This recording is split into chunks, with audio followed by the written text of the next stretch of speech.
Preface. The Lamborghini prophecy completes. The Millionaire Fastlane is the echo of a chance encounter I had long ago when I was a pudgy teenager. The Fastlane was born, and with it the resolution and belief that creating wealth need not take 50 years of financial mediocrity devoured by decades of work, decades of saving, decades of mindless frugality, and decades of 8% stock market returns. Often, this book references the Lamborghini brand, and it isn't to brag to say that I've owned a few. The Lamborghini icon represents a fulfillment of a prophecy in my life. It innocently started when I saw my first Lamborghini, and it kicked my ass out of my comfort zone. I confronted its owner and asked a simple question. How could you afford such an awesome car? The answer I received, unveiled in Chapter 2, was short and powerful, but I wish I had more. I wish that man had taken a minute, an hour, a day, or a week to talk to me. I wish that young stranger would have mentored me on how to get what I thought the Lamborghini represented, wealth. I wish that man would have reached into his car and given me a book. Fast forward to today. As I endangered the streets in my Lamborghini, I relived that same moment except in role reversal. To celebrate my Fastlane success, I bought one of these legendary beasts, a Lamborghini Diablo. If you never had the opportunity to drive a car that costs more than most people's homes, let me tell you how it works. You can't be shy. People chase you in traffic. They tailgate you, they rubberneck, they cause accidents. Getting gas is an event.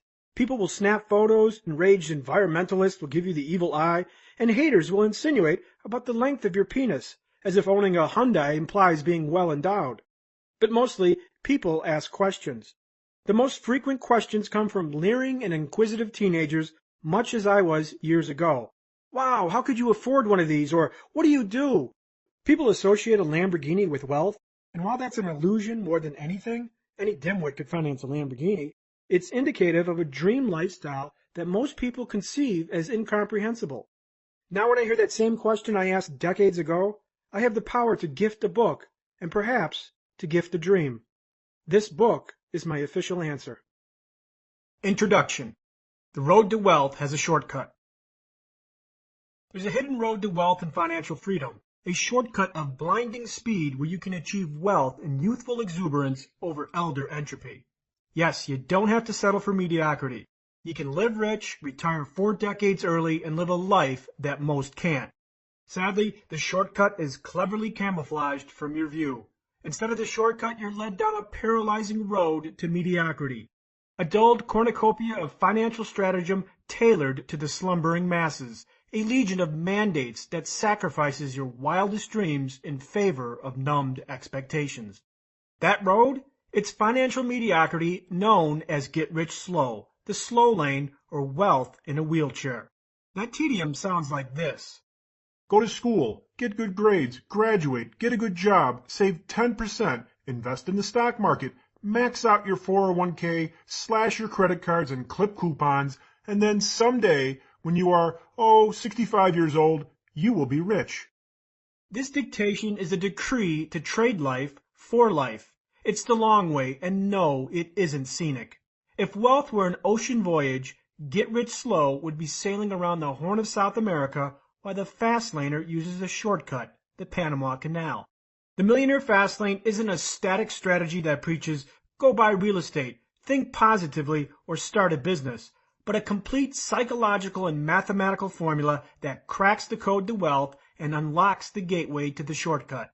The Fastlane is a progression of distinctions that gives probability to the unspeakable. Live richly today while young and decades before standard norms of retirement. Yes, you can win a lifetime of freedom and prosperity, and it doesn't matter if you're 18 or 40. What Get Rich Slow does in 50 years, the Fastlane shortcut does in 5. Why can't you drive the shortcut? If you're a typical wealth seeker, your approach to wealth can be predictably foretold by a timeless question. What do I have to do to get rich? The quest for the answer, wealth's holy grail, throws you into a mode of pursuit where you chase down a variety of strategies, theories, careers, and schemes that supposedly will bring great wealth into your lap. Invest in real estate, trade currencies, play pro ball. What do I have to do? Screams the wealth seeker. No, please stop. The answer is more about what you've been doing than what you haven't. There's an old proverb that's mutated a few times, but the gist is this. If you want to keep on getting what you're getting, keep on doing what you're doing. The translation? Stop. If you aren't wealthy, stop doing what you're doing. Stop following the conventional wisdom. Stop following the crowd and using the wrong formula. Stop following the roadmap that forsakes dreams and leads to mediocrity. Stop traveling roads with punitive speed limits and endless detours. I call it anti-advice, and much of this book follows this prescription. This book lists nearly 300 wealth distinctions designed to crack the code to wealth and get you off your current road and onto a new road where you can expose wealth's shortcut.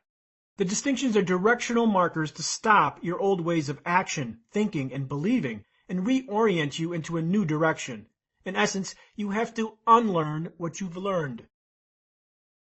Your reality doesn't change mine. This section is for the haters. I present the Fastlane with brash cynicism. This book contains a lot of tough love, and while it's opinionated, you ultimately have to seek your own truth. The Fastlane might insult, offend, or challenge you because it will violate everything you've been taught.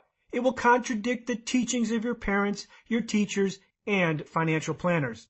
And since I violate all that society represents, you can bet mediocre minds will take issue. Thankfully, your belief or disbelief of Fastlane strategy doesn't change my reality. It only changes yours. Let me repeat that. What you think of the Fastlane doesn't change my reality. Its purpose is to change yours. So let me tell you about my reality. I live happily in a big house overlooking the mountains in beautiful Phoenix, Arizona. There are rooms in my house that I don't visit for weeks.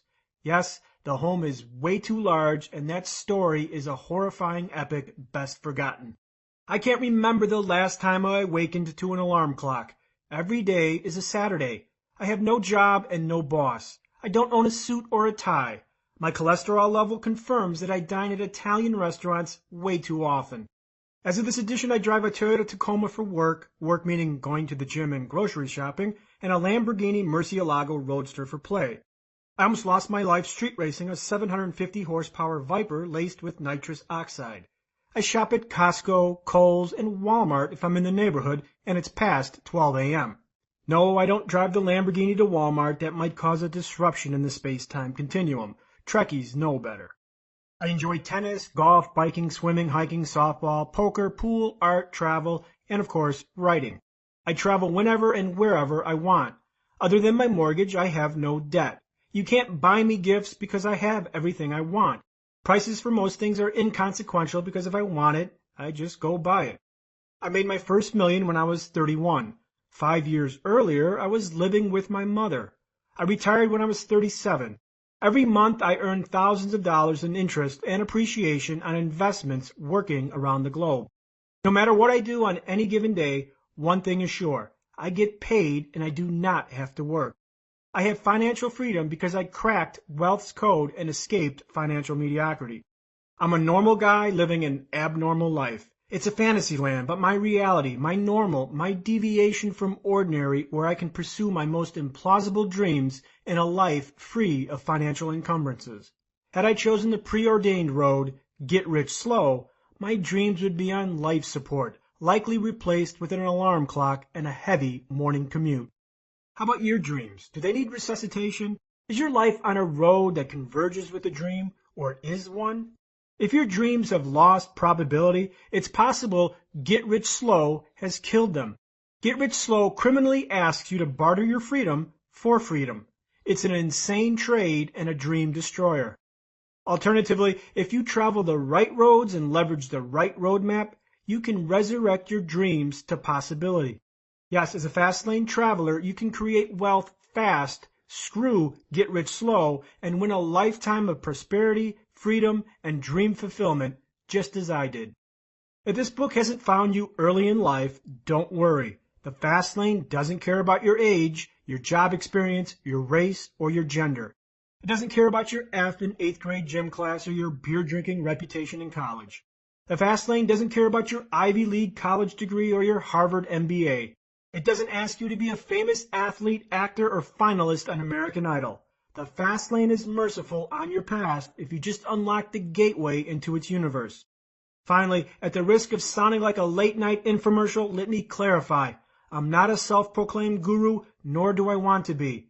I dislike gurus because guru-ness implies know-it-all status. Call me the anti-guru of Get Rich Slow. The fast lane is a lifetime school with no graduates. 20 plus years into this, and I humbly admit I have more to learn. Sorry, no 4-hour work week here.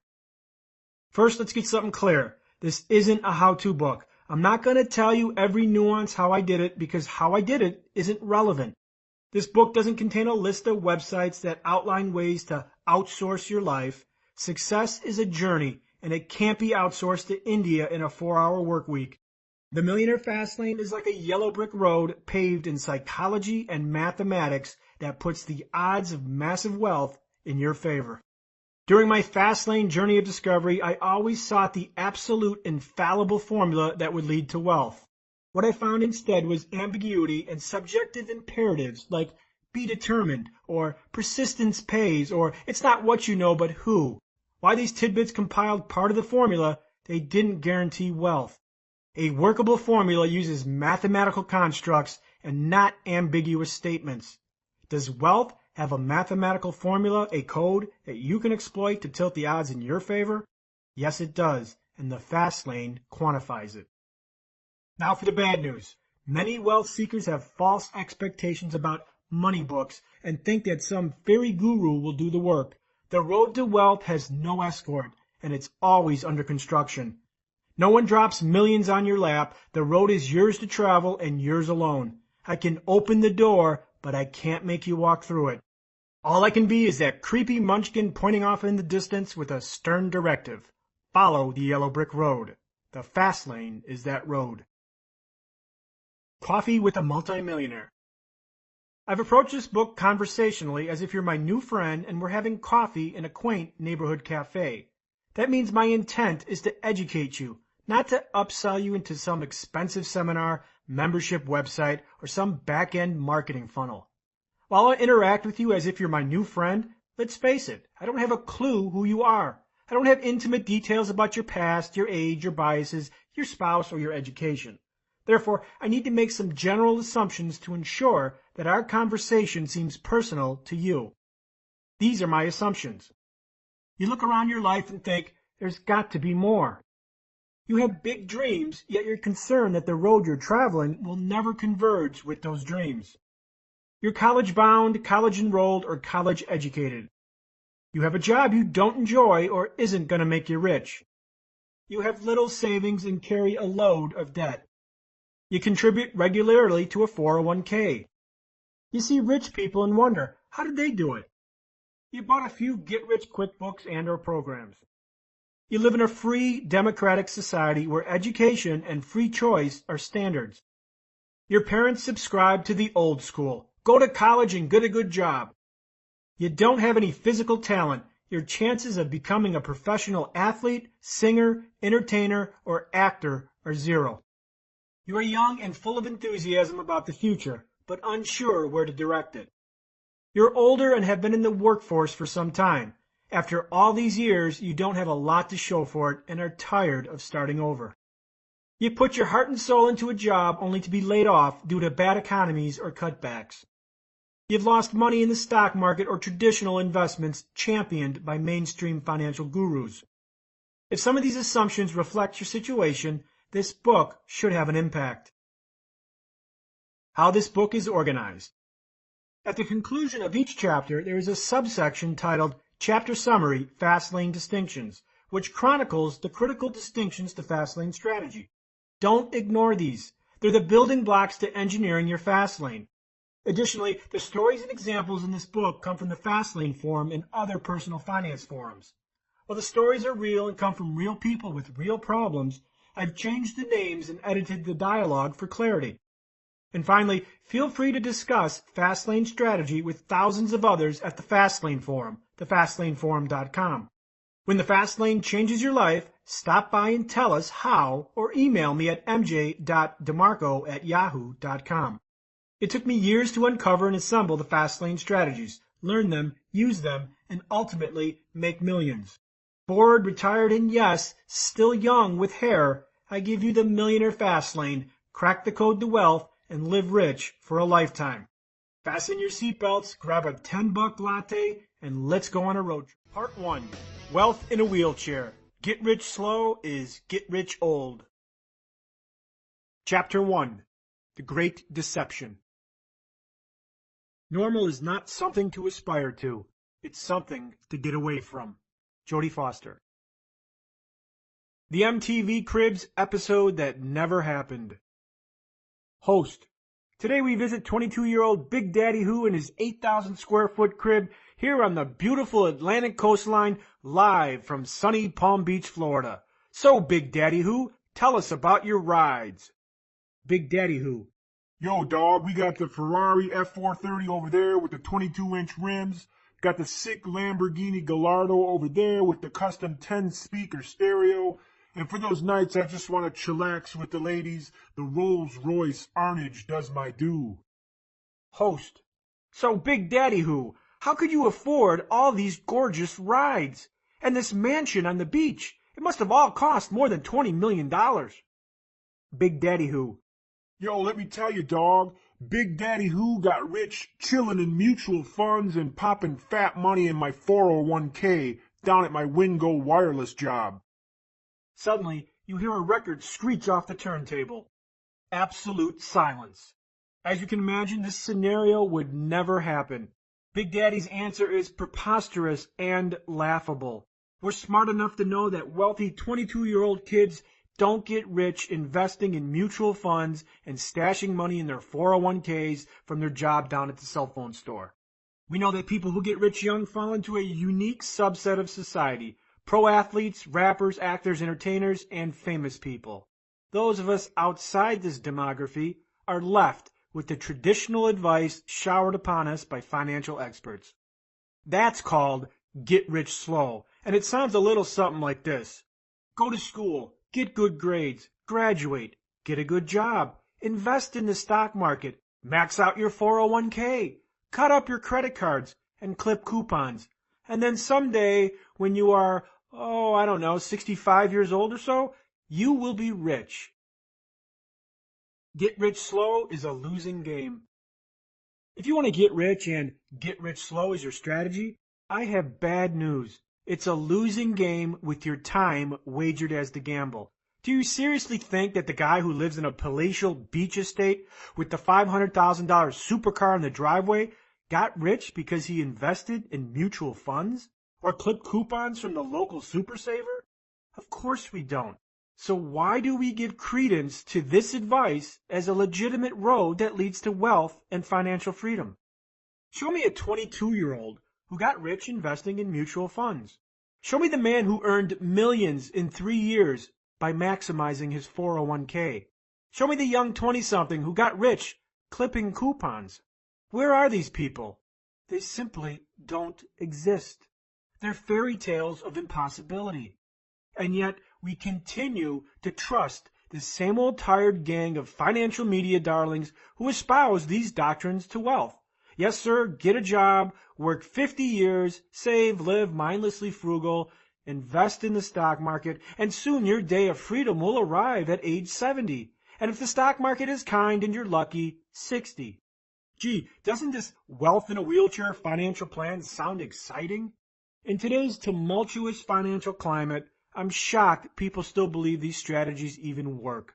Wasn't it the recession that exposed get rich slow for the fraud it is? Oh, I get it. If you're employed for 40 years and avoid 40% market downturns, get rich slow works. Just sit back, work, and hope death don't meet you first because, golly gee, you're going to be the richest guy in the retirement home. The message of get rich slow is clear. Sacrifice your today, your dreams, and your life for a plan that pays dividends after most of your life has evaporated. Let me be blunt. If your road to wealth devours your adult active life and it is not guaranteed, that road sucks. A road to wealth codependent on Wall Street and anchored by time, with your life wagered as the gamble, is a dirty, rotten alley. Nonetheless, the preordained plan continues to wield power, recommended and enforced by a legion of hypocritical financial experts who aren't rich by their own advice, but by their own Millionaire Fastlane. The slow lane prognosticators know something they aren't telling you. What they teach doesn't work, but selling it does. Wealth young. Is it bullshit? The Millionaire Fastlane isn't about being retired old with millions, but about redefining wealth to include youth, fun, freedom, and prosperity. Take this comment posted on the Fastlane forum. Is it bullshit, to live the dream and be young and live the life, to own the exotic cars, to own the dream house, to have the free time to travel and pursue your dreams? Can you really get free of the rat race young? I'm a 23-year-old investment banker in Chicago, Illinois. I make a modest salary and modest commissions, and by most people's standards, I have a good job. Let me tell you, I hate it. I cruise Chicago's downtown, and I see some guys living the life. Guys driving expensive exotic cars, and I think to myself, they're all 50 years old or older with gray hair. One of them once told me, kid, when you can finally afford a toy like this, you're almost too old to enjoy it. The guy was a 52-year-old real estate investor. I remember looking at him and thinking, God, that can't be true. It's got to be bullshit. It's got to be. I can verify it isn't bullshit. You can live the life and still be young. Old age is not a prerequisite to wealth or retirement. However, the real BS is thinking you can do it by the default get-rich-slow construct, at least by the time you hit your 30th birthday. Believing that old age is a precursor to retirement is the real BS. The real BS is allowing get-rich-slow to steal your dreams. Reinvent retirement to include youth. Say retirement, and what do you see? I see a crotchety old man on a porch in a creaky rocking chair. I see pharmacies, doctor's offices, walkers, and unsightly urinary garments. I see nursing homes and overburdened loved ones. I see old and immobile. Heck, I even smell something musty circa 1971. The fact is, people retire in their 60s or 70s. And even at that age, they struggle to make ends meet and have to rely on bankrupted government programs just to survive. Others work well into their golden years just to maintain their lifestyle. Some never make it and work until death. So how does this happen? Simple. Get Rich Slow takes a lifetime to travel, and its success is nefariously dependent on too many factors you cannot control. Invest 50 years into a job and miserly living, and then one day you can retire rich along your wheelchair and prescription pill box. How uninspiring. Yet millions undertake the 50-year gamble, and those who succeed receive the reward of financial freedom with a stinking lump of turd, old age. Gee, thanks, but don't worry, patronization rains from the heavens. These are the golden years. Who are they kidding? Golden to whom? If the journey devours 50 years of your life, is it worth it? A 50-year road to wealth isn't compelling, and because of it, few succeed, and those who do settle for financial freedom in life's twilight. The problem with accepted norms of retirement is what you do not see. You don't see youth, you don't see fun, and you don't see the realization of dreams. The golden years aren't golden at all, but a waiting room for death.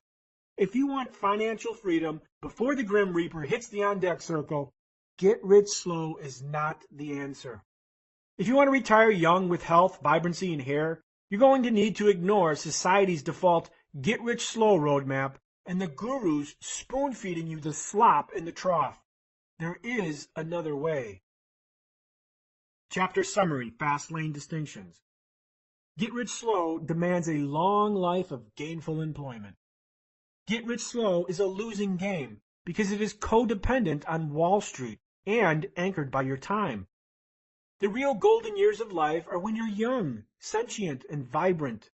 Please do me a big favor and subscribe to the channel. That helps out big time. It costs you absolutely nothing.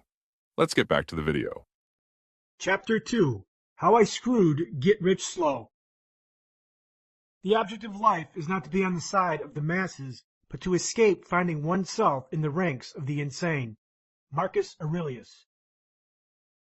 Exposing the get-rich-slow dream killer. As a teenager, I never gave myself a chance of becoming wealthy young. Wealth plus youth was an equation that didn't compute simply because I didn't have physical capabilities. Common roads to wealth for the young are competitive and require talent. Become an actor, a musician, an entertainer, or an athlete.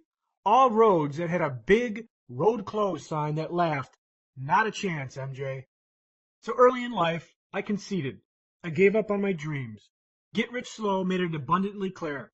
Go to school, get a job, settle for less, sacrifice, be miserly, quit dreaming about financial freedom, mountainside homes, and exotic cars. But I still dreamed. It's what teenage boys do. For me, it was all about the cars, specifically the Lamborghini Countach. The 90 seconds that changed my life. I grew up in Chicago and was a porky kid with few friends. I wasn't interested in teenage girls or sports, but lying around in a beanbag, stuffing my face with donuts while watching Tom and Jerry reruns. Parental supervision was absent. Mom divorced Dad years earlier, which left my older siblings and me to be raised by a single mother. Mom didn't have a college education or a career unless a deep frying job at Kentucky Fried Chicken qualified.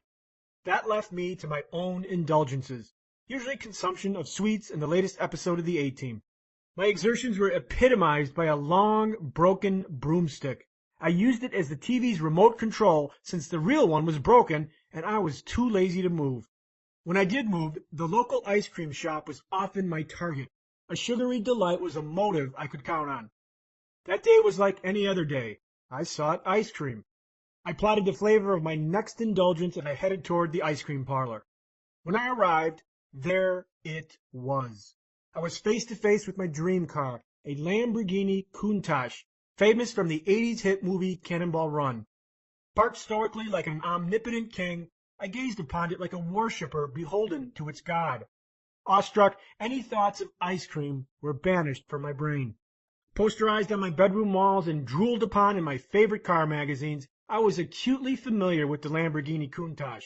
Cunning, evil, obscenely fast, spaceship doors, and ungodly expensive. Yet here it was, just a few feet away, like Elvis resurrected. Its raw, tangible grandeur was like an artisan coming face to face with an authentic Monet. The lines, the curves, the smell. I gawked for a few minutes until a young man left the ice cream parlor and headed toward the car. Could this be the owner? No way. He couldn't have been more than 25 years old. Dressed in blue jeans and an oversized flannel shirt, with what I spied to be an Iron Maiden concert shirt underneath, I reasoned this couldn't be the owner. I expected an old guy, wrinkled, receding gray hairline, and dressed a couple seasons too late. Not so. What the heck, I thought. How could a young guy afford such a kick-ass automobile? For God's sake, that car costs more than the house I live in. It's got to be a lottery winner, I speculated. Or maybe some rich kid who inherited the family fortune. No, it's a pro athlete. Yes, that's it, I concluded. Suddenly, a daring thought invaded my head. Hey, MJ, why don't you ask the guy what he does for a living? Could I? I stood on the sidewalk, dumbfounded, while I negotiated with myself.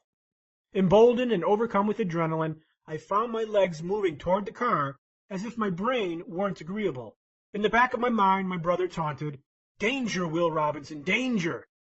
Sensing my approach, the owner concealed his trepidation with a forced smile and opened his door. Whoa! The car's door flung up into the sky, vertically, as opposed to swinging out sideways like a normal car. It threw me off what little game I had, and I tried to maintain my composure as if cars with futuristic doors were standard fare. What couldn't have been more than 20 words seemed like a novel. My opportunity was here, and I snatched it. Excuse me, sir? I nervously muttered, hoping he wouldn't ignore me. May I ask what you do for a living? Relieved that I wasn't a teenage derelict, the owner kindly responded, I'm an inventor. Perplexed that his answer didn't match my preconception, my prepared follow-up questions were nullified, paralyzing my next move. I stood there frozen like the ice cream I had sought minutes earlier. Sensing the opportunity for escape, the young Lamborghini owner took the driver's seat, closed his door, and started the engine. The loud roar of the exhaust swept through the parking lot, alerting all life forms to the Lamborghini's formidable presence. Whether I liked it or not, the conversation was over. Knowing it might be years before such a sight would happen again, I took mental inventory of the automotive unicorn before me. I was left awakened as a neural pathway suddenly smacked open in my brain. The liberation from fame and talent. So what changed that day? I was exposed to the fast lane and a new truth. As for the sweets that I pursued that day, I never made it into the store. I turned around and went home with a new reality. I wasn't athletic, I couldn't sing, and I couldn't act, but I could get rich without fame or without physical talent. From that point forward, things changed. The Lamborghini encounter lasted 90 seconds, but transcended a lifetime of new beliefs, directions, and choices. I decided that I would someday own a Lamborghini, and I would do it while I was young. I was unwilling to wait until my next encounter, or my next chance experience, and my next poster. I wanted it for myself. Yes, I retired the broomstick, and I got off my fat ass. The search for the Millionaire Fastlane. After the Lamborghini encounter, I made a conscious effort to study young millionaires who weren't famous or physically talented. But I wasn't interested in all millionaires, just those who lived a rich, extravagant lifestyle. This examination led me to study a limited, obscure group of people, a small subset of fameless millionaires who met these criteria. Number one, they were living a rich lifestyle or were capable of such. I wasn't interested in hearing from frugal millionaires who lived next door in the middle class. Number two, they had to be relatively young, under 35, or they had to have acquired wealth fast. I wasn't interested in people who spent 40 years of their life jobbing and penny pinching their way to millions. I wanted to be rich young, not old. Number three, they had to be self-made. I was broke. Silver spoon winners of the Lucky Sperm Club were not invited into my lab. Number four, their riches couldn't be from fame, physical talent, playing pro ball, acting, singing, or entertaining. I sought millionaires who would have started like me, an average guy without any special skill or talent, who somehow made it big. Through high school and college, I religiously studied this millionaire divergence. I read magazines, books, newspapers, and I watched documentaries of successful businessmen. Anything that provided insight into this small subset of millionaires, I absorbed it. Unfortunately, this zest to uncover the secret to fast wealth led me to many disappointments. I was a late-night infomercial marketer's dream come true, gullible, willing, and armed with a credit card. I bought into countless opportunities, from one classified ad to the Asian real estate mogul and his sexy bikini-clad yacht vixens. None of them delivered wealth, and despite the slick commercials and their claims, the large-breasted models never materialized. As I fed my appetite for knowledge and endured one odd job after another, my research uncovered some remarkable common denominators. I was confident I had uncovered all the components to the Millionaire Fastlane and fameless wealth. I was determined to become rich young, and the journey would begin after college graduation. Little did I know what lay ahead, the roadblocks, the detours, and the mistakes. Resistance into mediocrity. I graduated from Northern Illinois University with 2 business degrees. College was a 5-year prenatal employee brainwashing, with graduation as the overrated climax. I viewed college as an indoctrination into corporate droneship, an unfulfilled marriage between me and a life of jobs, bosses, and being overworked and underpaid. My friends were hired for great jobs, and they bragged about it. I worked for Motorola. I got a job at Northwestern Insurance. Hertz Rental Cars hired me as a training manager. While I was happy for them, my friends bought into the slow lane lie. Me? Thanks, but no thanks.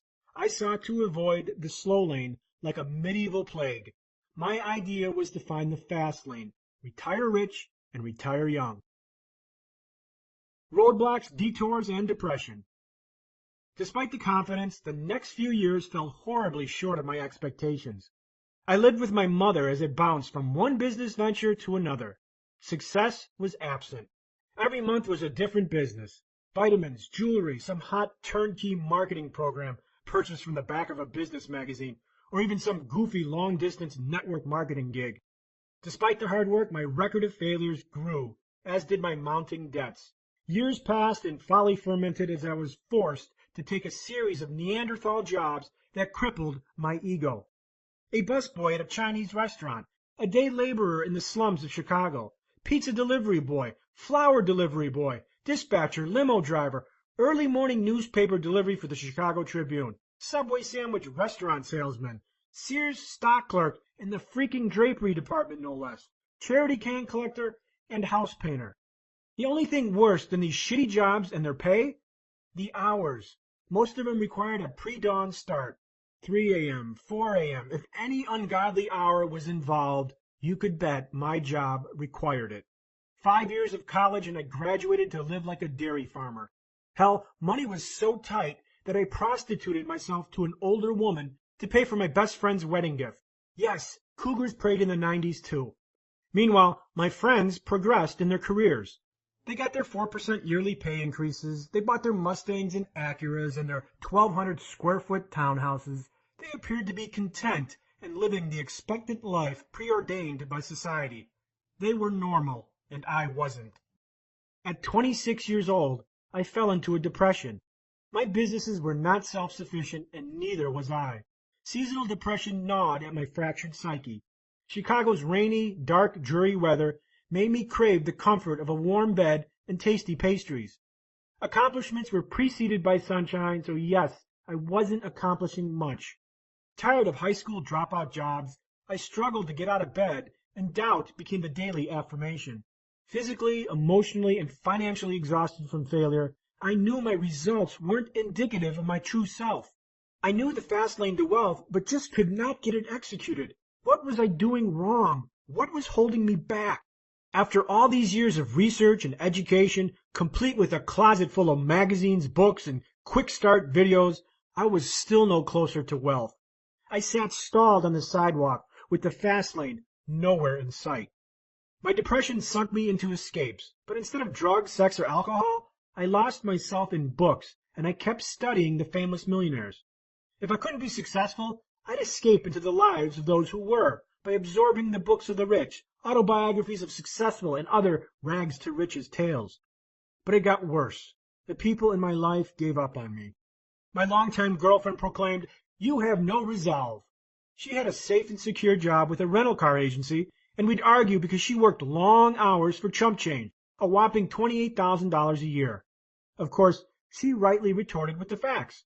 You don't have a job, you make $27,000 less than me, and none of your businesses work. She was a smart cat. Our relationship ultimately ended as she found courtship with a corporate radio ad executive. And then there was my mother. For the first few years after college, she cut me slack. But then came the failures and the goofy jobs. I begged patience and pleaded that wealth creation for fast lane entrepreneurs operate under an exponential scale. Those who hold jobs operate under a linear scale. Unfortunately, it didn't matter how great my charts and diagrams were. Mom lost faith, and I didn't blame her. Landing a man on Mars showed more promise. Her directives would dull my drive.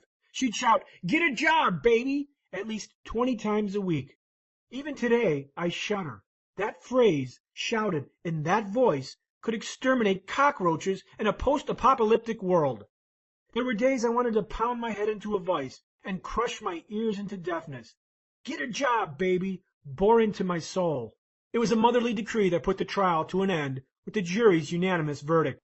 Failure with a vote of no confidence.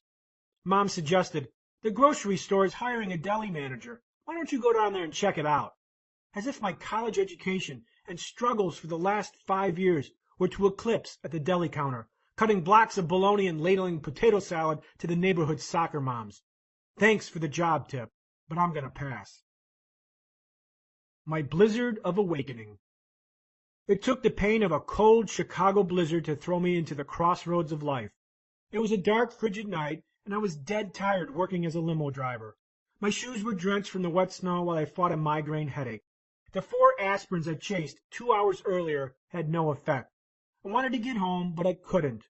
I was stuck in a blizzard, and my usual routes were snowed in. I pulled to the shoulder of a faintly lit road and felt the cold chill of melted snow crawl up my legs from my toes. I put the limo in park and faced myself in dead silence, with nothing but the fall of snowflakes to remind me how much I hated the winter. I gazed at the cigarette-burned ceiling of the limousine and thought, what the hell am I doing? Is this what my life has become? Sitting on an empty road in a blizzard in the dark of the night, out in the middle of nowhere, I had it. Sometimes clarity washes over you like a peaceful breeze, and other times it hits you over the head like a falling Steinway piano. For me, it was the latter. A sharp declaration overpowered my brain. You cannot live another day like this. If I was going to survive, I needed to change. The harsh winter shot me into swift action. I decided to change. I decided to take control over something I thought was uncontrollable, my environment. I decided to relocate. To where? I didn't know, and at that moment, I didn't care. In an instant, I felt powerful. The velocity of that choice infused my miserable existence with a hope and a small drip of happiness. My failures evaporated, and I felt reborn. Suddenly, a dead-end road converged with a dream. It just wasn't about the decision to move. It was about taking control and knowing that I had a choice. With this new power, I considered options that never dawned on me. I asked a simple question. If I could live anywhere in the country without restraint, where would I live? I thought about the things important to me, and I circled 5 cities on a map. The next month I moved, or I should say, escaped. The merge from slow lane to fast lane.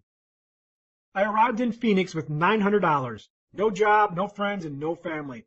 Just 330 days of sun and a burning desire to hit the fast lane. My possessions included an old mattress, a 10-year-old rusty Buick Skylark with no third gear, a few side businesses that made little cash, and several hundred books. Ground zero for my new life was a small studio apartment in central Phoenix that rented for $475 a month. I transformed my studio apartment into an office. No bedroom set, no furniture, just a mattress that invaded the kitchen. I slept with Pop-Tart crumbs, a side effect of laying a mattress next to the kitchen counter. I lived poor and without security, but I felt rich. I was in control of my life. One of the many businesses I created was a website. While driving that limo in Chicago, sometimes I'd sit idle for hours and had plenty of downtime to read books. I didn't waste that time. While I waited for clients at the airport, or while they got obliterated at the local watering hole, I sat in the limo and read. And I read. And I studied everything from finance to internet programming to more autobiographies of the rich. That limo job did something special. It put me at the forefront of an unsolved need that needed a solution. One of my limo clients asked if I knew of any good limo companies in New York. I dropped the passenger off at the airport, but he left me with a seed of invention. If I lived in Chicago and I needed a limo in New York, where would I go to find it? I didn't have a New York Yellow Pages handy, and surely no one outside of New York did either. Faced with this question, I concluded that other travelers would have the same challenge. So I built a website that would naturally solve this problem. Now, the internet has no geographical limits, so this venture traveled to Phoenix with me well. But like my prior businesses, it didn't make a lot of money. However, now it was different. I was naked in a strange town with no money, no job, and no safety net. I had to focus. I aggressively marketed my website. I sent out emails, cold called, mailed letters. I learned search engine optimization, or SEO. Because I couldn't afford books, I visited the Phoenix Library daily and studied internet programming languages. I improved my website and learned about graphics and copywriting. Anything that could help me, I consumed. And then one day I had a breakthrough. I received a call from a company in Kansas that raved about my website service, and they wanted me to design their website. While my focus wasn't web design, I obliged for a price of $400. They thought the price was a steal, and within 24 hours, I had built the company its website. I was ecstatic. In 24 hours, I had most of the rent payment. Then coincidentally, not 24 hours later, I received another call from a company in New York asking for the same thing, a new website. I designed it for $600, and it took me just 2 days to complete. I had another rent payment. Now, I know this isn't a lot of money, but from poverty to $1,000 in 3 days felt like winning the $90 million Powerball. My first few months in Phoenix, I gained traction and survived on my own for the very first time in my life. No flower boy, no bus boy, no pizza delivery, no sponging off mom. I was purely self-employed. It was a momentous acceleration, a wind at my back that foreshadowed a directional change into a new universe of wealth generation. But something still wasn't right.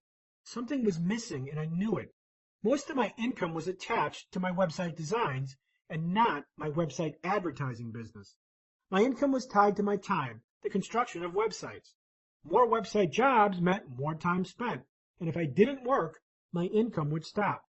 In other words, my time was being sold off for money. A new wealth equation yields wealth acceleration. In the winter, a friend visited from Chicago. I showed him my web directory, and he was amazed at all the traffic my service received. I'd get limo price inquiries from around the world, every minute of the day.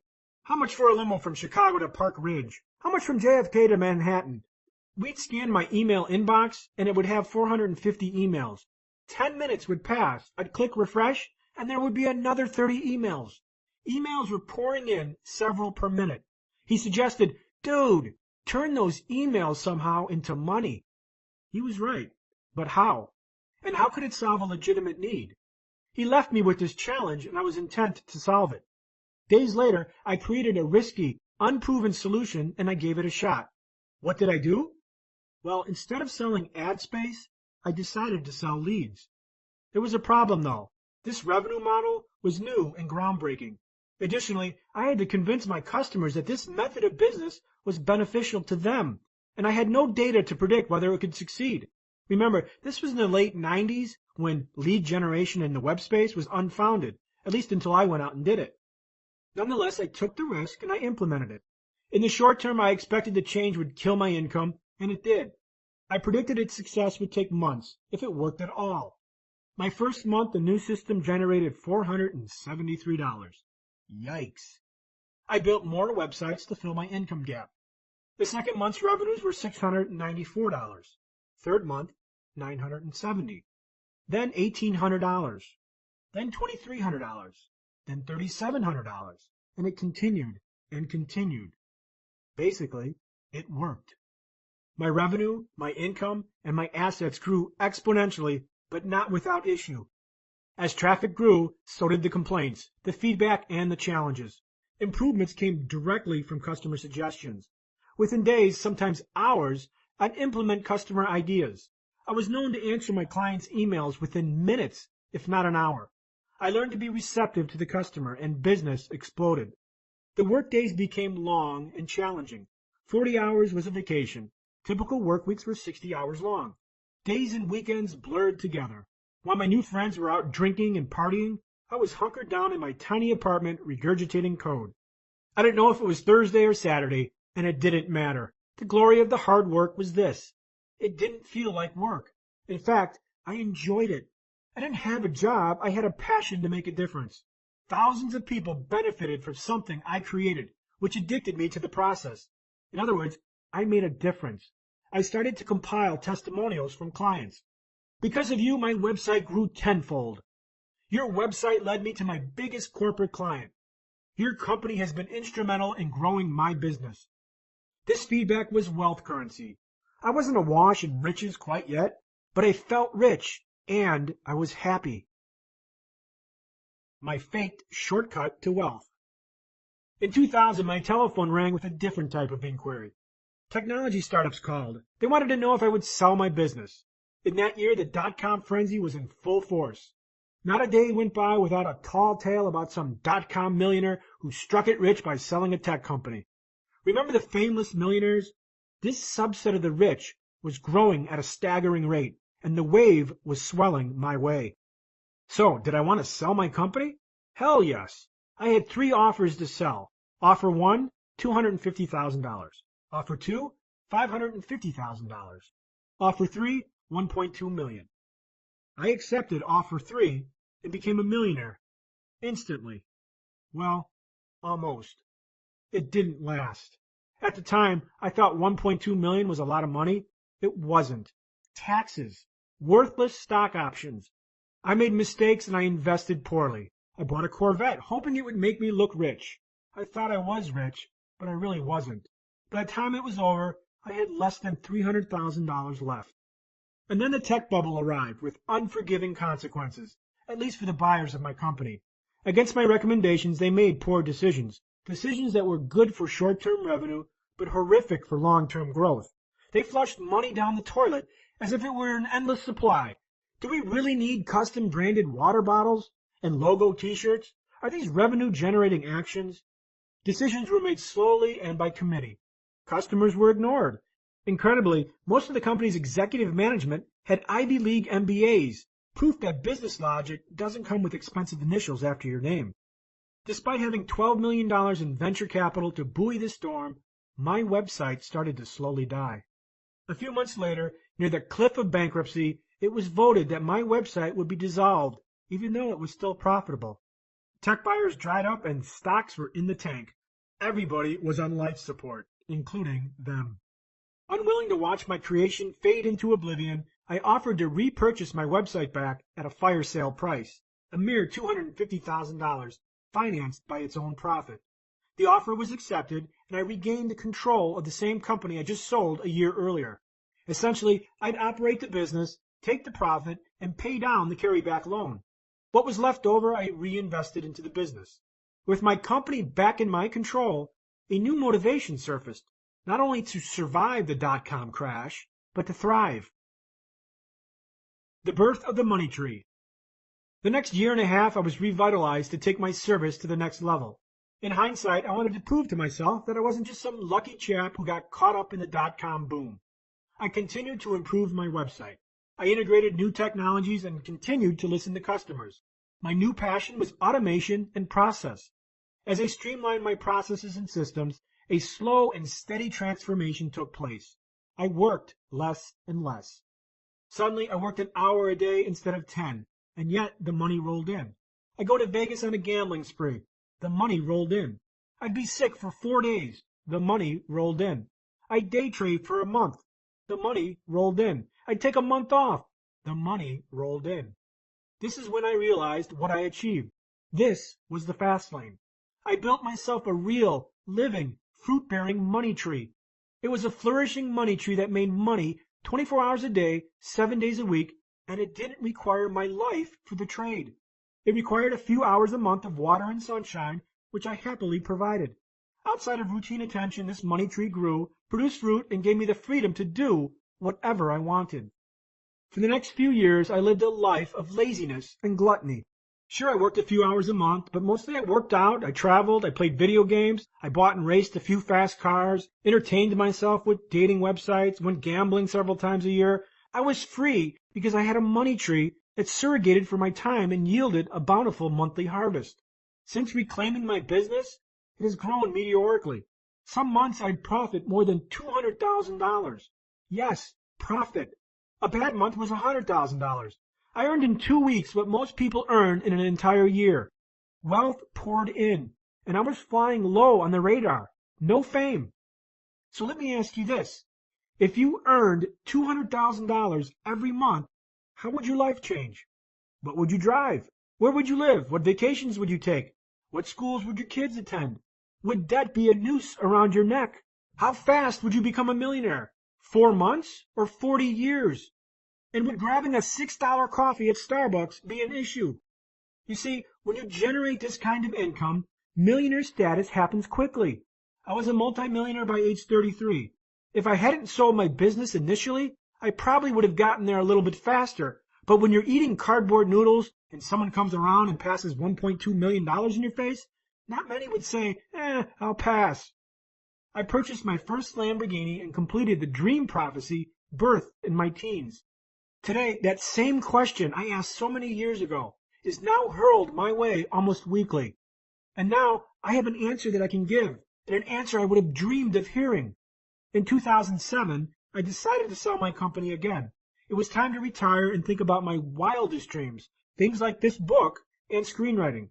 However, this time I entertained a variety of offers, ranging from $3.3 million to $7.9 million.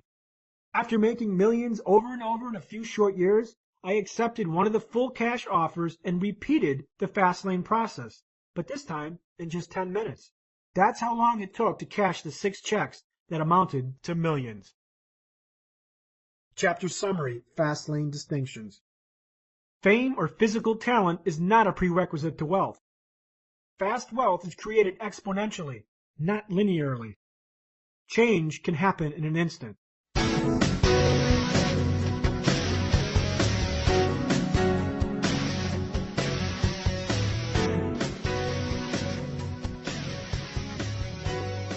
Part 2. Wealth is not a road, but a road trip. Chapter 3: The Road Trip to Wealth. The journey of 1,000 miles must begin with a single step.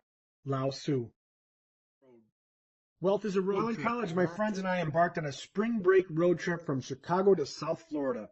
Naturally, as young men, we were gushing with anticipation and enamored with the destination, a sunny, crowded Florida beach of scantily clad, well-tanned, boozed-up college co-eds. Unfortunately, preoccupied with the destination, we failed to address the journey and the vehicle that we relied upon to get us there. 8 hours into the trip, our old Dodge Duster started billowing smoke and clanked to a stop. With a ruptured gasket and no oil, our trip stalled on some country road in the middle of southern Illinois. Cows, manure stink, and cornfields light years away from the sandy beaches of South Florida. Sadly for most, the journey to wealth often ends like my spring break road trip, stalled on the side of the road in the middle of nowhere, left to ask, how the hell did I get here? Like my spring break trip, to know and drive the road to wealth is not enough because the road itself is deficient in delivering wealth. Your pursuit of wealth stalls when the focus is the road and its destination and not the road trip. Sure, the fast lane might open a rapid road to wealth, but a successful road trip will demand your respect for all the trip's vital tools. My spring break stalled because we neglected the road trip and focused on the road. Oil? Road map? Screw it. We'll just hit the road and head south. When you disregard critical road trip components, your engine redlines, oil burns stale, gas is squandered, and decade-long detours are encountered. When your focus is only the road, your journey is likely to stall and dreamy destinations never arrive. Wealth's illusionary road. If wealth has escaped you, it's probably because you're road-focused and not using the entire formula. Sure, you might have bits and pieces, an ingredient captured from a book or two, or another seeded by a get-rich seminar or a hot stock tip from your broke college buddy. Unfortunately, these isolated ingredients can't create wealth and are likened to a car stuck on the road to wealth with an empty gas tank and a dead battery. You can't crack wealth's code with one variable in a multivariable equation. Wealth's road trip is like a recipe. Imagine if I threw you into the kitchen with sugar and flour and ordered you to bake cookies. The feat is impossible because two ingredients alone don't make the entire formula. Forget the baking soda and the cookies won't rise. Remove the butter and the cookies taste awful. One forgotten or flawed ingredient and the process fails. Therein lies the fault with most wealth books. They are road-focused. They specialize in the most tantalizing part of the formula, the sugar. They tell you, buy foreclosures to get rich. Buy a franchise and be your own boss. Learn the mystical secret law and think positive. Start a business. Invest in real estate for passive income. Trade your way to riches with currencies. These strategies highlight the various roads to wealth, the real estate road, the trading road, the business road. They address nothing else. The failure is within the else, because the else is the rest of the formula. Millionaires are forged by process, not by events. All self-made multimillionaires create their wealth by a carefully orchestrated process. They haven't used the entire formula. Despite what you may have read or heard, wealth is not an event. Wealth doesn't drop from the sky or come from a game show. It doesn't ring the doorbell and await you on the front porch with balloons and the check the size of a refrigerator. Wealth does not chime from a machine with spinning bars, lemons, and cherries. Wealth is a process, not an event. Ask any chef and they will confirm that the perfect dish is a series of ingredients and a well-engineered process of execution. A little of this, a little of that, done at the right time and at the right place, and wham, you have a tasty meal. Wealth creation has the same method of execution, a fabricated accumulation of many disassociated ingredients into an assembled whole that has value and is worth millions. Wealth eludes most people because they are preoccupied with events, while disregarding process. Without process, there is no event. Process makes millionaires, and the events you see and hear are the results of that process. For our chef, the cooking is the process, while the meal is the event. For example, an athlete who scores a $50 million contract to play pro basketball is an event from process. You see and hear about the big contract, the spectacular get-rich event, but you typically ignore the process that preceded the event. The process was the long, arduous road you didn't witness. The daily 4-hour practices, the midnight pickup basketball games, the torn ligaments, the surgery, the rehabilitation, the rejection of being cut from the junior varsity team, and the resistance to the neighborhood gangs, all fabricates the journey that forms process. When a 20-year-old sells his internet company for $30 million, you read about it on a tech blog. The event is lauded and showcased for all to admire. Sidelined is the process. You didn't hear about the long hours of coding the founder had to endure. You didn't hear about the cold, dark days working in the garage. You didn't hear about the company was founded on credit cards at 21% interest. You didn't hear about the founder and his rusty piece of shit Toyota with 174,000 miles. When J. Darius Bickoff founded Glacial Vitamin Water in 1996, and 11 years later Coca-Cola offers him $4.1 billion for the company, the offer makes headline news around the world. What doesn't? The 11 years of struggle forged by a sharpened process. The billion-dollar offer is the event. The process is the struggle and the backstory. The sale of my company climaxed at an event, but its fruition was carved by process. Outsiders see the nice house and the expensive cars and might think, wow, if only I could be so lucky. Such a belief is a mirage of event over process. All events of wealth are preceded by process, a backstory of trial, risk, hard work, and sacrifice. If you try to skip process, you'll never experience events. Unfortunately, as a media-driven, I want it now society, we spotlight and glorify the event, but usher the process behind the woodshed, carefully drying its sweat from the public cognition. However, if you search long and hard, you can always find the process buried in another story or in the trailing paragraphs that glorify the event. When you make your first million, it will be because of process and not some clandestine happenstance that just happened to waltz across your path. Process is the road trip to wealth. The destination shines as an event, but it's found by process. Yes, the elevator to success is out of order. You're going to need to climb the stairs. Wealth's road trip formula. The formula for wealth's road trip is like a long road trip across the country. Success demands your focused exercise into the journey and the tools of that journey, process, as opposed to the destination, event. There are 4 constituent ingredients that make up the winning formula. They are your roadmap, parts 3, 4, and 5. The compass for your trip, your roadmap, is the guiding force behind your actions. Your roadmap makes up your financial belief system and your preconceived convictions about wealth and money. There are 3 roadmaps that will chart your course to wealth. Number 1, the sidewalk. Number 2, the slow lane. Number 3, the fast lane. Much like a recipe, your roadmap will outline why, where, how, and what. Your vehicle, part 6. Your vehicle is you. No one can drive the journey but you. Your vehicle is a complicated system of oil, gas, an engine, a steering wheel, a windshield, horsepower, and an accelerator, all needing frequent tuning and maintenance to ensure peak efficiency during the trip. Your roads, part 7. Your roads are financial pathways that you elect to travel. For example, you can travel the job road, and within that road, you have limitless choices. You can be an engineer, a project manager, a physician, a plumber, or a truck driver. Then there are entrepreneurial roads. You can be a real estate investor, a retail store owner, a franchisor, an internet marketer, or an inventor. Just like a road trip across the country, roads are plentiful with millions of permutations. Your speed, part 8. Speed is the execution and your ability to go from idea to implementation. You could sit in a Ferrari on an empty straight road, but if you fail to hit the accelerator, you fail to move. Without speed, your roadmap has no direction. Your vehicle stands idle and your road mutates into a dead end. The road trip is paved with toll roads. Successful fast lane travelers are warriors who live and die on rough roads. Toll roads pave the road to wealth, and the toll can't be paid on easy street. For some of us, this is good news, because the toll weeds out the weak and escorts them to the land of normal. If you resist the toll, wealth will resist you.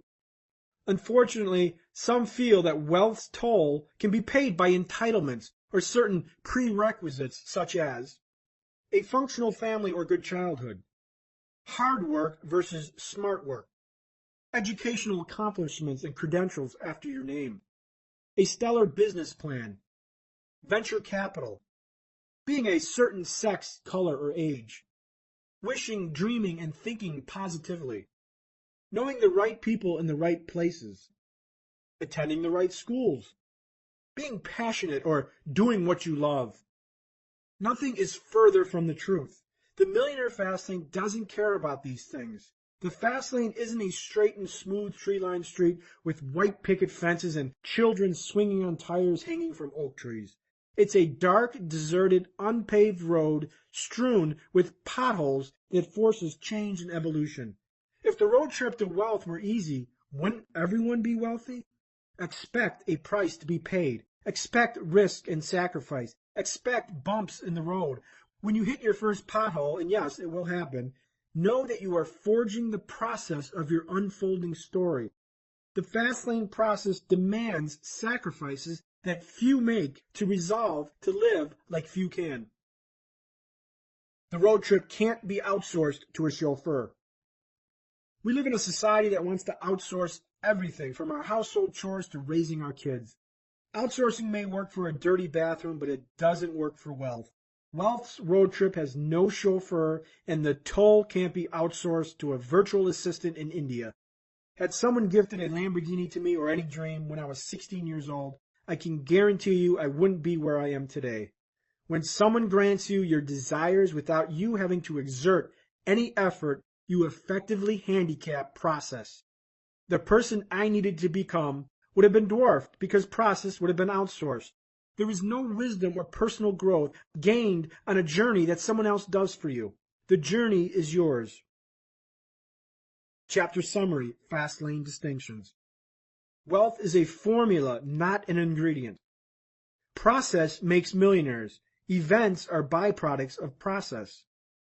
To seek a wealth chauffeur is to seek a surrogate for process. Process cannot be outsourced because process dawns wisdom, personal growth, strength, and events. Chapter 4, The Roadmaps to Wealth. If you don't know where you're going, any road will get you there. Lewis Carroll. The Compass for Wealth. If you don't know where you are going, how will you know when you get there? If your destination is undefined, undoubtedly you'll never arrive and likely end in a place you don't want to be. Wealth is found with a roadmap, not a dartboard. Self-made millionaires don't become millionaires by stumbling into money, just as financial failures don't become failures by stumbling into poorness. Both are the direct result of the financial roadmap chosen and the actions and beliefs that evolve from that roadmap. Your financial roadmap is definitive to process. It's the first tool for your road trip to wealth. Your current financial situation is a product of your existing roadmap, whether chosen or not. Your roadmap guides your actions, and the consequences of those actions have created your financial life. How your life unfolds is determined by your choices, and these choices originate from your belief systems, and those belief systems evolve from your predisposed roadmap. If you want to change your life, change your choices. To change your choices, you must change your belief system. Your belief system is defined by your roadmap. How do beliefs affect finances? Beliefs precede choices, which precede action. For example, if you believe rich people got rich investing in mutual funds, your actions will reflect that belief. If some financial guru tells you to cancel your credit cards because all debt is bad, you do it. If an author says $50 invested today will be worth $10 million in 40 years, and you believe it, your actions reflect that belief. Beliefs are powerful mechanisms that drive action, whether true or not. Our parents said Santa Claus was real, and we believed it. We left cookies, we looked out the window for the flying reindeer, and we wondered how he got his big butt down the chimney. We believe what we're taught until we gather evidence to the contrary. Your belief system acts like a roadmap, a compass that, if errant, could lead you to a lifetime of detours. Fictitious beliefs are lying roadmaps. They escort you down dead-end roads where wealth, next exit, never happens. The 3 financial roadmaps to wealth. Plotting your course to wealth and building your process starts with an examination of your current financial roadmap and the alternatives. There are 3 financial roadmaps: the sidewalk roadmap, the slow lane roadmap, and the fast lane roadmap.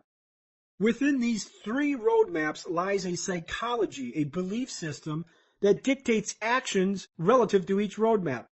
More importantly, each roadmap operates within a universe governed by a mathematical wealth equation. Whatever roadmap you choose, your universe for wealth creation will abide by each map's respective wealth equation. Additionally, each roadmap is naturally predisposed toward a specific destination. Those predispositions are: the sidewalk is predisposed to poorness. The slow lane is predisposed to mediocrity. The fast lane is predisposed to wealth. Whichever financial roadmap you follow will predispose you to the destination inherent in the roadmap, the roadmap's true essence. What is true essence? If you play blackjack and win 15 consecutive hands, you violate the true essence of randomness. The natural state of randomness is not to deliver 15 wins in a row. When a wild African lion is tamed to perform in a Las Vegas magic act, the lion is trained to violate its true essence. The lion naturally wants to hunt, to be wild, to kill, to feed, to mate. The lion wants to revert to its natural self, which is why some flamboyant magicians get their heads bitten off. You have to be special to bend the laws of true essence. Similarly, the roadmaps each possess a true essence that either leads to poorness, mediocrity, or wealth. For example, if you follow the sidewalk, you'll likely end up poor. While wealth is possible using any of the maps, finding it via a roadmap not predisposed to wealth is improbable. Each roadmap contains key mindsets that act as signposts or mileposts that provide direction and give actions just like a roadmap. These mileposts are: debt perception. Does debt control you, or do you control your debt? Time perception. How is your time valued and treated? Abundant, fleeting, inconsequential? Education perception. What role does education have in your life? Money perception. What is money's role in your life? Is money a tool or a toy, plentiful or scarce? Primary income source. What is your primary means of creating income? Primary wealth accelerator. How are you accelerating your net worth and creating wealth, or are you? Wealth perception. How do you define wealth? Wealth equation. What is your mathematical plan for accumulating wealth? What wealth equation defines the physics of your wealth universe? Destination. Is there a destination? If so, what does it look like? Responsibility and control. Are you in control of your life and your financial plan? Life perception. How do you live your life? Do you plan for the future, forsake today for tomorrow, or tomorrow for today? The roadmaps operate within distinct universes. Each roadmap operates under a specific set of mathematical formulas, the wealth equation, that determines the speed at which you can create wealth. Like Einstein's E equals mc squared, these formulas govern your wealth universe much like physics govern our universe. And because physics are bound by mathematical absolutes, so are your equations and probabilities to wealth. The velocity of wealth acceleration evolves from your chosen roadmap's universe, and it's within these universes that your financial plan accelerates or stalls. Think of it as a railroad track, with each track having its own set of speeds, rules, and laws. You can hop aboard a track that allows a speed of 20 miles an hour or speeds of 200 miles an hour. If you're unhappy in your financial situation, you can change your universe immediately by switching roadmaps. However, first you have to understand the roadmaps to swap them. Let's dissect the 3 roadmaps in the next 3 parts of the Millionaire Fastlane: the sidewalk, the slow lane, and the fast lane. Chapter summary: Fastlane distinctions. To force change, change must come from your beliefs, and your roadmap outlines those beliefs. Each roadmap is governed by a wealth equation and predisposed to a financial destination: the sidewalk to poorness, the slow lane to mediocrity, and the fast lane to wealth.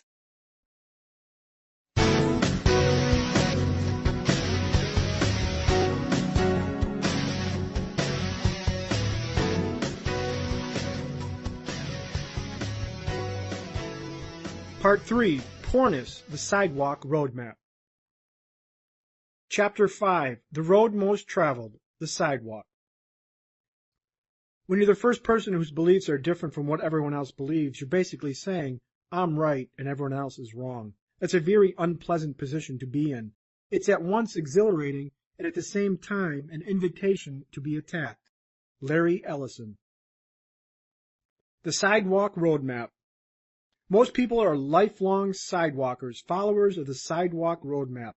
The sidewalk is the plan most followed, a contract for a pleasurable today in lieu of a more secure tomorrow. A sidewalker exists in a state of one something from broke, one album failure from broke, one business deal from broke, one gig from broke, one layoff from broke. On the sidewalk, you're always one something from being homeless, bankrupt, or back living in your parents' basement. Yes, some sidewalkers actually earn large incomes, but none of them ever obtains true wealth. Don't let the contradiction fool you. The sidewalk doesn't have an exit ramp to wealth, only a dead-end sign signaling impending doom. The sidewalker's road trip is a financial treadmill with the destination that typically ceases at bankruptcy or a crisis of reckoning. What is a sidewalker? A sidewalker's financial destination doesn't exist. The plan is to have no plan. Surplus money is immediately spent on the next great gadget, the next trip, the next newer car, the next fashionable styles, or the next hot fad. Sidewalkers are carelessly trapped in a lifestyle servitude fed by an urgent, insatiable need for pleasure, image, and instant gratification. This perpetuates a cascading cycle that spins faster every month, increasing the velocity of the burden, forever enslaving the sidewalker to their job or their business. The sidewalk is the road most traveled because it's the path of least resistance. Its siren song is instant gratification, and money is a hot potato that's quickly exchanged for the latest fix of the day. Want to witness how sidewalkers live and think? Watch the television show Judge Judy for a few hours. Daughters suing moms for $100, people denying responsibility, consequence ignorance, people wanting rent for free. Seriously, the show should be renamed Life from the Sidewalk. The mind posts of a sidewalker. The sidewalker's roadmap contains behavioral characteristics that drive the sidewalker's actions. These mindsets are signposts or mind posts that guide the sidewalker through life. Debt perception. Credit allows me to buy things now. Credit cards, consolidation loans, car payments, these supplement my income and help me enjoy life today. If I want it now, I'm going to get it now. Time perception. Time is abundant and I spend like there's no tomorrow. Heck, I could be dead in 2 weeks and you can't take it with you. Education perception.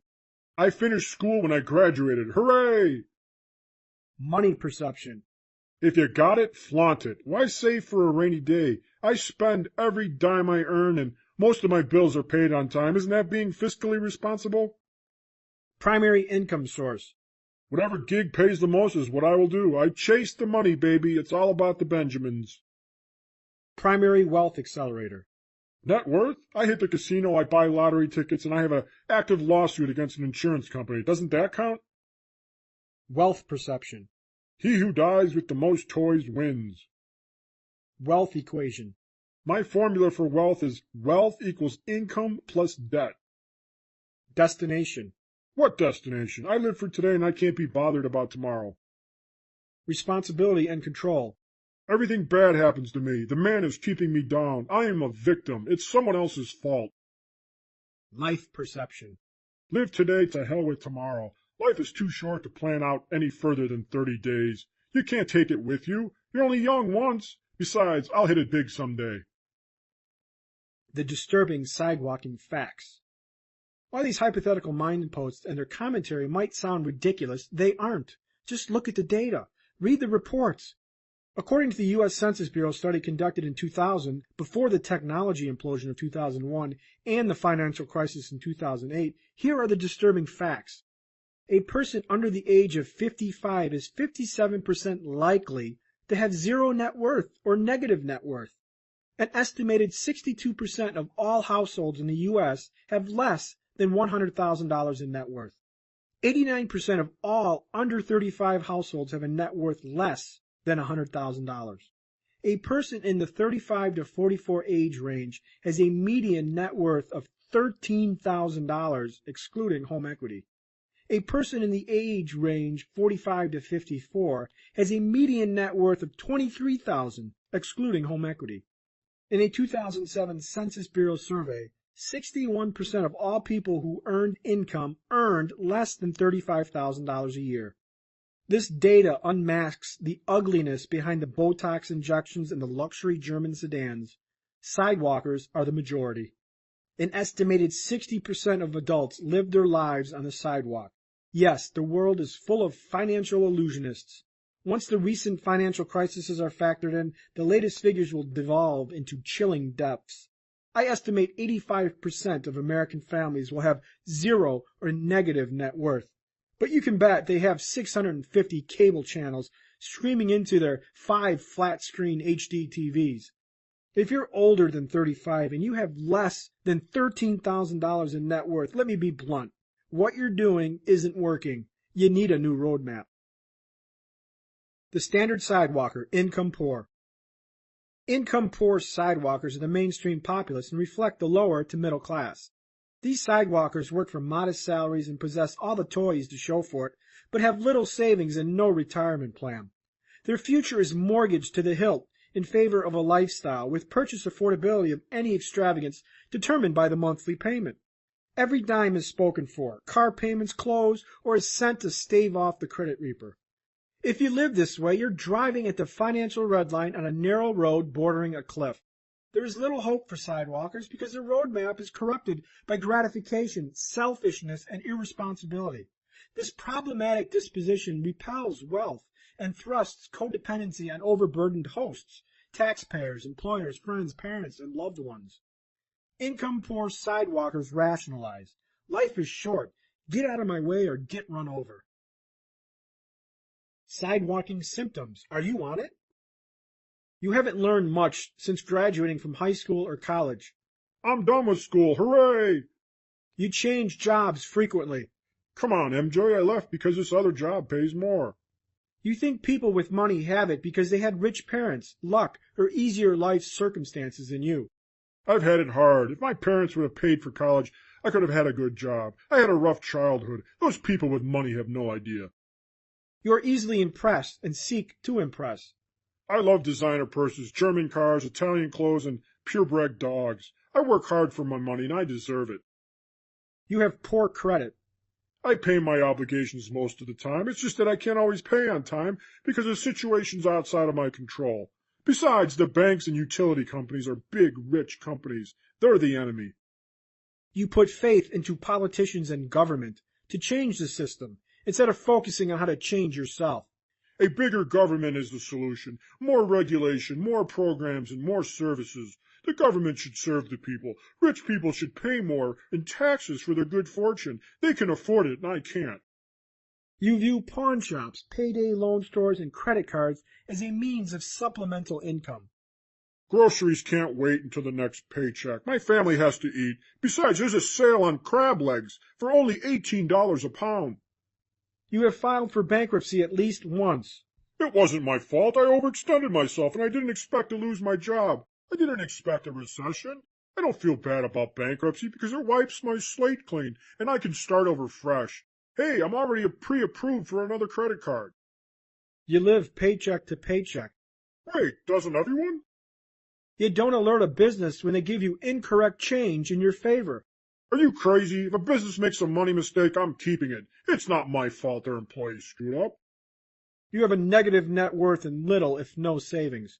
What's the point? You only make 1% on a savings account anyways. And look at all those people who invested in the stock market. Suckers! At least if I spend every dime, I can't lose it. You have no car insurance, no health insurance, and you have unprotected sex with uncommitted partners. What can I say? I'm a risk taker. I know that insurance and birth control are important. It's just not a priority. You regularly gamble at the casino or buy lottery tickets. You gotta play to win, right? I mean, forget the odds. This time it's different. I just feel it. You immerse yourself in alternate realities, including websites, celebrity gossip blogs, television, sports, video games, and soap operas. I just love American Idol. Lost, Survival, and The People's Court. Monday through Friday, 6 p.m. to 10 p.m. I know exactly where I'm going to be. You've lost money on get-rich schemes. There's got to be an easy way to wealth. If I just buy this program, DVD series, late-night infomercial product, I'll have the secret. Get rich easy. It's out there. Your family cringes when you ask for money, or you quit asking because you know a lecture follows. Geez, it's just $500. My parents should take care of me until I die. Don't they see how hard I have it? I mean, look at this apartment. The granite countertops need to be replaced. Can you identify a behavioral pattern? These mindsets are indicative to the sidewalk. Hopefully you're not feeling angry or defensive, because that might indicate your beliefs are bred from the sidewalk roadmap. The sidewalk's gravitational pull, poorness.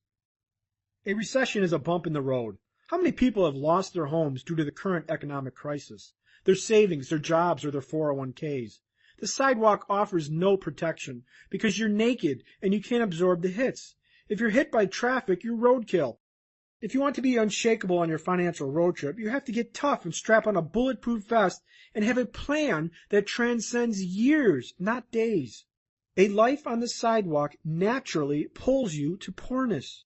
Because the sidewalk is always about the short term, it never works for the long term. Your future becomes a mortgage for a pleasant present. Unfortunately, any bump in the road causes the loans of the sidewalk to be called in. A recession, a job loss, an interest rate hike, a mortgage reset. Living on the sidewalk can literally end in living on the sidewalk. If you ask any derailed sidewalker what spun his financial life out of control, he will quickly blame some external factor. Oh, I was laid off. My car broke down. I had no health insurance when I broke my foot. The judge ordered a 20% increase in alimony. When you rev your financial engine at the red line, you're guaranteed to burn out. And then ironically, your pleasant todays turn into horrible tomorrows. More work, more debt, and more stress. I don't know your age, but let's be honest and ask the uncomfortable question. Can you seriously expect to retire on $13,000 in net worth or $113,000? Is it rational to think you can live off your home equity refinance?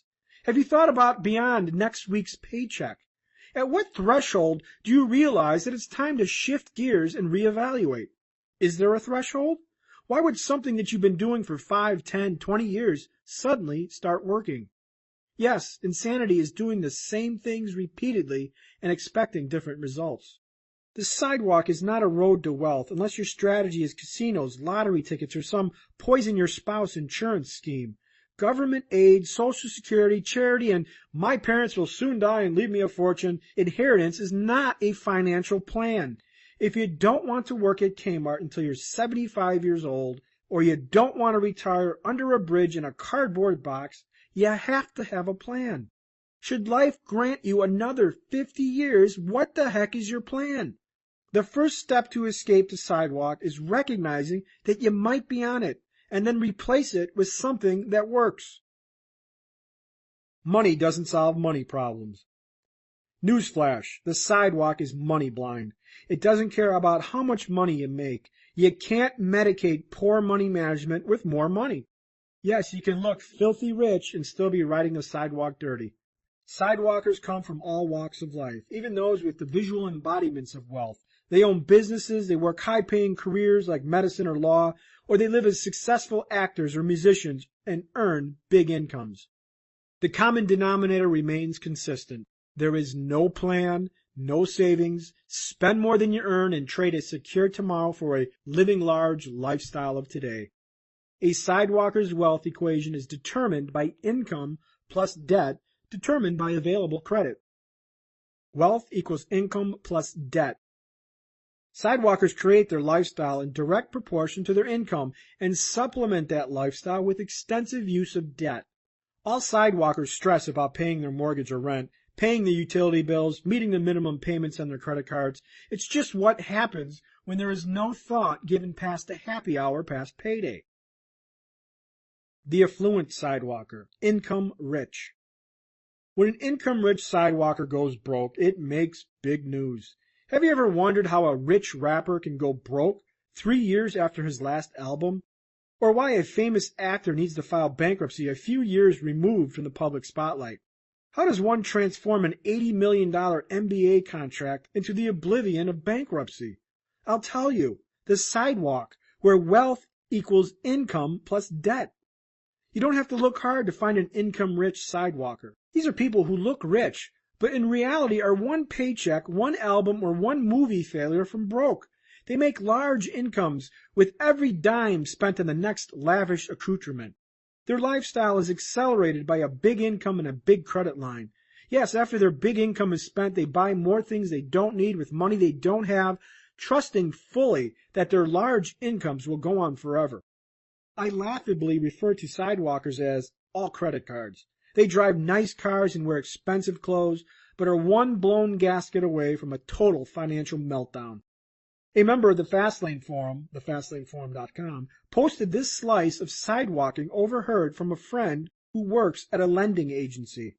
A famous rapper was denied a loan for $60,000, despite putting on his application that he was making $400,000 per month. Yet after having 2 hits in the past year, he must be broke. He also had a terrible credit score. Goes to show you, money management skills and having good credit are very important, even when you are having a ton of success. Since income-rich sidewalkers earn big incomes, having designer clothes, accessories, and hobbies are commensurate with their earnings. For example, an income-rich sidewalker earns $20,000 a month. They feel justified in buying a pair of $300 jeans. The problem is that, just like income-poor sidewalkers, the income-rich sidewalkers' spending isn't satisfied until they burn through their entire monthly income plus more. It's an irrational way to live, as if people fear that not spending the money will cause it to disappear. Earn $50,000 a month, spend $60,000. Earn $250,000 a month, spend $350,000. The money outflow always outpaces the money inflow. Someone who earns $2 million a year is susceptible to the same sidewalking pitfalls as someone who earns $20,000 a year. Financial discipline is blind to income. Lack of financial discipline resides on the sidewalk, and it doesn't care what you earn or what you drive. The income-wealth mirage of the sidewalk. Notice how both income-poor and income-rich sidewalkers share the same problems but different scenery. The reason is more money is not a solution to poor financial management. Poor money management is like gambling at a casino, because over time, the house always wins. Tossing more money at the deficiency is like trying to plug a hole in the dam with more water. More money doesn't buy financial discipline, and those lacking financial discipline misuse money to delay the inevitable. If you can't live on $40,000 a year, you won't be able to live on $400,000 a year. While you might fret about your $900 mortgage payment, the income-rich sidewalker frets about his $9,000 mortgage payment. The fretting is alike, the problems are the same, only the amounts differ. Only a mindset change regarding money is a solution to money problems. To change your mindset, you must change your roadmap. Get off the sidewalk and stop equating wealth to income and debt. Chapter Summary, Fastlane Distinctions. A first-class ticket to the sidewalk is to have no financial plan. The sidewalk's natural gravitational pull is poorness, both in time and money. You cannot solve poor financial management with more money. You can be income rich and still ride the sidewalk dirty. If wealth is defined by income and debt, wealth is an illusion, because it is more vulnerable to potholes, detours, and bumps in the road. When the income disappears, so does the illusion of wealth. Poor financial management is like gambling. The house eventually wins. Chapter 6. Has your wealth been toxified? Wealth is the ability to fully experience life. Henry David Thoreau. Society's toxification of wealth. The lure of the sidewalk evolves from society's poisonous and toxic corruption of wealth. Society has resolutely declared wealth's definition for you. Wealth is a chauffeur-driven Rolls-Royce, chartered jets, exotic trips to the South Pacific, a mansion on the bay, and a penthouse in Las Vegas. Society says wealth is 6-carat diamond earrings, Aston Martins, and watches that cost more than most people's homes. Society says wealth is an indecent proposal to buy a romp in the sack with Demi Moore for $1 million based on the argument that the night will come and go, but the money will last a lifetime. So how am I doing? Sound like wealth? Ask 10 people, what is wealth? And you'll hear 10 different answers. Your wealth might be symbolized by a Lamborghini like it was for me, or it might be a farm on 70 acres in Montana and a stable full of racehorses. If you think like most, wealth is instinctually defined by lavish luxury lifestyles. Society has us conditioned to believe that wealth is an absolute construct perfected by material possessions. In fact, I've had to tailor the hook of this book to society's definition of wealth over the real definition. Why the misdirection? Well, like Pavlov's dogs, you've been trained to respond to it. You see, society has done a fabulous job of defining wealth for you, and unfortunately, they again have misled you. But don't worry, if you want luxury, the Fastlane can deliver. The Wealth Trinity. What is wealth? Wealth isn't as ambiguous as it may seem. The happiest moments in my life were when I felt true wealth. And guess what? It wasn't the day I bought my first Lamborghini. It wasn't the day I moved into a big house on the mountain or sold my company for millions. Wealth is not authored by material possessions, money, or stuff, but what I call the 3 fundamental F's: family, relationships, fitness, health, and freedom, choice. Within this wealth trinity is where you will find true wealth, and yes, happiness.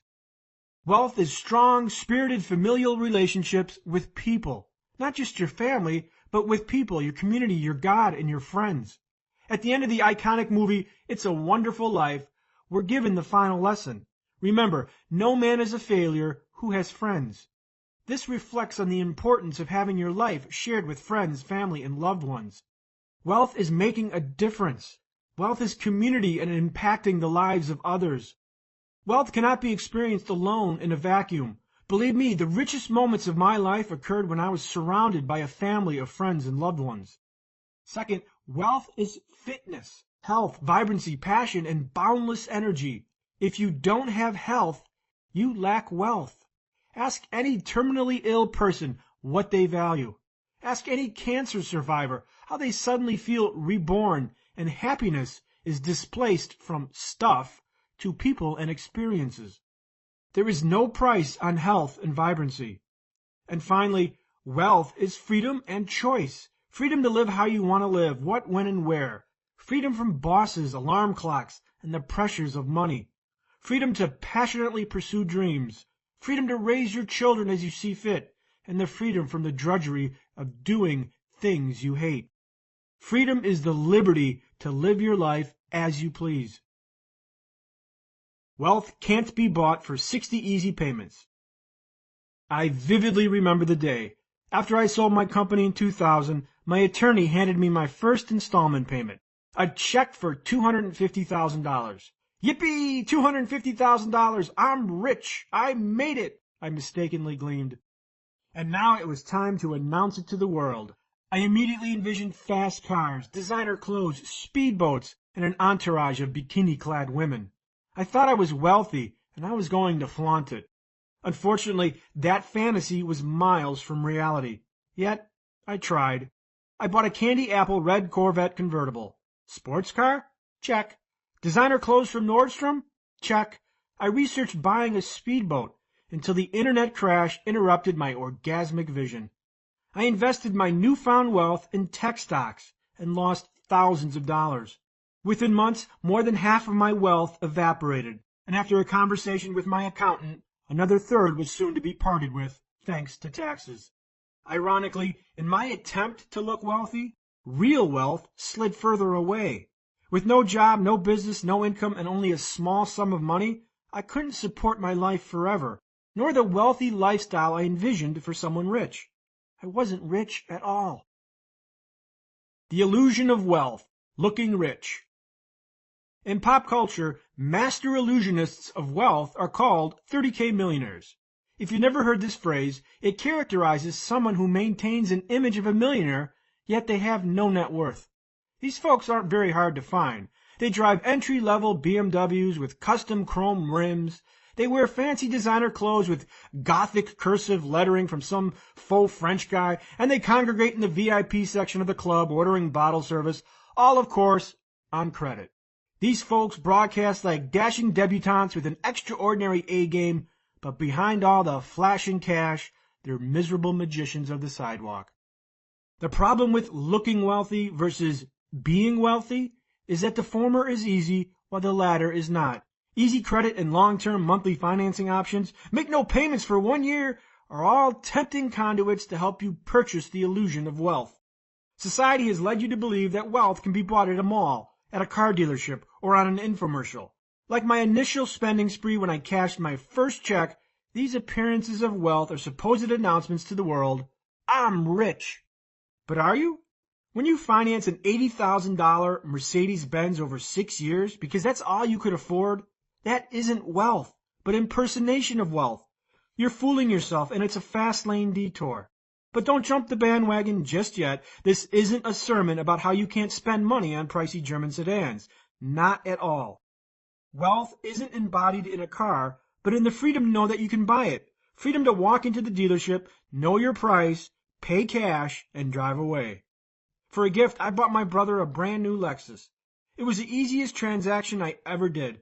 I researched the car and determined the price I wanted to pay. I walked into the dealership with a cashier's check, and I told the salesman, I have a cashier's check for $44,000, and I want to buy that car. I need a simple yes or no. 20 minutes later, I owned a Lexus. This is wealth, not an impersonation of wealth. When I drive to the gym, I pass a dilapidated apartment complex near the expressway.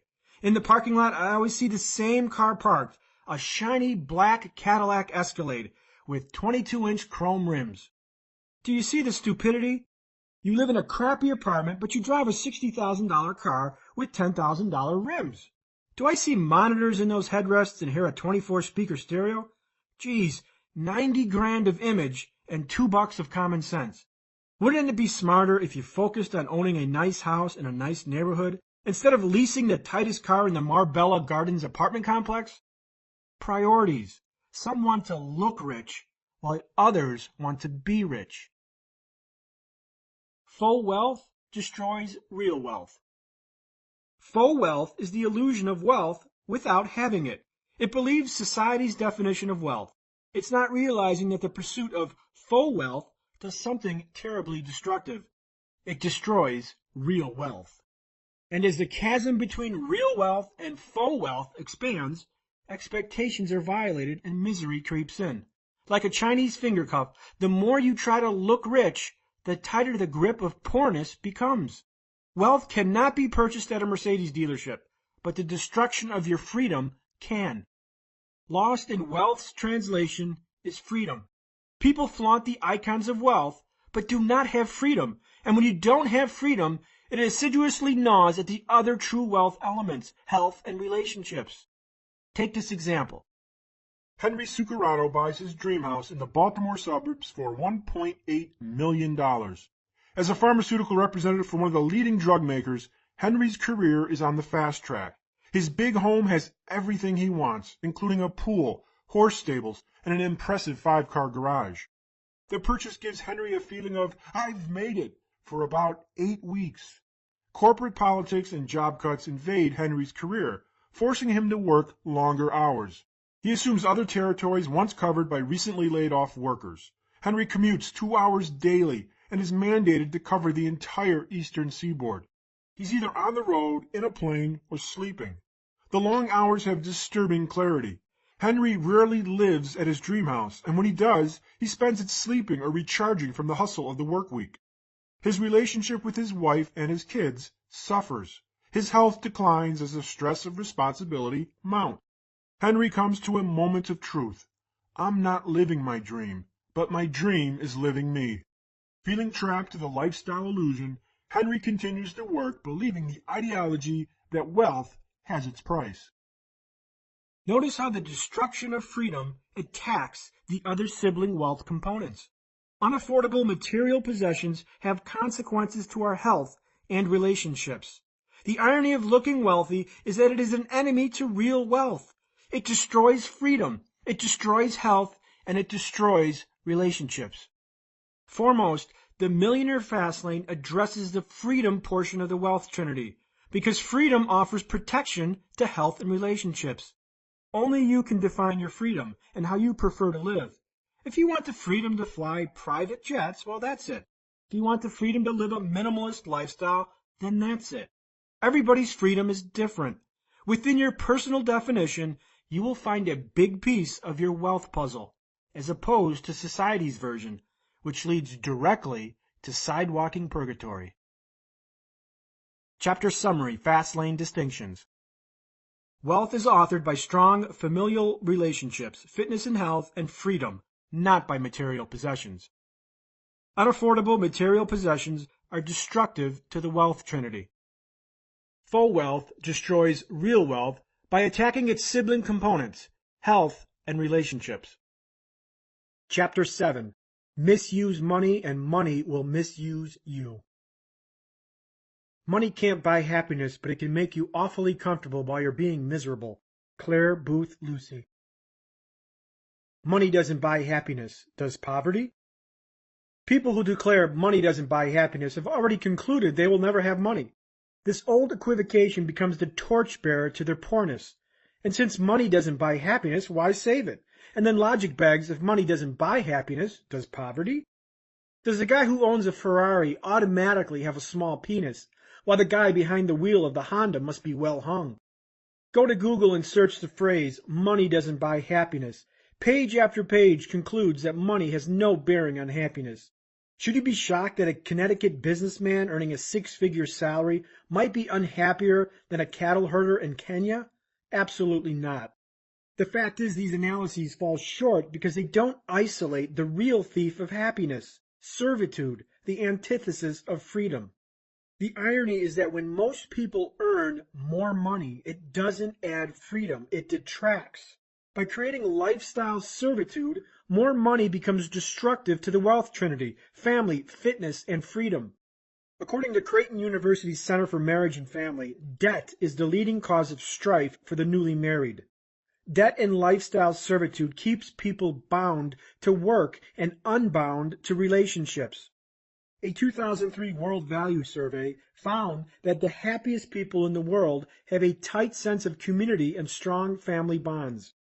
After basic needs are met, security, shelter, health, food, our happiness quotient is most significantly impacted by the quality of our relationships with our partners, our family, our friends, our spirituality, and ourselves. If we are too busy chasing the next greatest gadget to strike down the competitive opulence of the Joneses, we finance our misery. The World Value Survey concluded that consumerism is the leading obstacle to happiness. The fact is there are many millionaires and well-paid career folks who are absolutely miserable, and it has nothing to do with money. It has to do with their freedom. Money owns them instead of them owning their money. The well-salaried workaholic who is never home to strengthen the relationship with his wife and kids is likely to be less happier than the poor farmer in Thailand who spends half his day tending to his fields and the other half with his family. In 2009, the popular American talk show host David Letterman went public with an extortion plot by a producer from another CBS show. The man who perpetrated the alleged $2 million blackmail scam reportedly earned $214,000 a year. Yet the man claimed to be in severe financial ruin, partly due to spousal alimony payments of nearly $6,000 a month.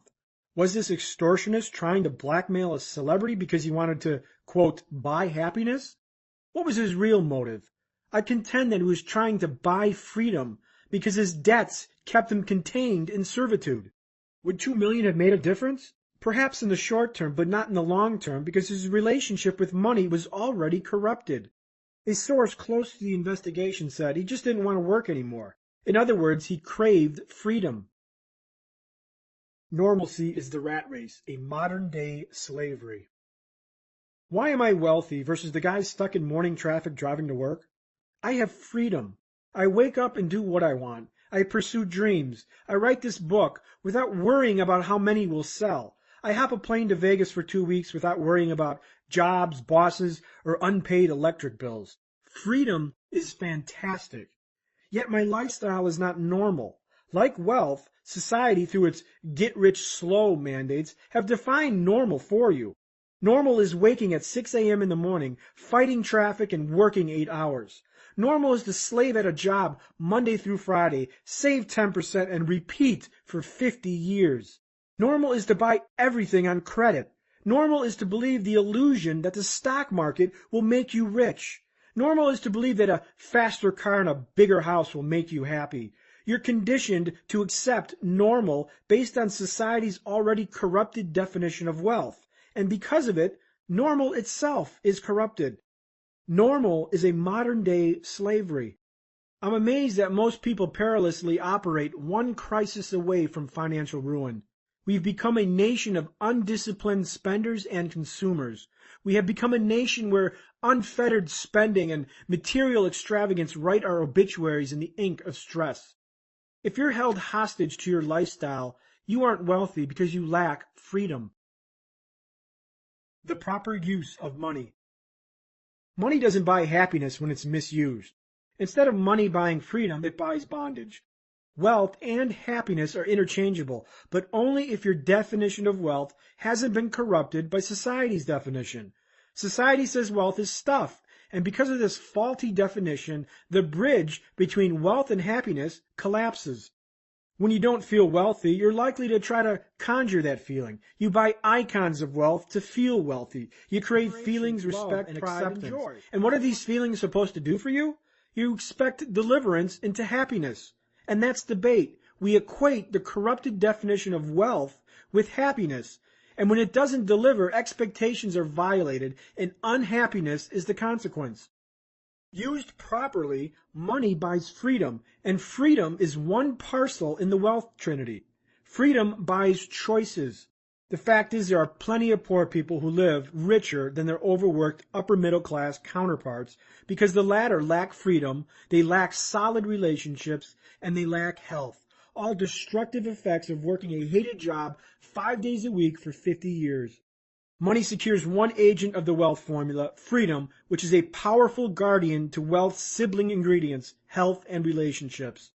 For example, money buys the freedom to watch your kids grow up. Money buys the freedom to pursue your craziest dreams. Money buys the freedom to make a difference in the world. Money buys the freedom to build and strengthen relationships.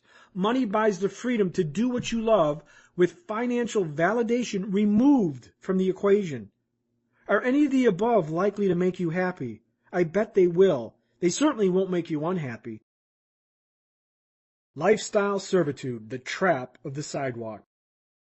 Sidewalkers are embroiled in lifestyle servitude, where life is forced into a rat race, a constant tug-of-war between lifestyle extravagances and work, a self-perpetuating merry-go-round of work for income and income for lifestyle and lifestyle for work. Wherever there's lifestyle servitude, there's a systematic erosion of freedom. Number one, work creates income. Number two, income creates lifestyle, debt, cars, boats, designer clothes. Number three, lifestyle, debt, forces more work. 4, repeat the process. I learned about lifestyle servitude in my early 20s. After college graduation, I took a hellacious job as a construction laborer in Chicago and fought city traffic daily. The pay was more than I had ever earned at my young age, and with my increase in income, I felt wealthy. So what did I do? I elevated my lifestyle and financed the illusion of wealth. I bought my first sports car, a Mitsubishi 3000 GT. It didn't take long for me to realize that my dream car wasn't an icon of wealth, but a parasite that fed on my freedom. I hated my job. It was stressful, and it drained my energy, leaving my entrepreneurial dreams tethered. I couldn't quit. I had responsibilities, car payments, gas, and insurance. Because of my obligations to stuff, I sentenced myself to imprisonment in a job I loathed. Yet this type of servitude is normal. We're taught to strive for the latest and greatest regardless of consequence. It leaves us indentured for years, condemning us to lifestyle imprisonment. And the more stuff you buy that you can't afford, the longer your jail sentence becomes. If you think you can afford it, you can't. Think about the last time you bought a pack of gum. Did you fret over the price? Did you ask, can I afford this? Probably not. You bought the gum and it's done. The purchase had no impact on your lifestyle or your future choices. To a rich man who walks into a dealership and buys a six-figure Bentley without thought, the acts are the same. Affordability is when you do not have to think about it. If you have to think about affordability, you can't afford it because affordability carries conditions and consequences. If you buy a boat and resort to mental gymnastics over affordability, you cannot afford it. Sure, you can assuage affordability and make outlandish arguments, often starting with, I can afford it as long as I get that promotion. My mortgage doesn't adjust. My stock portfolio makes another 10% this month. My sales forecasts are double. My wife finds a job. I cancel my health insurance. This self-talk is a warning that you can't afford it. Affordability doesn't come with strings attached. You can bluff yourself, but you cannot bluff the consequences. So how do you know if you can afford it? If you pay cash and your lifestyle doesn't change regardless of future circumstances, you can afford it. In other words, if you buy a boat, pay cash, and are not affected by unexpected bumps in the road, you can afford it. Would you regret a gum purchase if you lost your job a week later? Or if your sales forecast was slashed by 50%? Nope, it wouldn't make a difference. This is how affordability is measured against your level of wealth. To overcome wealth impersonation, know what you can and can't afford. There's nothing wrong with buying boats and Lamborghinis if you can truly afford them. There's a time and place to indulge. The Millionaire Fastlane is designed to bring you to that place. The bait of lifestyle servitude. The siren call of lifestyle servitude is the false prophet of feel-good, instant gratification, and immediate pleasure. Wouldn't it be nice if everything that felt good were good? Chocolate, that supersized fast food combo meal, sunbathing, smoking. Unfortunately, short-term feel-good is often long-term bad. Instant gratification is a populist plague, and its predominant side effects are easily spotted: debt and obesity. Most Americans are fat because the easiest and cheapest instant gratification comes from food. When you plop your butt on the recliner and maul through a can of Pringles, you choose pleasure now in lieu of pain later. If you live with your parents and you finance a $45,000 Mustang over 72 months based on a $31,000 a year bartender's wage, you let instant gratification win and lifestyle servitude ensues. Wealth, like health, isn't easy and it's cut from the same fabric. Their processes are identical. They require discipline, sacrifice, persistence, commitment, and yes, delayed gratification.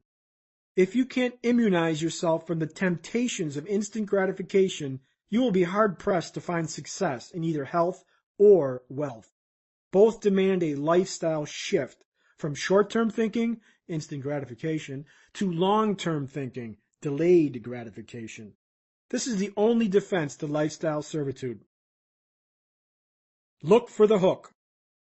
Instant gratification is the bait and lifestyle servitude is the hook. The advertising industry is on a great fishing expedition and their goal is to hook you. Their juicy bait, that shiny new car, the bigger house, the designer clothes, the got-to-have-it-now product. Every day you are bombarded with instant gratification's bait. You can't survive life without this product. Buy now and life will be so much easier. You are not a success until you own one of these. Imagine how envious the neighbors will be when you buy this. These messages share one commonality. You're their prey and the peddlers don't care if you can afford it or not. Defend yourself by exposing the hook beneath the bait, the bucket of bondage which is lifestyle servitude. When instant gratification entices you to bite the bait, you become a casualty of the hook, lifestyle servitude. Instead of you owning your stuff owns you. Know wealth's enemies and what actions invite those enemies into your life. Wait until you can truly afford your lifestyle luxuries. And in the fast lane, that day can come sooner rather than later. Chapter summary, fast lane distinctions.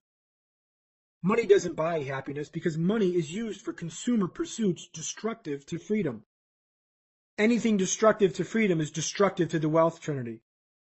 Money, properly used, can buy freedom, which can lead to happiness. Happiness stems from good health, freedom, and strong interpersonal relationships, not necessarily money.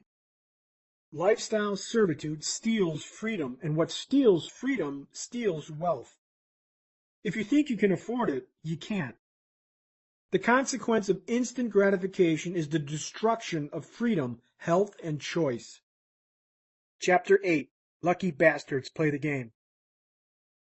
I'm a great believer in luck, and I find the harder I work, the more I have of it. Thomas Jefferson. Psst, want to get lucky? I once overheard someone call me a lucky bastard. What a sad, delusional, sidewalking belief. I'm not lucky. I'm a player of the game.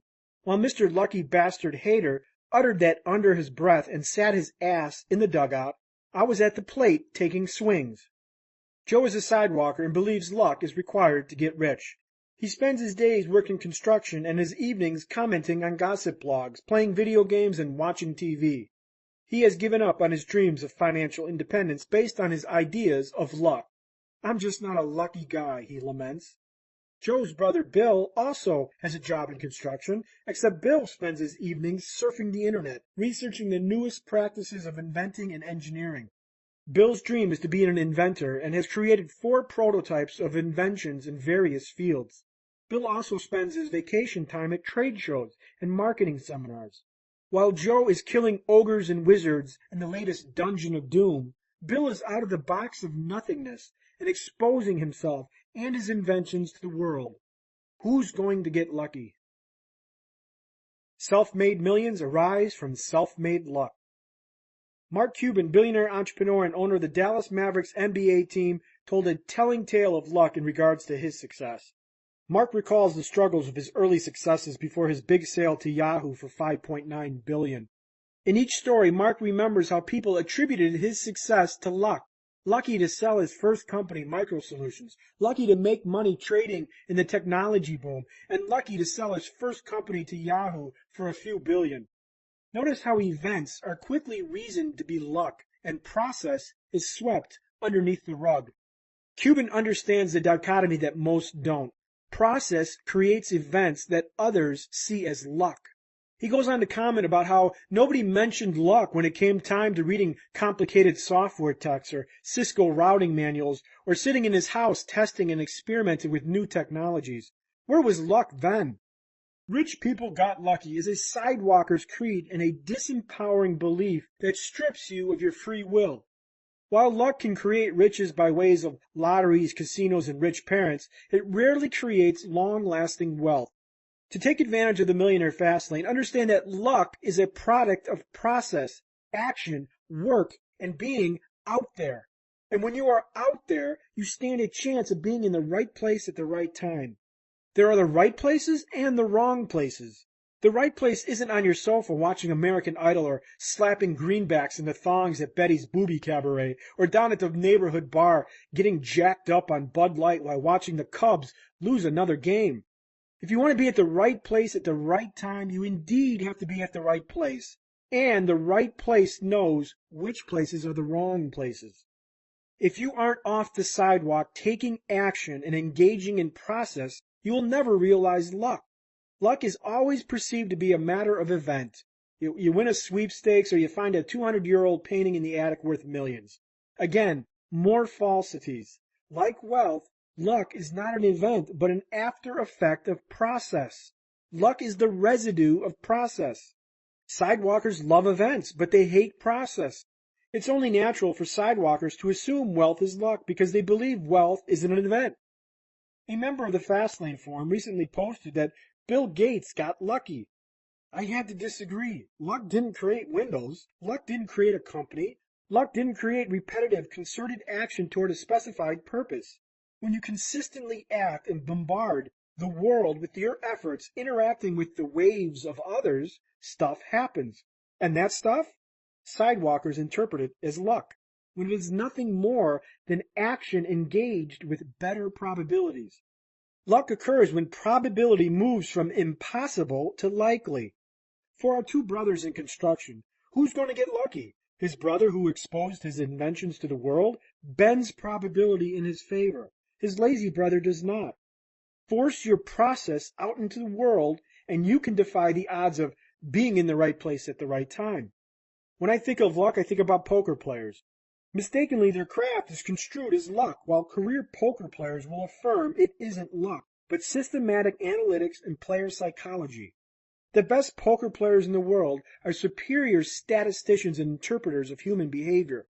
Does luck play a role? Sure, but the role is minor, while player skill siphons the majority's bankroll. To tell a great poker player, "You're lucky," is to hurl an insult. Likewise, to ascribe luck to a self-made millionaire's success is to perform the same insult. To realize luck, engage in processes where better probabilities exist. Luck is introduced when you play. When life is played to win, luck will show its face. Unfortunately, sidewalkers assign luck to events of faith, luck not engaged by process. If you want luck, engage in process, because process raises events from the ashes. Renounce the big hit as your financial plan. Sidewalkers loathe process, so their financial plan omits standard process, such as saving or budgeting, and relies on events. If you believe that luck is the sole source of wealth, you'll gravitate toward events of luck, a diligent quest to finding the big hit. What's a big hit?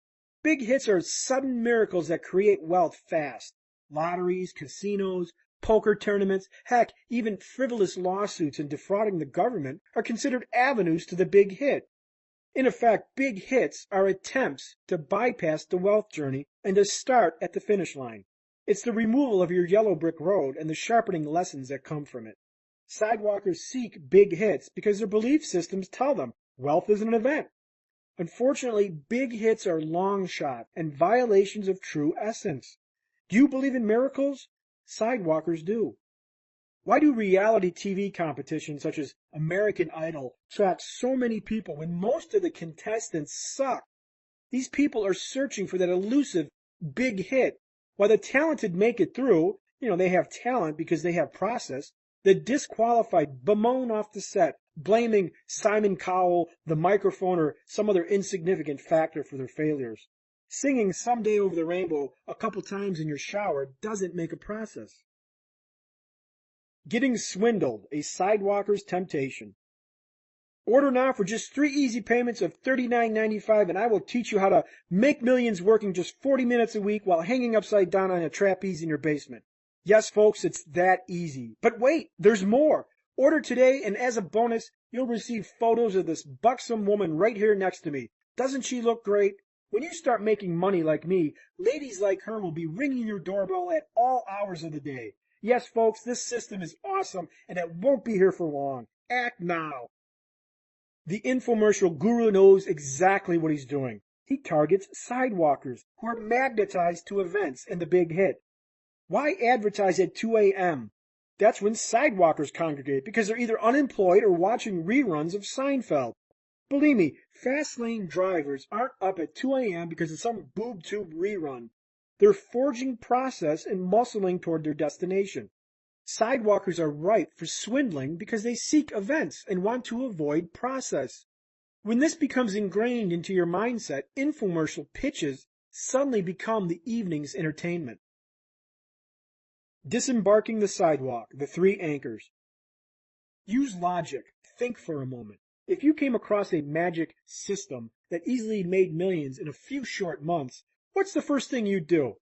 Of course you know, and I know. You'd hire a direct marketing firm, package your secret into 5 CDs and 1 quick start video, and sell it on the Home and Garden channel at 3 a.m. on Tuesday night. Yes, that's the first thing I'd do if I had the billion-dollar secret.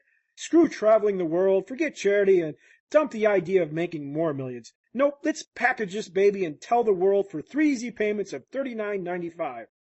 Do people believe the pitch, or do they desperately seek the easy event? The art of selling money-making systems on TV infomercials is a strong fast lane. Unfortunately, the systems being sold aren't fast lane or as profitable as the act of selling the system itself. How do gurus get away with this madness? Easy. A sidewalker's mindset is anchored in 3 beliefs that keep them trapped there and vulnerable to money-making schemes. Belief number 1, luck is needed for wealth. Belief number 2, wealth is an event. Belief number 3, others can give wealth to me. Here is where these beliefs fail. First, wealth is not about luck, but about process improving probabilities. Second, events of wealth, like lotteries and casinos, are long shots and not process. And finally, only you can deliver yourself to true wealth. There is no chauffeur and there is no money-making program sold on TV that will escort you.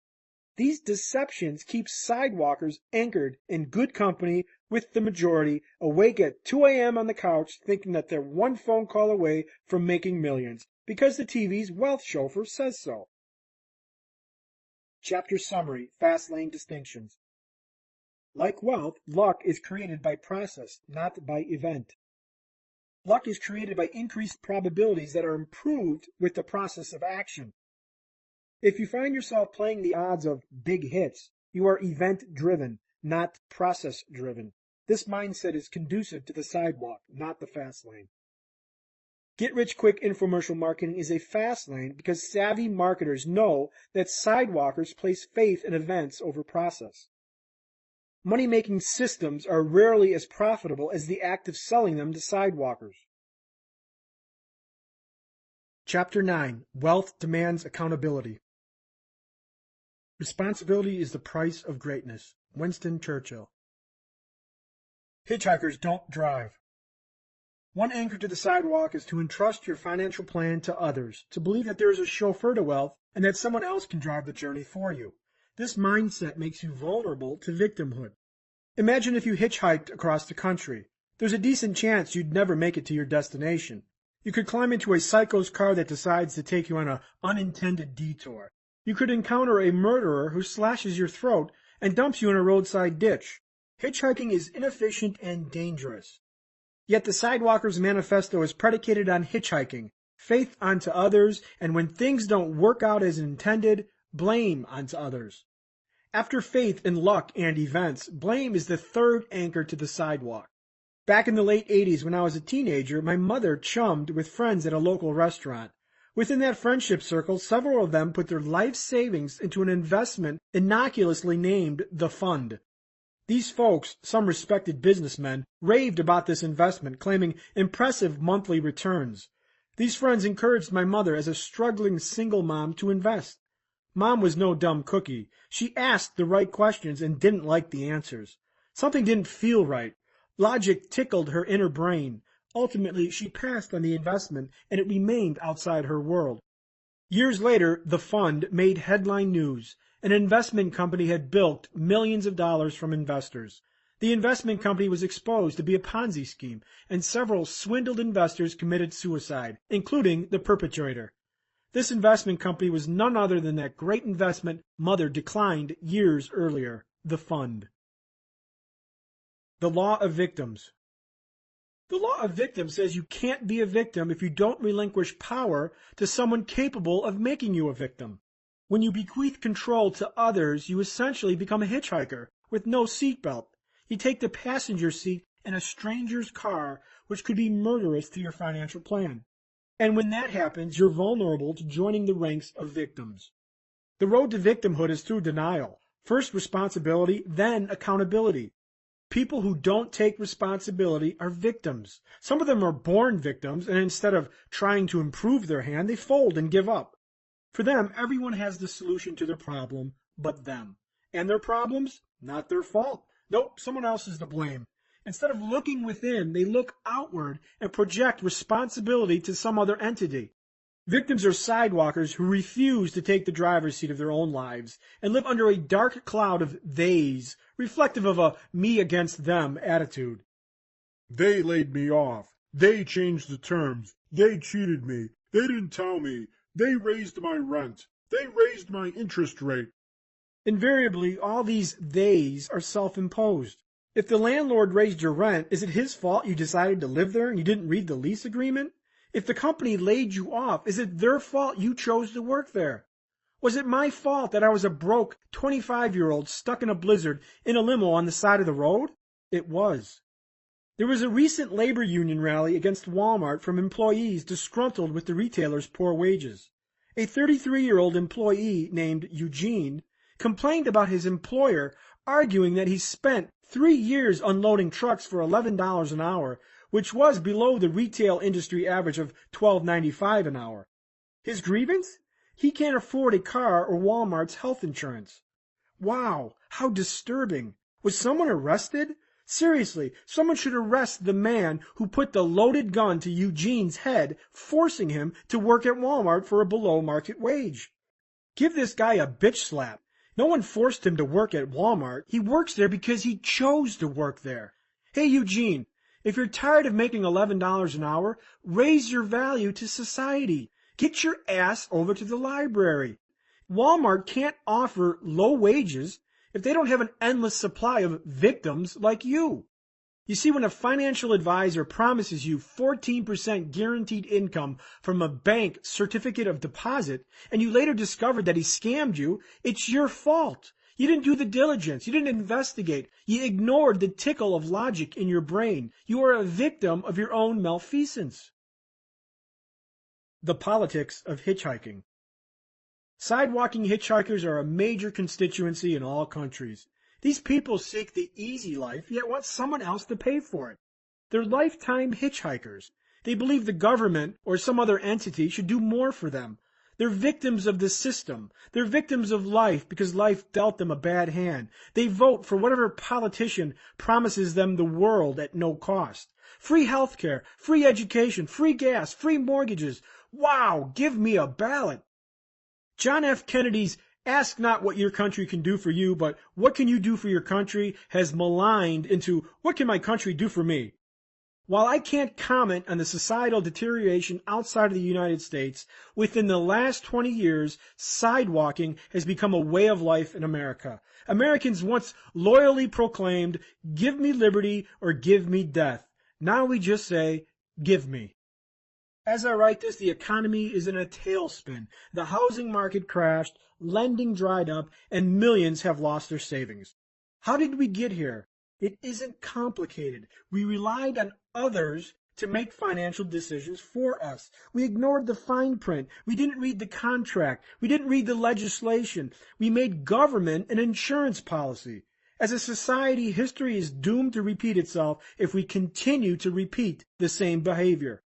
I'm a minor participant in the recession. Sure, my home declined in value, but that's okay because I don't use my home as a wealth tool. Yet the gurus say your home is your greatest investment. Baloney. When the markets crashed, I didn't lose a lot of money because the markets weren't my wealth acceleration vehicle. The fast lane is about control, and if you live like a sidewalking hitchhiker, you have no control. On a public forum in August 2005, I predicted the forthcoming housing bust and outlined my theory with 7 reasons why I thought so. As it turns out, I was correct, and that truth crystallized because I chose to make financial decisions for myself. I didn't rely on the pontificators at CNBC who rappishly declared, housing was safe. I didn't rely on the mainstream media. I didn't rely on others. I relied on me. I was driving, not hitchhiking. And the beauty of driving is something that escapes most people. Responsibility. Wealth demands responsibility, followed by accountability. Responsibility is the forefather to accountability, but one doesn't evidence the other. When you admit responsibility to overdrafting your checking account, yet you do it again next week, you're not accountable. When you admit responsibility to fathering a child out of wedlock, yet you continue to engage in that behavior, you're not accountable. When you take responsibility for having your purse stolen, but flaunt it on the table in open view, you're not accountable. Accountability is being culpable to your consequences and modifying your behavior if need be to prevent those consequences. You can be responsible while not being accountable.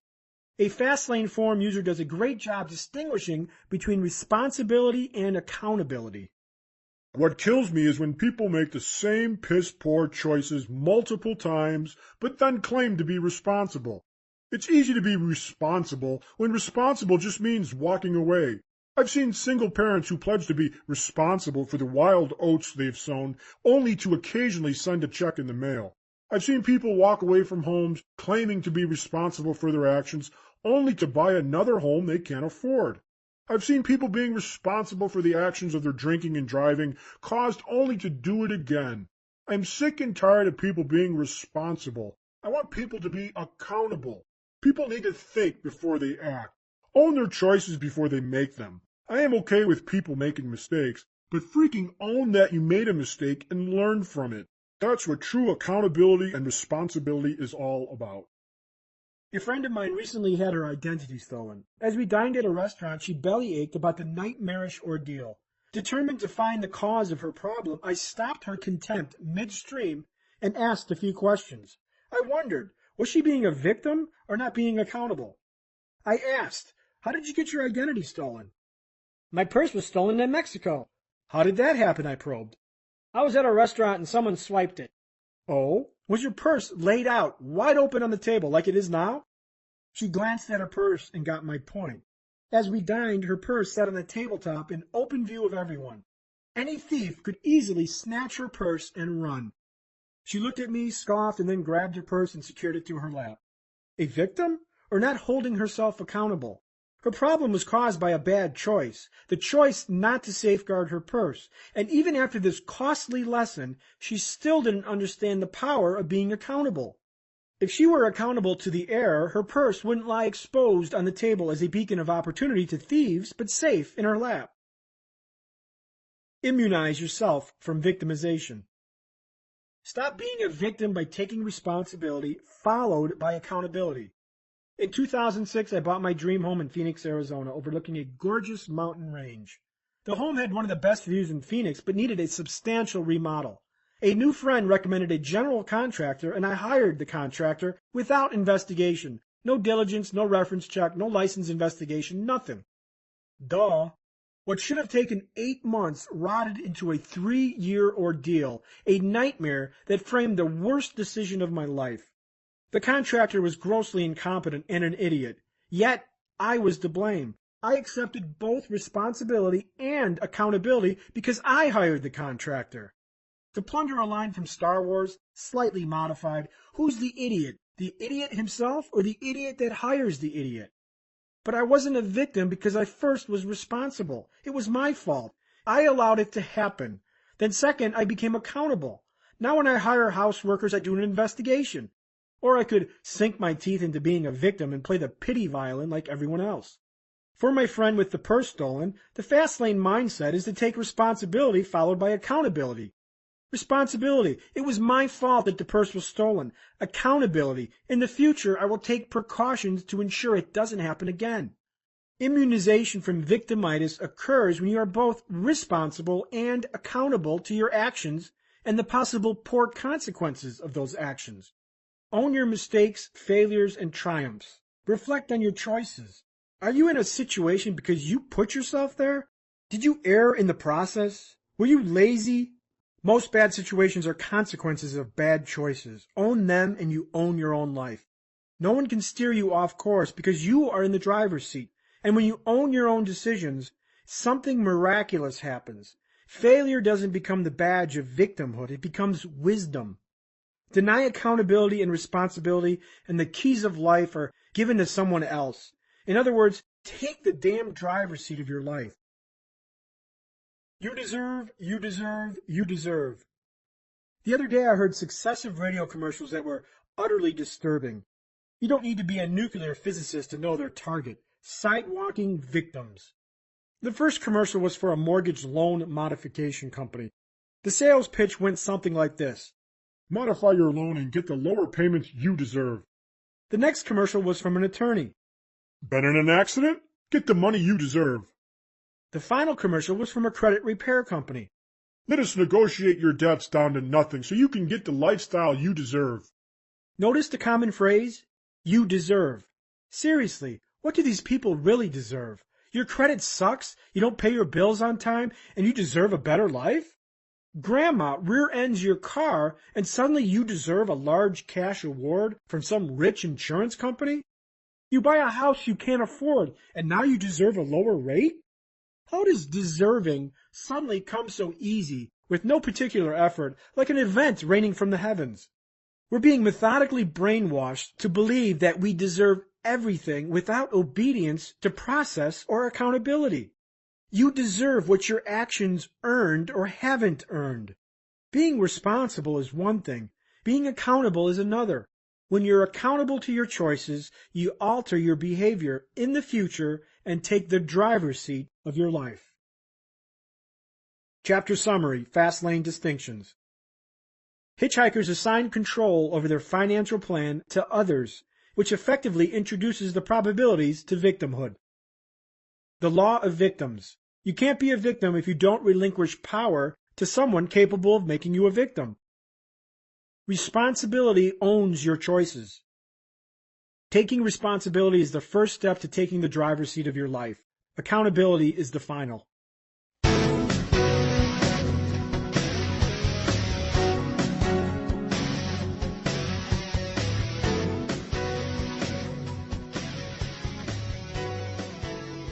Part 4, Mediocrity, the Slow Lane Roadmap. Chapter 10, The Lie You've Been Sold, the Slow Lane. What if I told you insane was working 50 hours a week in some office for 50 years, at the end of which they tell you to piss off, ending up in some retirement village, hoping to die before suffering the indignity of trying to make it to the toilet on time? Wouldn't you consider that to be insane? Steve Buscemi, Con Air, Paramount Pictures, 2003. Next exit, slow lane, mediocrity ahead. In the previous chapter, we highlighted that a sidewalker has no financial plan and is only concerned with the pleasures of today, often governed by instant gratification. While the sidewalk is a chronic lifestyle that mortgages the future for a pleasurable today, the slow lane is the antithesis, a sacrifice of today in the hopes of a brighter and freer tomorrow. As a slow lane traveler, you're deluged with a series of doctrines that plead discipline to the trade-off. Get a job and waste 5 days a week toiling at the office. Bag a lunch and stop drinking $10 coffee. Faithfully entrust 10% of your paycheck to the stock market and your 401k. Quit dreaming about that sports car in the window because you can't buy it. Delay gratification until you're 65 years old. Save, save, save because compound interest is powerful. $10,000 invested today will be worth 10 gazillion in 50 years. Surprisingly, the slow lane is the first convenient exit off the sidewalk and evolves with maturity and increased adult responsibilities. Most college graduates begin their post-schooling life on the sidewalk. I certainly did. Graduation pardoned a license to buy stuff that yielded instant pleasure. Trips to Cancun, a flashy car with a booming stereo, nightly drinking binges, and a massive CD collection. Life was all about now, regardless of future consequences. Sidewalkers and people in general instinctively regard a better future. I'll be making more money. I'll hit the lottery. After my father dies, I'll inherit thousands. Future crutches often justify pleasurable nows, and behind the scenes, lifestyle servitude swells. However, with increased responsibilities, perhaps a growing family, mounting debt loads, and future expectations not matching reality, the sidewalker comes to terms with the uncertainty of the sidewalk and does the seemingly responsible lane change. He off-ramps and graduates to the slow lane roadmap, a strategy touted and praised by credible sources. While the sidewalk is typified by undisciplined behavior, the slow lane's financial plan introduces responsibility and accountability into the wealth formula. That can't be bad, right? Unfortunately, the slow lane is like bad directions given at a gas station, except these directions aren't given by strangers, but by people you trust, teachers, television and radio personalities, financial advisors, and yes, even our parents. These ostensible sources reinforce the strategy's fictitious strength when its efficacy is a sucker's bet. The slow lane is a lifetime wager that a sacrificial today will yield a wealthier tomorrow. The promise of wealth. The price? Your life.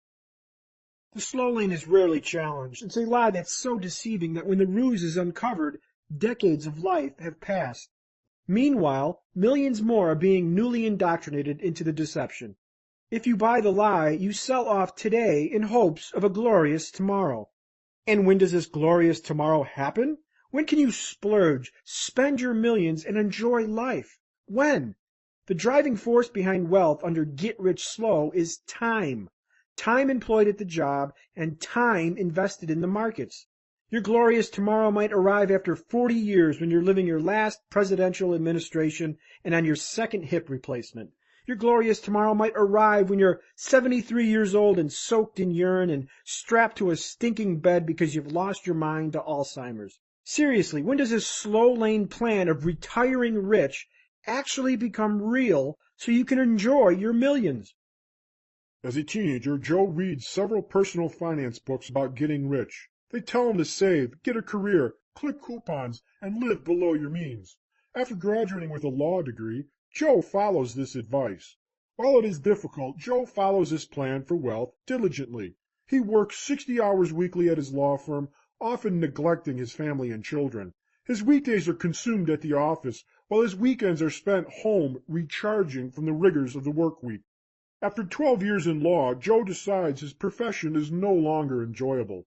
Yet he decides to endure, as he is just one promotion away from making partner and a guaranteed six-figure salary. As Joe's life progresses, he never loses sight of his goal: retire by age 55, because after all, financial guru David says the smart people finish rich. Joe saves, works overtime, invests in mutual funds, and participates in his firm's 401k. He continues to endure his job for the sake of the plan. No one said it'd be easy. That one day was coming, the day when he'd retire with millions. He justifies that 5 days of misery and a hated job is worth the sacrifice for the future. Then one hot summer day, while mowing the lawn, Joe has a heart attack and dies at age 51, 4 years before his destination. You can either live rich young or live rich old, while risking death along the way. The choice is yours, and it shouldn't be a contest. Rich at 25 years old beats the snot out of rich at 65 years old. Ask a youngster, how do you get rich young? Will coupons, mutual funds, and 401ks be the answer? Comedic, I know.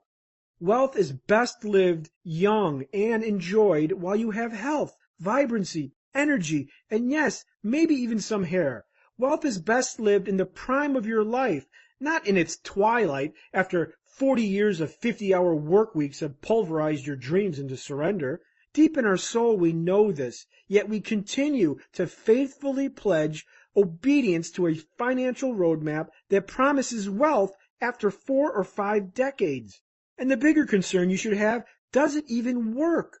The global recession has exposed the slow lane for the fraud it is. With no job, the plan fails. When the stock market loses 50% of your savings, the plan fails. When a housing crisis erases 40% of your illiquid net worth in 1 year, the plan fails. The plan is a failure because the plan is based on time and factors you cannot control. Unfortunately, millions of people have faithfully invested decades into this plan only to discover the ugly truth. The slow lane is risky and insufferably impotent. A strategy that requires your life and your dreams to be paid as penance is a sucker's bet. The slow lane arrogantly assumes that you're going to live forever and, of course, be gainfully employed forever. Unfortunately, wheelchairs don't fit in the trunks of Lamborghinis. Slow lane mileposts and missives. Over time, the slow laner collects and espouses a series of mileposts reinforced by credible sources. Mom and Dad say, go to college, graduate, and get a job. Best-selling author David says, stop drinking expensive lattes. Susie says, open a Roth IRA and contribute 10% of your paycheck. Ramsey says, snowball that debt. All these missives formulate the slow laner's mileposts, a journey to wealth that consumes a lifetime. The milepost. Debt perception.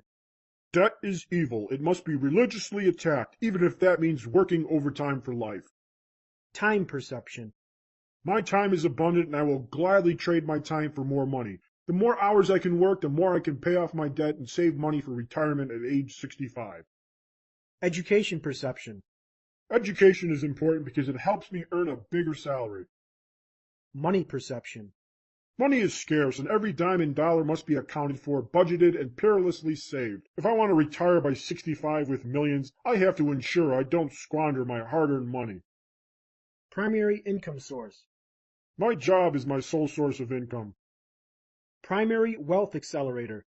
Compound interest is powerful because $10 invested today will be worth $300,000 in 50 years.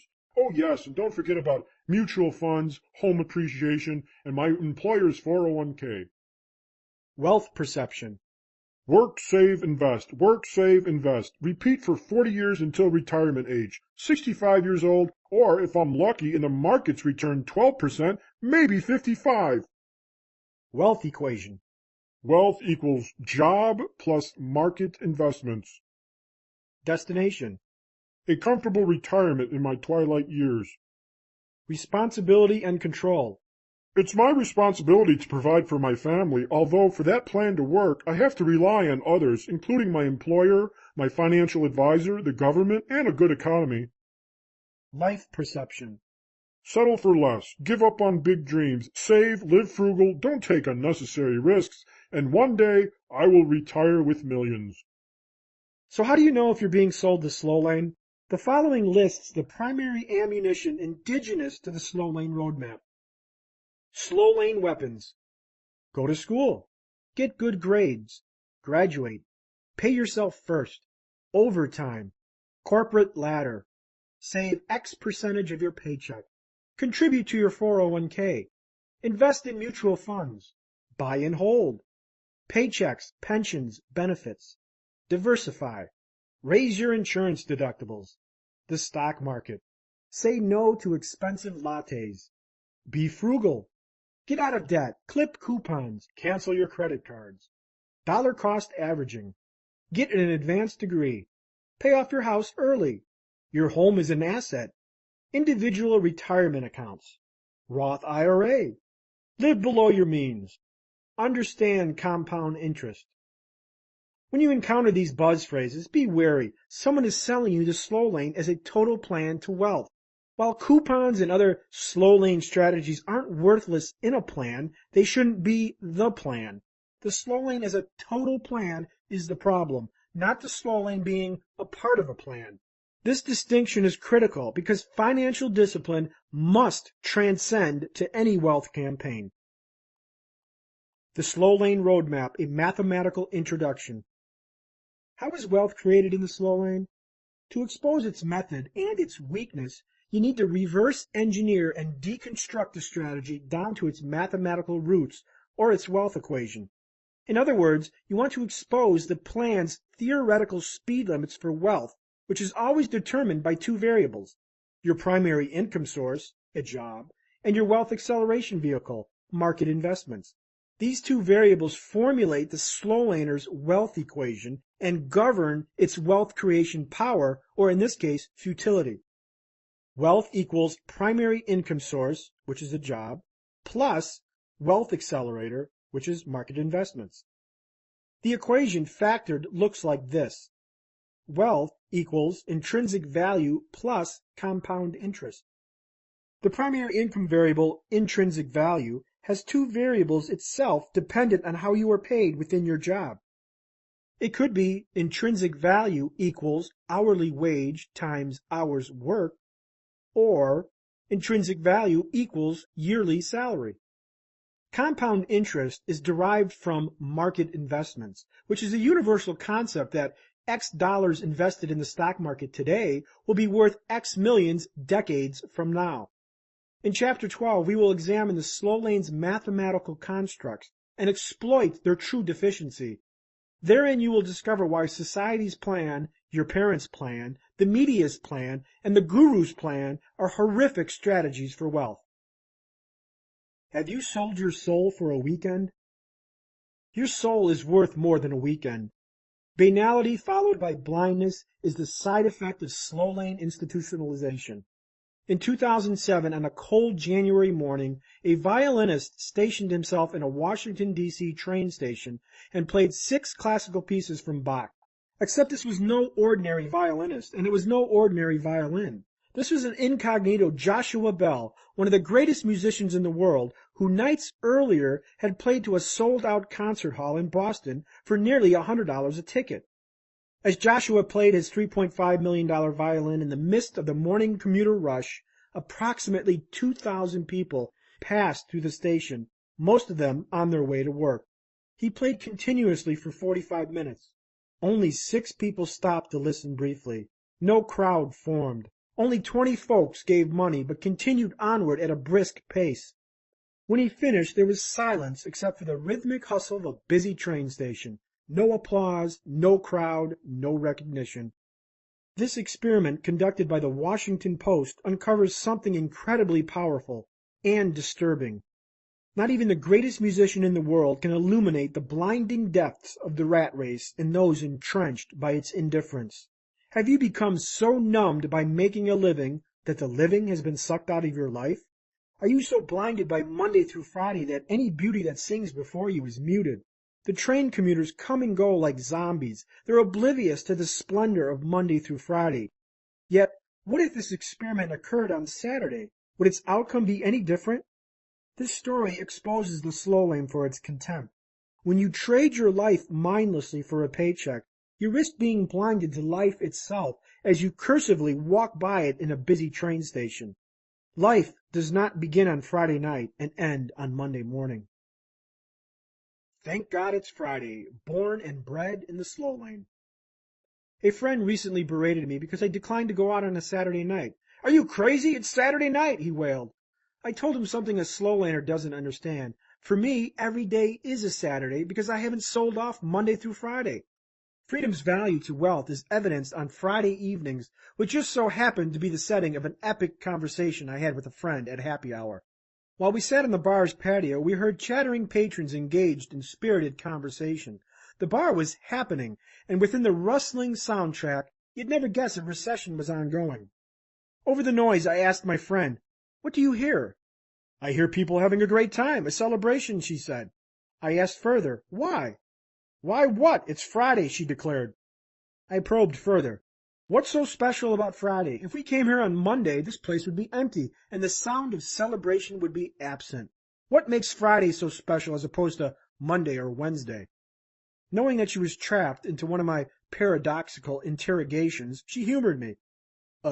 People get paid on Friday?" I levied the verdict. Friday evening is glorified because people celebrate the dividends of their time trade. 5 days of work bondage exchanged for 2 days of unadulterated freedom. Saturday and Sunday is the payment for Monday through Friday, and Friday evening symbolizes the emergence of that payment, freedom for 2 days. The prostitution of Monday through Friday is the reason why Thank God It's Friday exists.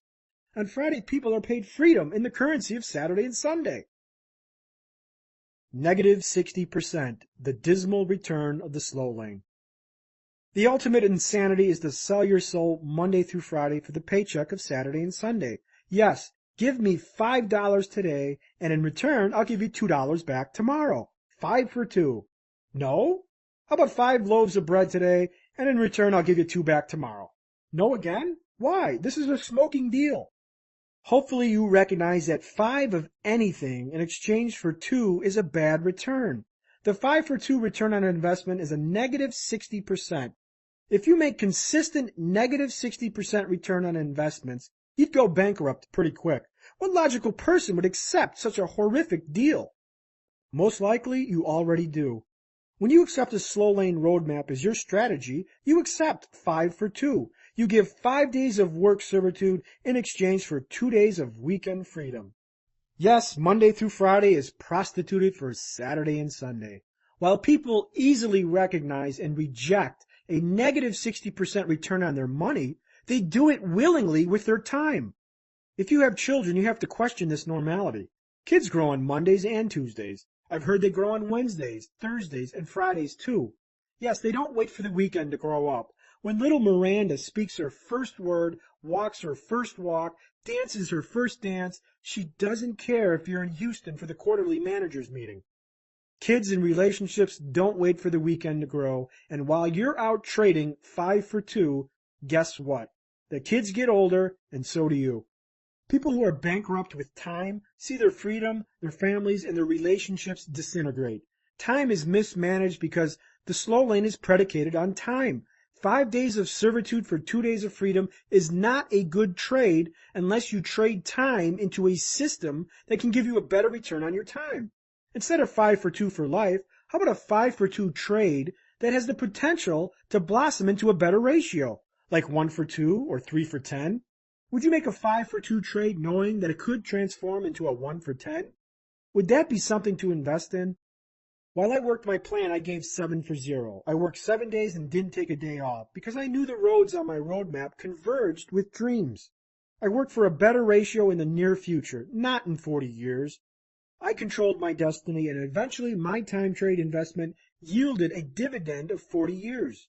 Now I do 0 for 7. I work 0 days and get 7 days of freedom. Sadly, if you are entrenched in the slow lane, your options to shatter this negative 60% for return on your freedom is restricted. Remember, wealth is defined by freedom, and if you require proof, look no further than Friday night when people celebrate freedom as the slow lane dictatorship takes a weekend furlough. Normal is condemnation to mediocrity. Revolutionary Road, the 2008 movie starring Leonardo DiCaprio and Kate Winslet, does an excellent job portraying the slow lane's death grip. A young couple find themselves living in suburbia, going through the motions of life. The husband, DiCaprio, goes to work every morning and immerses himself in a crowd of his peers, while his wife, Winslet, fills the role of the good housewife. Both instinctively know something is wrong. They're settling. They've accepted normal. They've forsaken their dreams for the insane plan of everyone. Throughout the movie, we witness their attempts to escape, and with perilous consequences. The problem is, we've been brainwashed to accept the slow lane roadmap as normal. The defective roadmap gains traction early in life and is sanctified as the commoner's only probable means to wealth. I mean, it sounds logical, right? Folks like us just don't get rich playing pro ball, rapping, singing, acting, or entertaining. So we're left with the slow lane. And for some of us, that just might be okay. But for the rest of us with big dreams, big goals, and big ideas, it just doesn't cut the mustard. Here's a slow lane story pulled from the pages of the Fastlane forum. In the quest for becoming wealthy, my life has become quite uncomfortable. It all started 5 years ago when I had nothing. I had turned 30 years old and thought that living paycheck to paycheck was no way to live at all. I made a vow to myself that I would become wealthy. In order to do this, I took on a second job and saved all my money from that job while I used the money from the first job to pay for my living expenses. Basically, the last 5 years of my life have been as such in order for me to save money. Living and paying relatively cheap rent for an 8 by 13 room, using public transportation and a motorcycle for transportation, working almost every day with no days off during the week, rarely eating out, never buying toys or nice things for myself or my wife, almost never going out and having a good time. With the second job and my economical lifestyle, I've managed to save about $50,000 in 5 years. It would have been more, but I lost a good $30,000 when I invested right before the Dow hit its peak in October 2007. I reached a breaking point. 5 years is a long time to live in a room no bigger than a jail cell. The jobs are mind-numbing. I feel like my life is a prison. I have a good lifestyle for saving money, but at the expense of my mental sanity and happiness as a human being. The criminal trade, your job. By working faithfully 8 hours a day, you may eventually get to be the boss and work 12 hours a day. Robert Frost. I spent 5 years in college for a phone book? Before college graduation, I humored myself and attended a few job workshops. I remember one vividly, an entry-level position at a big insurance firm in Chicago. During our introduction at the corporate facility, the company recruiters told us exactly what to expect. Over there, Pointing to a sea of cubicles, is where our new hires sit. I won't be coy. In the beginning, this job is difficult. We give you 3 things, a desk, a telephone, and a telephone book. You will spend 10 hours a day cold calling to build your clientele. I know, not glamorous, but the rewards... At that point, the rewards were inconsequential, and I went into acting mode. I acted interested. I acted happy. I acted like it was acceptable. It wasn't. I spent 5 years in college just to sit in a 6x6 cubicle and cold call elderly people out of a damn telephone book? Are you freaking kidding me? I could have done this out of middle school, and I didn't need to spend thousands on a college degree to hawk insurance. Yet my peers salivated at the opportunity of having a nice base salary, a great 401k, and a top-tier health plan. No thanks. If I'm cold calling out of the damn phone book, it won't be for my boss, but for me. Jobs, domestication into normalcy. If you want to escape the slow lane, find wealth and freedom fast, you've got to dump the damn job. Let me repeat, dump the job. Jobs suck. I mean that generically, not targeted toward a specific job. Whether you're an electrician or a store manager, you hold a job. Jobs suck because they're rooted in limited leverage and limited control. Sure, you can have a great job, and a fun one too, but in the scope of wealth, they limit both leverage and control. Two things desperately needed if you want wealth. Here are 6 sucky reasons why your financial plan shouldn't revolve around a job, the nucleus to the slow lane. Suckage number 1. To trade time is to trade life. Who taught us that trading time in exchange for money was a great idea? Why does this normalcy consistently translate into unrivaled suckage? If you're shackled to a job, you're engaged to a glorified exchange of your time, your life, for pieces of paper that grant you freedom. You sell your freedom to get freedom. Pretty stupid, huh? Jobs suck because they ravenously consume time. At a job, time trade is central to how you make money. A job is the basis for that horrific 5-for-2 exchange. But let me translate that word time differently. Life. In a job, you sell your life for money. If you work, you get paid. If you don't work, you don't get paid. Who officiated this blood-sucking marriage? Here's a list of common jobs and how long you have to work just to earn $1 million. If you diligently save 10% of your earnings and stuff it under a mattress, your time to $1 million multiplies by a factor of 10. Architect, 16 years to earn $1 million. Bartender, 61 years to earn $1 million. Carpenter, 27 years to earn $1 million. Secretary, 27 years to earn $1 million. Software engineer, 13 years to earn $1 million. Pharmacist, 11 years to earn $1 million. Physical therapist, 15 years to earn $1 million. Veterinarian, 14 years to earn $1 million. Now, if you save 10% of your earnings, multiply each of those years by 10. That's how long it will take you to save $1 million.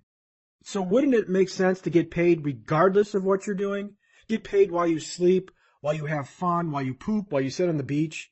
Why not get paid with the simple passage of time and make time work for you instead of against you? Does that exist? It does, but it doesn't come from the slow lane. Suckage number 2, limitation on experience. I learned more as an entrepreneur in 2 months than I did working 10 years at dozens of dead-end jobs. The problem with a specialized skill set is it narrows your useful value to a confined set of marketplace needs. You become one of many cogs in a wheel. And if that cog becomes obsolete or expendable, guess what? You're out of luck.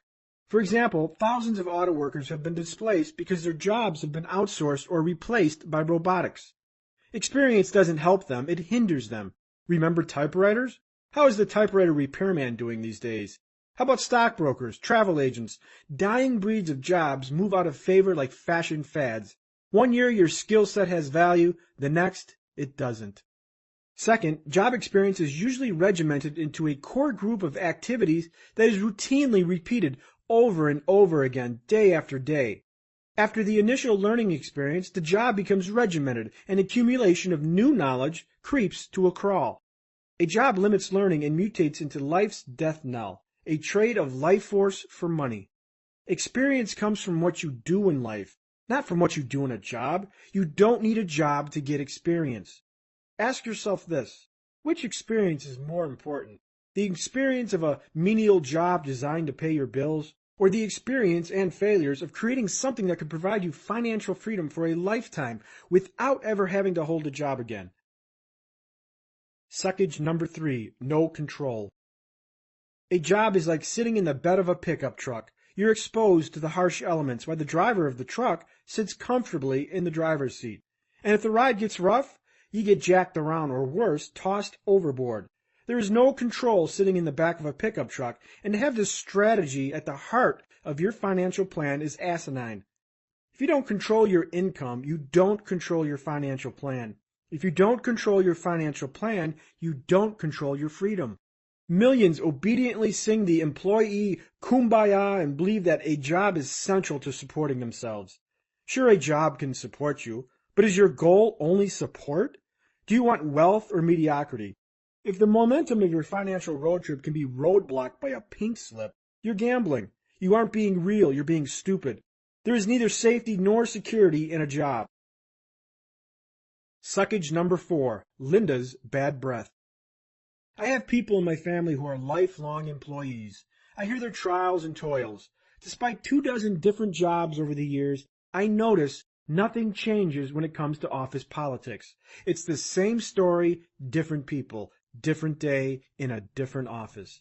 So-and-so is sleeping with the boss and courting favor. Jim is lazy but takes credit for the work. Linda has bad breath and everyone is afraid to tell her. Lacey arrives late and leaves early. Oh, and Horace steals food and wears the same sport jacket every day. Lazy Lester never replaces the copier paper. Same stories, different office.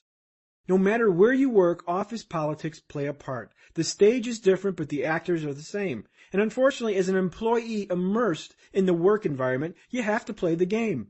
You have to be obedient or face retribution from coworkers or your boss. I can remember my friend's after-work rants as she toiled a high-carbohydrate corporate environment. Everything had a process. Got an idea? Great, send it to the boss. The boss sends it to his boss, who then hands it off to legal, who then sends it back to her boss's boss for revisions, who sends it back, blah, blah, blah, blah. By the time the idea gets anywhere, it's either stale or 4 other people have staked a claim to it. Who needs this entangled web destroying your sanity? The only defense to office politics is to control the playing field, and to do that, you have to be the boss. And to be the boss, you not only need to run the show, you need to own it. Suckage number 5, a subscription to Pay Yourself Last. Pay yourself first is a slow lane doctrine. The problem is that it's near impossible in a job. Local, state, and federal governments heavily tax earned income, and your options to shield that income from taxation is limited to contributions to 401ks and IRAs, which are also limited. 10% of your income or a maximum of $16,500, whichever is less. If you diligently trade your life and ascend into corporate management, expect 50% of your money to disappear before it touches your hands. As an employee, you immediately receive a subscription to Pay Yourself Last, and yes, that subscription arrives even if you don't subscribe. If you are paying yourself last and everyone gets your money first, don't expect to build wealth fast. Suckage number 6, a dictatorship on income. Ever get hit with a 1,000% pay raise from your boss?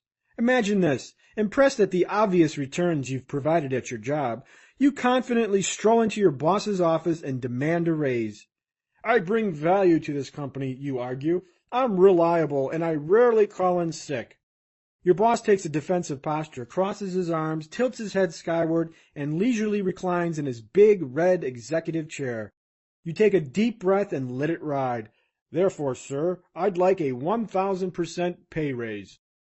Your boss emits a guttural groan. He lurches forward, ends his recline, and hammers his hands to the desk. Okay, what's the joke? I'm busy, he snipes. You reply, no joke, I'm serious. I make $9 an hour. I want to raise to $90 an hour. How about this? You'll get nothing and like it. Get out of my office, quit wasting my time, and if you do it fast, I won't fire you. You stammer out. I guess the boss didn't think a 1,000% pay raise was doable. This scenario would never happen. As an employee, you can't demand a raise greater than 10%, let alone 1,000%. Yet, as an employee of a company, this is your playing field. Your value is dictated, and the job becomes a wealth delimiter with limitations that cannot be subverted. A job seals your fate into a criminal time trade, 5 days of life traded for 2 days of freedom. A job chains you to a set grade of experience. A job takes away your control. A job forces you to work with people you can't stand. A job forces you to get paid last. A job imposes a dictatorship on your income. These limitations are counterinsurgencies to wealth. Do you still want a job? Chapter Summary, Fastlane Distinctions. In a job, you sell your freedom in the form of time for freedom in the form of money. Experience is gained in action. The environment of that action is irrelevant. Wealth accumulation is thwarted when you don't control your primary income source. Chapter 12, The Slow Lane, Why You Aren't Rich. Somebody should tell us right at the start of our lives that we are dying, that we might live life to the limit every minute of every day. Do it, I say. Whatever you want to do it now. There are only so many tomorrows. Michael Landon. Exposing slow lane ineptitude. If the slow lane is your get-rich strategy, I can make a likely assumption. You're not rich, and you will never be. Wow, how could I be so sure? Simple. The slow lane strategy is rooted in uncontrollable limited leverage, or ULL, pronounced YUL. If you need help remembering this important concept, just think, if the slow lane is your plan, you'll never get rich. Uncontrollable limited leverage is the disturbing evidence that proves the slow lane's futility. How do you get rich in the slow lane? You get a great paying job, you save money, live frugal, invest in the stock market, and repeat for 50 years. If you mine this strategy into its mathematical constructs, you will find the variables that define the plan cannot be controlled and cannot be leveraged. Uncontrollable limited leverage, ULL, Part 1. Why is ULL so important? To attract financial wealth, you need to attract large sums of money. To attract large sums of money, you need two things. Number one, control, and number two, leverage. The slow lane has neither, and that truth is exposed when you reverse engineer the strategy into its mathematical equivalent or its wealth universe. Uncover the mathematics behind the plan, and you uncover its weakness. When the slow lane is deconstructed, you'll find two variables. Number one, the primary income source, which defines how income is earned, and number two, the wealth accelerator, which defines how wealth is accumulated. The slow laner's primary income source comes from a job, while the wealth acceleration vehicle comes from market investments like 401ks and mutual funds. Put it together and you arrive at the slow laner's wealth equation. Wealth equals job, the primary income source, plus market investments, the wealth accelerator. Under this plan, income from a job funds both lifestyle and market investments. However, to uncover the prohibitive ULL within this plan, we have to factor these variables further, starting with the job variable. The warden of wealth, intrinsic value. How is money earned in a job? Intrinsic value. Intrinsic value is determined by the marketplace, and it is the price at which you can trade your time for money. Intrinsic value is what you earn working a job. How much is someone willing to pay you for what you have to offer to society? Intrinsic value is measured in units of time, either hourly or annually. If you're paid $10 an hour to flip burgers at the neighborhood grill, your intrinsic value is $10 an hour. If you're a lawyer and earn $120,000 annual salary, your intrinsic value is $120,000 per year. The formulas. Job, or intrinsic value, equals hourly rate of pay times hours worked. Or job, your intrinsic value, equals annual salary. Notice that intrinsic value is measured in units of time. This time attachment introduces the slow lane's first punitive element of wealth creation. Can you control time? Can you leverage time? You can't. Your time is limited to 24 hours of exchange. If you earn $200 an hour, you can't miraculously demand to work 400 hours in one day. If you earn $50,000 a year, you can't miraculously demand to work 400 years in your life. Time has no leverage. For the hourly worker, your maximum upper limit is 24 hours, and guess what? There's nothing you can do to change it. In theory, you can trade 24 hours of your day for income, but you can't trade more. Of course, working 24 hours a day is impossible, so 8 to 12 hours per day are usually traded. For the salaried worker, the prohibition is the same. You can't work more years than your normal life expectancy. What is the upper limit of this exchange? 40, 50 years? In all of recorded history, No human has ever worked 10,000 years of his life. Whether you're paid hourly or annually, it doesn't matter. You cannot leverage time. Consider this. Is 12 a large number or 50? Are these numbers predisposed to create millionaires? They aren't, and it exposes why the mathematics of a job are wealth punitive. Your time is limited to small numbers and can't be leveraged. Hours worked or annual salary are mathematically inept because they're based on time measurements which cannot be controlled or manipulated. Mathematics doesn't lie. 12 will always be less than 10 million. If leverage is limited, so is wealth creation. Small numbers do not make millionaires. Behind limited leverage is another corrosive wealth killer: no control. Can you control your employer? Can you control your salary? Can you control the economy? Can you earn $50,000 one year and next year bank $50 million? Can you control anything about your job, including your measly 4% pay raise? You might think you can by job hopping, but you can't. Control is weak, if not absent. Compound interest, what they don't tell you. The second variable in the slow lane wealth equation is the primary wealth accelerator, which comes from market investments like mutual funds, 401ks, and other traditional investments touted by gurus and financial advisors. These investments use the financial strategy known as compound interest, which is a mathematical construct that outlines the power of interest accumulation over great periods of time. The fundamental cell of compound interest is the old guru swan song, regurgitated ad nauseum. $10,000 invested today will be worth gazillions in 40 years. Invest $250 a month for 50 years and you will retire rich. Used correctly, compound interest is a powerful ally to wealth. Used for slow lane purposes, and it dredges the wealth road trip to a crawl. Why?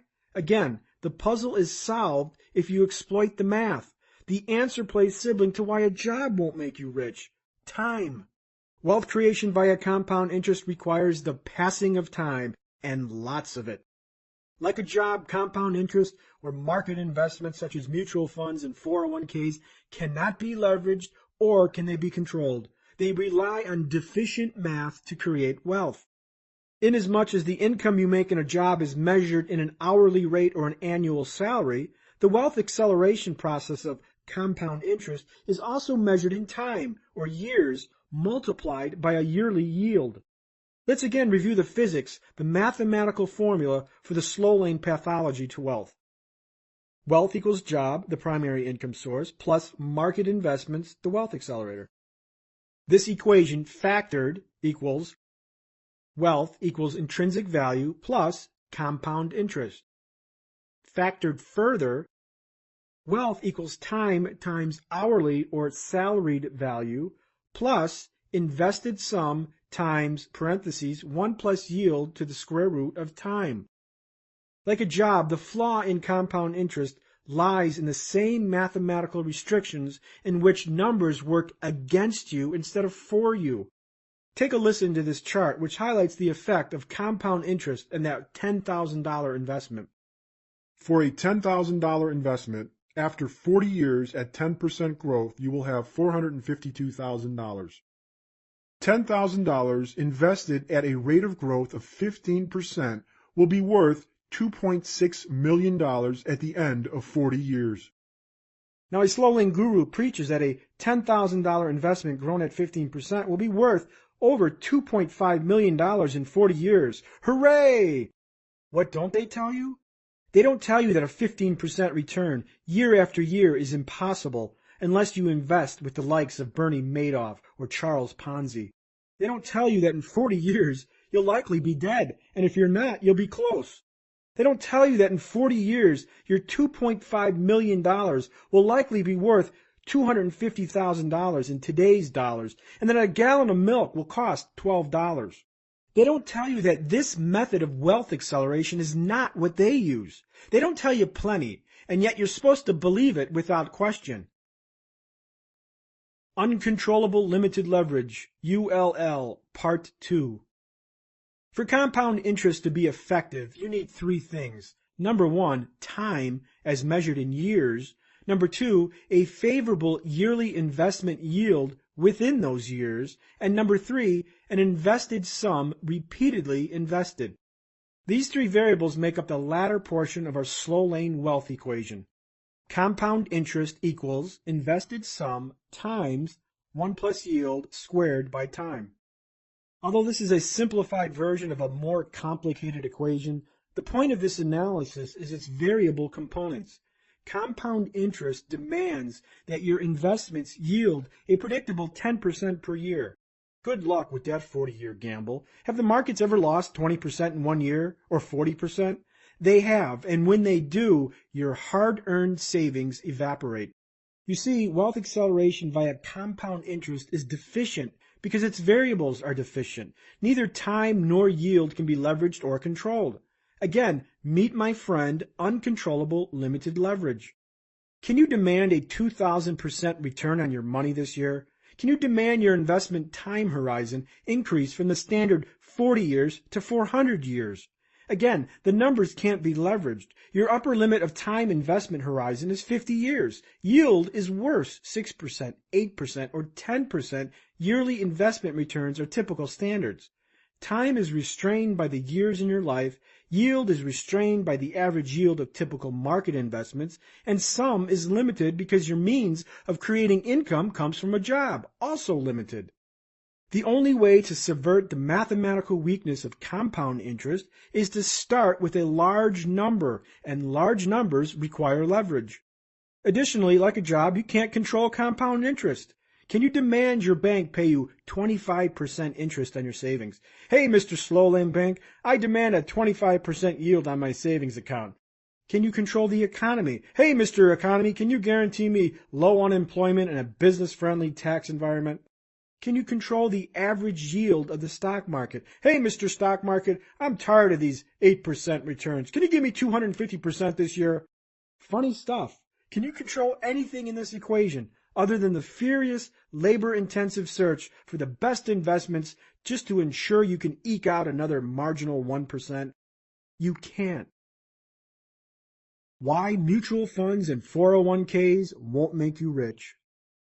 In 2008, I went to a fixed income investment seminar given by a major brokerage house. Fixed income investments are instruments like municipal and corporate bonds. Approximately 50 people attended the standing room only seminar. I sat in the back and surveyed the crowd. Remove the gray hair, the socks and sandals combos, the canes, the wheelchairs, and what was left? Just me. I was the youngest person in the room, and heck, I'm not even that young anymore. How does a 30-something get in a room full of retirees? The people in the room were slow lane success stories.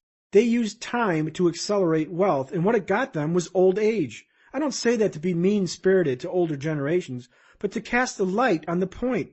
Compound interest, 401ks, mutual funds, the stock market, cannot accelerate wealth fast. According to research and marketing firm the Harrison Group, only 10% of pentamillionaires, which is a net worth of $5 million or more, report that their wealth came from passive instruments. Age data was not provided, but you can guess none of the 10% were under 30. Think about it. Have you ever met a college student who got rich investing in mutual funds or because of his employer's 401k? How about the guy who bought municipal bonds in 2006 and retired in 2009? I wonder if that guy driving that $1.2 million supercar can because of his well-balanced portfolio of mutual funds. These people don't exist because the youthful rich are not leveraging 8% returns, but 800%. Has your wealth ever grown by 800% in 1 year? Probably not, but guess what? Mine has, because I'm not shackled to the slow lane wealth equation. My wealth acceleration vehicle doesn't come from the stock market. Yet, you've been domesticated to believe that these tools accelerate wealth. Mutual funds, stocks, bonds, 401ks, dollar cost averaging, and compound interest, these are all standard strategies for wealth acceleration in the slow lane. Unfortunately, without control or leverage, they're impotent wealth accelerators. Buy and hold is dead. In college, I was taught buy and hold was the safe investment strategy that made millions. Buy stocks in solid companies, sit back and wait decades, and voila, I'd be awash with millions. They'd shove that graph in your face and say, a $10,000 investment in XYZ company in 1955 would be worth $5 million today. Thankfully, I ignored it. In 1997, I opened a Roth IRA with $1,000 and invested the monies in a growth mutual fund at a major investment firm. Yes, I let the professionals manage it for me. For the next decade, I didn't touch it. Essentially, I forgot about the account. In the 10 years that followed, I made over $10 million by following a Fastlane roadmap and leveraging Fastlane strategy. And what about that Roth IRA I started years ago? I never touched it, and I let it ride the ebbs and flow of the slow lane. Today, that account is worth $698. With inflation, the real purchasing power is probably $500. My spare change bucket on my kitchen table was a better investment.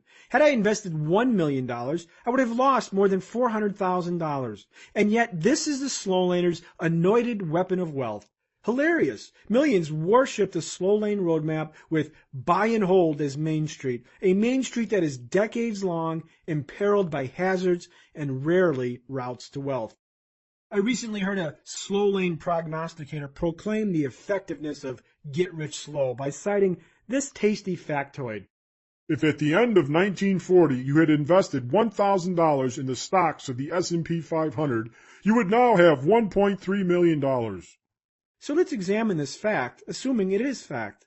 Number one, it's 1940 and assume you are 21 years old. Number two, it's 1940 and you somehow got your hands on $1,000, which in today's dollars is about $15,000. Number three, you took that $1,000 in 1940s money and invested it in the S&P as explained earlier. Congratulations, it is now 2011 and you are 91 years old, rich with $1.3 million. Or if you were lucky to get your $1,000 on birth, you'd now be 71 years old. Yes, folks, it's time to get excited. Get rich slow is going to make you rich. Just ignore your 74-year life expectancy and make sure your wheelchair comes equipped with chrome rims. Seriously, how does anyone get excited over this crap? The slow lane's traitorous relationship with time. Compound interest and a job have the same disease, the sinful and gluttonous consumption of your time while forsaking control. Both variables within the slow lane wealth equation are anchored by time traded in a job and time traded in the markets. Time becomes the linchpin for wealth that ties the mathematical handicaps of mortality, 24 hours in a day and a 50-year work life expectancy. Yes, getting rich is a function of time. Unless you plan on living forever, this relationship is foolhardy. Why? Because to trade your time away is to trade your wealth away. Examine this example. If you had a salary for $75,000 a year and you saved 5% of it for 40 years at 8%, you'd end up with more than $1 million. Don't get enamored with the number. Keep in mind this is 40 years from now. If you're 20 years old, you will be 60 years old. If you're 30 years old, you will be 70 years old. If you're 40 years old, you'll likely be dead. Sorry, but that's beyond life expectancy. So at these ages, does this money and the freedom it buys sound appealing? Also, do you realize that this money will have 50% of today's buying power? 40 years ago, you could buy a car for $3,000 and a loaf of bread for 20 cents. Lest we not forget other lofty assumptions, gainful employment, and a robust economy that behests a safe 8% per year. In 2008, the markets lost 50%. I guess the gurus forgot to mention these anomalies. Folks, you don't want millions to accompany your cane. You want it to accompany your youth. Every day, people sacrifice their time for tiny nuggets of wealth where time is the liability and not the asset. Anything that steals time and doesn't have the power to free time is a liability. Within the slow lane, time is mistreated like an effervescent fountain that runs forever. Unfortunately, the mortality rate is 100%, and life's prognosis is death. Someday you will die, and hopefully 60% of your time wasn't squandered in a cubicle while your children grew up and your spouse cheated with the yoga instructor. The slow lane is a plan of hope. You're reading this book because you want to control your financial destiny, not put it in the hands of some company or the stock market. If you want to get rich, you have to control and leverage the variables in your financial plan. Any financial plan without control immediately disintegrates into a plan of hope. Hope I don't get laid off. Hope my stocks rebound. Hope I get that promotion. Hope my hours aren't cut. Hope my company doesn't go bankrupt. Hope, hope, and hope. Sorry, but hope is not a plan. The slow lane rests in a mathematical prison, with time as the warden. To create explosive wealth fast, you must abandon the slow lane formula and its lecherous relationship to time. Wealth is built with time as an asset, not as a liability. Yet the slow laners' reaction to uncontrollable limited leverage is predictable. They embark on an errant fight against the one variable they perceive as controllable, their intrinsic value. The slow laner argues, I must make more money. And that fight is fought futilely with an expensive education. Chapter Summary, Fastlane Distinctions. Slow lane wealth is improbable due to uncontrollable limited leverage. The first variable in the slow lane wealth equation evolves from a job that factors to intrinsic value that equates to your nominal value for each unit of time traded. Intrinsic value is the value of your time set by the marketplace and is measured in units of time, either hourly or yearly. In the slow lane, intrinsic value, regardless of its time measurement, is numerically inhibited because there are only 24 hours in a day for the hourly worker, and the average lifespan is 74 years for the salaried worker. Like the slow laner's primary income source, a job, the slow laner's wealth acceleration vehicle, compound interest, is also pegged to time. Like a job, compound interest is mathematically futile and cannot be manipulated. You cannot force feed the market or the economy to give you phenomenal returns year after year. Wealth cannot be accelerated when pegged to mathematics based on time. Time is your primordial fuel, and it should not be traded for money. Your time should not be an expendable resource for wealth, because wealth itself is composed of time. Your mortality makes time mathematically retarded for wealth creation. If you don't control the variables inherent in your wealth universe, you don't control your financial plan. Chapter 13, The Futile Fight, Education. The only thing that interferes with my learning is my education. Albert Einstein. The fight against uncontrollable limited leverage, education. The slow laner's natural reaction to uncontrollable limited leverage inherent in their wealth equation is to wage war with intrinsic value by deploying the education weapon. Since ULL defines the slow laner rationalizes that the only variable worthy of escalation is the rate of pay. I need to make 6 figures. I need to make more money. So predictably, they go back to school and get an MBA or some certification. They'll argue, MBA grads earn 15% more, or the starting salary of a certified PMP is $120,000 a year. For example, Steve Ambrose enrolls in an MBA program to sweeten his credentials. The cost of the MBA is $44,000 and 800 hours. Steve justifies this twofold expense, time and money, because he anticipates his intrinsic value will rise. Upon completion, Steve expects to be worth more to his company and worth more in the competitive marketplace. Unfortunately, he still trades his time for money, just at a higher rate, and yet still uncontrolled and unleveraged. Another example is my friend who enrolled in a project management certification class that ate 5 8-hour Saturdays from her life and cost $2,700. Her goal? A project management credential that would raise her intrinsic value in the marketplace. As a certified project manager, she exposes herself to new opportunities at higher grades of pay, but still a trade of time for money. Whether consciously or not, the slow laner believes that elevating intrinsic value can create wealth. Want to be highly paid right out of college? Go to medical school and become a doctor. As a physician, your intrinsic value is now worth $200 per hour. Become an engineer, a lawyer, or an accountant. All highly paid, professional, salaried positions.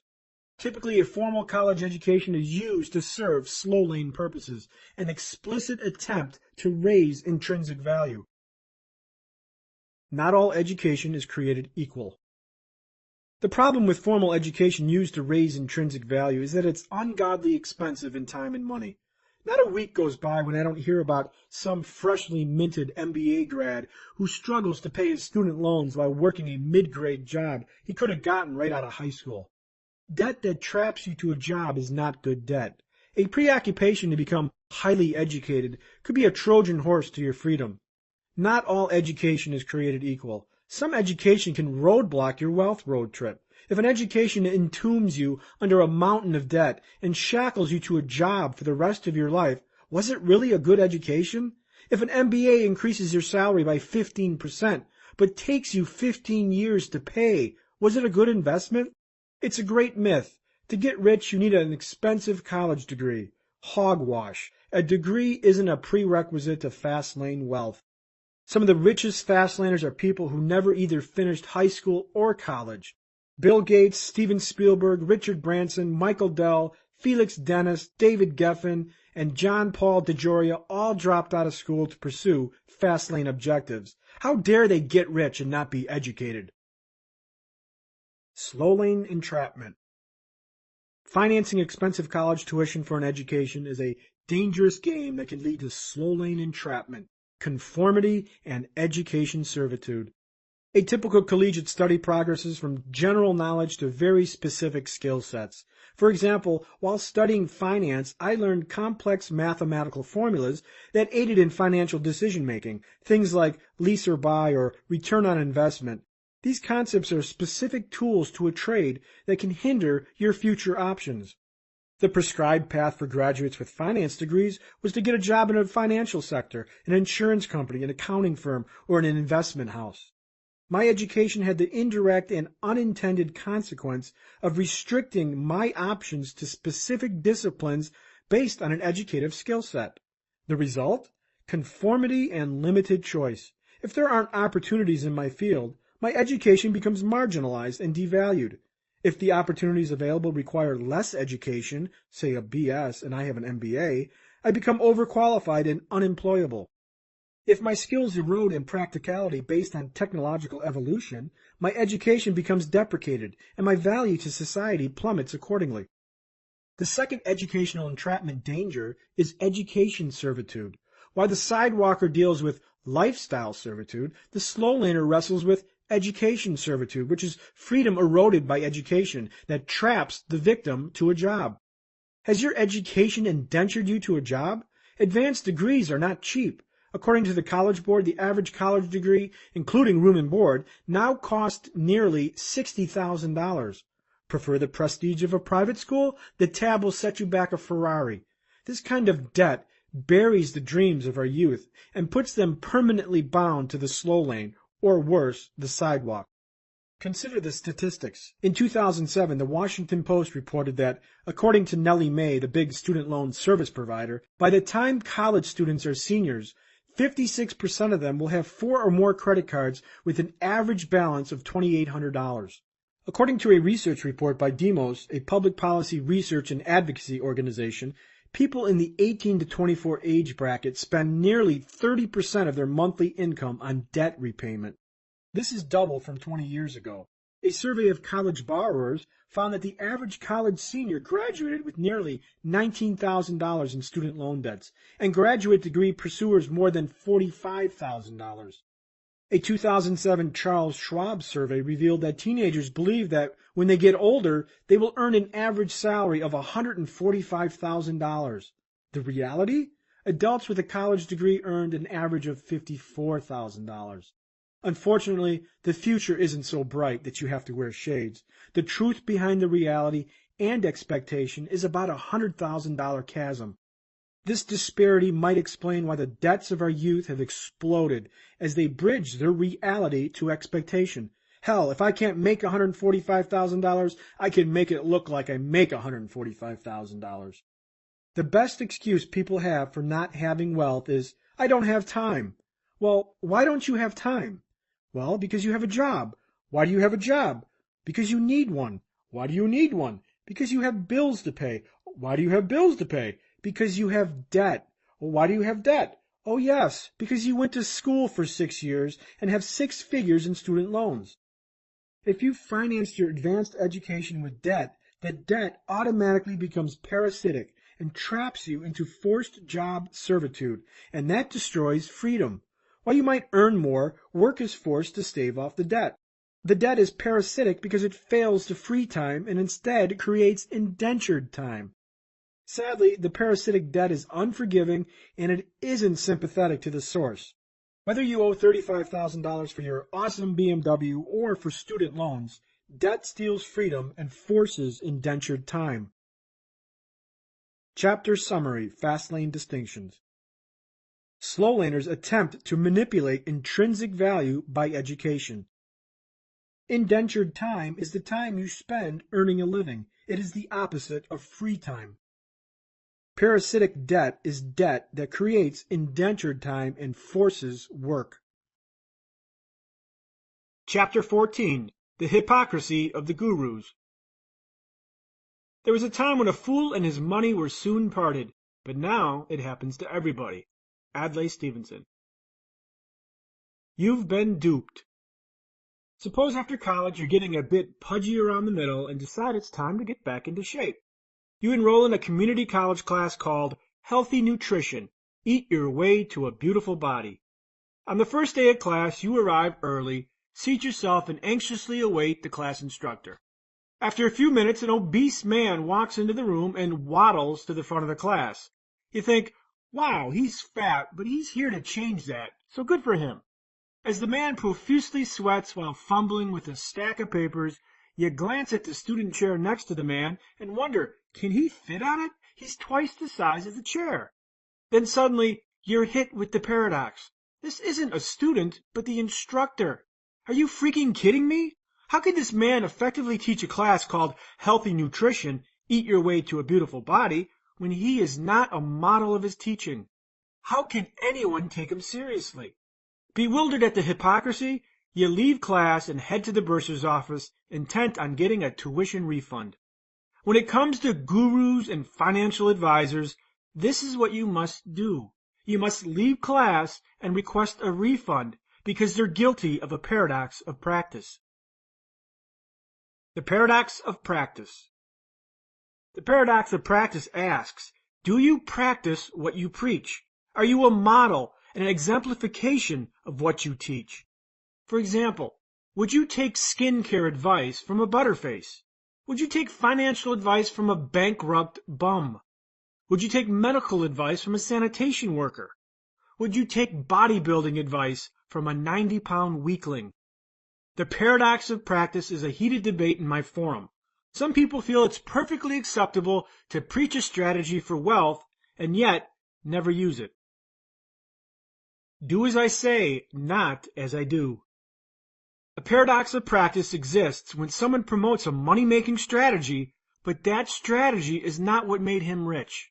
In other words, they're not practitioners of their own advice. These people effectively teach one wealth equation, the slow lane, why they get rich leveraging another, the fast lane. When I see financial powerhouse Susie instructing people to dollar cost average their mutual fund portfolios, do I listen to her? Hell no. I laugh. When Kramer advocates stock in Lehman Brothers because he says it's a good buy, do I listen? No way.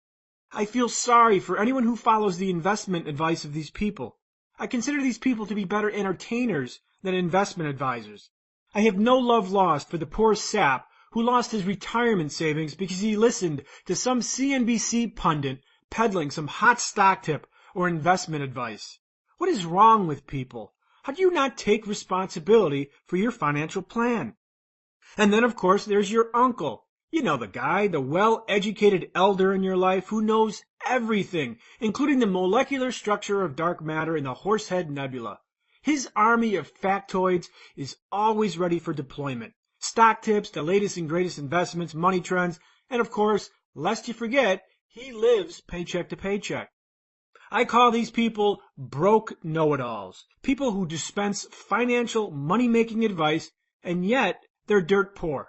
These fat behemoths are walking hypocrisies on how to live a life of health and fitness. Folks, listen to these people with an entertainment expectation, not advice.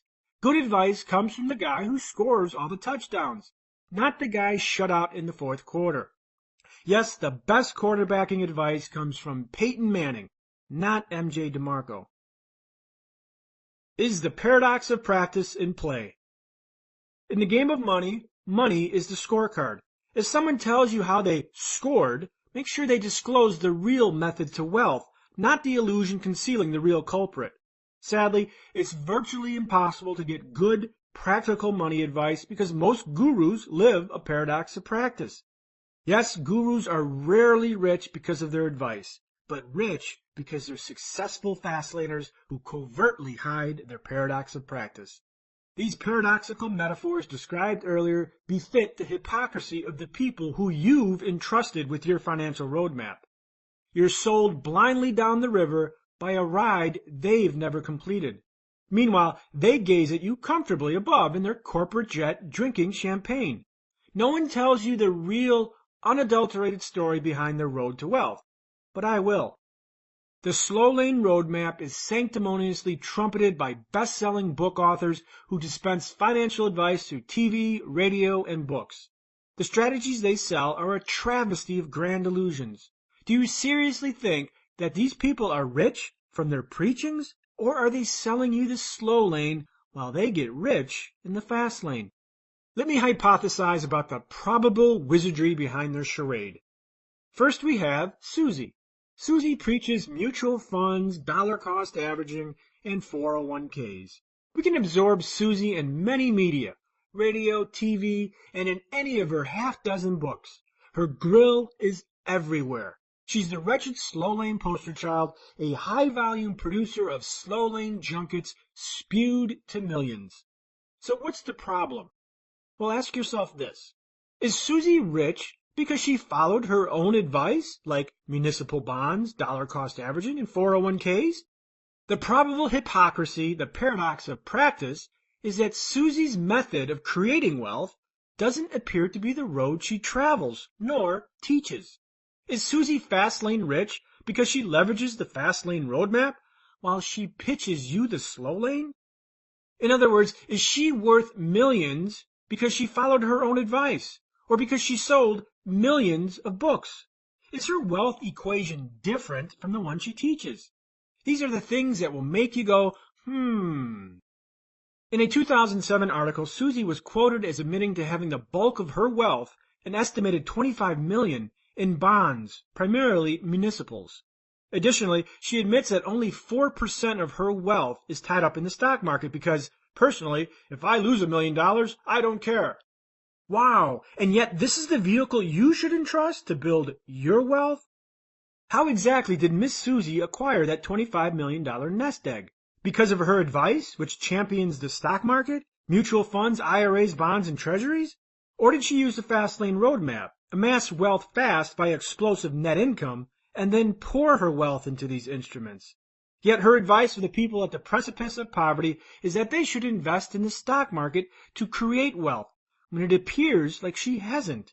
Folks, the rich are using the markets for income and wealth preservation, not to create it. Then we have David. As I thumbed through David's many books, I was inundated with an alarming quantity of slow lane ilk. Compound interest tables, save 10% of your paycheck, stop drinking expensive coffee, and other chronic slow lane diatribes. Again, the paradox of practice rears its ugly mug. Did David get rich from his advice? Or from selling 11 books, over and over several million times, often regurgitating the same slow lane sludge until you can't take it anymore? And finally, we have Robert. Robert, who hails from Hawaii and has 2 dads, one rich, one poor. Double Dad Robert bellicosely explains the real definition of assets and that sophisticated investors are deep into real estate. On national television, Robert once bragged about his Lamborghini, and I found this extravagant exposition ironic, yet disingenuous. Well, why? Isn't Robert showcasing the fruit of his teachings? Perhaps. You see, Robert is a Fastlane success story. He created and built a brand worth millions. But the curious question is this: which came first, the best-selling book or the Lamborghini? Is there a paradox of practice underneath? Did Robert have the status icon pre-book by leveraging his real estate teachings? Or did the Lamborghini arrive after selling millions of books? Robert undoubtedly has amassed a great deal of wealth selling books, games, and seminars. And yet, is it possible you're being sold one wealth equation while the architect of the game uses another? Gurus fill a market need, and I don't deny it. However, consider this. Are they being truthful about their paradox and their magic potion? Are they rich because of what they preach or what they sell? Once you're familiar with Fastlane mathematics, it should become clear to you which gurus are likely guilty of the paradox. Is the underlying mathematical equation which governs their teachings the same one that made them rich? If the do as I say doesn't match the do as I do, you should be suspicious. What makes me different is this. The Fastlane concepts in this book gave me financial independence. I already have financial freedom, the nice house, the sports car, the flashy rapper credit card. I don't need this book to get me these things. I also confess this Fastlane disclaimer. This book has the power to make me wealthier because it leverages the same wealth equation that I teach you. In other words, my do as I say matches the do as I do. Slow lane gurus admit failure. On a slow lane financial radio show, a caller sought advice. In a few months, the recession destroyed more than 50% of her savings, which it had taken her nearly 10 years to accumulate. The slow lane guru's advice? A palliative, stick to the plan, recommit, rebuild. In other words, my crappy plan has failed you, has taken 11 years to fail you, and yet you need to stand by it. Hope the economy rebounds. Hope the economy never sees another recession. Hope, hope, and hope. And yes, please buy my newest book, Rebuild. Economic recessions expose the slow lane as a risky fraud with lifetime ramifications. Since these gurus make their rich livelihood selling the slow lane roadmap, they need you to believe it works. Their wealth comes from your belief. Despite the current recession's masterful expose, the slow lane Illuminati will never admit that their strategy is woefully inept, and instead they have deviously recalibrated their message to conceal the truth. They continue to spew the same failed rhetoric by writing new books with new titles and new platitudes. Titles like Rebuild Your Wealth, or Start Over, or Recommit. Notice the shift in language exposing the truth. If the plan is so good, why do you need to rebuild or start over? If the strategy worked, such words wouldn't be necessary. For the charade to continue, the gurus need to reinforce the strategy with new books selling the same old shit. And of course, the bigger question is, do you think the gurus need to start over or rebuild? Of course not. They don't use the plan that they sell. They operate in an entirely different wealth universe, which is not predicated on uncontrollable, limited leverage. Chapter Summary, Fastlane Distinctions. Take advice from people with a proven, successful track record of their espoused discipline. Many money gurus often suffer from a paradox of practice. They teach one wealth equation while getting rich in another. They're not rich from their own teachings. Slow Lane Victory, a gamble of hope. I'd rather live in regret of failure than in regret of never trying. M.J. De Marco. Exodus, Life in the Slow Lane. Wealth by the Slow Lane Roadmap is analogous to Exodus, the biblical story of Moses. God leads Moses out of Egyptian bondage into a daunting 40-year journey through the desert with the promise of a glorious future in the land of milk and honey. After a lifetime of toil and struggle, Moses arrives at the doorstep to his destination, and then, wham, he dies. He never sees the promise of the journey because life has no guarantees. Sadly, slow lane wealth is akin to this long, perilous journey through the desert. It's a trip that takes decades to finish, starves your life, and makes no promises. Yes, graduate from college, get a good job, entrust your money to the stock market, serve the boss well, and you might be rewarded. In today's harrowing financial climate, I'm surprised people still believe it. But people do, and in legions. When I see sales figures for slow lane books, I'm dumbfounded. Millions sold. How sad. Millions being led astray down a path littered with dangerous potholes and detours, a road that takes years to travel for a far-fetched promise of a freer tomorrow. To assume that you will live a long, healthy life is arrogant. To assume that life won't throw you any curves is naive. For the slow lane to prevail, it assumes life is predictable and forgiving.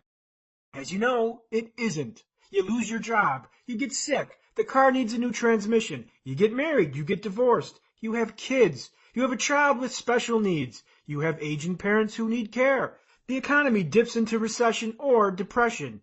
Life is a menagerie littered with crisis points, which makes the slow lane roadmap a risky bet that consumes your most precious asset, time. 7 slow lane dangers. People drive the slow lane because it's what they've been told to drive. They believe their risks are minimal and it's safe. After all, 90% of all new businesses fail after 5 years, so that fast lane can't be any safer. If you lob a little logic into the slow lane narratives, you'll find that it's extremely hazardous and a plan based entirely on hope. Assumptions, decades of them, expose the slow lane's true risks. Choose to travel the road and you choose to gamble. Here are the risks. Number 1, the danger of your health. The slow lane hopes you will live long enough to enjoy the fruits of your savings as you hit your late stage years. Remember, you will have millions when you retire at 65. Will you be healthy enough to enjoy it? Alive? If you can't work your job, you can't make money. If you can't work, what happens to this plan? Also, you have to avoid other calamities. Hope your job stress doesn't kill you and your family remains healthy. Number 2, the danger of the job. The slow lane hopes that you'll be gainfully employed at all times, safely climbing the corporate ladder year after year. You must avoid layoffs, corporate politics, firings, poor industry cycles, job skill degradation, and bad job markets. Number 3, the danger of your home. Home equity is lauded as a middle-class wealth vehicle. Many gurus have shouted from the rooftops, retire on your home equity, or your home is an asset. Capital BS.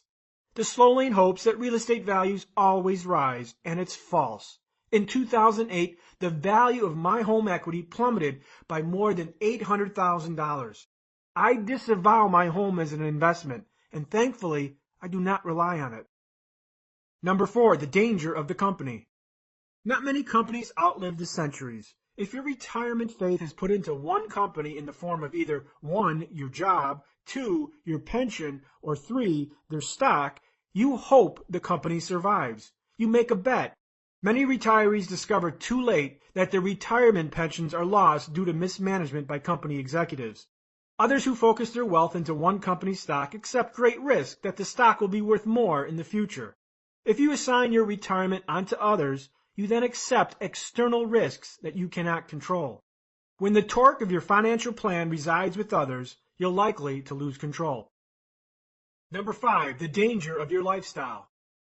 The slow lane begs you to settle and to become a miser. You want to own an exotic car? Forget it. Want to live on the beach? Wishful thinking. If you cannot control your temptations of lifestyle improvement, a nicer home, a nicer car, a nicer meal out, the slow lane becomes slower and reverses course. The slow lane hopes your delayed gratification moves to no gratification. Number 6, the danger of the economy. The slow lane hopes that your investments will yield a predictable 8% return year after year. You must believe the theory that buy and hold works. It doesn't, because economic busts, recessions, and depressions occur. For example, in 2008 to 2009, the equity markets lost nearly 60%. If you saved for 15 years and amassed $100,000, it would now be worth $40,000. It would take you 14 years at 8% yearly returns just to get back even. That equates to almost 30 years gone. And this doesn't account for inflation, which makes your $100,000 more like $50,000. Number 7, the danger of the sidewalk. Frustrated slow laners often revert to the sidewalk. Why? Hope over control. When you can't control time, When you can't control your job, and when you can't control 5 days of your life each week, you feel powerless. Emotions of helplessness create an environment ripe for instant gratification and lifestyle servitude. A study published in 2008 by the Journal of Consumer Research found that when people feel powerless and out of control, they have a strong desire to buy things that convey a high status. Why do people feel powerless? Simple. In the slow lane, you relinquish control because time is in control and the gates to the sidewalk reopen. Hope is not a plan. Resistance is futile. When you perform an autopsy in the slow lane, you see its true colors. It's slow, it eats time, and it's risky. When a slow laner realizes the plan isn't working, he goes into overdrive. Overdrive in the slow lane is like pushing a car's accelerator to the floor, hoping its upper speed limit somehow will mystically extend higher, when in fact the racetrack itself is the problem, not the accelerator. Yet a slow laner will try to manipulate his weak mathematical universe by trying to make the variables malleable. For example, manipulate intrinsic value by increasing hours worked. I need to make more money. Manipulate intrinsic value by changing jobs or adding jobs. I need to get paid more. Manipulate intrinsic value by going back to school. I need a better career. Manipulate compound interest by seeking better investment yields. I need better investments. Manipulate compound interest by expanding investment time horizon. I need more time. Manipulate compound interest by increasing the investment. I need to save more. Each of these 6 responses is a futile attempt to manipulate the impotence of the slow laner's wealth equation. Unfortunately, the limitations of mathematics cannot be subverted, and doing so results in dangerous cause-effect cycles. When a slow laner wants to make more money, he increases his hours worked, switches to a better paying job, or adds jobs. When a slow laner wants to get paid more, he goes back to school hoping to increase intrinsic value.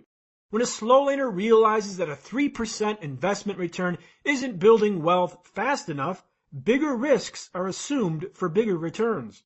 When a slow laner watches 40% of his nest egg disappear in an economic recession, he goes back to work arguing that 5 years is not enough to get back to even. You can't overcome the limitations of mathematics.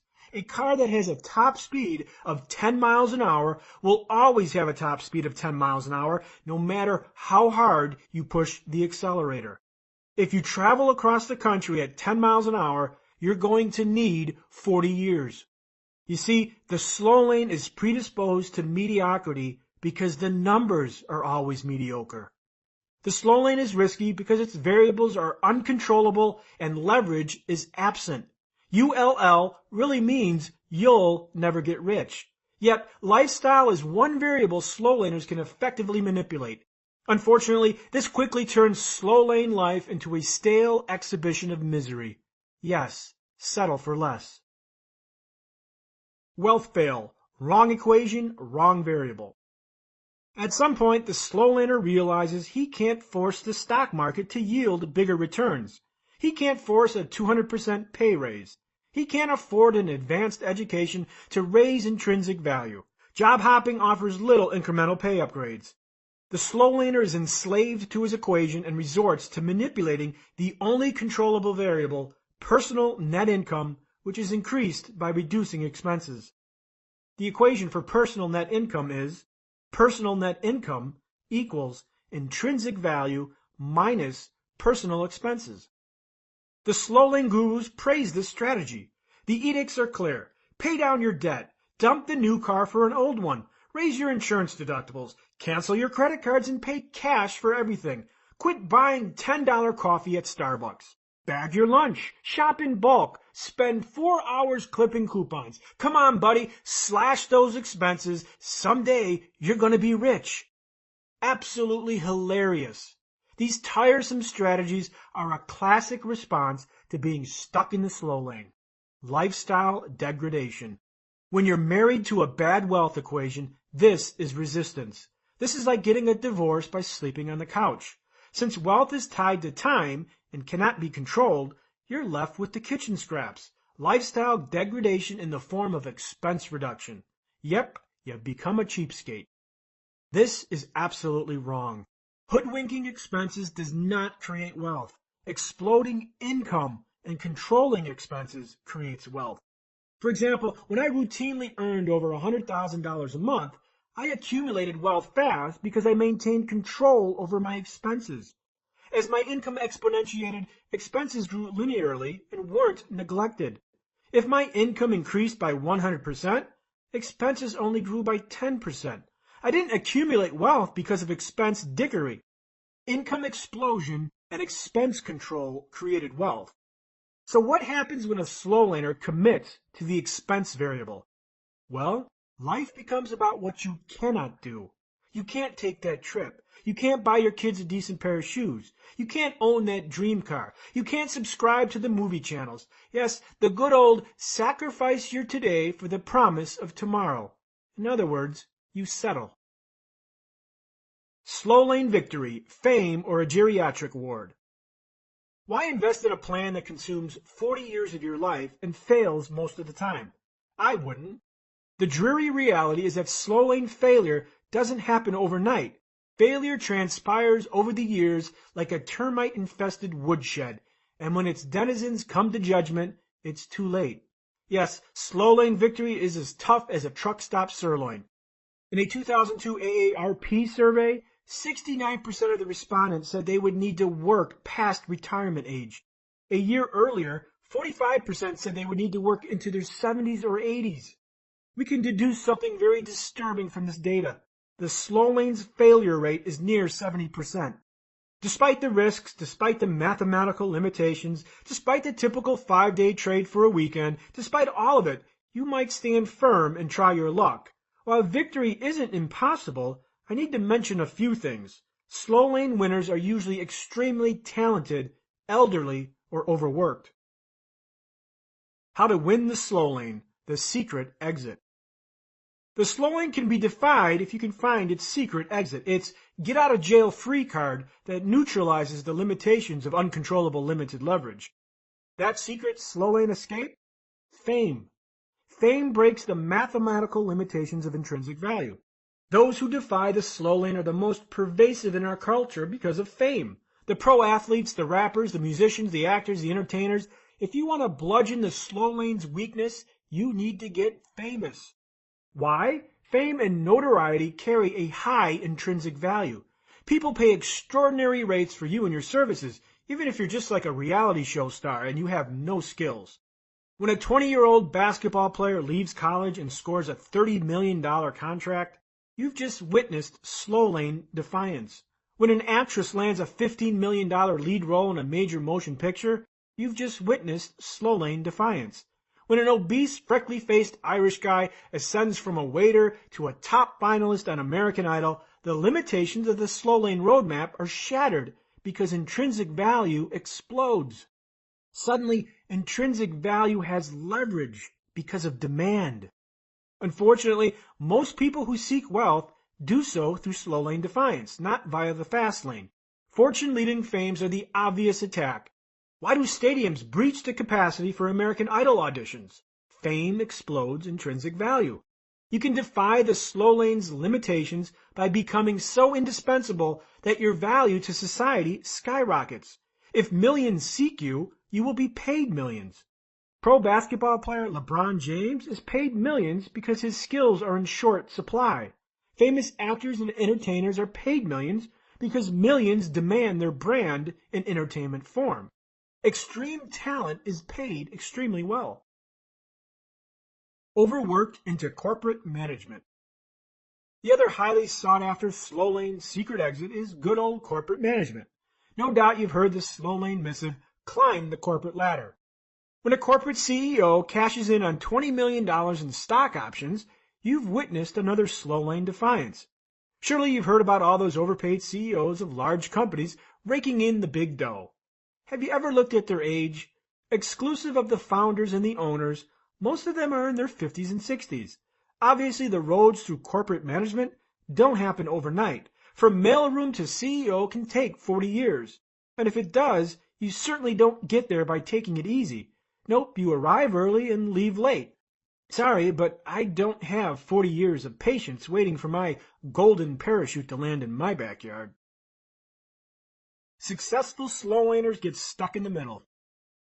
I have no desire to be famous or to be a corporate drone. Heck, I don't even own a suit or a tie, so how would I climb the corporate ladder? If you're allergic to fame and corporate ascension as a road to riches, what's left? Society enforces the slow lane as your only option. Unfortunately, that strategy leads straight into the middles, middle class or middle age. Yes, every lottery has a winner. Bad odds have winners. Old laners or slow laners who succeed using the slow lane strategy, who survive the slow lane roadmap, eventually become millionaires. But please, don't pop the cheap champagne quite yet. The distinction between a slow lane millionaire and a fast lane millionaire is like the difference between a Buick and a Ferrari. When you recognize the difference, you can critique advice properly and assign it to its correct fast lane or slow lane box. Millionaires are rich, or are they? I recently read an article about a young woman named Callie from the UK who several years ago won millions in the lottery, only to lose most of it shortly thereafter. Of course, lose implies that the entire bag of cash flew out of her car while cruising down the boulevard in her brand new convertible. She didn't lose it, she spent it. She was just 16 years old when she won the $3 million, and it only took her 6 years to blow it. Drugs, partying, exotic cars, breast implants, and a jaw-dropping $730,000 in designer clothes. The problem? Callie thought she was rich, and she spent like she was rich. Surely she bought into her title, I'm a millionaire. While $3 million is a decent chunk of change, she needed $30 million for her lifestyle. Which brings us to our famous word, millionaire. When you hear that word, what do you think? Like wealth, you probably have visions of an extravagant lifestyle, boats, helicopters, mansions, and expensive jewelry. For decades, the term millionaire has been ubiquitously used to describe somebody rich.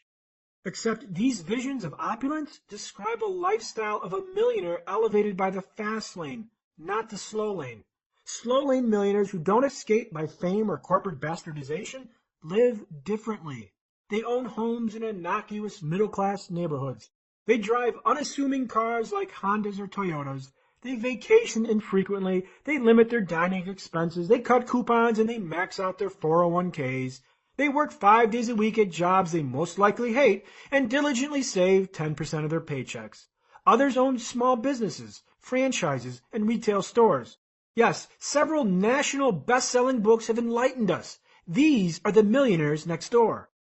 Sadly, in today's term, a millionaire, net worth of $1 million or more, is simply upper middle class. A millionaire is not rich. 5 million is the old 1 million. I know, depressing.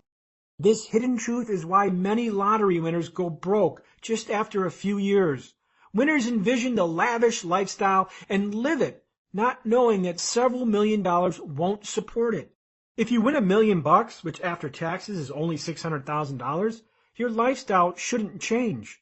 If you try to live the millionaire lifestyle as shown on television, a fool and his money are soon parted.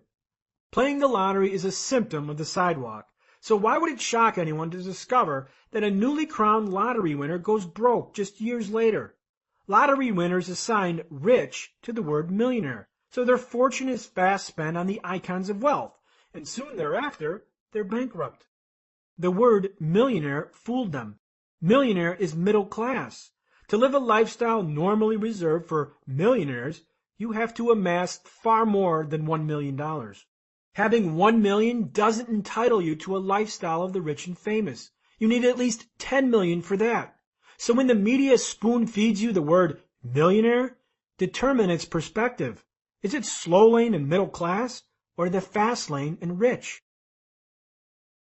12 distinctions between slow lane and fast lane millionaires. Number 1. Slow lane millionaires make millions in 30 years or more. Fast lane millionaires make millions in 10 years or less. Slow lane millionaires need to live in middle-class homes. Fast lane millionaires can live in luxury estates. Slow lane millionaires have MBAs. Fast lane millionaires hire people with MBAs. Slow lane millionaires let their assets drift by market forces. Fast lane millionaires control their assets and possess the power to manipulate their value. Slow lane millionaires can't afford exotic cars. Fast lane millionaires can afford to drive whatever they want. Slow lane millionaires work for their time. Fast lane millionaires have time working for them. Slow lane millionaires are employees. Fast lane millionaires hire employees. Slow lane millionaires have 401ks. Fast lane millionaires offer 401ks. Slow lane millionaires use mutual funds in the stock market to get rich. Fast lane millionaires use them to stay rich. Slow lane millionaires let other people control their income streams. Fast lane millionaires control their income streams. Slow lane millionaires are cheap with money. Fast lane millionaires are cheap with time. Slow lane millionaires use their house for net worth. Fast lane millionaires use their house for residency. The fast lane isn't about becoming the next middle-class millionaire with tiresome mandates about what you cannot do. It's about what you can do.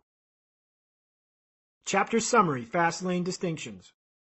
The slow lane has 7 dangers, 5 of which cannot be controlled. The risk of lifestyle is the one risk slow laners will try to control. The slow lane is predisposed to mediocrity because its mathematical universe is mediocre. Slow laners manipulate the expense variable because it's the only thing they can control. Exponential income growth and expense management creates wealth. You can break the slow lane equation by exploding your intrinsic value via fame or insider corporate management. Successful slow laners not famous or in corporate management end in the middle class and middle age. Slow lane millionaires are stuck in the middle class. 5 million is the new 1 million. A millionaire cannot live a millionaire lifestyle without financial discipline.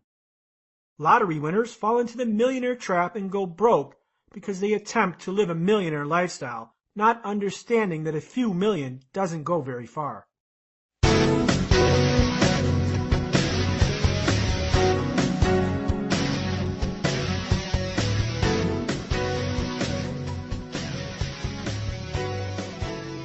Part 5. Wealth, the Fast Lane Roadmap. Chapter 16. Wealth Shortcut, the Fast Lane. People would do better if they knew better. Jim Rohn.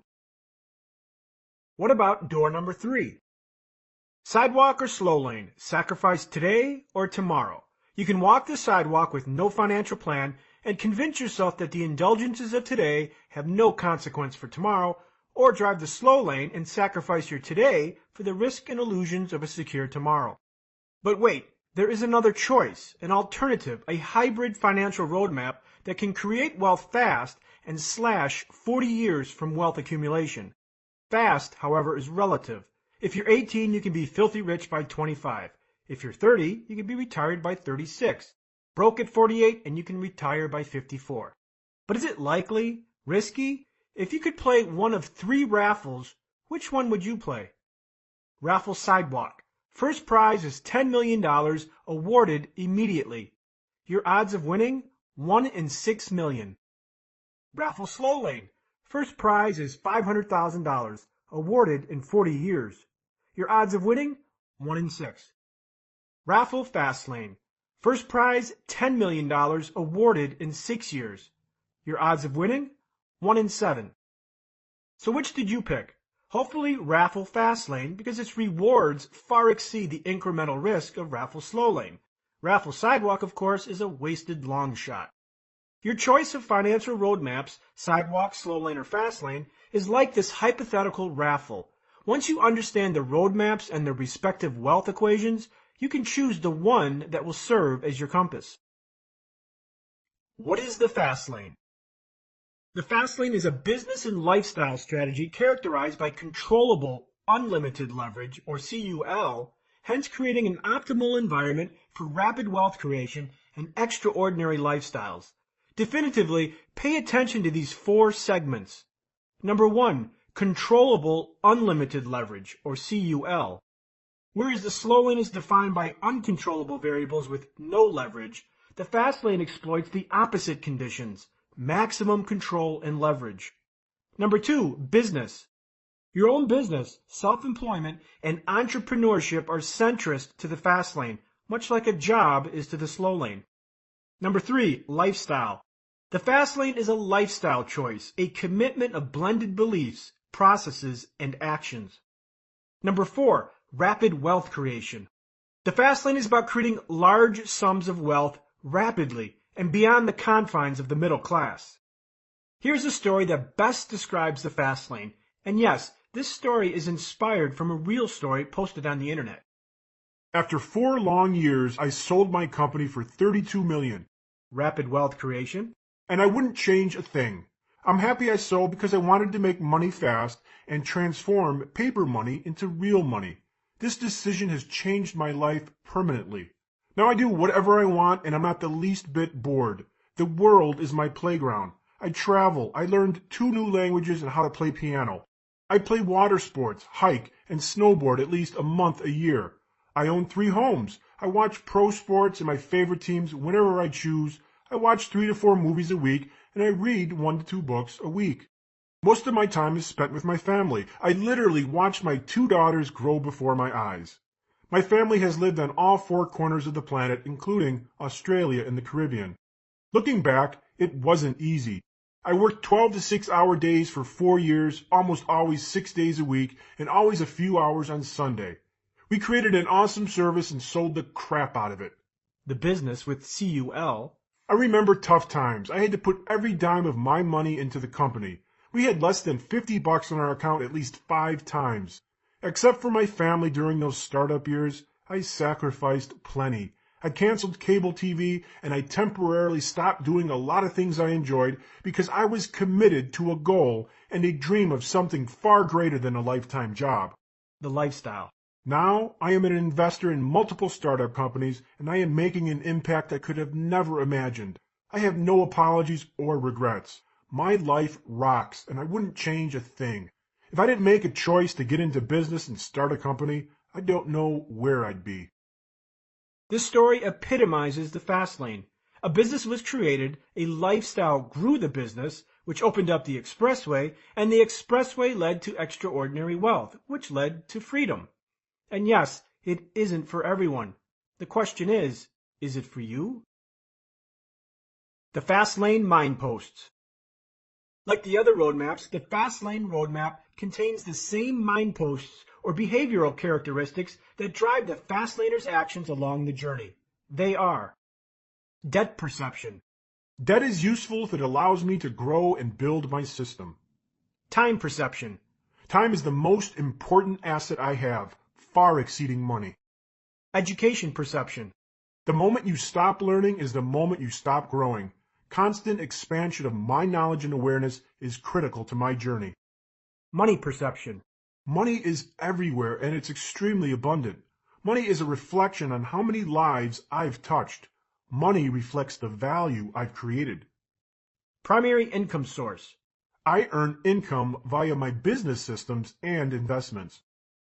Primary wealth accelerator.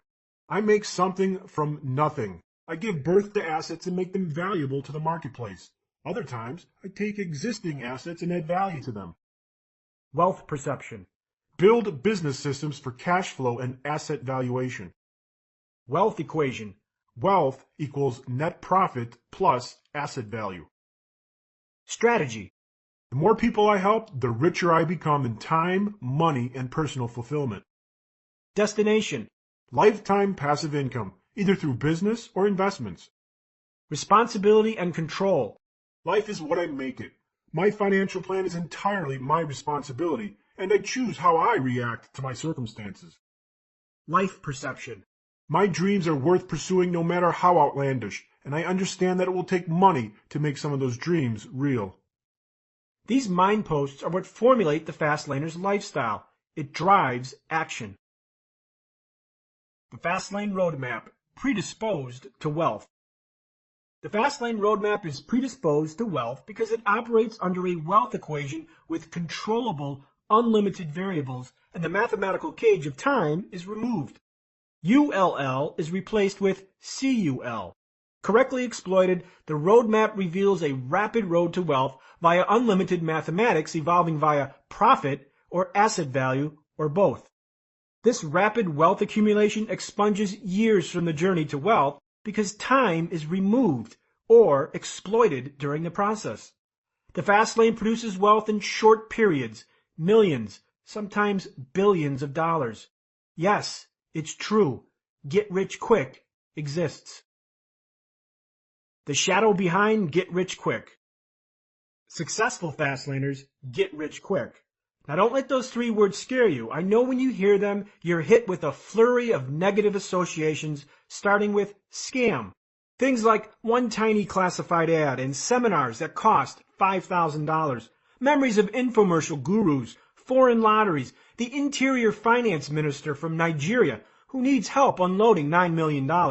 And of course, the phony Bill Gates, who needs you to forward this email beta test to everyone and be rewarded with $50,000 in quick cash because, gosh golly, the attorney on the letter says so. Get rich quick is such an abused phrase that it has no credibility. Beaten and battered, we're numb to believe it doesn't exist. Like Santa or a unicorn, we're advised, get rich quick is a scam. I don't blame you, but is it true? Can't you make millions like they say on infomercials? The distinction is that get-rich schemes aren't endemic of get-rich-quick, but its evil twin, get-rich-easy. Get-rich-easy shadows its innocent sibling, leaving a trail of victims to be blamed by its brother. Get-rich-easy parades in the limelight and on late-night television. It lies, it deceives, it casts a mirage of vanity that all desire. Just watch this quick start video or buy this stock software program and wham, you will be rich in 10 days. No, that's not get rich quick, but get rich easy, and that only leads to a lighter wallet. Fastlane success stories embody get rich quick. For people to proclaim it doesn't exist is just another untruth advanced by ignorance. Don't allow slow lane losers to corrupt truth. Don't concede. Don't make that only happens to other people your truth. Many people have lived get rich quick because it was preceded by process. Tales from the fast lane. Unless you live in a vacuum, you're already familiar with the fast lane. When anyone experiences a get-rich-quick event via business, you're witnessing the fast lane. Here are some fast lane stories pulled from the headlines. The inventor who creates a gadget and sells millions of them to 15 wholesale distributors. The guy who builds a cell phone application and sells it 50,000 times. The guy who formulates an energy bar to help him stave off hunger and later is offered $192 million for the company. The guy who builds a blog and 3 years later sells it for $4 million to a big pharmaceutical company. The woman who invents a mop and sells 500,000 of them on QVC. The teenager who builds a website that profits $70,000 a month and later sells it for millions. The guy who patents a product process and then licenses it to a Fortune 500 company and goes on to make $14 million. The guy who creates a website to help him listen to his favorite basketball team and later sells the company for $5.5 billion. The guy who builds a software company and later becomes the richest man on the planet. The doctor who researches anti-aging treatments and sells them to a drug company for $700 million. The author who writes a book about a teenage wizard and goes on to become a billionaire. The gal who manufactures and sells 20 million undergarments that help women fight body gravity. The internet marketer who makes $150,000 a month selling ads. The infomercial marketer who remakes an existing product and sells 4 million of the new and improved version. The guy who creates an energy drink to help him stay hydrated and then sells the company for $530 million. Hidden get-rich-quick fast lanes are everywhere if you just know where to look for them. The fast lane, wealth's industrial revolution. The Industrial Revolution was a historic period when humans learned how to leverage the speed and efficiency of machine-based manufacturing. Manual labor was replaced in favor of systems, an organized union of distinct parts that coalesced into a specific production outcome. Long and arduous tasks manually handled by humans transformed into mechanization, expelling most human labor outside of the production equation. For that era, it was their version of get rich quick. Products that formerly took months to manufacture now took days. Likewise, financial freedom via the Fastlane roadmap is like an industrial revolution for wealth. The default road to wealth is manual labor, a fight against time and intrinsic value. The rapid road to wealth is to industrialize the wealth process, to systemize it like our ancestors systemized production. The differences between the default road, the slow lane, and the shortcut, the fast lane, are best demonstrated in an Egyptian parable. The Parable of Fastlane Wealth. A great Egyptian pharaoh summons his two young nephews, Chuma and Azor, and he commissions them to a majestic task: build 2 monumental pyramids as a tribute to Egypt. Upon completion of each nephew's pyramid, Pharaoh promises each an immediate reward of kingship, retirement amidst riches, and lavish luxury for the rest of their natural lives. Additionally, each nephew must construct his pyramid alone. Chuma and Azor, both 18, know their daunting task will take years to complete. Nonetheless, each is primed for the challenge and honored by Pharaoh's directive. They exit Pharaoh's chambers ready to begin the long pyramid building process. Azor begins work immediately. He slowly drags large, heavy stones into a square formation. After a few months, the base of Azor's pyramid takes shape. The townsfolk gather around Azor's constructive efforts and praise his handiwork. The stones are heavy and difficult to move, and after 1 year of heavy labor, Azor's perfect square foundation to the pyramid is nearly finished. But Azor is perplexed. The plot of land that should bear Chuma's pyramid is empty. Not one stone has been laid.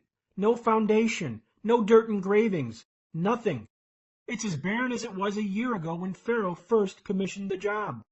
Confused, Azor visits Chuma's home and finds him in his barn, diligently working on a twisted apparatus that resembles some kind of human torture device. Azor interrupts. "Chuma, what the hell are you doing? You're supposed to be building Pharaoh a pyramid, and you spend your days locked in this barn, fiddling with that crazy machine?"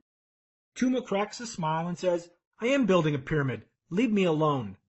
Azor scoffs. "Yeah, sure you are. You haven't laid one stone in over a year." Chuma, engrossed and unfazed by his brother's accusation, retorts, "Azor, your short-sightedness and thirst for wealth have clouded your vision. You build your pyramid, and I will build mine." As Azor walks away, he chides, "You fool! Pharaoh's going to hang you in the gallows when he discovers your treason." Another year passes, and Azor solidifies the base of his pyramid and begins the second level. Except a problem arises. Azor struggles in his progress. The stones are heavy, and he cannot raise them to the pyramid's second level. Challenged by his physical limitations, Azor recognizes his weakness. He needs more strength to move heavier stones, and to do so seeks the counsel of Bennu, Egypt's strongest man. For a fee, Bennu trains Azor to build stronger and bigger muscles. With great strength, Azor anticipates the heavier stones will be easier to lift on the higher levels. Meanwhile, Chuma's pyramid plot is still barren. Azor assumes his brother has a death wish, since by all appearances, Chuma is violating Pharaoh's mandate. Azor forgets about his brother and his non-existing pyramid. Another year passes, and Azor's pyramid construction slows to a disheartening crawl. It often takes 1 month just to place one stone. Moving stones to the upper levels requires great strength, and Azor spends much of his time working with Bennu to build greater strength. Additionally, Azor is spending most of his money on counseling fees and the exotic diet required for the training. Azor estimates at his current construction pace, his pyramid will be completed in another 30 years. Unfazed, Azor snides, "After 3 years, I've far surpassed my brother. He hasn't placed one stone yet. That fool!" Then suddenly, one day while hauling a heavy stone up his pyramid, Azor hears a loud commotion erupting from the town square. The townsfolk, regular observers to his work, abruptly abandon his plot to examine the celebratory fuss. Curious himself, Azor takes a break and leaves to investigate. Surrounded by a cheering crowd, Chuma trolls up the town square, commandeering a 25-foot contraption, a towering machine built from a twisted maze of gantries, wheels, levers, and ropes. As Chuma slowly moves up the village street amidst the buoyant crowd, Azor fears the explanation. After a short trial to Chuma's barren pyramid plot, Azor's suspicions are confirmed. Within minutes, Chuma's strange machine starts moving heavy stones and begins to lay the foundation to his pyramid. One after another, the machine effortlessly lifts the stones and softly places them side by side into place. Miraculously, the machine requires little effort for Chuma's operation. Crank a wheel attached to a rope and a cantilever, entwined by a gear system, and bingo! Heavy stones are moved quickly and magically. While Azur's pyramid foundation took over a year to build, Chuma lines up the foundation to his pyramid within 1 week. The second level that Azur so arduously struggled with is even more shocking. Chuma's machine does the work 30 times quicker. What took Azur 2 months takes Chuma's machine 2 days. After 40 days, Chuma and his machine accomplish as much as Azur's 3 years of toilsome work. Azur was destroyed. He spent years doing the heavy lifting, while Chuma built a machine to do it for him. Instead of honoring the machine, Azur vows, "I must get stronger. I must lift heavier stones." Azur continues the hard labor of pyramid building, while Chuma continues the crank of his machine. After 8 years, Chuma finishes pyramid at age 26. 3 years to build the system, and 5 years to reap the benefits of the system. The great pharaoh is pleased and does as promised. He rewards Chuma with kingship and endows him with great riches. Chuma never has to work another day in his life. Meanwhile, Azur continues to dredge away at the same old routine. Lift rocks, waste time and money to get stronger, lift rocks, and get stronger. Sadly, Azur refuses to acknowledge his flawed strategy and endures the same old process. Carry heavy stones until you can lift no more, then get stronger so you can lift heavier stones. This mindless prescription leads Azur to a lifetime of toil. He never finishes pyramid promised to Pharaoh simply because he decides to do the heavy lifting himself, when he should have focused on a system to do it for him. Azur has a heart attack and dies while on the 12th level of his pyramid, just 2 levels from finishing. He never experiences the great riches promised by Pharaoh. Meanwhile, Chuma retires 40 years early in a crown of luxury. Sloshing in free time, Chuma goes on to become Egypt's greatest scholar and an accomplished inventor. He is entombed along Pharaoh in the same pyramid he built. The fast lane is a business system. The slow lane is a job. The slow lane is a job, your hard work traded for your employer's cash. Azur's struggles resemble that of a slow laner. To get rich, you're told to get stronger, spend money, return to school, and earn more in the job market so you can lift heavier stones. The fast lane is about building a better system, a better contraption, a better product, a better something that will leverage your work. In the slow lane, you are the source of the heavy lifting, while in the fast lane, you construct a system that does it for you. On your road trip to wealth, the slow lane roadmap asks that you endure a long, tiresome walk to wealth. The toil of wealth is the process itself. In the fast lane, wealth is driven in a business system you create. The toil is the creation and management of the system itself. Chapter Summary, Fast Lane Distinctions. The risk profile of a fast lane strategy isn't much different from the slow lane, but the rewards are far greater. The fast lane roadmap is an alternative financial strategy predicated on controllable, unlimited leverage. The fast lane roadmap is predisposed to wealth. The fast lane roadmap is capable of generating get-rich-quick results, not to be confused with get-rich-easy. Chapter 17. Switch Teams and Playbooks. A man wrapped up in himself makes a very small bundle. Benjamin Franklin. The Fast Lane Roadmap, the Playbook for Wealth. Losing teams use losing playbooks. Play for the losing team and you're stuck using their losing playbook. To win, switch teams and use the winner's playbook. The Fast Lane Roadmap creates financial winners because it uses a winning formula rooted in unlimited and controllable mathematics. Where is this playbook and how do you get it? You have to forsake the ideology of the majority and become a slow lane trader. Switching teams and the playbook. From the day you were born, you were baptized to play for Team Consumer, From the Barbie doll and the Tonka truck to the Star Wars action figures, you've been conditioned to demand, to want products, to need products, to buy products, and of course, to seek out the cheapest of those products. The correlation between the slow lane and the sidewalk is this. Jobs exist to facilitate the consumer process. You become a brand manager for a consumer products company. You become an insurance agent. You become an accountant for some corporation. It's all consumer driven and focused to move goods and services into the hands of consumers. This consumer focus is like a gravitational pull to keep you amenable to anti-fast lane thinking. Cracking the code. Decoding the fast lane roadmap is as simple as joining the team that is custodian to the decryption key. The winning team is Team Producer. Reshape life's focus on producing, not consuming. When you reframe your thinking from the majority thinking, consumer, to minority thinking, producer, you effectively switch teams and allegiances. Yes, become a producer first and a consumer second. Applied, this means instead of buying products on TV, sell products. Instead of digging for gold, sell shovels. Instead of taking a class, offer a class. Instead of borrowing money, lend it. Instead of taking a job, hire for jobs. Instead of taking a mortgage, hold a mortgage. Break free from consumption, switch sides, and reorient to the world as a producer. I know, it's not easy. However, once you see the world from a producer perspective, your perception sharpens like a fine-tuned radio frequency from static to clear stereo sound. Suddenly, opportunities have clarity, ideas surface, and scams are exposed. This new minority status is critical to strengthening your wealth creation temperament. Remember, the rich are the minority, and you want to be in that minority. It starts with a producer mindset. Producer reorientation. When you encounter an advertising message that coaxes you to buy something, examine it from the producer perspective.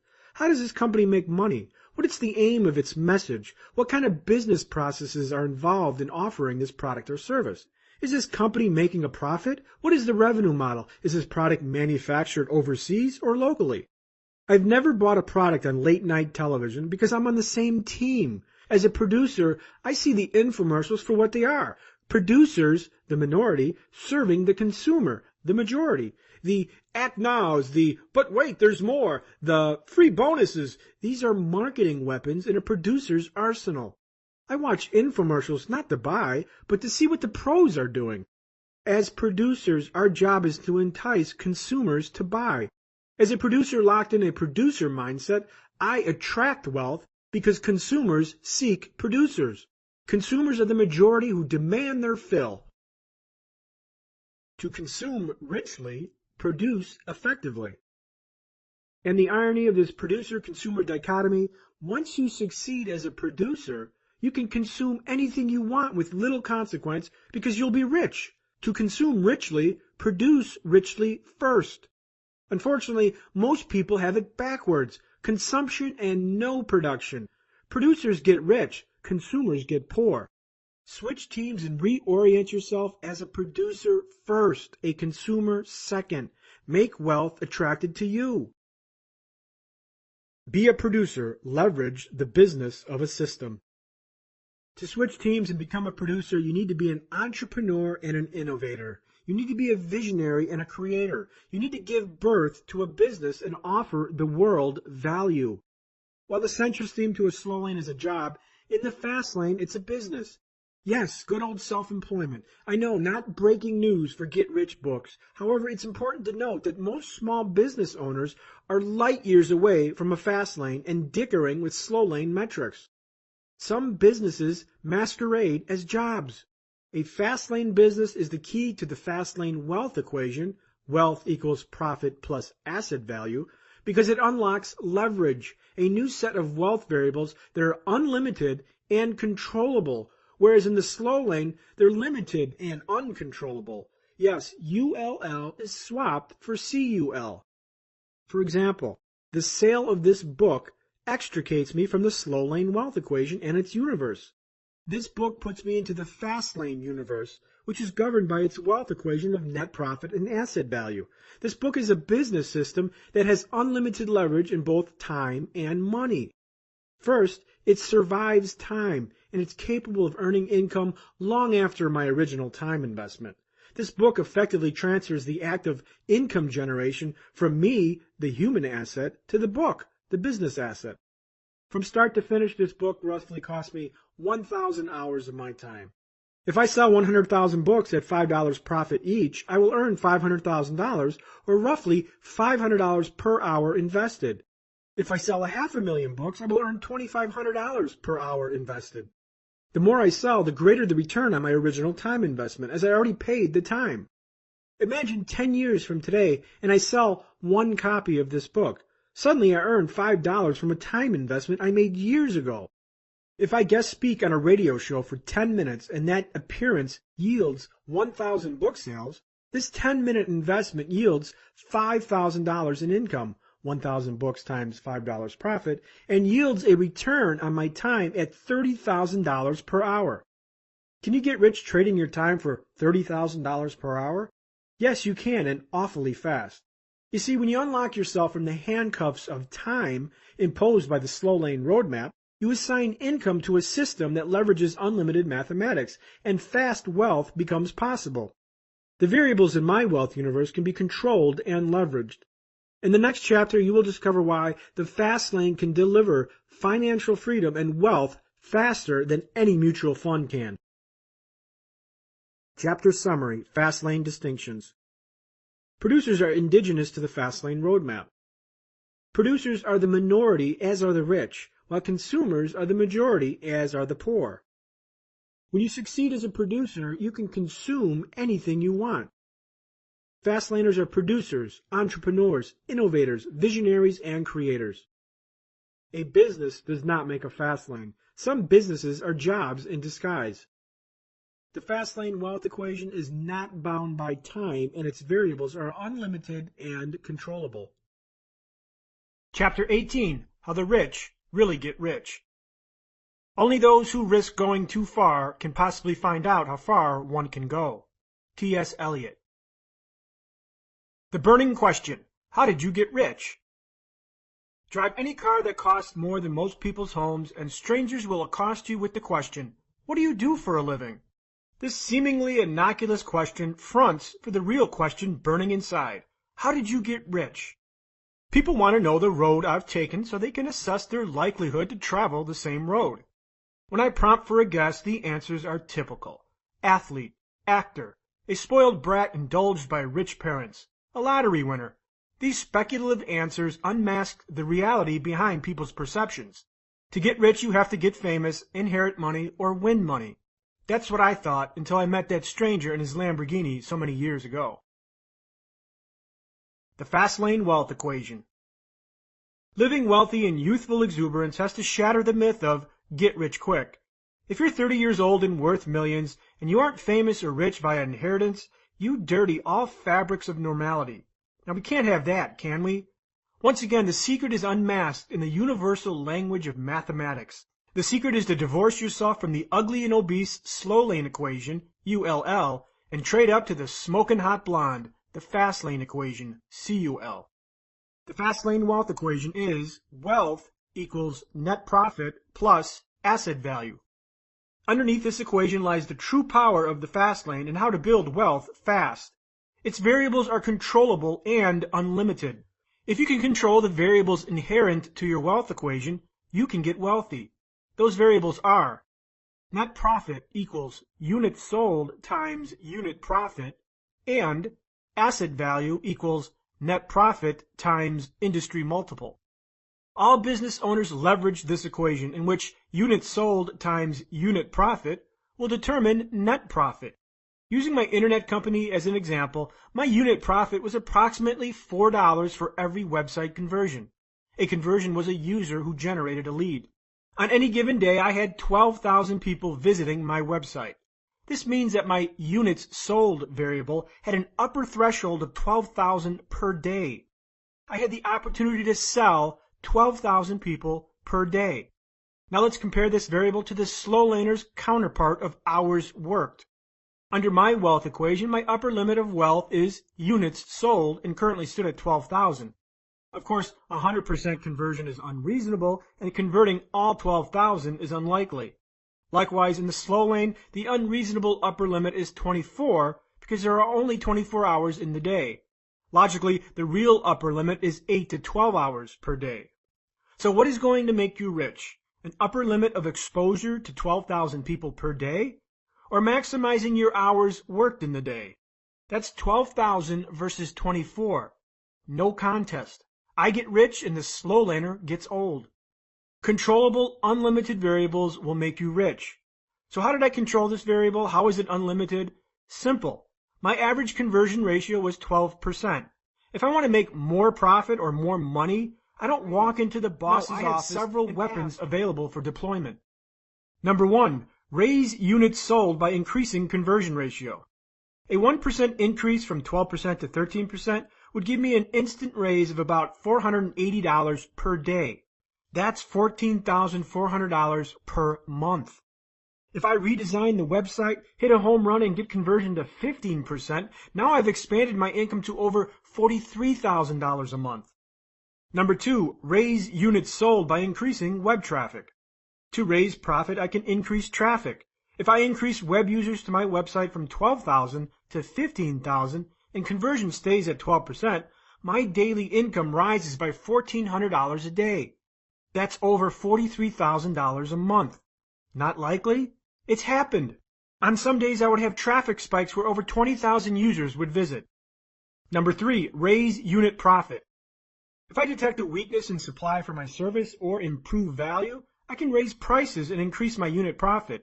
If my unit profit moves from $4 to $4.50, I raise my income to $10,800 per day from $8,000. That translates into an additional $84,000 per month. Don't you see? Isn't it wonderful to have control? These were my options to create wealth. I had reasonable control over both variables, unit profit and units sold, whereas in the slow lane, you're left pleading with the boss for a measly 3% salary raise.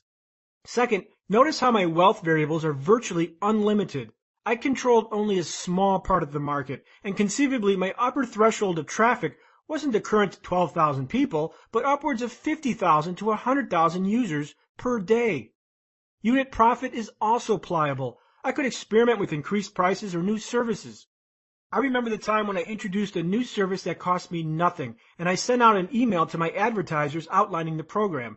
Within minutes, I made a few $1,000s in reoccurring yearly income. My invested time was negligible, and the results were accumulative. High speed limit equals high potential income.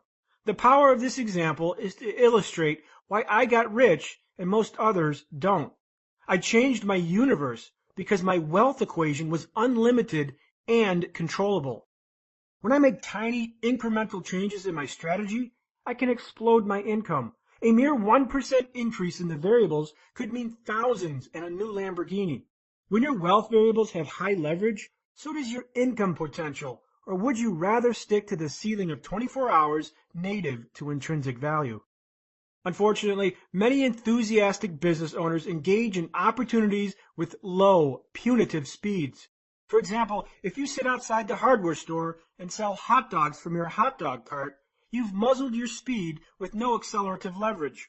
The variables are limited because your reach is confined to a small area.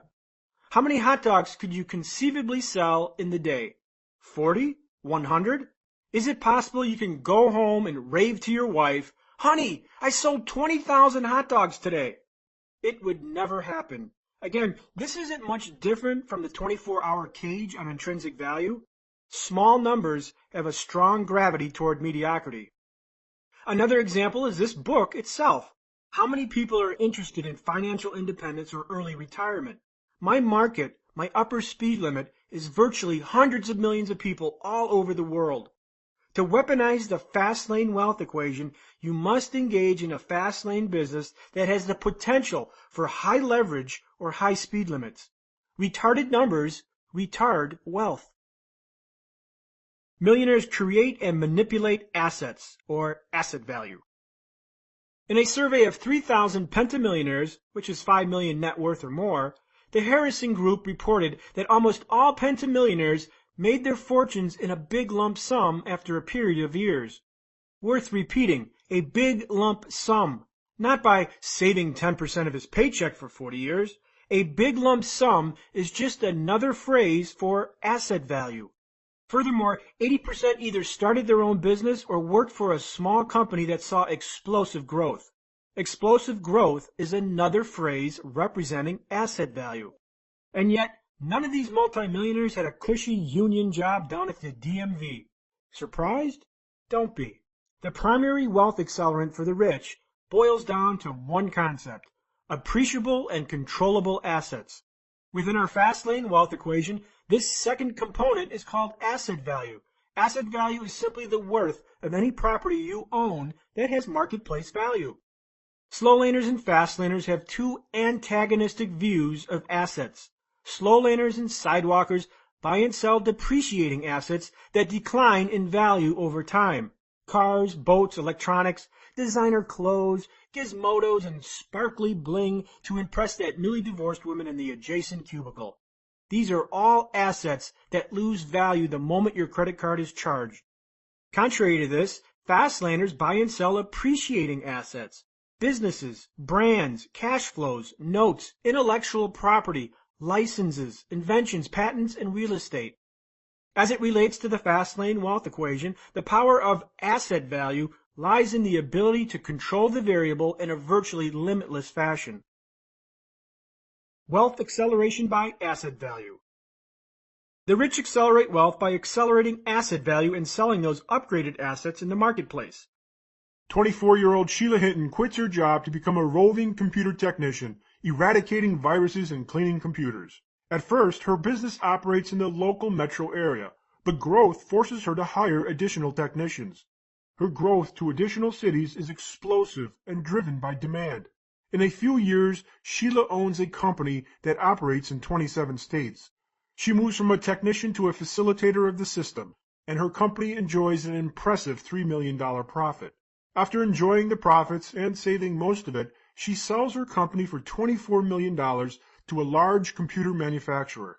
She built an asset from nothing to something. The asset was her system, and now with a $30 million nest egg, she never has to work again. The preceding story best represents the two variables that comprise asset value. Asset value equals net profit times industry multiplier. Anytime you have an asset that has sustainable profits, an industry multiplier governed by the prevailing market conditions determines the valuation of that asset. Other people or companies will buy that asset based on the asset's net profit multiplied by the assessed multiple.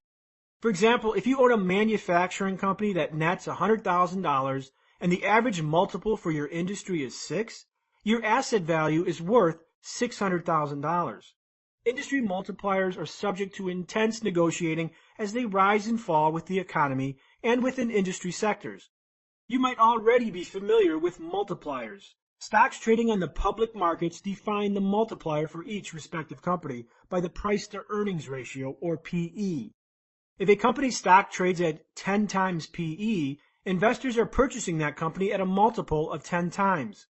Price to earnings is relevant regardless of whether your company is a small private company or a large publicly traded company. The valuation of your company is predicated on the subjective PE for your particular industry. For example, in my particular web space, industry multipliers range from 2 to 6. For this analysis, let's use the middle, 4. This means that any time I increased my net profit, the value of my business increased by a minimum factor of 4. Or 400%.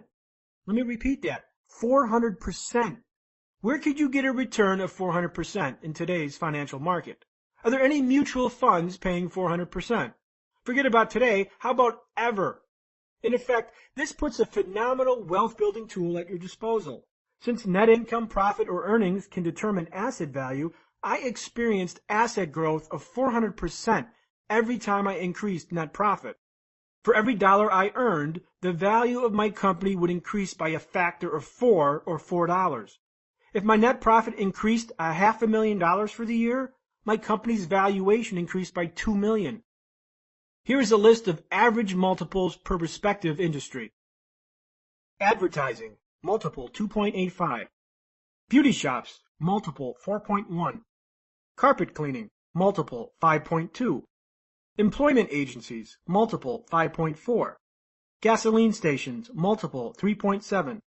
Grocery stores, multiple 11.3. Medical labs, multiple 2.6. Patent owners and lessors, multiple 14.5. Physical fitness facilities, multiple 3.5. Plumbing and HVAC services, multiple 4.5. Surgical and medical equipment, multiple 17.3.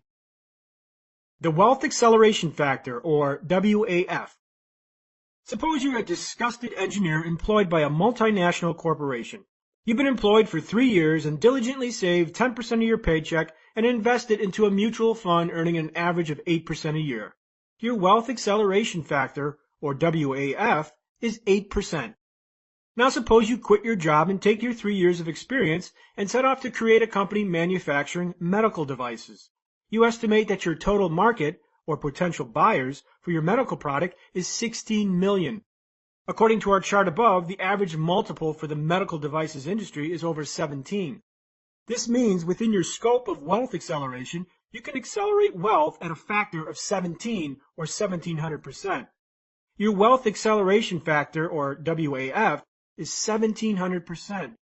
Let's extend this example further.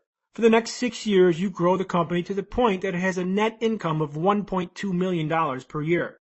This means you now earn $100,000 a month, your net profit, and your company, the asset, is now worth in the neighborhood of $18.4 million based on the average multiple, which is 17.32 times 1.2 million in profit. You could choose to continue to grow the business, grow wealth by asset value, and cash flow, grow income, or seek to liquidate, sell asset value, to realize wealth acceleration. Contrast the two wealth acceleration options for the slow laner and the fast laner. Your wealth acceleration options if you stayed as an employed engineer. Number 1, grow net income with an income potential only limited by the number of devices you can sell, that is 16 million. Number 2, grow asset value at a factor of 1700%. Number 3, liquidate asset value and turn paper money into real money. Can you now see why some 30-year-olds are worth 50 million and some others are worth 13,000? The fast lane universe operates on gains of 1700% and millions, while the slow lane universe is 8% and 40. One plan is about hope, while the other plan is about control. Breaking news, 8% and 40 makes millionaires in 40 years. 1700% and 16 million makes billionaires in 4 years. Wealth's dual-flanked attack. Zealous pursuit of net profit is a double-flanked attack at creating wealth. Since asset value is tied to net profit, raising net profit simultaneously elevates asset value by the average industry multiple. Of course, this works in the opposite as well. If your company stagnates and net income starts to erode, so will the corresponding asset value. When I repurchased my company, I paid $250,000. I then for the next several years manipulated the asset and increased its value. Number 1, I expanded my customer base by 30%. Number 2, I reduced expenses, improving profitability. Number 3, I streamlined operations, which created passivity. Number 4, I elevated net income. Over this process, my net income exploded, and with it, asset value. Then subsequently, after profiting millions passively, I put the company up for sale and entertained multi-million-dollar offers. I bought an asset for $250,000, appreciated and manipulated the variables, and then sold it for millions. I controlled my financial plan. The plan didn't control me. In the fast lane, your wealth accelerator is based on creating or buying appreciative assets, adding value and manipulating the variables, and then selling. Or you can opt for the slow lane alternative. Dump $200 a month into a mutual fund and pray for 8% per year and 40 years of employment. Excuse me while I laugh. Superfast wealth acceleration, liquidation events. Liquidation events can create millionaires overnight, but only if liquidation occurs. Liquidation events are the process of selling your appreciable asset to the market. It's a fast lane exit strategy. John Twitnuts creates a social networking website that goes viral. Soon, millions of people are using his service, and John finds himself entertaining buyout offers and venture capital investments. Despite having no revenue and no profit, John has built an asset that has value to the marketplace. He receives a $640 million offer for his service from the web's leading search engine. John declines, arguing that his business will be worth more money once he starts generating revenue. While this is true, it's a gamble. After a year and a half, John's social networking service falls out of vogue, proving that the service was nothing more than a fad. The company becomes a bad party joke. In search of glowing valuations on a declining property, Joe no longer receives investor or buyout interest. He realizes too late that he should have taken the $640 million and experienced a liquidation event. He eventually sells the company at a fire sale price of $2.5 million to a private equity firm. His poor timing cost him more than $600 million. Asset valuations of business, real estate, and other appreciable assets are nothing but just that, valuations based on subjective analysis and market data. If the company you built from scratch has a paper valuation of $60 million and your bank account only has $10,000, are you really a millionaire? Not really. Illiquid paper millionaires can't buy Ferraris and palatial estates. Money does. And to get the money, you have to increase the profit, save it, or go for the big exit, liquidation. Fastlaners accelerate wealth by building cash-flowing assets that can be sold in the marketplace to realize gains. Their wealth equation has controllable, unlimited leverage. Chapter Summary, Fastlane Distinctions. The key to the Fastlane wealth equation is to have a high speed limit or an unlimited range of values for units sold. This creates leverage. The market for your product or service determines your upper limit. The higher your speed limit, the higher your potential income. The primary wealth accelerant for the rich is asset value, defined as appreciable assets created, founded, or bought. Wealth creation via asset value is accelerated by each industry's average multiplier. For every dollar in net income realized, the asset value multiplies by a factor of the multiple. Your industry of specialization will determine the average multiple that determines your wealth accelerant factor. If the multiple is 3, your WAF, or wealth acceleration factor, is 300%. Liquidation events transform appreciated assets, paper net worth, into money, real net worth, that can be transformed into another passive income stream, a money system. Chapter 19. Divorce Wealth from Time. Time is the coin of your life. It is the only coin you have, and only you can determine how it will be spent. Be careful lest you let other people spend it for you. Carl Sandburg. Industrializing Wealth. Divorce from Time. My first fast lane taste was in my late 20s, when I had one of the worst months of my life. A brutal mix of a bad relationship gone south and some troubling health news served as a lethal cocktail to my business productivity. I spent most of the month in bed, with the shades drawn, watching Judge Judy unleash a firestorm of common sense whoop-ass. During this troubling time, I had to cash in my fast lane lottery ticket, and let me tell you, it paid. Despite being checked out on my life, my income actually grew. Yes, grew. My income didn't stop because I stopped. So how did I get so lucky? I was divorced from time. Years earlier, I broke the chains of my time for money. This allowed me to escape the stranglehold of the slow lane equation and operate on the fast lane playing field.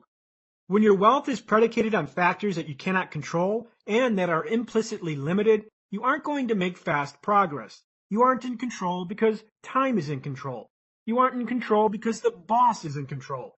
You aren't in control because the stock market is in control. How did I escape these controls that society finds so perfectly acceptable?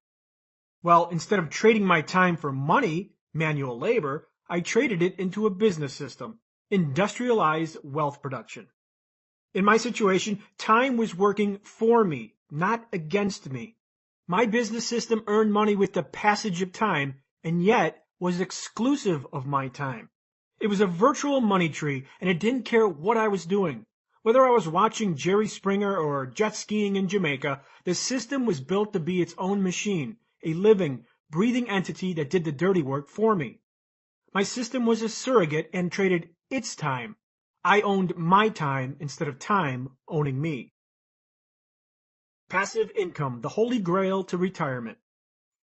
The buzzword in money-making circles is passive income, earning income while not working. While retired, I receive checks every month like clockwork, and I don't lift a finger. Passive income is a successful divorce from the work-for-money equation indigenous to the slow lane. The beauty of passive income is this: it doesn't care if you're 20 years old or 80. If your monthly income exceeds your lifestyle expenses, including taxes, guess what? You're retired. The Fastlane roadmap is engineered for two purposes. It's engineered to create a passive income stream to the excess of your expenses and lifestyle desires, and to make financial freedom a reality, exclusive of age. To break time is to grow a money tree. Mom convinced me it was true. We can't afford that. Do you think money grows on trees? Well, she was wrong. Money grows on trees if you own a money tree. And you can own one too if you know how and where to get the seeds. Money trees are business systems that survive on their own. They require periodic support and nurturing, but survive on their own, creating a surrogate for your time for money trade. A few years ago, I was in Vegas and lost nearly $2,000 gambling. After retreating to my hotel room with my tail between my legs, I realized, why fret? I lost $2,000, and yet on that day, my money tree, my internet company that I created, earned $6,000. While I gambled or slept, swam, or ate, my blooming money tree bore fruit. A money tree is a business system, and it's the Fastlane roadmap's main street. Money trees create passive income streams before you officially retire. Yes, you can experience the destination of retirement and financial freedom without actually being retired. This is akin to taking a vacation to the South Pacific and magically bypassing the 9-hour plane ride. Money Tree Seedlings, a Fastlane business. Not all businesses are Fastlane, and many of them can't be transformed into money trees. Misled by gurus and life coaches, wannabe entrepreneurs are steered astray under the lure of be your own boss or do what you love, and head down a path of business servitude that is identical to being indentured to a job. It is Jillian's dream to be her own boss. After a 13-year career on Wall Street, Jillian quits her financial advisor job and buys a well-known deli franchise. She liquidates half of her 401k to pay for the franchise fees and startup costs. 3 months later, she is in business and expects to realize her dream. But Jillian discovers that her dream is nothing but a nightmare. Between 7-day work weeks, long hours, and constant bickering between her and the corporate franchisor, she burns out in 2 years. Her profit margins, slim and softened by franchise royalties, doesn't allow her to hire an operator to run the restaurant in her place. She feels trapped as she trades her time for dollars. Although she earns $90,000 a year profit in her business, Jillian has no free time to enjoy the fruits of her labor. She could pay $60,000 to a general manager, which would give her free time. Knowing she can't survive on $30,000 per year, she feels trapped to her business while her profit is cornered into submission. 4 years later, she puts the business up for sale and seeks the comfort of a 9-to-5 job. Too many people plant businesses in barren and fertile soil that is incapable of spawning money trees, and which is only suitable for a scrawny, slow-lane twig that sucks up time and money. The 5 Fastlane Business Seedlings. There are 5 business seedlings to money trees. Mind you, these aren't absolute, and they interbreed with each other. Each system inherently has a grade that rates its level of passivity. A higher grade means a greater potential for passivity, but not necessarily a greater income. The seedlings are: number 1, rental systems; number 2, computer software systems; number 3, content systems; number 4, distribution systems; number 5, human resource systems. Seedling number 1, rental systems, passivity grade A. Real estate is one rental system. I consider real estate money trees as Fastlane 1.0 or Wealth 1.0. It's the old way and still very much a road to wealth. For example, I own a single-family rental home with a great tenant. I could be living on the moon, and each month I get a check in the mail because my time is detached from its income. Real estate is a perfect example of wealth 1.0 because real estate is its own system. It is 95% passive. As time passes, tenants pay landlords to use their property. From single families to apartment buildings to massive commercial office buildings, real estate has always been the default choice for seedling money trees. Furthermore, real estate is an asset that can be manipulated and its value appreciated. Appreciative assets, or asset value, are cornerstones in the Fastlane wealth equation. Don't want to get involved in real estate? No problem. Rental systems aren't just reserved for real estate. Rental systems can come from a variety of other sources, not real estate oriented. Leases, royalty payments, and licensing are other forms of rental systems that can produce reoccurring monthly income. For example, when you own the rights to a music collection, corporations have to pay you royalty to use the music. The work might have been recorded decades earlier, but it still generates royalties. Likewise, if you invent and patent a product process and license it to another company, you again earn income from the licensing fee. The patent was invented and registered, yet its income survives time exclusive of your time. Cartoonists license their artistry to book authors and newspaper producers. The creation of the cartoon might have happened years ago, yet it survives time and generates rental income for the owner. Rental systems are powerful money trees because they are high on the passivity scale and survive time. Seedling number 2, computer software systems, passivity grade A-. My preferred system is computer and software systems, including the internet. It's no shock that the internet has paved the road to millions more than any other road out there. In fact, I heard a statistic the other day that the internet has created more millionaires in the last 5 years than the previous 5 decades combined. What makes the internet and computer systems so potent? Computers are miraculous inventions and fertile seeds to money trees. They work 24 hours a day, 7 days a week, and they don't bitch about working conditions. They don't bitch that you don't pay them enough. They don't bitch and moan about coworkers like Lazy Joan or Same Shirt Bob. Nope, computers aren't late, they don't ask for pay raises, and they don't care that you just bought a new Mercedes S-Class. Nope, they just do what they're programmed to do, and it's done. What sets the internet apart from real estate is it implicitly contains leverage. When you own a website, you're accessible to millions. When you own a 3-bedroom home on Elm Street, it's accessible to a few. This duality makes internet systems one of the best business seedlings in existence. Additionally, computer systems aren't limited to the internet. It could be software or applications. Some of the richest people on the planet are software billionaires, like Bill Gates of Microsoft and Larry Ellison of Oracle. Software enjoys plump margins because it can be easily replicated. Once the code is written, it's done. You can easily sell 1 or 10,000. Now, can you replicate an office building with ease? You can't. Software millionaires can be average Joes. Facebook and iPhone application developers are making money fast. One iPhone developer, Nicholas, raked in $600,000 in a single month with a single iPhone game. In a phone interview, Nicholas said that he wouldn't be shocked if he became a millionaire by the year's end.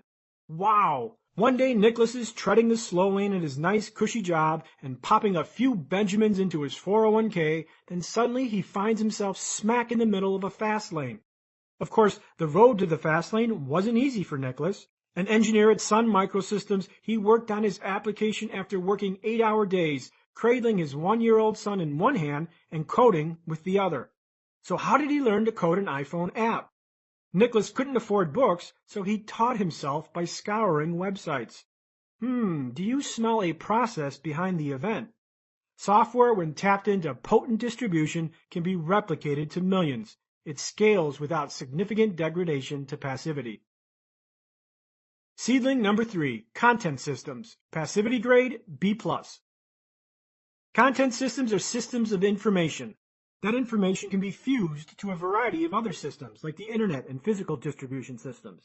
This book is a content system that I can effectively move through other channels, like the internet or a book distributor. In the old days of wealth, striking it rich via content meant you had to be a newspaper mogul, a magazine publisher, or a successful author. Control the press, distribute content. Information, like software, often has ease of replication. I can print 10 million of these books. I will never own 10 million pieces of real estate, nor do I have any desire. Like their software counterparts, some of the richest people on the planet are successful authors. In a few short years, J.K. Rowling, author and owner of the Harry Potter brand, went from being a 32-year-old divorced English teacher to a media mogul worth over $400 million. The single mom has sold over 30 million copies of her books in 35 different languages. I guess she didn't hear the excuse, "I'm a single mom and I don't have time." Miss Rowling recalls the happiest point of her life, not the acquisition of millions, but the point at which she could write full-time. Similarly, Dan Brown has sold over 80 million copies of the Da Vinci Code in 51 languages. Let me be perfectly clear. If you sell 80 million of anything, you will be a very rich human being. The latest trend of content distribution has merged with computer systems. Blogs, social networks, ebooks, and online magazines all serve the newest hybrid of computer systems and content distribution. In fact, this new combination is so powerful that it is driving many of the old hardline models out of business. Paper newspapers and magazines are officially endangered to be extinct in the coming decade. You see, change creates millionaires, and those who observe and take advantage of the change will be the new millionaires and the new billionaires. Content also survives time. This book might have taken me years to write, but it also survives years. If someone buys this book 5 years from now, I will earn a small profit on a time investment I made years earlier. The content is an asset that is saleable over and over again, and with each sale, the effective time cost declines while the hourly rate of return expands. Seedling number 4, distribution systems. Passivity grade B. A distribution system is any structure or organization designed to move products to the masses. Distribution systems can be hybrids with other seedlings, such as content and computer systems. If you invent and manufacture a new product and sell it on QVC, you are leveraging a distribution system. If you sell that product via infomercial at 2 a.m., you are also leveraging a distribution system. If you sell your product to 4 wholesale distributors that in turn sell it to retailers like Walmart and Target, you are leveraging a distribution system. When inventing any product, the invention is always half the battle. Distribution is the other. The greatest product in the world can go unused if it isn't leveraged into the proper distribution system, either one that exists or one that you create. Amazon.com is one example of a distribution system that I use. This book sells on Amazon and is available to millions. However, a book sitting on Amazon represents unrealized potential, like a 1,000-horsepower car sitting in the garage. It is my job to turn the engine on and drive the power of the distribution system. The tool exists, ready to be exploited by successful or failed execution. Our iPhone developer leveraged the iPhone App Store to move his software. This was his distribution point. Without the distribution, he couldn't sell the software. Distribution is a means to move product to the masses. Some systems are better than others, and when it comes to distribution, it all depends on the control structure. If you create a network marketing company to sell your new vitamin product, you are creating a powerful distribution network capable of earning millions. If you join a network marketing company, you are electing to be a gear in the distribution process. Another potent form of distribution is franchising or chaining. When a successful store concept is branded and systemized, it can be replicated and sold to other individuals. Savvy Fastlane entrepreneurs recognize that a successful local business with weak leverage can be made highly leveraged by franchises or chains. Now, does this path sound familiar? Well, it should. This is what Starbucks did to become the biggest coffee chain in the world. Other restaurants deploy a combination of chains and franchises. Dairy Queen and McDonald's both have chains and franchises. If your business operates in limited scale, it can be conquered with chains and franchises. If you own one hot dog cart and sell at one location, there really is no leverage. However, if you own 500 hot dog carts and sell at 500 locations through 500 owner-operators, suddenly leverage appears. The Fastlane wealth equation has power. Seedling number 5, human resource systems. Passivity grade C. Amazon.com is a distribution system backboned by a computer system and operated by a human resource system. Human resource systems are the most expensive and complicated to run. Humans are unpredictable, expensive, and difficult to control. Ask anyone with a company that relies on employees how challenging it is to keep employees happy. I came to the employee crossroad with my own company. I had to either suffer internet technology obsolescence or hire 2 additional people to scale my company to the next level. Since my business was already 80% passive, I knew that adding employees would erode the passivity of the business because employees need management, and at a certain level, even managers need managers. The other alternatives were to keep my company on autopilot and watch it slowly degrade over the years, or dig in and get back to startup mode, or sell it. After evaluating the options, I chose to sell. In my case, human resource additions would have subtracted to passivity, not added. While I would have made more money hiring more people, I wasn't willing to forgo my free time for it. A year after I sold my company, I examined the possibility of a parking business near the airport. Local travelers to the Phoenix airport could valet park their car in a neighboring parking lot and get chauffeured to the airport. In general, this was a rental system. People would park to pay their car, and I would earn a daily fee for each parked car. It had internet-like qualities. It ran 24/7 and generated income with the simple passage of time. It was a great idea with a high potential for passivity. I found land for sale near the airport, and it was perfect. I started to run numbers, projections, and scenarios to see how I could make this business a reality. However, the numbers uncovered something important. While the business model was truly a rental system, the operation itself was a human resource system. To make this idea a successful business, it would have required at least 24 people on payroll at all times. That stopped me cold, and I didn't pursue it any further. I wasn't willing to risk trading passivity for a human resource system that is unpredictable and difficult to manage. A member of the Fastlane community owns a few self-storage facilities. Her business is a rental system. People pay money to store their junk, and she receives a monthly income.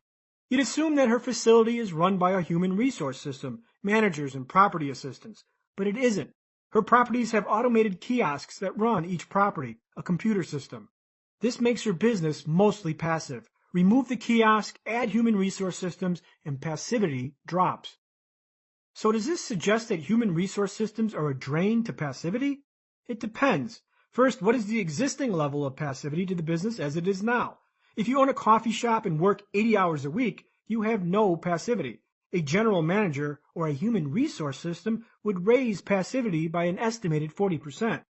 In my business, I was operating at 85% passivity. Adding any human resource system would have lowered passivity. Human resource systems can add passivity or erode it. Good employees nurture money trees. Bad employees pluck the fruit of money trees and require pruning. However, don't let that scare you. If you want to make millions of dollars or billions, human resource systems are needed because you simply can't do everything yourself. Chapter Summary, Fastlane Distinctions. To divorce yourself from the slow lane's transactional relationship of time for money, you need to become a producer, specifically a business owner. Business systems break the bond between your time for money because they act like surrogate operatives for your time trade. If you have a passive income that exceeds all your needs and lifestyle expenses, including taxes, you're retired. Retirement can happen at any age. The fruit from a money tree is passive income. A Fastlane objective is to create a business system that survives time exclusive of your time. The 5 money tree seedlings are rental systems, computer systems, content systems, distribution systems, and human resource systems. Real estate, licenses, and patents are examples of rental systems. Internet and software businesses are examples of computer systems. Authoring books, blogging, and magazines are forms of content systems. Franchising, chaining, network marketing, and television marketing are examples of distribution systems. Human resource systems can add or subtract to passivity. Human resource systems are the most expensive to manage and implement. Chapter 20. Recruit your army of freedom fighters.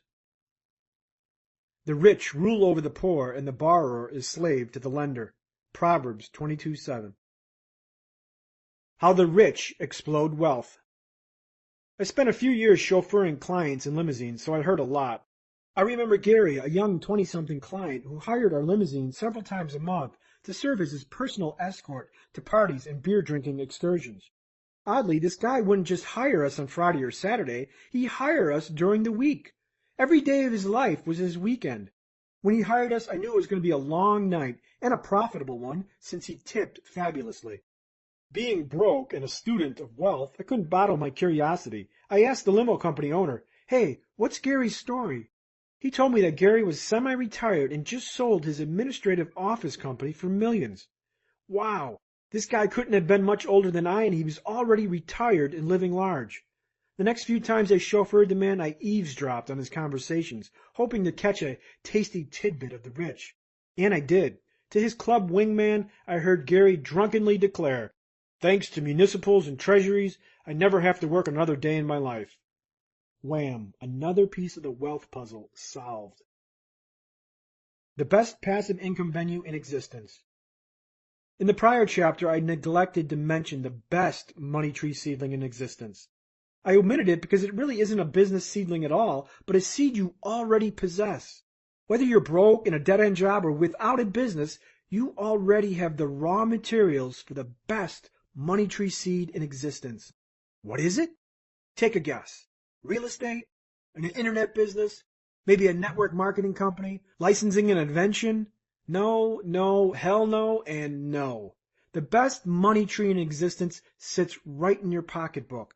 The good old-fashioned buck. Yes, money. Money is the king of money trees. How is money passive? If you have a lot of money, you're given the gate key to switch teams from consumer to producer. Specifically, you move from borrower to lender. You move from employee to employer. You move from customer to owner. In other words, people pay you to use your money in the form of interest or ownership. For example, let's examine interest, which is the fee earned to lend money. Right now, you're probably someone who doesn't earn interest, but pays it. Someone lent you money for the mortgage on your home, and in return, you pay the note holder interest. That interest is profit or income to somebody else. While the act of becoming a lender sounds complicated, it really isn't. Anytime you buy a certificate of deposit from a bank, you become a lender. Anytime you buy a municipal bond, either directly from the source or indirectly via a mutual fund, you become a lender. When you deposit money in the bank, you become a lender. As a lender, you don't administer the loans, you just sit back and collect checks. It's super easy and super passive. Gary, my rich limousine passenger, was a lender who never had to work another day in his life. Savers become lenders, owners, and producers. I heard a radio commercial the other day from a self-proclaimed dual dad guru who declared, "Savers are losers." I couldn't believe my ears. Savers are losers? And who are the winners? The people you advise to borrow millions on risky real estate investments? Savers aren't losers. Savers are winners because they eventually become lenders. Savers are winners because they eventually become owners in companies. Savers are winners because they become producers and build assets. Now open your wallet and look at $1. $1. It doesn't buy much, but it's the embryonic start to a passive income stream. $1 has the power to give you a nickel of passive income for life. Yes, for life. While one nickel buys squat, it unlocks the DNA implicit in money. It's fully passive. I retired in my 30s because of this simple reality. I'm a lender, and when you have a lot of money to lend, you live free because passive income arrives every month. Now get this. If you had $10 million and lent it at a mere 5% interest, you'd enjoy a passive income of over $41,000 every single month. At 8%, your monthly income would be over $66,000 per month. Fully passive. Over $60,000 every month. And guess what? This is without touching the principal. You can do this for years and still have $10 million left over. Now imagine opening your mailbox every month to a $40,000 check, and you didn't have to do anything for it. What kind of trouble could you get into earning $40,000 a month? I bet a lot. Unrealistic? It isn't. This is how I live. Even in this low interest environment, I can find safe investment yields in the 4 to 6% range, some of them tax-free. While most people shudder at the thought of an interest rate hike, I love it. I get a pay raise. A 1% interest rate hike translates into thousands for me. And since inflation rises in unison with interest rates, my income has an element of inflation protection. If inflation rises, so do interest rates. So how does all this become a reality?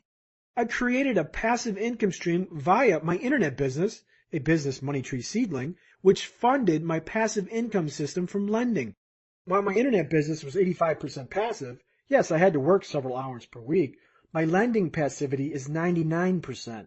I do virtually nothing and the checks arrive. Instead of trading my time for dollars, I invested my time into an autonomous system simultaneously capable of passivity and capable of funding my money system. It was a dual-flanked attack where passive income was both a short and long-term goal. Amass your army of freedom fighters. Every dollar saved is another freedom fighter in your army. If your money is fighting for you, your time is freed and you break the equation of time for money. Money is your army. The more you have, the more they will fight for your freedom. Slow laners focus on the expense variable in the wealth equation when they should be focused on the income variable. Income is the key to growing your army of freedom fighters. You aren't going to recruit a massive army detailing cars down at Jimmy's Auto Salon. And I'm not referring to just the US dollar, but all international dollar-denominated assets. As I write this, much of my income is derived from non-US dollar assets in other countries with stronger currencies and better yields. Fastlaners think globally, not locally. So, what does a dollar represent to you? A mechanism that gets you bottle service at the club every Friday night? Or is it a seed of your money tree? Is it your freedom fighter? Make money fight for you instead of you fighting for your money. How Fastlaners, the rich, use compound interest. While examining the slow lane, I impugned compound interest as an impotent wealth accelerator because of its attachment to time. When the slow lane media darlings read that assertion, I'll be crucified because lambasting compound interest is the pinnacle of financial blasphemy. But I also claimed it to be a powerful passive income generator when leveraged against large sums of money. Contradictory?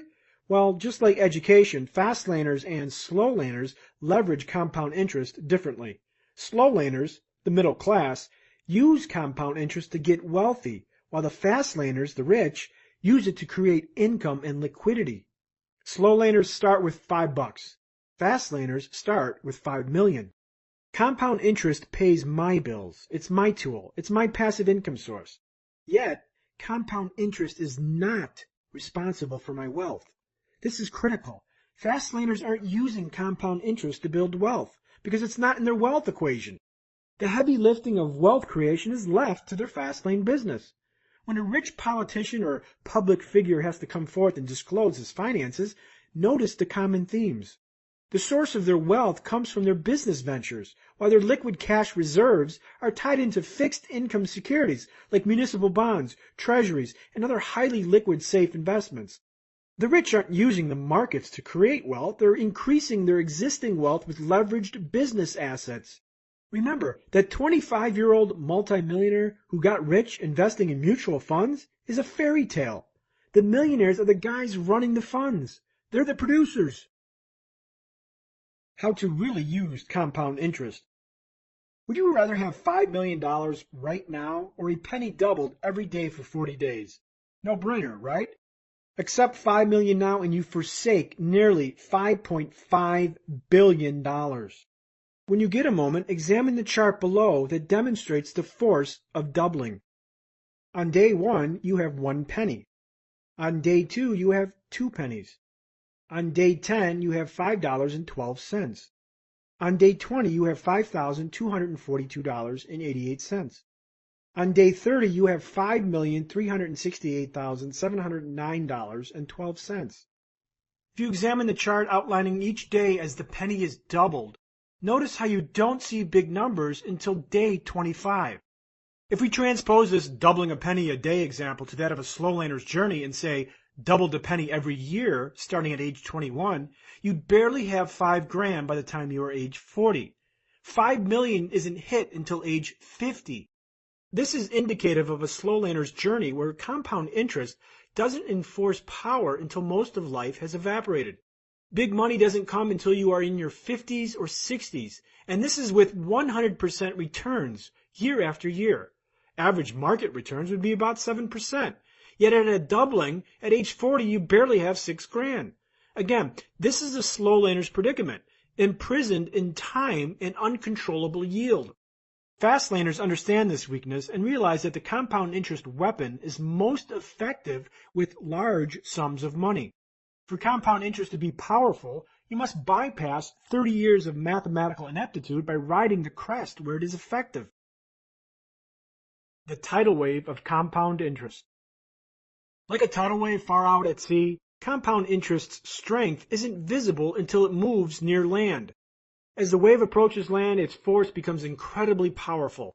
Most slow laners ride the compound interest tidal wave 1,000,000 miles out at sea. And guess what? Nothing happens. They float aimlessly, going nowhere.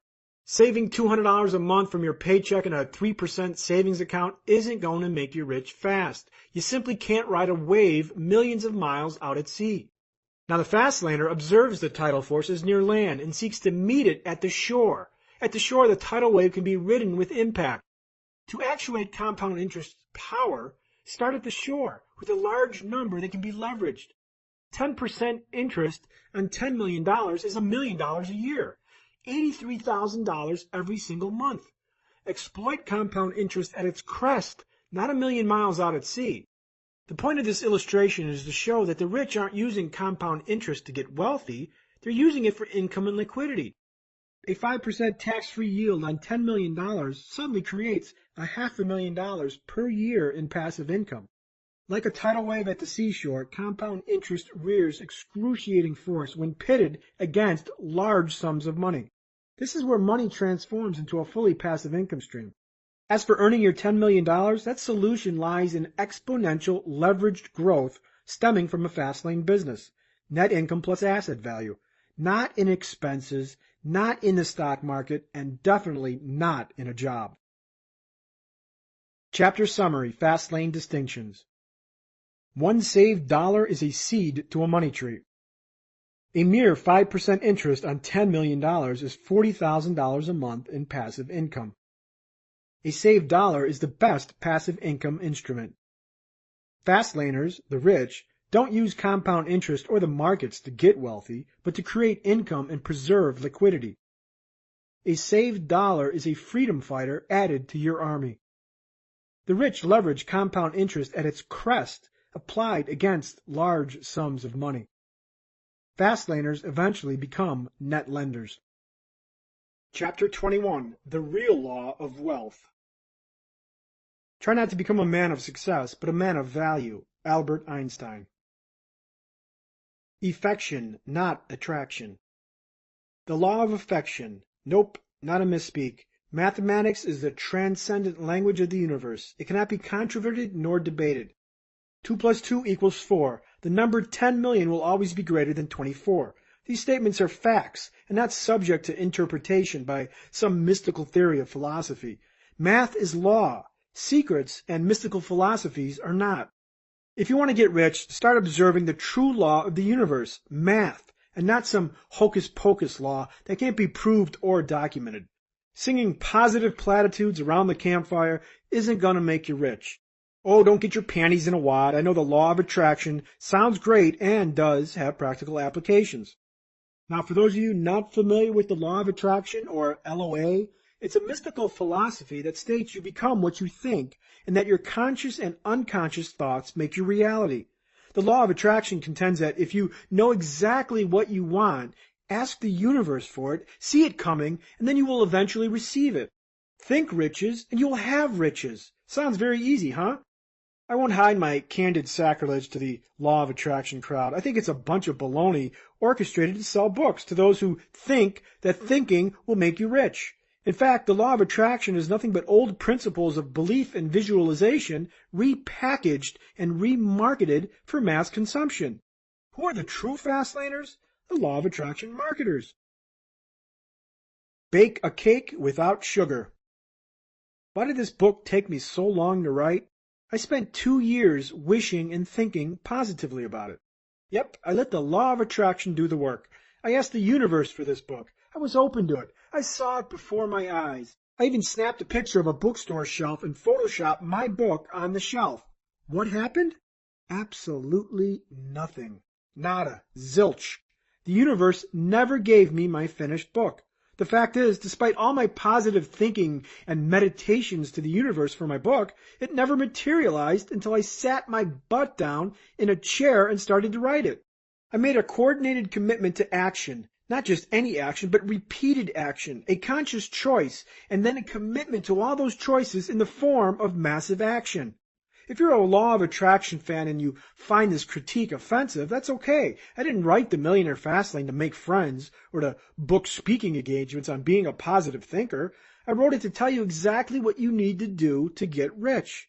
Thinking never made anyone rich unless that thinking manifests itself into consistent action toward application of laws that work. In fact, I find it insulting that someone might assume my success is due to positive thinking. I'm a realist who understands human nature, and that nature is to take the path of least resistance. It doesn't surprise me that these attraction books sell millions. The books that promise the easiest roads to wealth do well because, like sex, easiness sells. Events of wealth sell. Process does not. While the law of attraction is a nice hammer in the toolbox, its flaw is that it ignores the real secret behind wealth, the real secret that transcends all wealth, all people, all cultures, and all roads. And that is the law of affection. The flaw of attraction is that it ignores mathematics.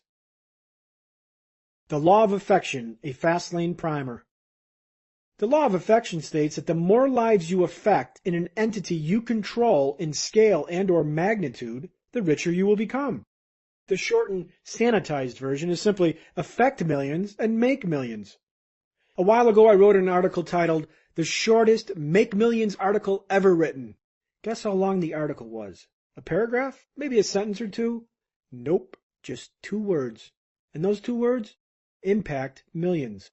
Impact millions and make millions. It really doesn't get any simpler than that. In other words, how many lives have you touched? Who has benefited from your work, your assets, and your handiwork? What problems have you solved? What value are you to society? If you're working the front desk at a motel, you simply aren't making much of an impact, and your bank account will represent that same fact. The amount of money you have or don't have is a direct reflection on the amount of value you have provided or not provided. Affection is scale, magnitude, or both. Your business needs to make an impact of either scale or magnitude or both. Within our Fastlane wealth equation, scale and magnitude are implicit to our net profit variable. Net profit equals units sold, scale, times unit profit, magnitude. An example of scale is reflected on our Fastlane roadmap via the profit variable in our wealth equation, units sold. If you sell 20 million pens and make 75 cents profit on each, you just earned 15 million. This is having an impact on scale with little magnitude. Obviously, selling a writing pen doesn't have a major impact on anyone's life. The wealth is transmuted via scale, not magnitude. Conversely, magnitude is having a great impact on a few, and within our Fastlane wealth equation is reflected in unit profit. Price always reflects magnitude. If you sell a product that's worth 50 million, you have access to magnitude. For example, if you owned an apartment complex with 400 units and you profit $100 from each unit, you generate $40,000 in monthly income. Because you are providing housing for 400 families, you are making an impact of magnitude, not scale. Shelter has magnitude. Activities of magnitude have higher profit potential with smaller scales. Magnitude is always reflected by an item's price. High value equals high price equals high magnitude. If you can combine both scale and magnitude, we won't be discussing millions, but billions. Donald Trump makes an impact on both magnitude and scale, and therefore is worth billions. Scale creates millionaires. Magnitude creates millionaires. Scale and magnitude creates billionaires. Follow the money. Unfortunately, the word law is loosely tossed around to represent concepts that aren't really laws. The law of attraction isn't a law, but a theory. The word law is absolute. It works 100% of the time. When you drop a watermelon from your 10th floor dorm window, the law of gravity takes over. The watermelon falls to the ground every single time. The outcome is 100% certainty. Unfortunately, positive thinking and visualization doesn't work with 100% certainty. Belief and manifestation aren't absolute, so they can't be classified as laws. However, the law of affection is absolute. Show me any self-made billionaire and I will show you a person who has touched the law of affection, either in scale or magnitude. To Woodward and Bernstein, Deep Throat said, follow the money, and when you do, you find the only true law of wealth, and that is affection. Why? Because affection is rooted in mathematics, and because of this, it operates exclusive of any roadmap. A slow laner can use the law of affection to escape slow lane confinement. Pro athletes, actors, entertainers, intrinsic value explosions happen because of affection. Society suddenly perceives your value to be meteoric. Yes, these people are still trading their time for money, but in an unprecedented stratum of value. For example, over the last decade, Bill Clinton earned over $50 million in public speaking fees. While speaking is a direct trade of time for money, his intrinsic value is legendary, perhaps more than $100,000 per hour. Underneath the big fee is the law of affection. He speaks to millions and is paid millions. A rapper sells millions of songs and is paid millions. A housewife sells 1 million kitchen gadgets and earns millions. A lottery winner wins millions because millions enter the drawing. Daddy Warbucks' son inherits millions because Warbucks' company served millions. A plastic surgeon earns millions because he serves many in magnitude. A star athlete's agent earns millions because his clients serve millions.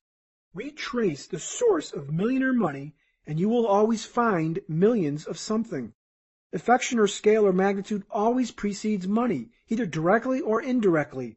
The more lives you impact, directly or indirectly, the more wealth you will attract. Big wealth follows big numbers. Athletes are a perfect example of affection. If you play professional baseball, you're paid a meteoric intrinsic value. In 2009, Alex Rodriguez signed a $240 million contract. How exactly is that justified? Simple. The law of affection justifies all wealth. Alex Rodriguez, via baseball, entertains millions. He leverages scale. This is the same for any professional athlete. They get paid millions because they entertain millions. A comedian who makes millions of people laugh gets paid millions. The corporate executive who facilitates a corporation that serves millions of people gets paid millions of dollars. Again, these are glorified power intrinsic value positions that leverage the law of affection. If you want to get rich via intrinsic value, you must do it via the law of affection. Get into a position to impact millions. Become indispensable and irreplaceable like an athlete, entertainer, or top brass executive. Can't get access to millions like an athlete? Then go directly to the source and serve the source. For example, agents of high-profile athletes are as rich as the athletes themselves because they have indirect contact to the law of affection. Real estate brokers who specialize in the homes of the rich become rich themselves because they indirectly connect themselves to the arbiter of the law. The law of affection doesn't care about roadmaps or time trades or anything but the mathematical power of large numbers.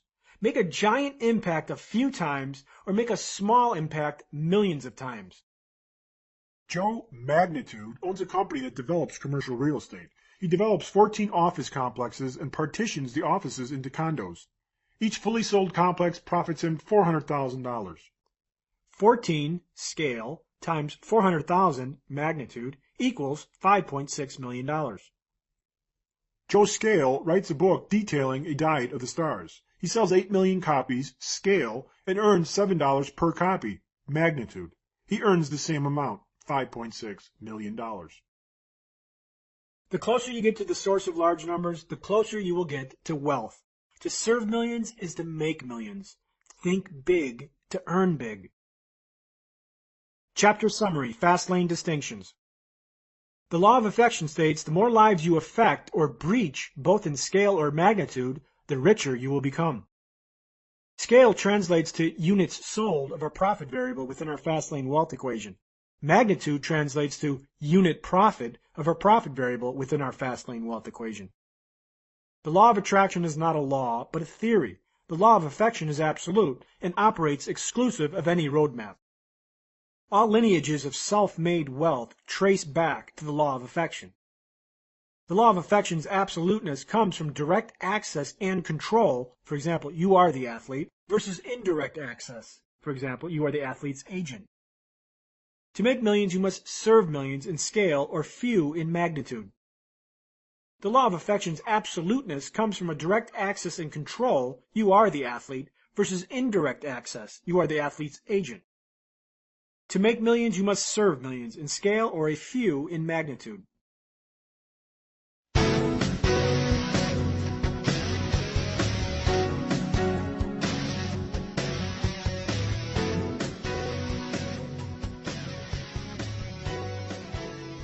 Part 6. Your Vehicle to Wealth, You. Chapter 22. Own Yourself First.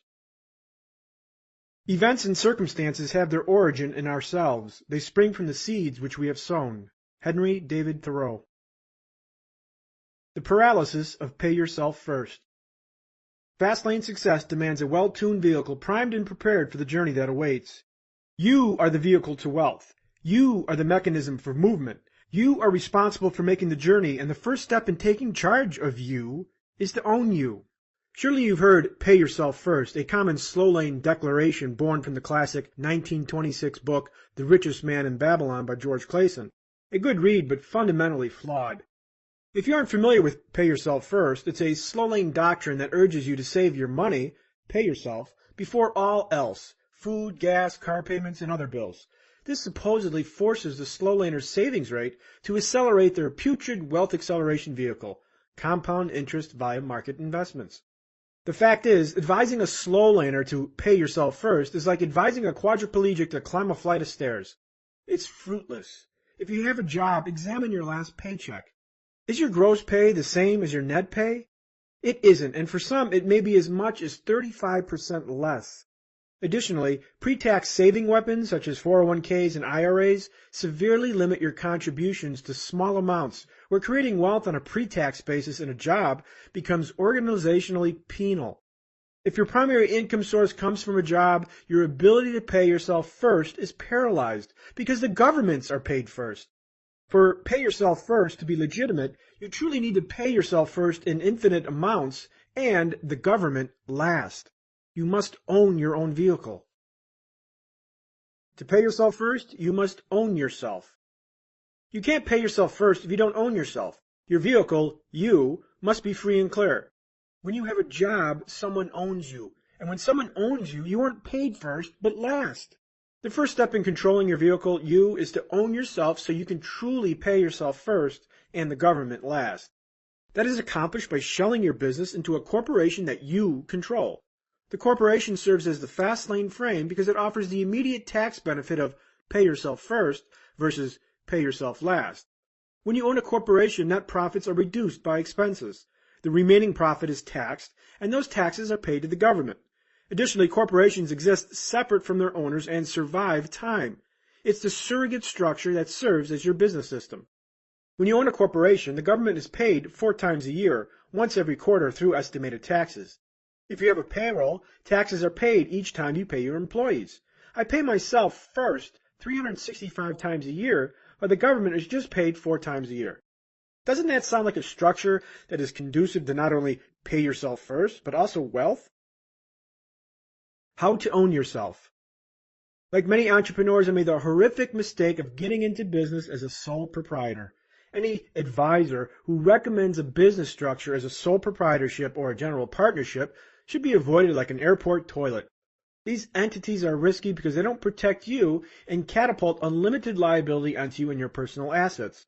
If you're a plumber organized as a sole proprietor and you accidentally leave a pipe cutter at the client's house and a client's 3-year-old kid kills himself with it, guess what?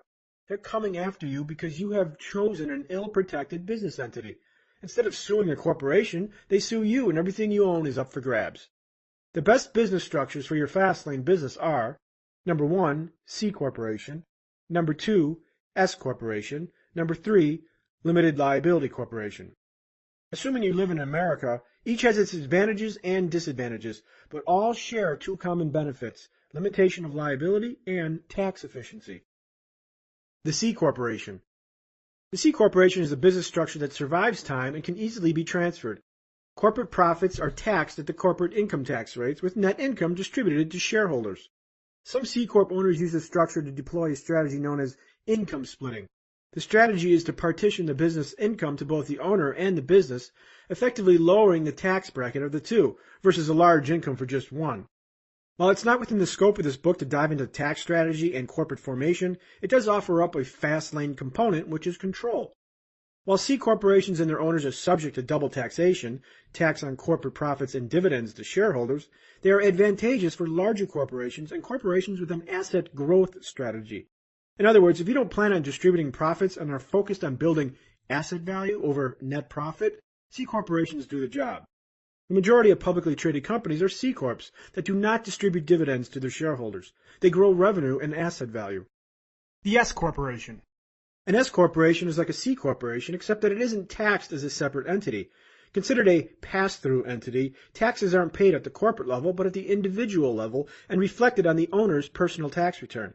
S corporations also have some tax advantages because profits are not subject to the hefty self-employment tax that comes with sole proprietorships. However, unlike C corporations, which have limitless owners, S corporations are limited to 100 owners and will have additional filing requirements. The Limited Liability Corp., LLC. An LLC operates just like a corporation with the benefits of a partnership or sole proprietorship. The LLC profit passes through to its owners, called members, and is reflected on their personal income tax. LLCs are also considered a pass-through entity because profit passes directly to the owners. For partnerships, the LLC or S Corp is the recommended structure in lieu of a general partnership, which again does not offer liability protection. For small startups, I recommend either an LLC or an S Corp. Stay away from partnerships and sole proprietorships as they do not limit liability. Creating a corporation is not as daunting as it seems. Depending on your state, it shouldn't cost more than $1,000. In Arizona, one could be created for less than a few $100. Selecting an entity. Selecting an entity depends on your goals and your vision for your business. Here are some general questions to help you decide. What is your exit strategy? Go public? Sell to private investors? What is your growth strategy? What is your liability exposure in the worst case? Do you plan on raising venture capital now or in the future? Do you plan on hiring employees? Do you plan to take on new partners? Do you plan on earning profits fast or not for a while? Your answers will determine the best entity for you. In my business, I use both S Corps and LLCs. And finally, I'm not an accountant or an attorney, and this should not be construed as professional advice, so please consult with someone who has the appropriate credentials to verify or disprove what I recommend. Chapter Summary, Fastlane Distinctions. Pay yourself first is fundamentally impossible in a job. To own your own vehicle, you start a corporation that formally divorces you from the active business. Your corporation is the body of your surrogate. The recommended Fastlane business entity is a C Corp, an S Corp, or an LLC. Chapter 23, Life's Steering Wheel. Your life is the sum of all the choices you make, both consciously and unconsciously. If you can control the process of choosing, you can take control of all aspects of your life. You can find the freedom that comes from being in charge of yourself. Robert F. Bennett. The leading cause of poorness. If being poor was an illness, take a guess to its cause. Of course, lack of money, but is that a cause or a symptom of the underlying problem? Lack of education? Lack of opportunity? Lack of positive role models or determination? Nope, those are all symptoms. If you retrace poverty's footprints, you will find that poorness always starts at the exact same place. Choice. Poor choices are the leading cause of poorness. The heart of the problem. As my income elevated, so did my cholesterol. The road of good living runs parallel to a cliff of gluttony. My doctor's preferred method of attack was prescription drugs. I refused because I wanted to fix problems, not mask symptoms. If you approach wealth like a big pharmaceutical company and attack symptoms while neglecting problems, you will not succeed. Feeling tired? Take this pill. Want to lose weight? Another pill. The problems are ignored while the symptoms are addressed in catatonic cycles. I refused cholesterol medication because it addressed the symptom, not the problem. The problem is poor diet. Cholesterol is the symptom. If your car's fuel tank had a small leak, how would you fix it? The symptomatic solver would increase his trips to the gas station to ensure a steady inflow of fuel. The problematic solver plugs up the hole. One addresses the symptom, the gas tank leaks, while the other addresses the problem, there's a hole in the gas tank. While adding fuel addresses the symptom, it doesn't solve the problem.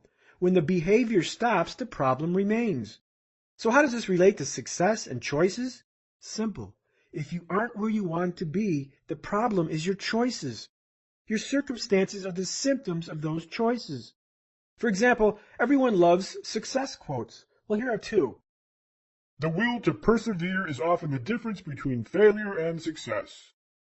Success means having the courage, the determination, and the will to become the person you believe you were meant to be.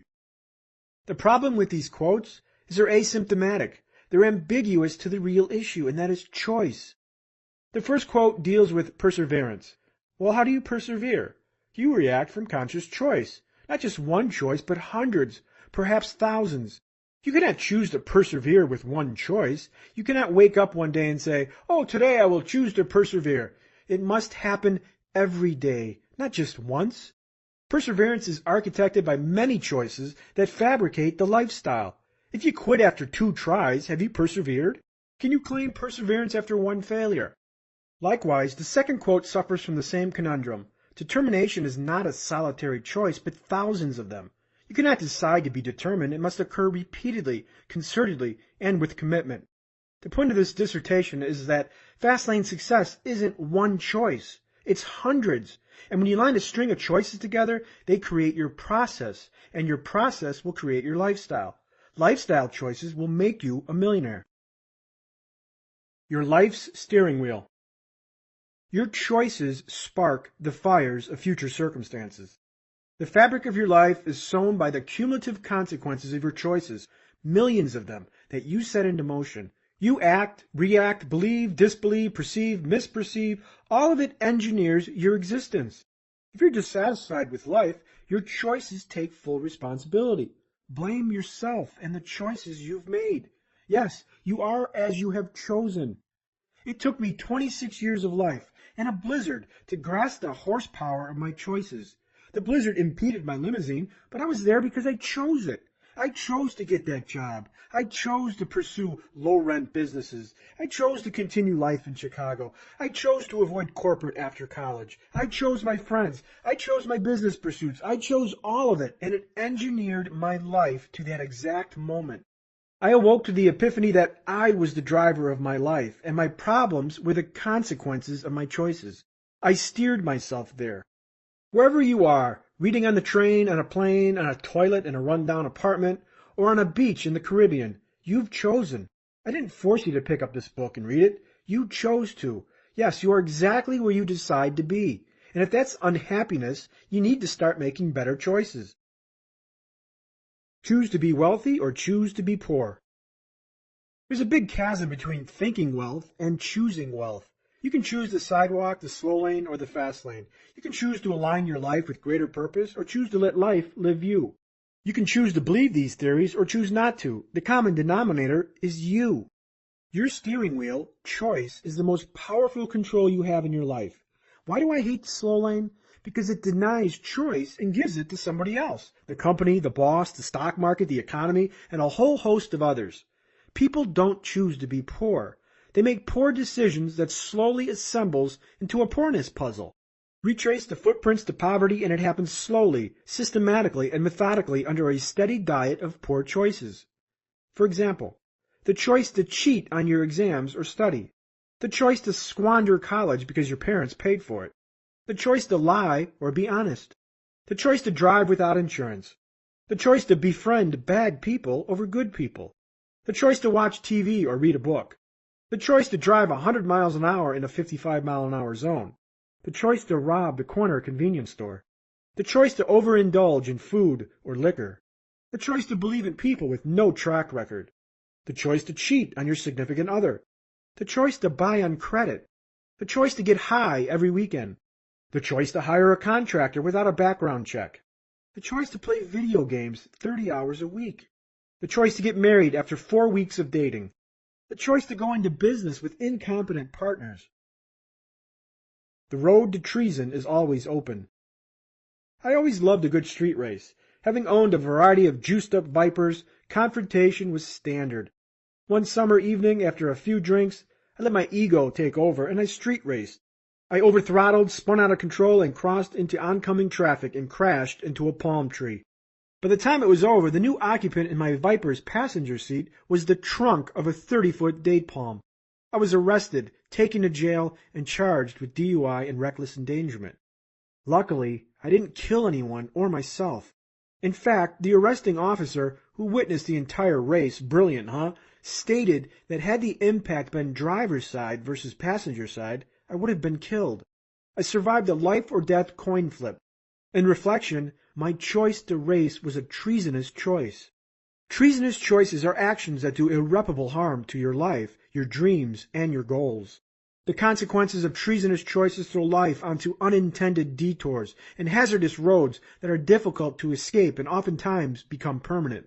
Had I killed someone, I would have spent years in jail, spent half my fortune on lawyers, and had to live with the painful reality that I stole someone's life. Life would have been instantly transformed with new circumstances unveiled.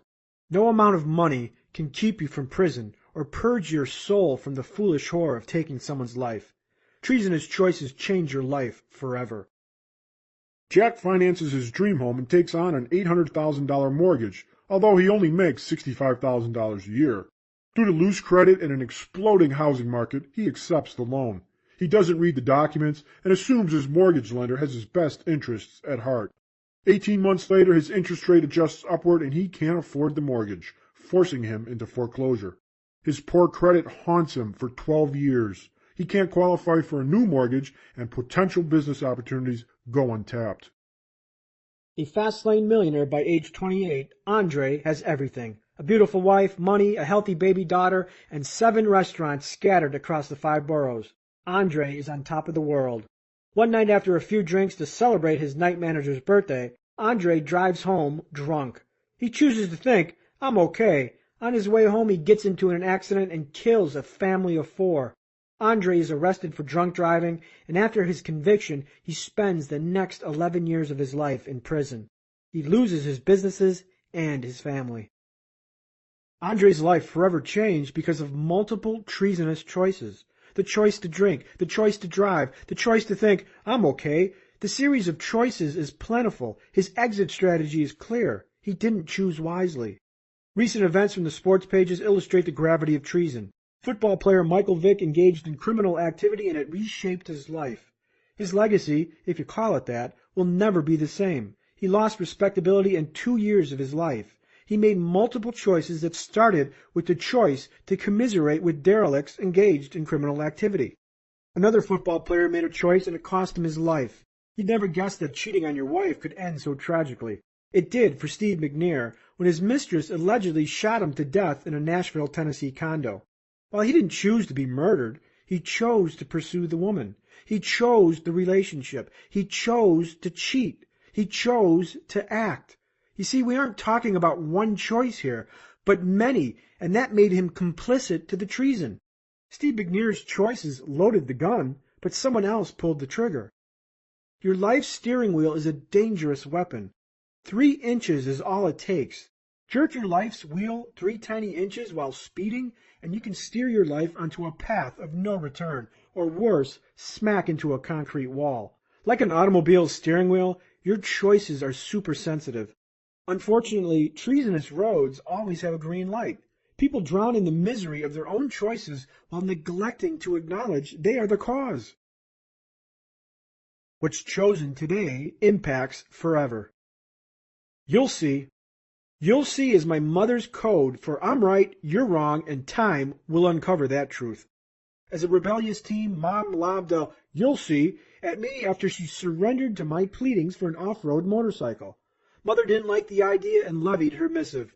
You'll see. It didn't take long for that you'll see to come true. Full of testosterone, cocky, and invincible, a 15-year-old kid with no motorcycle experience gambled with his life. I crashed on a dirt road going 50 miles an hour and broke my wrist, my 2 fingers, I lost nerves in my knee, and I screwed up my neck. While the bones healed, the full array of consequences from that day has not dissipated. Decades later, I live with chronic neck pain and have to sleep in unorthodox positions just to avoid discomfort. I've spent countless hours and money on physical therapy and chiropractic treatments. Many times I fantasize about going back in time to that day and bitch-slapping that arrogant kid. I wish I could tell him how things are. I wish I could tell him to read this chapter. I wish he would understand the trajectory or the horsepower of his choices. Our choices have consequences that transcend decades. This transcendence is horsepower. Every time my discomfort reminds me of that fateful day when I chose poorly. And today, I'm still paying for the mortgage of that choice, a mortgage that never amortizes. The butterfly effect. Can you make a choice this instant that can forever alter the trajectory of your future? You can, and it can be the difference between poverty and wealth. When you make minor permutations or choices that deviate from your initial conditions, profound effects transpire over time. Think of it like a golf club striking a golf ball. When the club face hits the ball square, the ball goes straight and heads toward the hole. But when the club face is rotated a minor fraction of 1 degree, the ball's trajectory lands far off course. At impact, the divergence is minor, but as the ball travels further and further, it widens and widens until the gap is so large that getting back on track is nearly impossible. A bad choice can set your trajectory off by 1 degree today, but over the years, the error is magnified. Choices have this type of divergence over time, and it's called impact differential. When your choices are extrapolated throughout the years, the divergence widens. The divergence can be either positive or negative. For example, when I moved to Phoenix from Chicago, the impact differential exploded as time passed. Had I not made that choice, my life would be significantly different today. I also chose to get a dead-end job as a limo driver, which opened my eyes to a business need. That too was a choice that had extraordinary horsepower and created positive impact differential. The 2003 movie The Butterfly Effect, starring Ashton Kutcher, is a great film that excellently illustrates choice horsepower. In the movie, the main characters engage in treasonous choices as youngsters, and you get to witness how each life unfolds as those treasonous choices permeate through time. You get to see the impact differential. Recognize that every day you make decisions that will ripple through the years. The question is, will your choice ripple to happiness and wealth, or depression and poverty? The erosion of horsepower.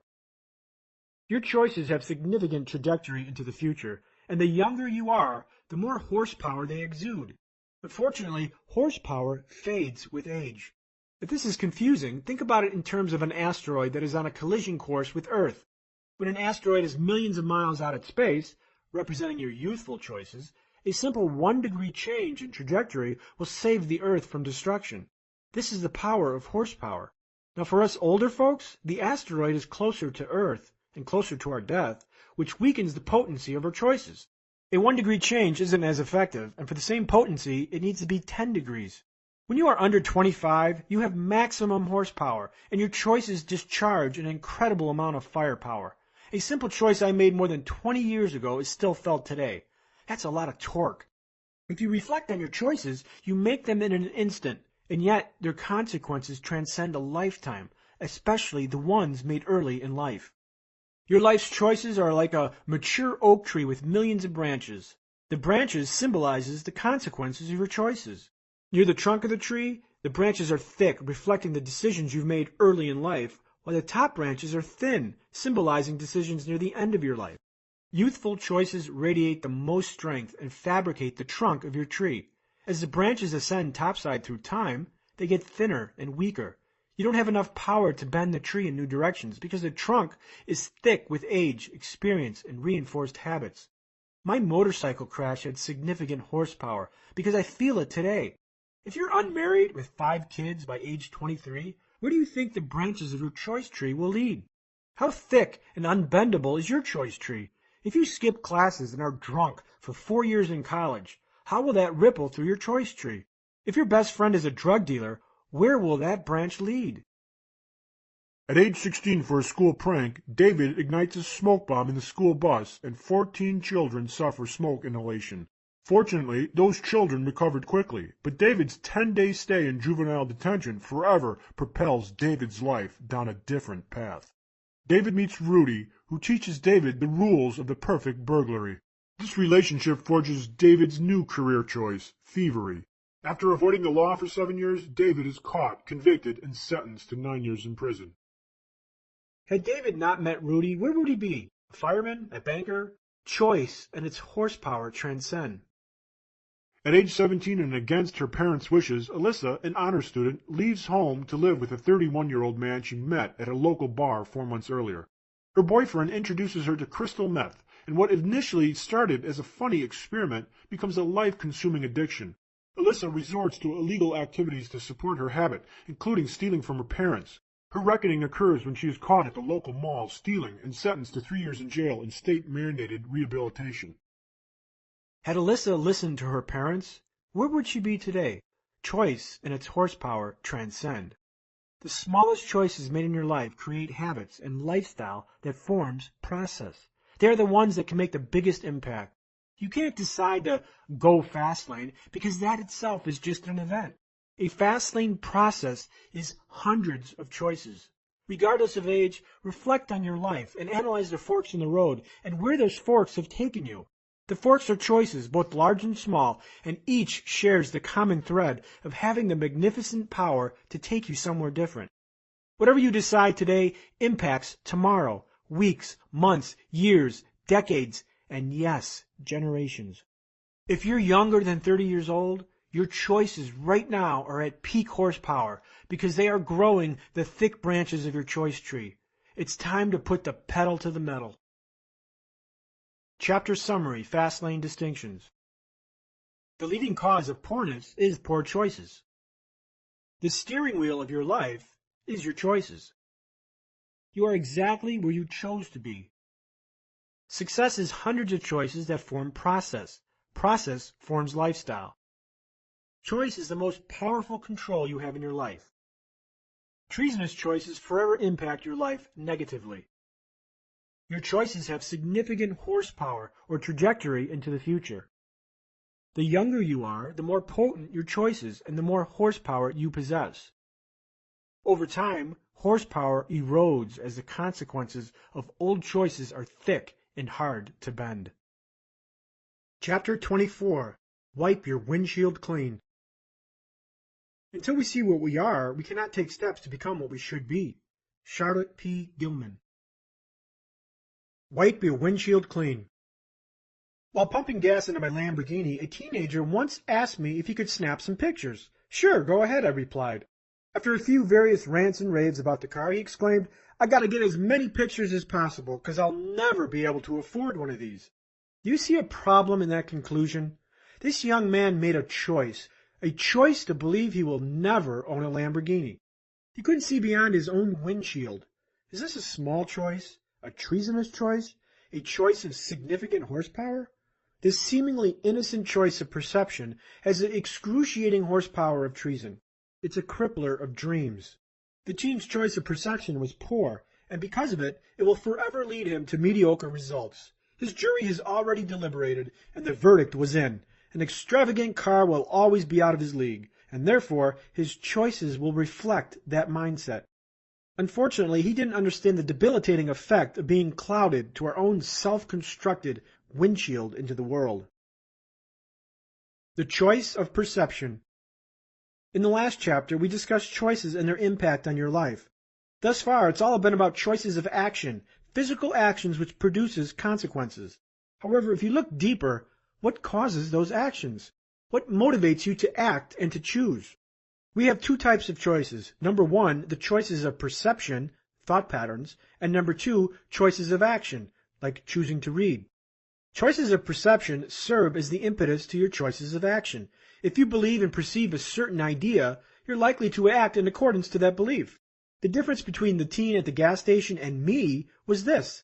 When I witnessed my first Lamborghini as a kid, I thought, someday I'm going to own one of those. My choice of perception was strong and further manifested itself into choices of action that reflected that perception. You see, you choose to interpret events in your particular frame of reference. Your mind labels and categorizes events that surround you. For example, when someone says dog, you might see a black Labrador, while other people see a poodle. When you see a mansion on the beach, Do you think, that guy's lucky, or I'll never own something like that? The first step in making better choices starts with your choice of perception, because your actions evolve from those perceptions. If you lose your job, you can frame it as a negative or a positive. When you're caught speeding, you can be angry or thankful. The choice of perception and its choices start right between your ears and drive themselves into choices of action. Your perception is not the reality. A few years ago, my girlfriend and I were at a friend's home for a party. We sat at a small table and noticed an overly exuberant gentleman moving from table to table talking to people. He looked like he was canvassing the room as if he was selling something. Well, guess what? He was. He eventually got to our table and unleashed the uncouth, "Hey, how would you like to earn $10,000 a month?" The question was inappropriate for the party, so I decided to respond with equal inappropriateness. I asked him, $10,000 a month, really? Thinking I was hooked, he tried to sell me on some network marketing opportunity for some herbal supplement. I interrupted him and laughed. Listen, I make about $10,000 every few days, so for me your opportunity would be a 90% pay cut. Do you think I'm interested? His eyes popped out of their sockets, and after he picked them off the table, he scampered away like a rat without his cheese. In this brief exchange, this man made an assumption. $10,000 is a lot of money. It isn't. Money is infinite. Fastlane opportunists can drive opportunities that yield 6 and 7 figures monthly. The difference is perception. I remember the day when I thought $10,000 was a lot of money. It was a perception and not reality. Earning $1 million in 1 month is possible if you make the right choices and drive the right Fastlane roads. This perception leads to better choices of action. That guy at the party, he chose a crowded road. Instead of creating a multi-level marketing company, he joined one. Instead of serving the masses to affection, he joined the masses. Wiping the windshield clean starts with language. You can expose your mindset by examining the words in your language and your thoughts. Take, for example, this comment made on the Fastlane forum. I got engaged last Friday. I had been struggling with this for some time, but decided to give marriage one more try. She's a great girl and deserves the best, and I think I can give it to her. When you read this statement, do you see assured success or pending failure? While I wish the man the best marriage, I see flaccid words that lack confidence. Try, I think. This language spells trouble. What would have convinced me otherwise? I got engaged last Friday. I had been struggling with this for some time, but decided to get married for the last time. She's a great girl, deserves the best, and I will give it to her. Notice the difference. One is flimsy and the other is firm. Both might seem to say the same thing, but one implies possible failure, while the other implies committed success. Your internal language carries weight. If a brain surgeon told you before surgery, "I think I can operate on you and I will try to succeed," you should freak out and trade in your hospital gown for some eternal nighties. Altering your words and thought perceptions are akin to wiping your windshield clean and seeing beyond your own sphere of sight.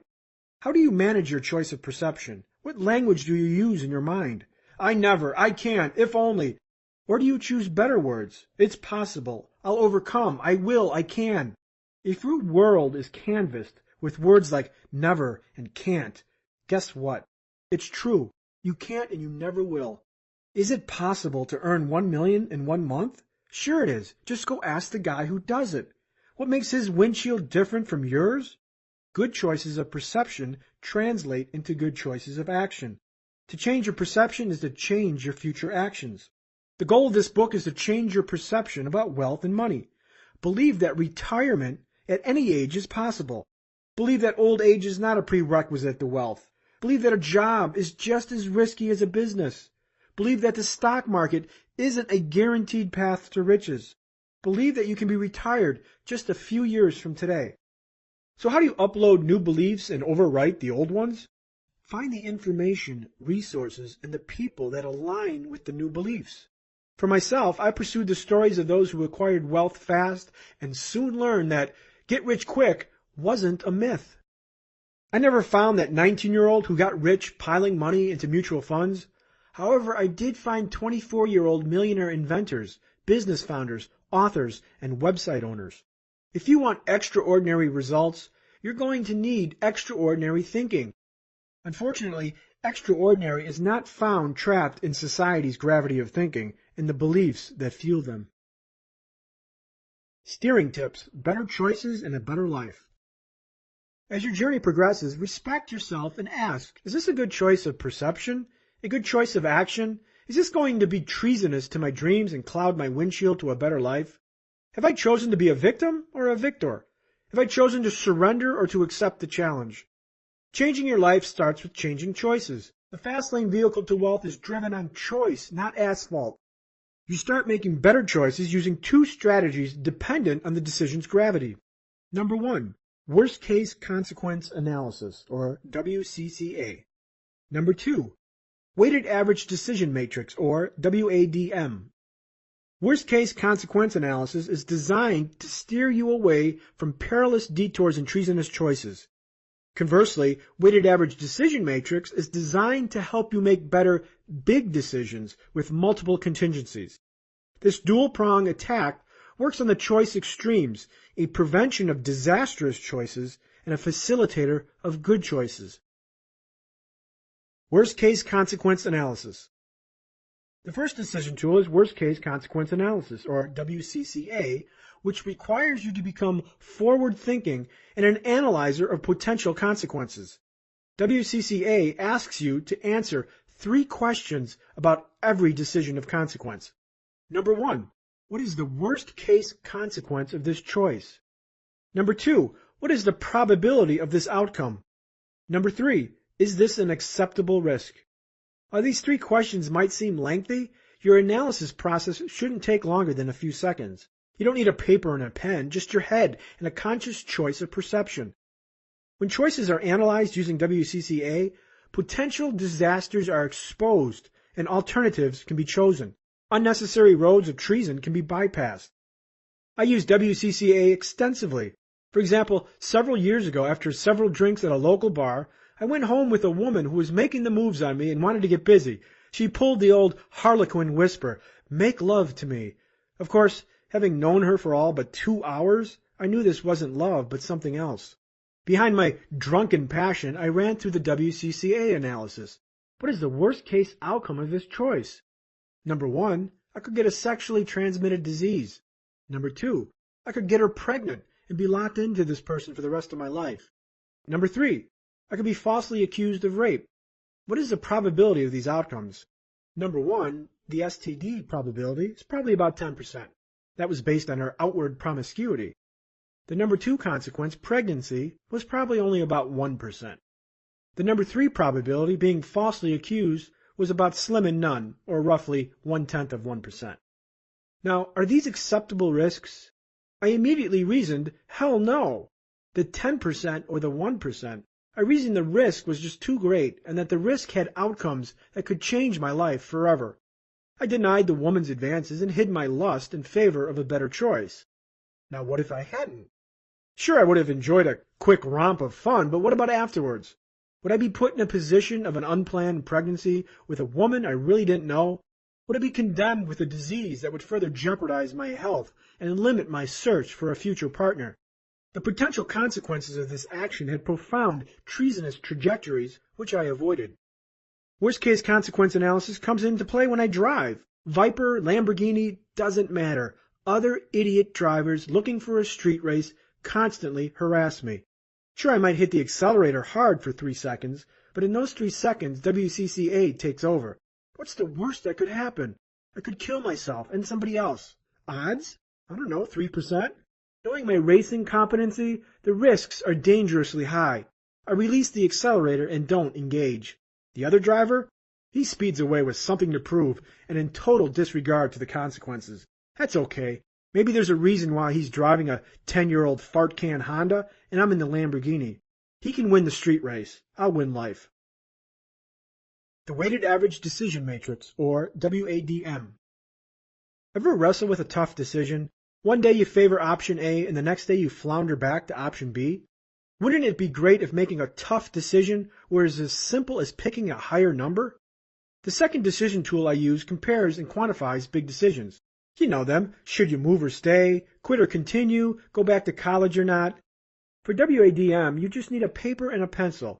Or alternatively, you can visit helpmydecision.com and let the web work the calculation for you.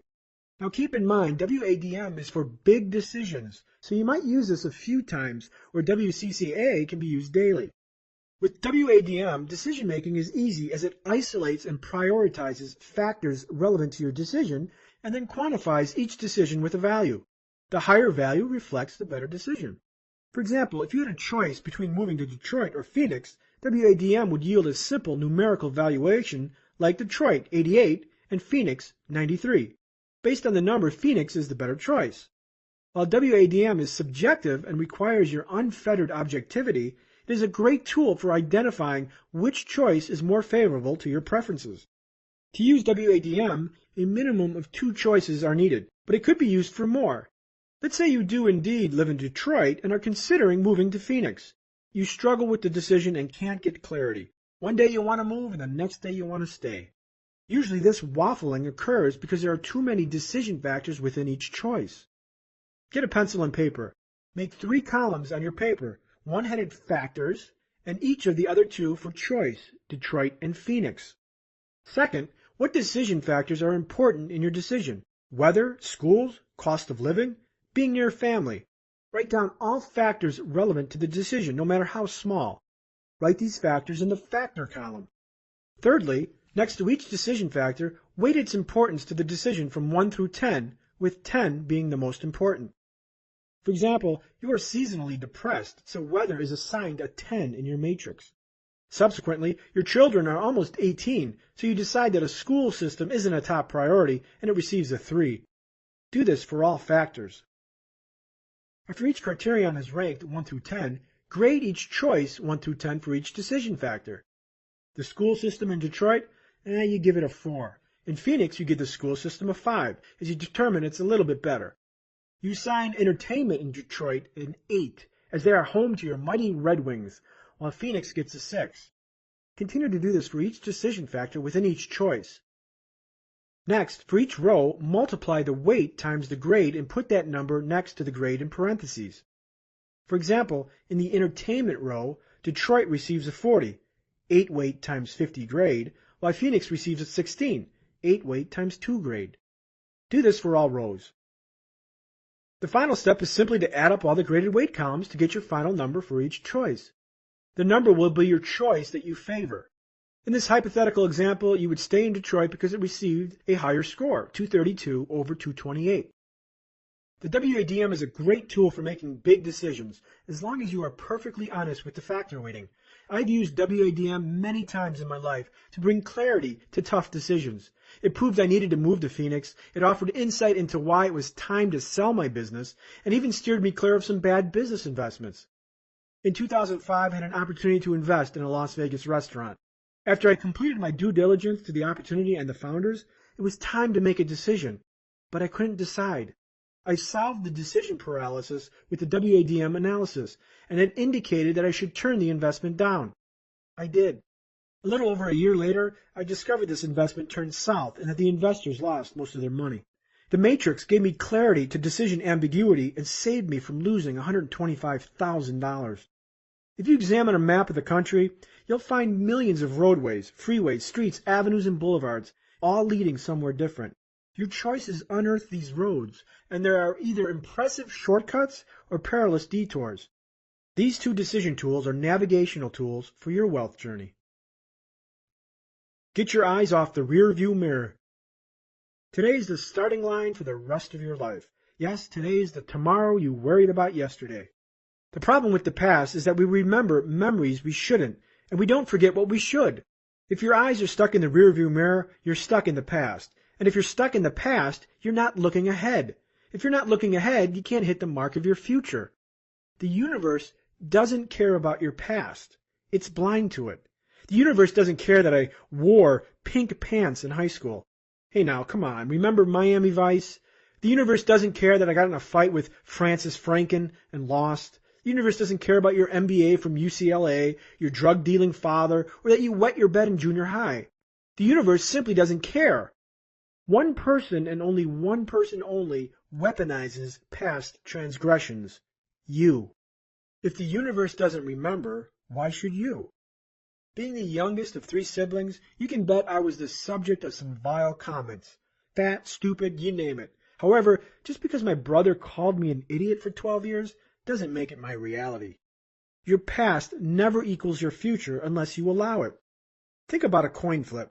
No matter how many times the coin is flipped, the next flip is always random. Probability cannot be attached to a future flip based on the past. And yet, your past is exactly the same. Just because you failed at 5 relationships doesn't mean your next one will fail, especially if you learn from them. Just because you flipped burgers 3 hours ago doesn't mean you can't be a millionaire next year. The universe forgets, just like the universe forgot I mopped floors and delivered pizza not so long ago. Is your memory treasonous?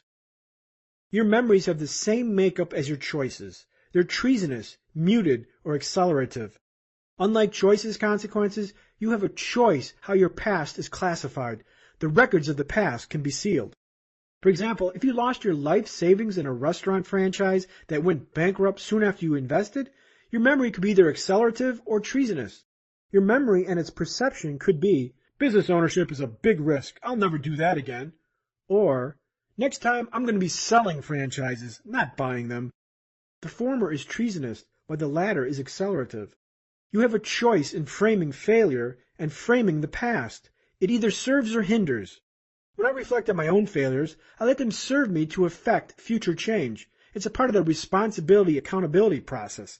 What did I learn? What can I change in the future? What should I forget? After I crashed my Viper and nearly killed myself, I remember the haze of almost losing everything. I didn't want to repeat those feelings, and their memories served my future to affect change. Street racing is for morons. Alternatively, I could allow ego to reign, keep street racing and boast, I'll never lose another race again. While the consequences of our choices can't be manipulated, you can manipulate your memories to serve you. My life is not defined by being picked last in high school gym class. If your past defines your existence, it will be impossible for you to become the person you need to become in the future. Chapter Summary, Fastlane Distinctions. Your choices of action manifest from your choices of perception. What you choose to perceive or not perceive will manifest itself to a choice of action or inaction. You can change your choice of perception by aligning yourself with those who experience the perception as reality. Worst-case consequence analysis helps you avoid treasonous choices. The weighted average decision matrix can help you make better big decisions by clarifying alternatives and their internal factors. The universe has no memory, only you do. Your past can be accelerative or treasonous. You choose the classification. If your eyes are transfixed to the past, you can't become the person you need to become in the future. Chapter 25. Deodorize flatulent headwinds. Ridicule is the tribute paid to the genius by the mediocrities. Oscar Wilde. The Fastlane's natural headwind. The greatest invention of mankind was the airplane because it defied the natural force of gravity and seemingly violated the laws of physics. How could something so heavy float in the air? What made Orville and Wilbur Wright's achievement so spectacular wasn't the act of flying, but the act of breaking free from society's gravitational pull. Flying is impossible. You guys are nuts. You are wasting your time. Foolish. Before they could even pursue flying, the Wright brothers had to break free of society's natural headwind, the natural social conditioning that impregnates all young minds. A member of the Fastlane forum posted this. Go into kindergarten class and ask the kids how many of them can sing. Every hand will go up. Fast forward 13 years and ask the same class of seniors the same question. Only a few hands will go up. What changed? The kindergarten kids believed they could sing because no one had told them otherwise. Perfectly stated. We must not hear the naysayers because they've been conditioned by society. Society will grind a constant headwind at the grill of your vehicle. You can't worry about deviating from social norms because the norm is to be two average results produced by average people. You'll need to adopt an uncommon approach that doesn't fall in the favor of everyone. The more uncanny and exceptional you strive to be, the more you need to fight through social indoctrination. Extraordinary wealth will require you to have extraordinary beliefs. Turn your back to farting headwinds. If you turn your back to a headwind, it becomes an accelerant. I had to do this, otherwise I would have failed. After graduating from college, I was expected to find a good job. I didn't, and instead, I dove into entrepreneurial ventures. My family thought I was crazy and proclaimed, "You're wasting a 5-year education."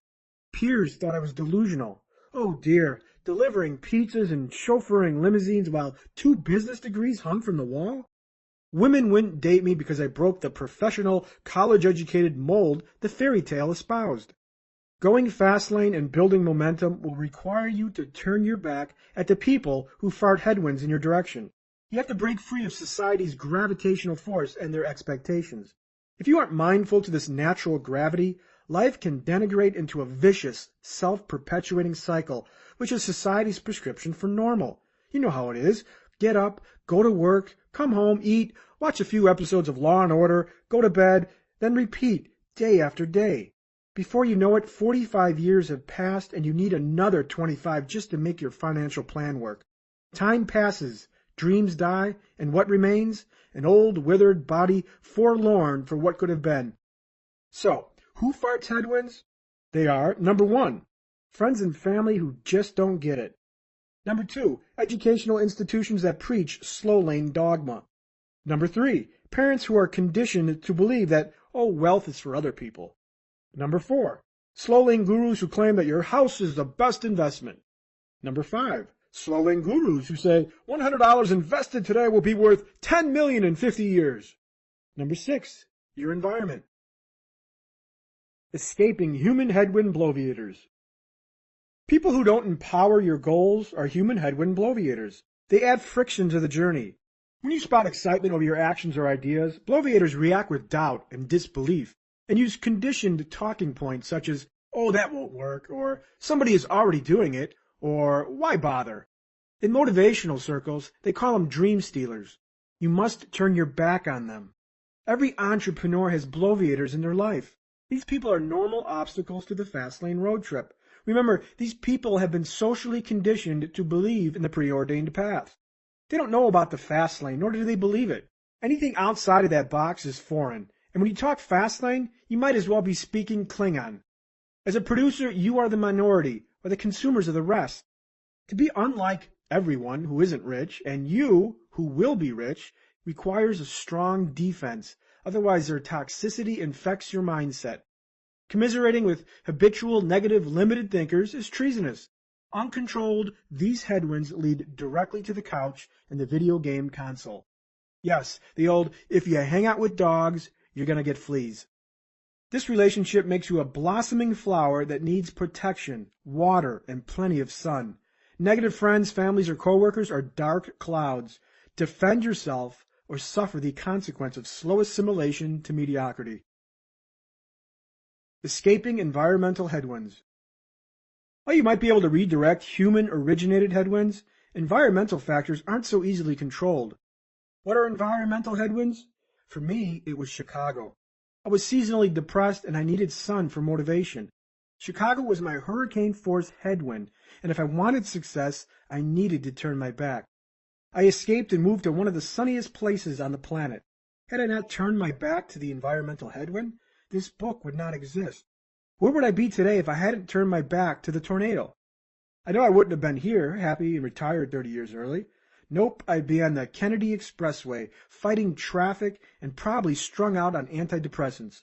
I'll pass. I made a choice to turn my environmental headwind into a tailwind. While I can't blame all my problems on my environment, they enforced this disconnect between interest in wealth and commitment.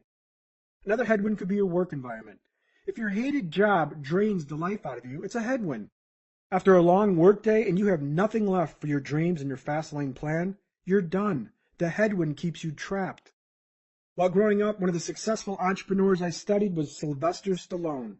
While Sly is thought to be an actor, he's really an entrepreneur. His Rocky screenplay was his product that touched millions, and he sold it under a specific set of circumstances, which included the provision that he play the lead role. Sly was no stranger to the law of affection. One of the telling elements of Sly's success story was his resistance to getting a normal job.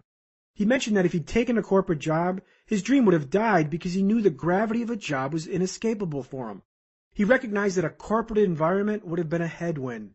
If your environment puts a stiff headwind in your face, You must take active steps to remove yourself from the headwind. What headwinds are keeping you from pursuing your dreams? Take control and make choices that can alter the trajectory of your life. Creating accelerative wins. My headwind was my environment. For you, it might be negative friends or other slow lane influences. When you turn your back on these people, you break the headwind.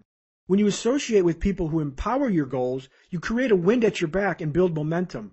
Positive people nurture your growth, soothe your failures, and invest in your dreams.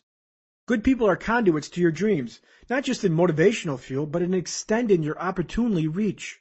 People are like roads. They can either bring opportunity or distress into your life. The quality of these roads solely depends on the quality of the person. Think of the relationships in your life like an army platoon readying for battle. Who are you going to war with? Your friend Mark, who's always late, lies, and passes out drunk every Saturday night? Or your friend Lucy, who has a new job every 3 weeks and was caught stealing at the mall and is only looking for that super rich guy to carry her off into the sunset? Are these people you can count on? Are these people you can go to battle with? If not, you need to pick better warriors on your team. How? Join entrepreneur clubs, attend networking events, ally yourself with like-minders, get yourself around people who subscribe to a fast-lane, anything-is-possible mindset, and decide who you want on your team of warriors. Read books and autobiographies of those who have the kind of success you want. Find a mentor. Join entrepreneur forums with a fast-lane mindset, like the Fastlane forum. Not a week goes by when someone doesn't email me. This forum has changed my life. Now that's a tailwind. Folks, this is war, and your life is in the balance. You need warriors who are impervious to the Death Star and can deactivate the slow lane tractor beam, not fearful pansies who drop their cargo at the first sign of Imperial slow laners. Reflect on your environment and your relationships and recognize what the headwinds are. Then choose accelerative action. Can these headwinds be removed, ignored, or managed? Unlike the natural wind, you are the arbiter of your headwinds. Success follows those who break the headwind and put it at their back. Significant other or significant distraction. The worst headwind can be the person who sits in the passenger seat of your vehicle. They sit and lecture you on your dumb ideas and remind you of your failures. Or they don't say anything at all and just distract you. They fiddle with the radio, adjust the climate control, roll the windows up and down, and hum old Duran Duran tunes. Or they just play the role of backseat driver. Charles, do this, do that. No, turn there, dummy. What possibly could be so hazardous to your trip? And who is this person? How the heck did they get in your car? This person is your significant other. By talking with other aspiring entrepreneurs, I learned that significant others, husbands, wives, fiancés, girlfriends, boyfriends, can be some of the biggest headwinds out there. Having a life partner who doesn't subscribe to your life ideals and philosophies is like towing a trailer full of wet manure. If your partner doesn't subscribe to the entrepreneurial philosophy and tows the slow lane road, can you expect to grow in unison? Someone fighting with you in your corner is accelerative. If they serve as opposition, they become treasonous. One of my first girlfriends was A+ marriage material, but she fully subscribed to a slow lane philosophy. She couldn't understand why I was so fervent to be an entrepreneur. Our relationship stagnated as my failures grew, and the relationship eventually ended. This occurrence wasn't either one of our faults. We were just two different people on two different paths. Bad relationships are roadblocks to fast lane success. They drain energy and they dim dreams. It's like rowing a boat upstream. Unwilling passengers add weight, they distract, and sometimes they're expensive to remove. Yes, divorce is treasonous, expensive, both emotionally and financially. Traveling down the road less traveled is already difficult. Why compound the journey by weighting the car down with someone who doesn't share your destination? Are you in the right relationship with the person who believes in you and your goals? Or is the relationship just like lukewarm water? It's not bad, not good, just comfortable enough to stand pat. If so, it might be time to evaluate your passenger. Chapter Summary, Fast Lane Distinctions. The natural gravity of society is not to be exceptional, but average.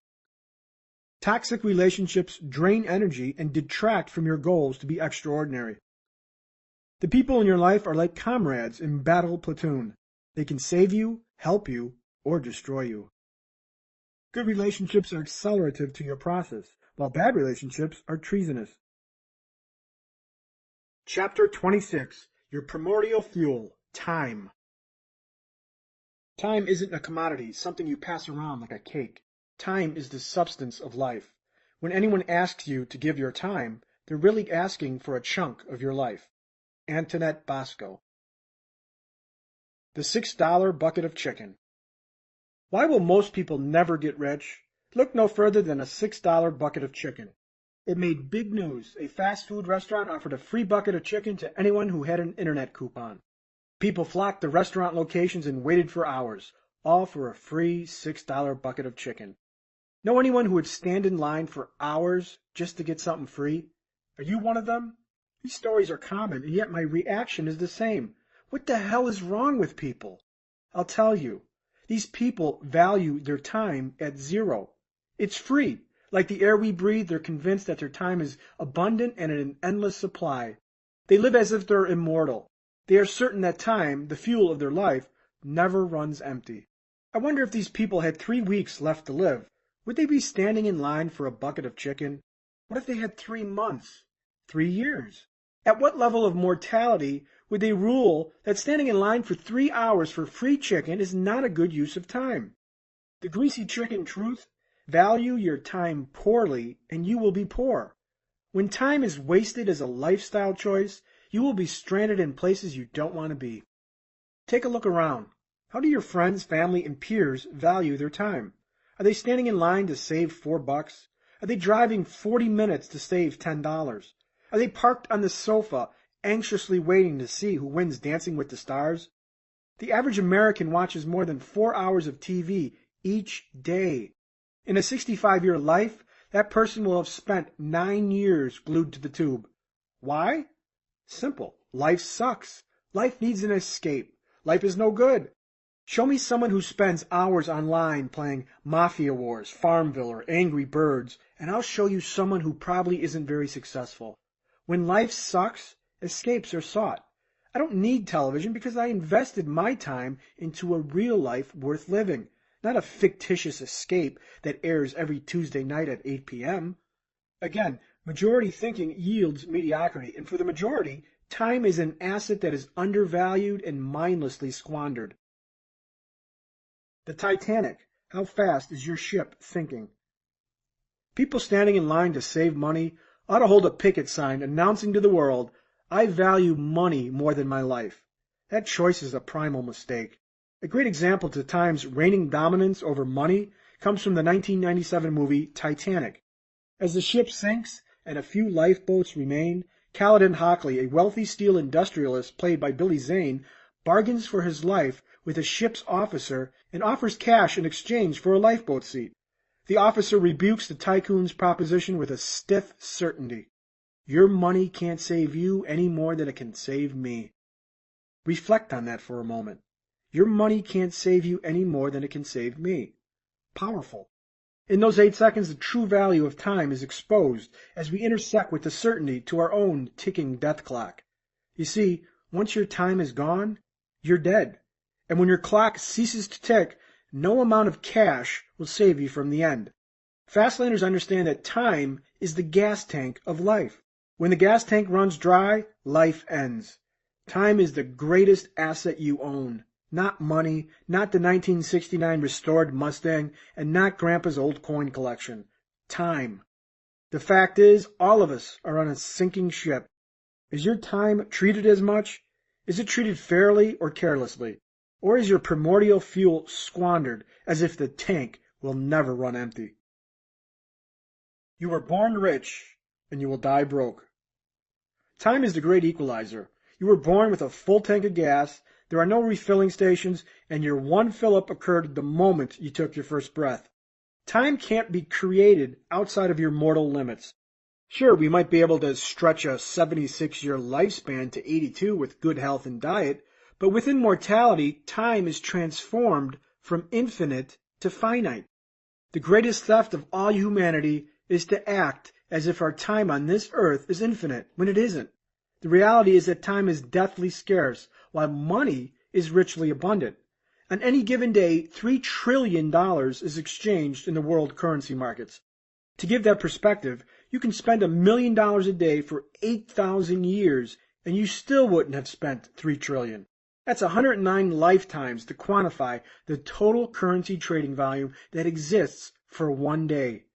Money is abundant, and it will be abundant as long as the world's governments continue to print more. Now, since you don't have 8,000 years of life, isn't it logical to conclude that money is abundant and time is not? You can always acquire more money, but you cannot defy mortality. The irony of financial fortune is that no matter how much you have, you will die flat broke. You cannot escape the continual combustion of time as your tank drips time every second. You can live in blissful happiness or in a miserable depression. Time is indifferent, and it just bleeds away. Now, since time is scarce, wouldn't it make sense not to waste 3 hours of your life for a $6 bucket of chicken? Indentured time is the ransom of free time. There are two types of time that will make up your lifespan: your free time and your indentured time. Put forth in an equation, your lifespan equals free time plus indentured time. Free time is yours to spend as you please: TV, a jog in the park, video games, sleeping, eating, or vacation. If you're like most, your free time is lumped on evenings and weekends where time is not exchanged for money. Now, indentured time is the opposite. It's the total time spent earning money and the consequences of that spent time. When you awake in the morning, shower, dress, drive to the train station, wait, ride to work, and then work for 8 hours, this is indentured time. When you spend your entire weekend recharging from the work week, this is indentured time. Indentured time is the actual work and the work you must do for the work. Morning rituals, traffic, compiling reports at home, solitary recharges, whatever time spent earning a buck is indentured time. If you won the lottery, you'd quit your job because indentured time is no longer required and is suddenly replaced with free time. Money buys free time and eliminates indentured time. However, the irony of your free time is it isn't free. It's bought and paid for by your indentured time. You enjoy a 2-week vacation because it was paid for by a year of indentured time. You can relax with a cold beer on the couch because you paid for it earlier in the day with 8 hours of indentured time. Indentured time becomes the ransom of your free time. The right time versus the wrong time. There's the right time and the wrong time. The right time is free time. Indentured time is the wrong time. The slow lane ransoms time at the job and time invested in the markets. Remember, 5 indentured days for 2 free days is a bad trade. If you were born into slavery, your life would be 100% indentured time with 0% free time. While total time can't be manipulated, you can manipulate your time ratio. Wouldn't it be nice to have 1 day of indentured time and 6 days of free time? If you can steal free time from the hands of indentured time, life will have more of the right time versus the wrong time. Dump the junk in the trunk. If you race cars at the drag strip, you know that every ounce of weight counts. Racers remove everything non-essential to make the car as light as possible. This increases efficiency, speed, and performance, resulting in faster finishes. Unnecessary weight forces the car to work harder. Yet on our road trip to wealth, we're guilty of adding weight. Our vehicle is burdened with junk in the trunk that coerces us to work harder. And when you work harder long enough, it wears you out and breaks you down. This debilitating weight is parasitic debt. Parasitic debt is everything you owe the world. It's the excrement of lifestyle servitude. Your shiny new Infiniti financed at 60 months, your home mortgage financed over 30 years, those fancy designer clothes 4 months removed from out of fashion, and yes, even that insidious furniture that seemed like such a good idea at the time. All of this crap creates servitude and forces indentured time. When you're forced to work, you limit choice, and limited choices closes roads. Aside from my mother's creepy doll collection, nothing is more frightening than a parasite leeched to my neck, sucking my blood. Parasitic debt is a counterweight to the road trip. It's a bloodsucker that steals free time, energy, freedom, and health, all foes to true wealth. Parasitic debt consumes free time. The leading cause of indentured time is parasitic debt. Surely you've heard the phrase thief of hearts. When it comes to parasitic debt, it is the thief of lives. Parasitic debt is a gluttonous pig that gorges on free time and shits it out as indentured time. Any debt that forces you to work is expensed from free time and shifts it to indentured time. Debt needs a constant drip of blood, and that blood comes from your gas tank of life, time.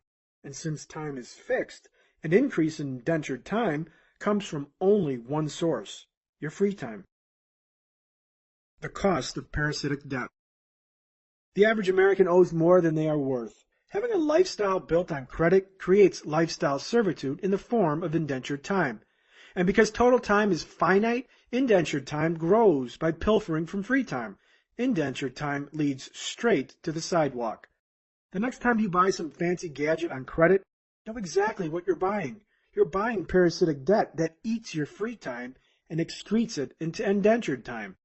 For example, if you buy an audio system that costs $4,000 and you only make $10 an hour, what's the real price? What's the weight of the poop? The price is 400 hours of your free time, since you must work 400 hours times $10 per hour to repay the debt. Add 10% interest and your final cost stacks up to 440 hours of your free time added to your weight burden. So the next time you whip out the Visa, calculate the real cost. How much free time is this going to cost me? Everything we buy has not one cost, but two. Number one, the actual dollar cost, and number two, free time transformed into indentured time. The law of chocolate chip cookies. When I first moved out on my own, I quickly learned the law of chocolate chip cookies. If the cookies don't get into the grocery cart, they don't get home. And if they don't get home, they don't get in my mouth. And if they don't get in my mouth, they don't transform into belly fat.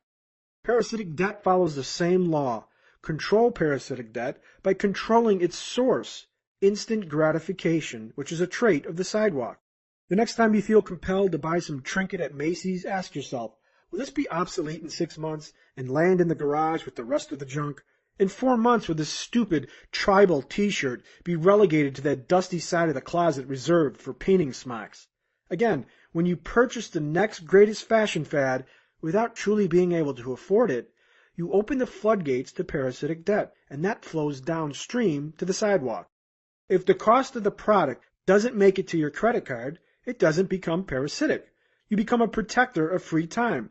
Think, will this purchase take freedom? Will I own this, or will it own me? While some choose servitude behind iron bars, others choose servitude behind velvet walls. Both are the same. The ultimate wealth is having the free time to live how you want to live. The fast lane is about being both lifestyle rich as well as time rich. A poor valuation of free time leads to poorness. Rich or poor, time is equally possessed, shared, and consumed by all. Everybody gets it. You use it, I use it, your neighbor uses it. No one gets more and no one gets less. 24 hours for everybody. No one has an unfair advantage. You, me, we all have 24 hours to consume, expire, and spend. Time becomes the ultimate equalizer. So then why do so few get rich while the rest wallow from paycheck to paycheck? The distinction lies in the valuation of free time, the chosen roadmap, and the acquisition of parasitic debt. Now guess the behaviors, rich or poor? This person sleeps until noon. This person watches hours of reality TV. This person drives 2 hours just to save $20. This person buys airline tickets with multiple layovers just to save $100. This person spends hours surfing social networks and gossip blogs. This person is a level 10 druid in World of Warcraft. This person watches every Chicago Cubs game. Behind the tangled roots of poorness, you will find a poor valuation of free time, which breeds from bad choices. Time losers are poor evaluators of time. These are the people camped out at Walmart at 4 a.m. waiting to grab the early bird sales. These are the people sleeping outside Best Buy hoping to score a free 32-inch HD TV. These are people waiting outside IKEA hoping to score a free breakfast. Time losers are also inconvenient savers. The inconvenient saver desperately clutches on to every dollar, fearful it may never return. Extreme inconvenience is never a match for saving money. For example, an old friend of mine wanted an exercise bike and found it on sale at a store miles away from her home. I told her just to buy the darn thing locally and pay the higher price, which was an extra $29. Nope, she was an inconvenient saver. Instead, she drove 1 hour to save $29. Total time spent, 2.5 hours. Subtract gas, and the total valuation of her time is about $5 an hour. Last I checked, she doesn't work for $5 an hour, but has no problem wasting her free time at this rate. The inconvenient saver gladly wastes time to save money. From plane tickets with multiple stops to shared shuttle airport service, inconvenience is no match for saving a few bucks an hour. Again, if these people had 3 months left to live, would they be outside Best Buy in a sleeping bag waiting? 6 months, 6 years. At what threshold will these people pack up their sleeping bag on the sidewalk and say, gee, what the hell am I doing sleeping on a sidewalk outside an electronics store? Is this a smart use of my life? Sidewalkers sleep on sidewalks. Fastlaners exalt time as their primary consideration in decision-making because it's our most valued asset. You see, fastlaners are frugal with time, while slowlaners are frugal with money. Sidewalkers and slowlaners use money as the sole criterion in decision-making. Oh, which job pays the most? Where's the cheapest rent? How could I get some free chicken? Money is scarce, and time brings up the rear and sweeps up the mess. If you want to be rich, you have to start thinking rich. Time is king. Chapter Summary, Fastlane Distinctions. Fastlaners regard time as the king of all assets. Time is deathly scarce, while money is richly abundant. Indentured time is time you spend to earn money. Free time is spent as you please. Your lifespan is made up of both free time and indentured time. Free time is bought and paid for by indentured time. Fastlaners seek to transform indentured time into free time. Parasitic debt eats free time and excretes it as indentured time. Lifestyle extravagances have two costs, the cost itself and the cost to free time. Parasitic debt has to be stopped at its source, instant gratification. Chapter 27. Change that dirty, stale oil. Education is what remains after one has forgotten everything he has learned in school. Albert Einstein. Change the oil every 3,000 miles. The first lesson of car ownership. Change the oil every 3,000 miles. Neglect the lesson and your car dies well before its useful life. Frequent oil changes keep your car running efficiently. Unchanged oil goes stale and turns the ride rough. Rough rides stall to the shoulder of the road. Fastlane road trip demands fresh oil changes. But what is oil? Oil is education, knowledge, street smarts. But be careful. It must be the right oil and for the right purpose. Sidewalkers don't bother with oil. After 3,000 miles, they're done. Graduation is the last oil change. Slowlaners oil their vehicles for the explicit purpose of raising intrinsic value. Advanced education, certifications, what's going to command a bigger salary? Fastlaners, on the other hand, oil their vehicles until they hit the junkyard. Graduation is not the end, it's the beginning. Face it, what you know today is not enough to get you where you need to be tomorrow. You must constantly reinvent yourself, and reinvention is education. Unfortunately, graduation traditionally signals the end of education. Regardless of your graduating age, adulthood begins. To cease learning at graduation is wealth suicide.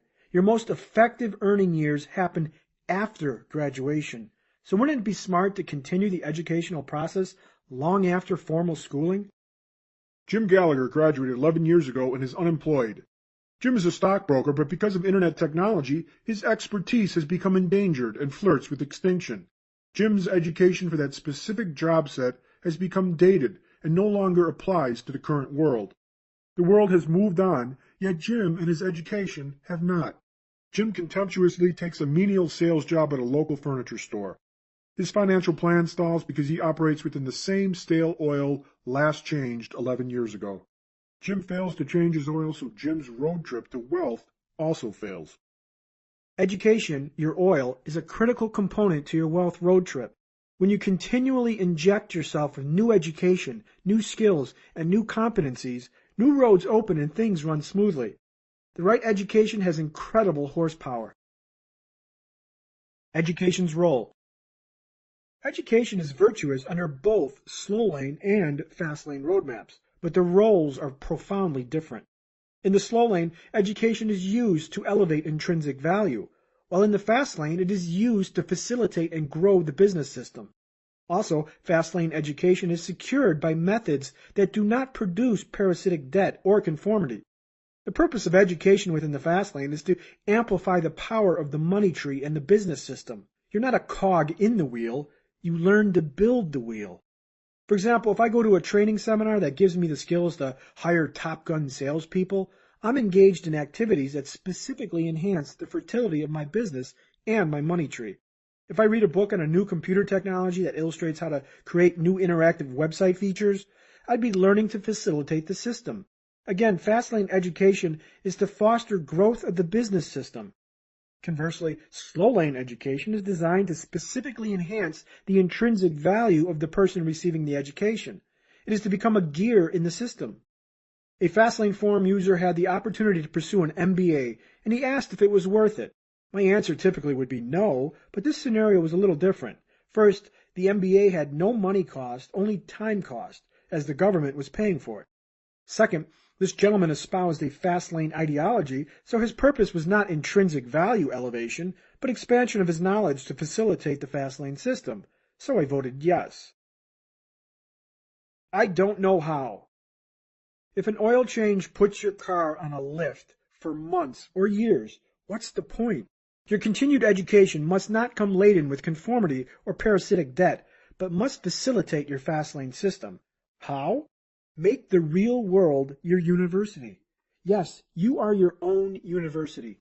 Ask any successful entrepreneur and they will validate this truth. You learn from engagement, from doing, from getting out there and taking repeated action, more so from than any other book or professor. But I don't know how, you cry. Oh, stop.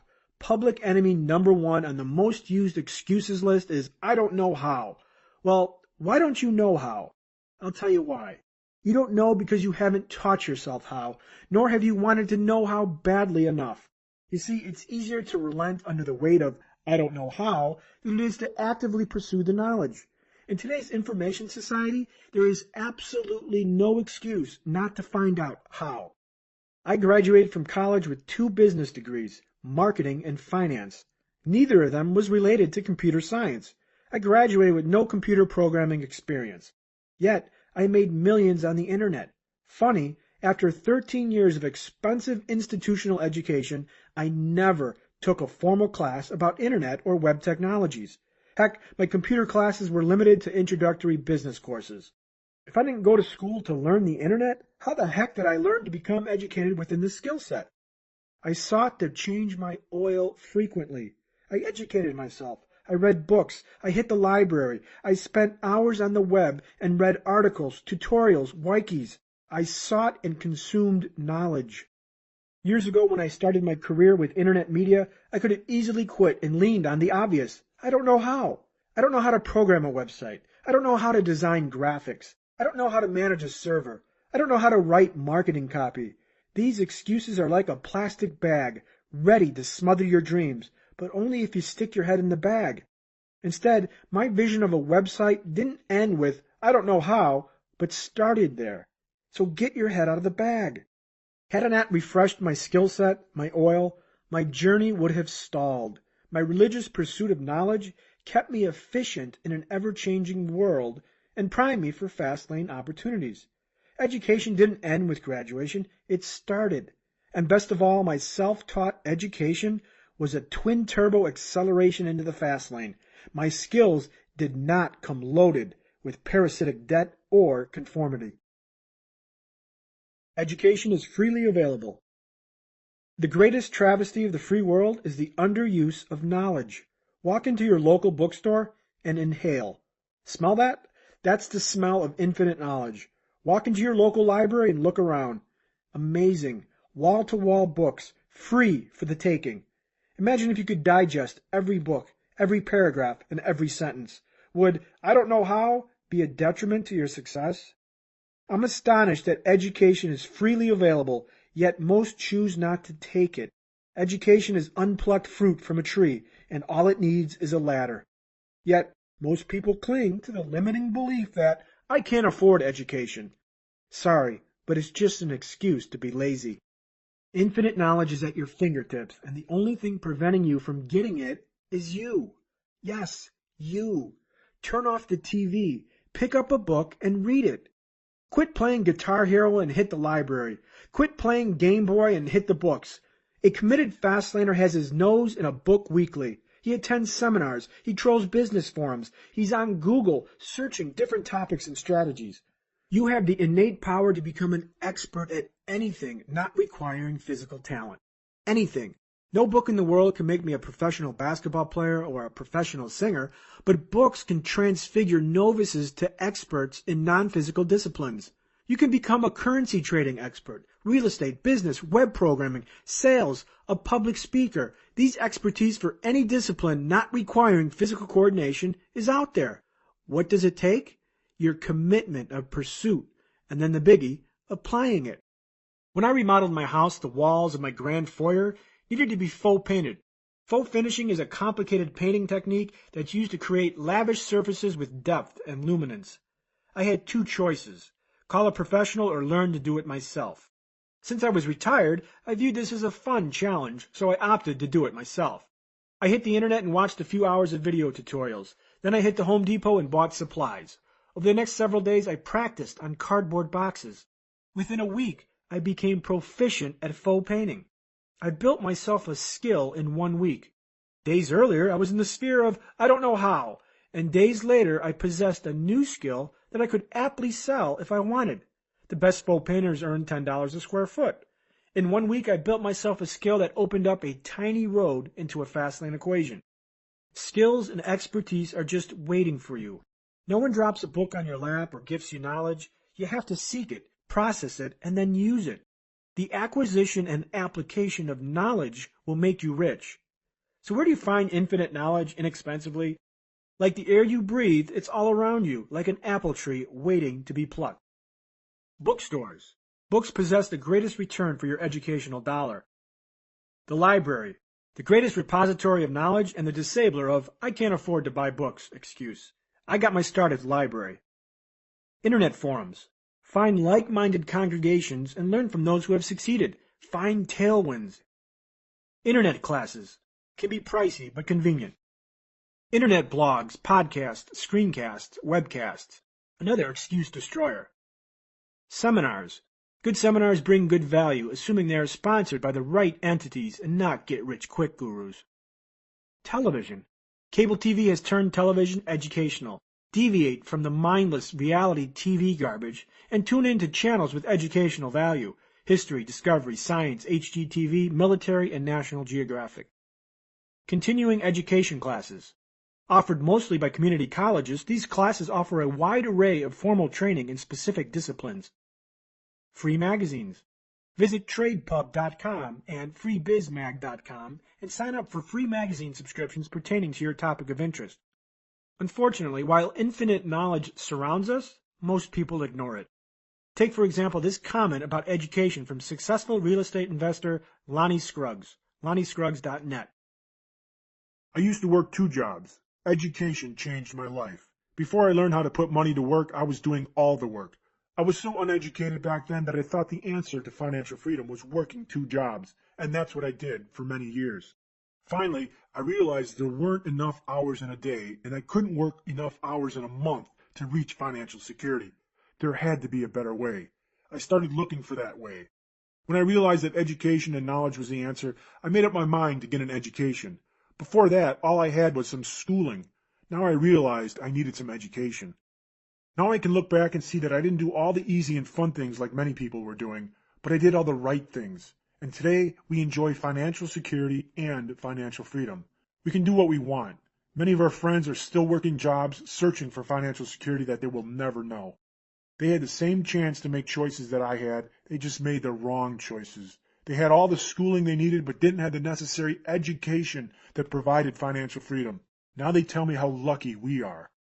The best investment you can make is in yourself. So be willing to pay for your education now, or be prepared to pay a much bigger price for your lack of education later. The choices you make today will determine your financial future. Be sure you make the right choice, because you will have to live with the results of that choice. The rich understand that education doesn't end with the graduation ceremony, it starts. The world is in constant flux, and as it evolves, your education must move with it, or you will drift to mediocrity. I don't have time. Tailgating the crutch of I don't know how is I don't have time. Where on earth will you find time to change your oil? I mean, seriously, between the full-time job and the 2 kids, where is there time? It's in between everything else. Changing your oil isn't difficult when you attach it to existing activities of repetition and consistency. While time might be linear, it can be manipulated by performing double duty on one time block, as in the old cliche, killing 2 birds with 1 stone. Maximize time and you maximize wealth. Accomplish 2 objectives in 1 time frame. Make life your university. Here are some time-cheating life university strategies. Driving university. Listen to audiobooks or financial news radio while stuck in traffic. Traffic nuisances transformed to education. Exercise university. Absorb books, podcasts, and magazines while exercising at the gym. In between sets on the treadmill or on a stationary bike, exercise is transformed to education. Waiting university. Bring something to read with you when you anticipate a painful wait. Airports, doctor's offices, and your state's brutal motor vehicle department. Don't sit there and twiddle your thumbs. Learn. Toilet university. Never thrown without reading something of educational value. Extend your sit time, even after you've finished, with the intent of learning something new every single day. Toilet university is the best place to change your oil since it occurs daily and the time expenditure cannot be avoided. This means the return on your time investment is infinite. Toilet time is transformed to education. Jobbing university. If you can, read during your work downtimes. During my dead job employment, like driving limos and pizza delivery, I enjoyed significant wait times between jobs. While I waited for passengers, pizzas, or flower orders, I read. I didn't sit around playing pocket poker. No, I read. If you can exploit dead time during your job, you are getting paid to learn. Dead-end jobs become transformed to education. TV time university. Can't wean yourself off TV? No problem. Put a television near your workspace and simultaneously work your Fastlane plan while the TV does its thing. While watching countless reruns of Star Trek, boldly going where no man has gone before, I simultaneously learn how to program websites. In fact, as I write this, I'm watching the New Orleans Saints pummel the New England Patriots on Monday Night Football. Gridiron gluttony transformed to work and education. Think about the time you already use. How many hours do you waste in the trivialities of life? This doesn't need to be time lost or time wasted. This time is ripe for Fastlane oil changes. To start your oil recharge, choose a topic that interests you or an area in your life that needs improvement. Not good at sales or writing? Get to the library and start reading. Before I started writing Fastlane, I bought 6 books relating to publishing, writing, and authoring. I didn't blindly write and publish a book. I educated myself thoroughly during the process. Set a goal to read at least 12 books a year, or 1 per month. If you are aggressive like me, you'll read a book every week. I can't stress enough that the more knowledge you consume, the more torque you create on the Fastlane road trip. The $50,000 oil change. The last time I went to one of those while-you-can-wait oil change places, an advertised $22 oil change morphed into a $110 bill because of extra service suggestions. An oil change shouldn't cost you more than $25, and anything heavier should arouse your suspicions. $20 is the average price of a book. Used books are less. Library books are free. Continuing education at a community college averages $30 per credit hour. Oil changes are cheap, yet we continue to strap the chains of debt to our ankles and pay thousands of dollars for our oil changes. I saw a picture the other day of a student publicly protesting one of the government financial bailouts. She hoisted a large poster that read, "I've got a 4.0 GPA, $90,000 in debt, and no job. Where's my bailout?" Where's your bailout? Let me tell you, walk into the bathroom, flip on the light switch, and look in the freaking mirror. There's your bailout. I'm tired of sob stories from well-intended students who graduate from college with mountains of debt and can't get a job. Take responsibility. You bought into the myth that college ensures a job. The fact is, when you allow the market forces to drive your vehicle, you're likely to end on a street with a homemade poster proclaiming the value of your 4.0 GPA and the crushing burden of your six-figure debt. No one cares. You're in debt because you borrowed. You're in debt because you bought into the lie and relinquished control. You bought into the slow lane. Were you forced to take loans? You don't have a job because you voted for politicians who penalize producers and reward consumers. Face the facts. An expensive oil change that forces a lifetime of indentured time is stupid. Again, parasitic debt doesn't care about the source. It only wants to eat your free time, preferably seasoned with a little salt and pepper. The seminar fail. What idiot would pay $50,000 to attend a seminar? Many do. This is a common question at the Fastlane forum. So-and-so is offering a 3-day seminar on real estate investment for $50,000. Should I buy it? What? Are you smoking crack? Do you know what you're buying? Let me tell you. You're paying $50,000 for someone to explain a book that's found at the bookstore for $19. A $50,000 seminar is exploitation of what we producers know. People are lazy. People want it handed to them. People don't want to read and they don't want to connect the dots. They want it done for them. People want to be steered. They want someone to drive their vehicle. People want events, not process. And what better event is there than a $50,000 seminar? Now don't get me wrong, seminars can be great for education, but it has to be the right seminar, which is affordable and given by producers and experts, not by professional career public speakers.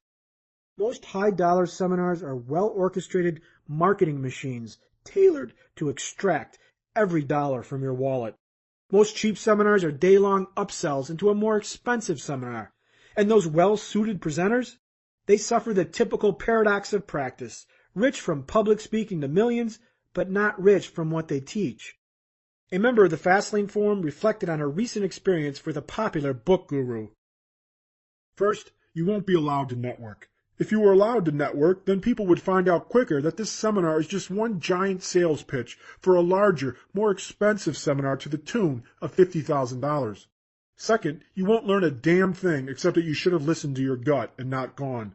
There really is a sucker born every minute.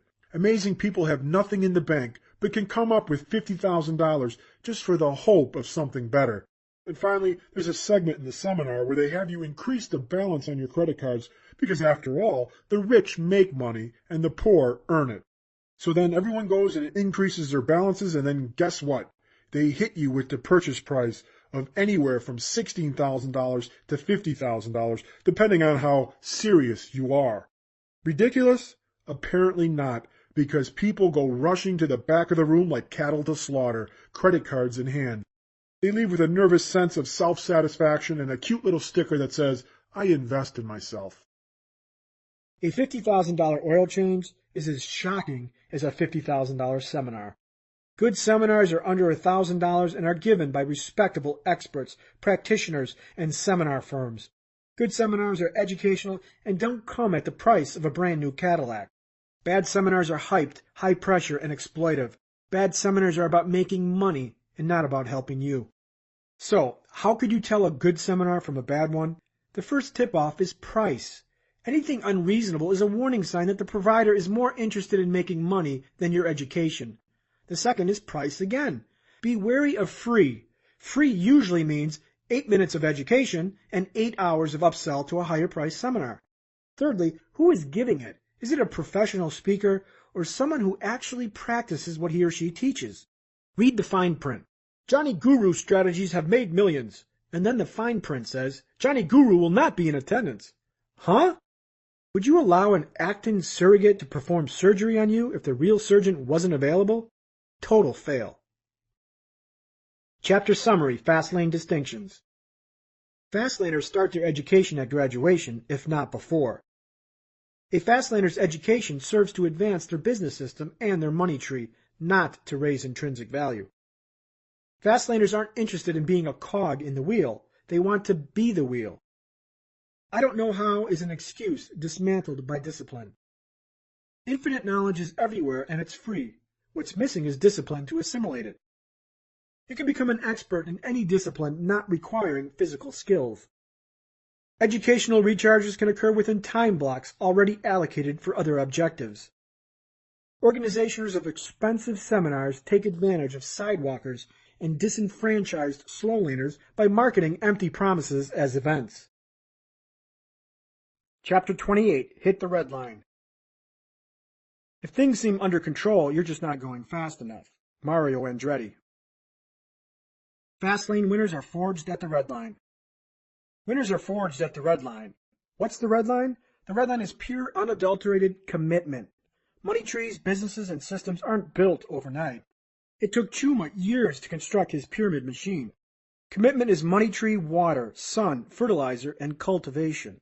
I know commitment is a word likely to cause a riotous exodus. If you think the fast lane process is easy, stop now and go back to the slow lane, which isn't easy either.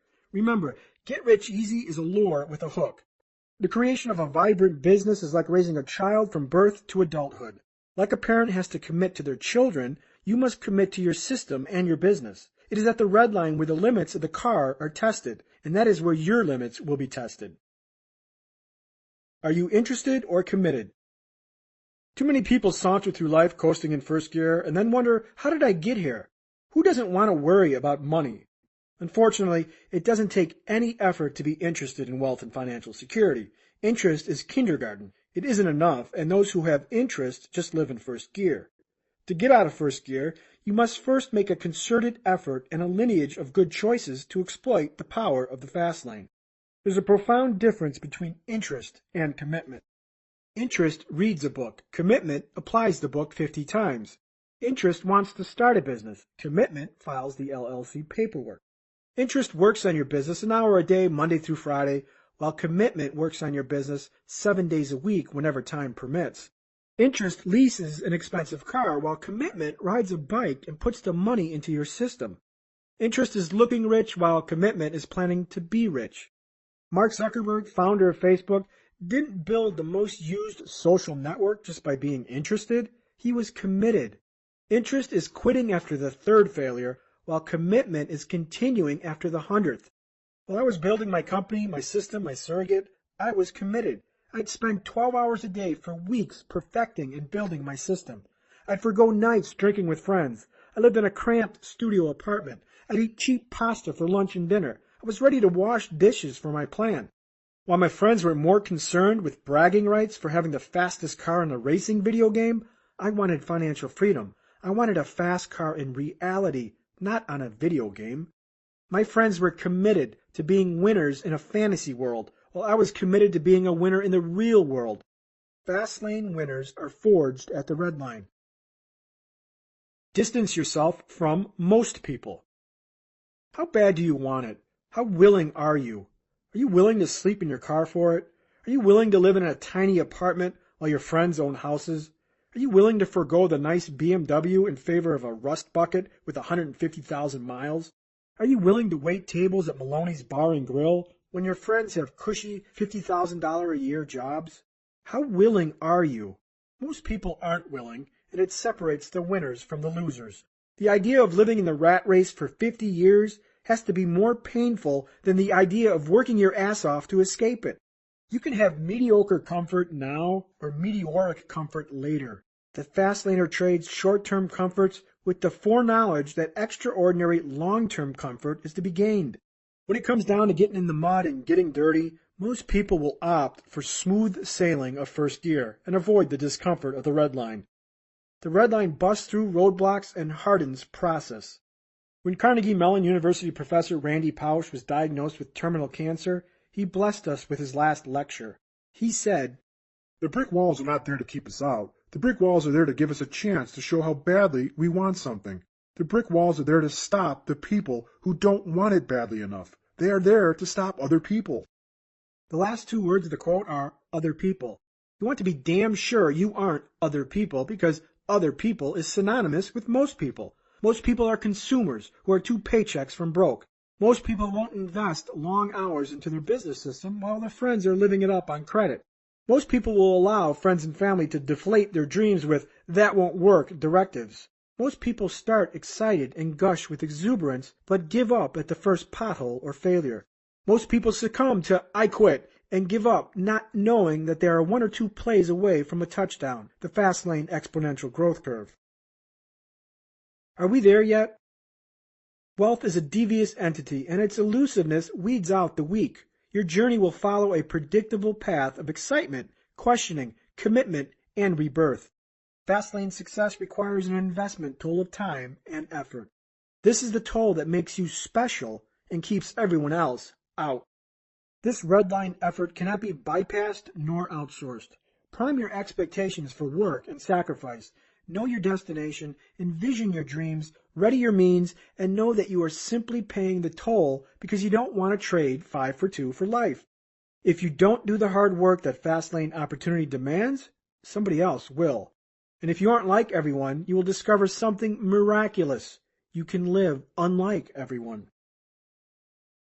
Get your foot off the brakes. The sweat of success is failure, and I am soaking wet.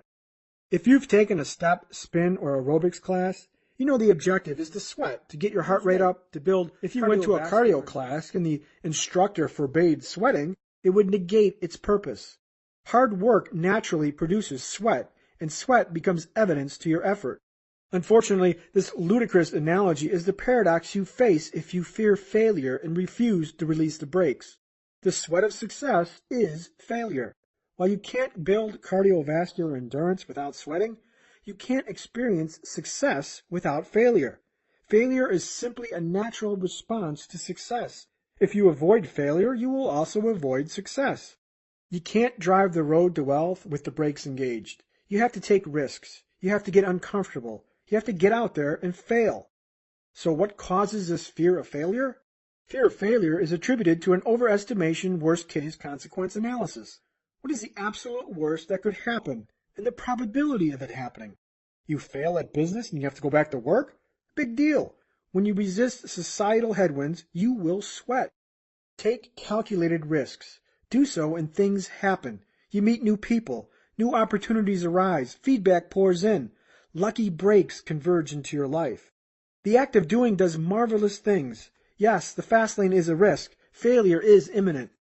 I learned how to code computers by trial and failure. I'd fail a code block hundreds of times before I found the right way to do something. My other failures ranged from moronic multi-level marketing programs to jewelry to direct marketing programs. Each time I brushed it off, reanalyzed, learned, adjusted, and tried again. I once heard a smart man learns from his mistakes. A wise man learns from the mistakes of others. You can learn from my failures. I didn't learn the Fastlane overnight. I fought it by the light of failure.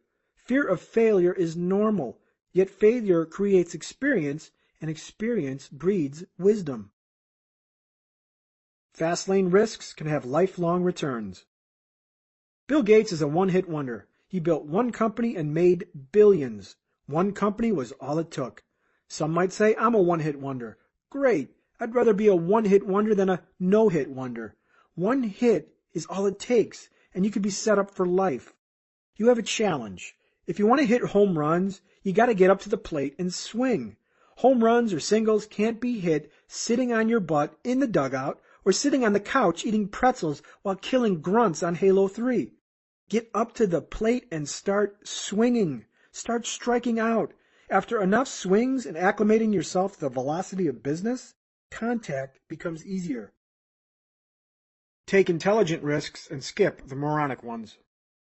When it comes to risk analysis, there are 2 types of risk designated by best and worst case outcomes or consequences: intelligent risks and moronic risks. Flying to Las Vegas and gambling a month's salary at the craps table is a moronic risk. Driving a car on the freeway with faulty brakes is a moronic risk. When you take intelligent risks and avoid the moronic ones, you amplify your wealth trajectory through time. Intelligent risks have a limited downside, while their upside is unlimited. Moronic risks have a bottomless downside, while their upside is limited or short-term.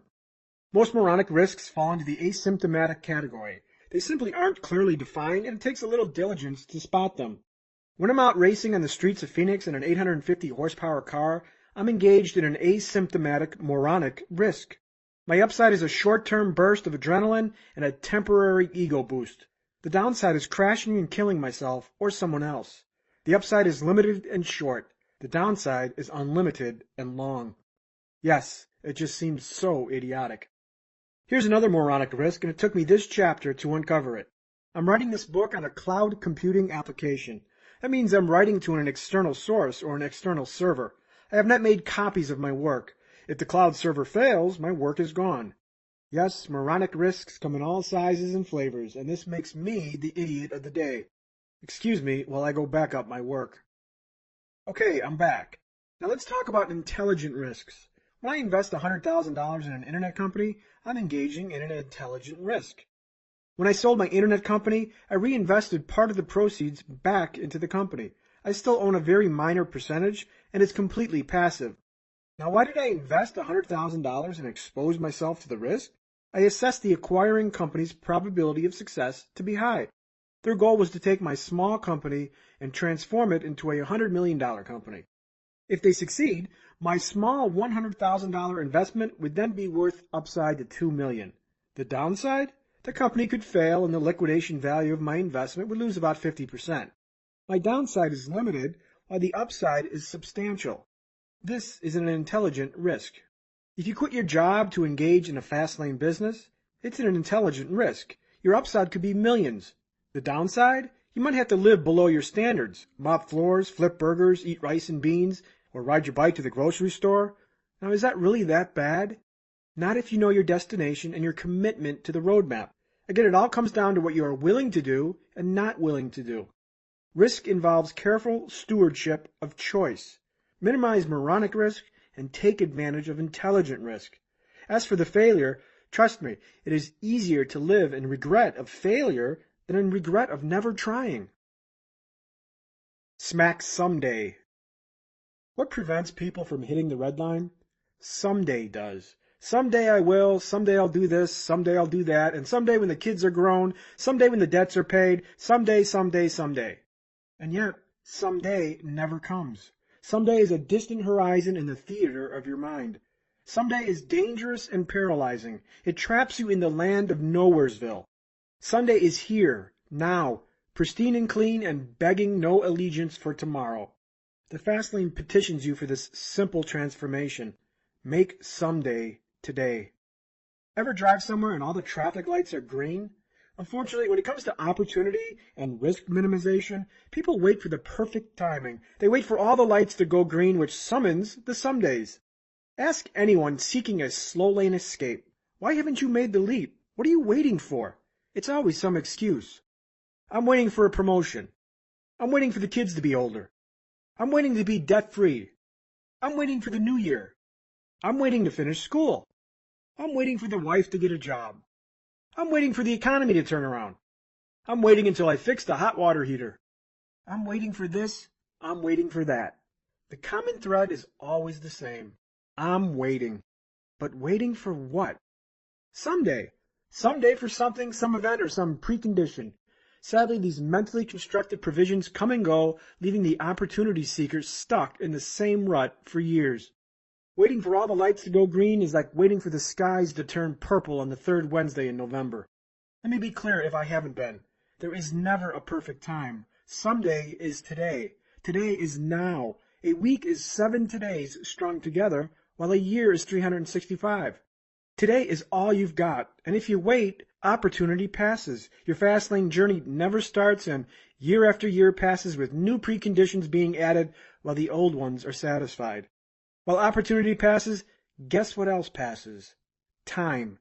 Yep, ring up the cheesy soap opera music. As time passes, so do the sands of your life, and these are the days of our lives. Opportunity doesn't care about timing. Opportunity drives through your neighborhood frequently, and when it does, you have to grab that bitch. Evaluate the risk and take action. Unfortunately, opportunity doesn't care about your timing. Opportunity doesn't care about your circumstances, your broken down car, or your life's turmoil. It comes and goes on its own will, has a mind of its own, and is blind to predicaments. Opportunity comes dressed as changes and challenges. Remember, change makes millionaires. The Fastlane Forum, thefastlaneforum.com, is my example of seizing opportunity outside of my desired timing. My forum existed years before this book was written because opportunity drove through my neighborhood unannounced. My preconceived timing for the Fastlane Forum was after my book's completion. However, years before the first word was written, I revisited a business forum I had once frequented. I recognized familiar forum contributors lamenting about the old days and how hucksters had invaded the forum, people pimping their spams, schemes, and scams. It was a blooming garden of flowers that had become overrun by weeds. People demanded change or an alternative. In my mind, I had a forum coming at some point in the undefined future. But this opportunity was not coming at my convenience. Opportunity suddenly turned the corner, and I heard its deafening exhaust. Even though I was in the shower, I got out, ran outside soaking wet, unprepared, premature, and met the opportunity. I greeted it, opened the door, and let it inside. Not in my time, but in opportunity's time, and someday became today. That decision allowed me to pre-sell hundreds of books before the first word was written. Many of the world's successful entrepreneurs started businesses in college. You know their companies, Microsoft, Dell, FedEx, Facebook. Their founders seized opportunity outside of their timing and chose to take an intelligent risk. These entrepreneurs captured opportunity and didn't wait for satisfaction of preconditions. Oh, after I graduate, or on summer break, or after the Math 202 exam. Opportunities are dressed as unfilled needs, and when they ring your doorbell, you have to answer it. Unanswered opportunity leaves and rings another doorbell, knowing eventually somebody willing will answer. So why not you? Timing is rarely perfect. Waiting empowers mediocrity. People sit around waiting their entire lives for the perfect this and the perfect that. The perfect scenarios and circumstances never arrive. What does arrive? Time, old age, and the specter of a dream lost. And now you have the opportunity to get out of the garage and take the road. The road is where your fast lane journey starts. Fast lane roads lead to wealth. You have the fast lane roadmap, and you know how the slow lane and the sidewalk operate. You know how to tune your vehicle. You know which mindsets are assets and which are liabilities. You've exposed the gravitational forces that will conspire against your vehicle. You have all the necessary tools to get out of the garage and get on one of the many roads to wealth. Yes, it is time to hit the road. Chapter Summary, Fast Lane Distinctions. Interest is first gear. Commitment is the red line. Hard work and commitment separates the winners from losers. Some choose short-term mediocre comfort over long-term meteoric comfort. To live unlike everyone else, you have to do what everyone else won't. Arm your expectations to hard work, sacrifice, and other bumps in the road. These are the landmines where the weak are removed from the road and sent back to the land of most people. Failure is natural to success. Expect it and learn from it. One home run could set you up financially secure for the rest of your life, perhaps generations. Home runs cannot be hit in the dugout. Moronic risks have unlimited downside long-term and limited upside short-term. Intelligent risks have unlimited upside long-term and limited downside short-term. There is never perfect timing, and waiting for someday just wastes time.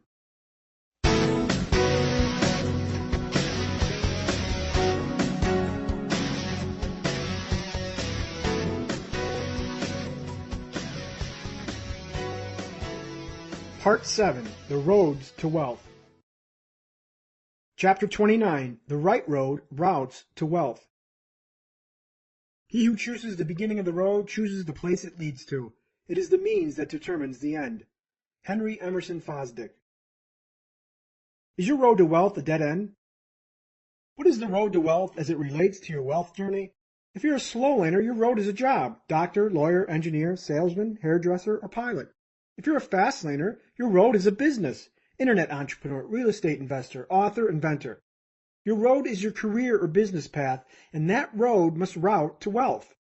Unfortunately, most jobs can't route to wealth because of their mathematical limitations, and surprisingly, most businesses don't either. A road that starts in Chicago and leads east will never hit Las Vegas. It's a dead end. If you're on an errant business road, you have to use your steering wheel and make a course correction. exit the road, take a turn, or turn around. This impasse confronts millions of business owners. They fool themselves by journeying the wrong road and then wonder why wealth has eluded them. Instead of fighting 8-hour workdays, they fight 12-hour store hours. Instead of leveraging the surrogacy of a system, they trade time for dollars. Instead of trading 5 days of work for 2 days off, they trade 6 for 1 or 7 for 0 in lifelong perpetuity. If you heed the Fastlane philosophy and start a lemonade stand on the street corner simply because Fastlane said, start a business, I've failed. That road is the wrong road because it doesn't route to wealth. The road to wealth must route to wealth. How? Your road must go through or near the law of affection. The road to affection, the 5 Fastlane commandments. The law of affection says to make millions, you must impact millions.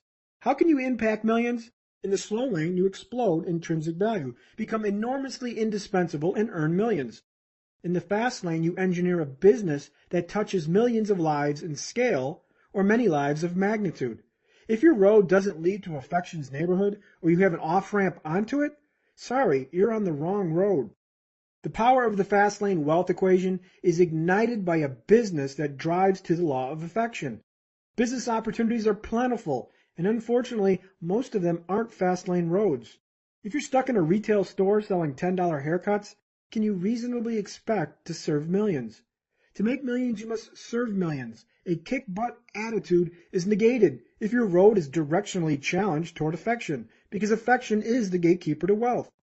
To like the law of affection and illuminate your fast lane road, cross-examine it against the 5 fast lane commandments, which we pronounced next. Number 1, the commandment of need. Number 2, the commandment of entry. Number 3, the commandment of control. Number 4, the commandment of scale. Number 5, the commandment of time. The next commandments are a fast lane litmus test, and they validate your road. Does your road or your potential road route to wealth? Is it fast lane? Can it be made fast lane? Can it hit affection? Can your road route to a multi-million-dollar enterprise, generate passive income, and end at a final liquidation event? A road meeting all 5 commandments can make you filthy rich. As violations accrue, the road degrades in its wealth potential, and with it, your ability to get near affection also degrades. While it's possible to violate 1 or more commandments and still create wealth quickly, you should aim for a road that satisfies all 5 commandments. Potent roads are potent wealth creators. Sadly, most business opportunities fail the commandments, and if they fail, they don't deserve your respect or attention. Chapter summary, fast lane distinctions. Not all businesses are the right road. Few roads move at, through, or near the law of affection. The best and the purest fast lanes satisfy the 5 fast lane commandments: need, entry, control, scale, and time. Chapter 30, the commandment of need. What do we live for if not to make life less difficult for each other? George Eliot. Sand foundations crumble houses. 90% of all new businesses fail within the first 5 years. And I know why they fail. They fail because they fail the commandment of need. The commandment of need. When you build a business based on a flawed foundation, it's going to fail. Sand foundations crumble houses. Businesses that violate the commandment of need either belong to the 90% failure category or masquerade as a job. Gravity cannot be defied, and the winning premise of business is a simple yet often forgotten principle by most business owners. Businesses that solve needs win. Businesses that provide value win. Businesses that solve problems win profits. Selfish, narcissistic motives do not make good long-term business models.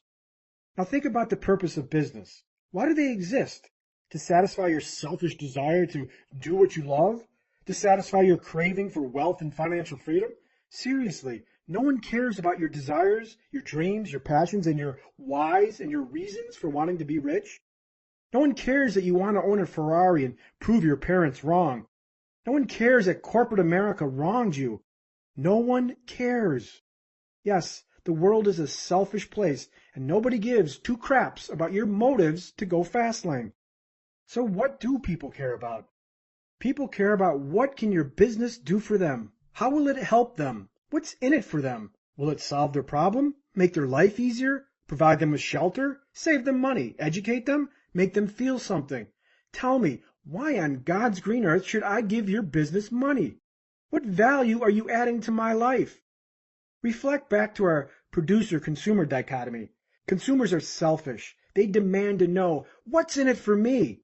To succeed as a producer, you have to surrender your own selfishness and address the selfishness of others. Stop chasing money. Chase needs. Never start a business just to make money. Stop chasing money and start chasing needs. Let me repeat that because it's probably the most important thing in this book. Stop thinking about business in terms of your selfish desires, whether it's money, dreams, or do what you love. Instead, chase needs, problems, pain points, service deficiencies, and emotions. Entrepreneurs fail because they create businesses based on selfish premises, and selfish premises don't yield profitable businesses. They lead directly into the 90% failure wastebasket. I need a new income stream. I'm an expert in blank, so I'll do that. I read a get-rich book and it says to start a business. Wrong, wrong, and wrong. Again, selfish, narcissistic premises are VIP invitations to violate the commandment of need. You and your business attract money when you stop being selfish and turn your business's focus from the needs of yourself to the needs of other people. Give first and take second. Needs come first, not money. Needs precede money. Engage the marketplace with your own selfish need, and my bet is placed on your failure. Joe was a martial arts expert, and he loved his craft. Following the advice of gurus, he set out to do what you love and opened up a martial arts studio. Within 10 months, his studio closed as he could no longer support his family on a $21,000 per year business profit. Before Joe started, he was destined for failure. He got into business based on a faulty entrepreneurial road paved with sand, a premise based on selfish needs and selfish desires. Oh, I'm an expert in martial arts and I love the art, therefore I should open a studio. The correct foundation is externally based on needs in the market, not on internal selfish needs. Instead of selfish motives, what should have Joe really been thinking? Is there a need in my neighborhood for a martial arts studio? What are the existing martial arts studios doing wrong that I could do better? What improved value do I offer the martial arts student? What assets do I bring to this community? Joe failed because there wasn't a genuine need in the marketplace, and his motives were selfish.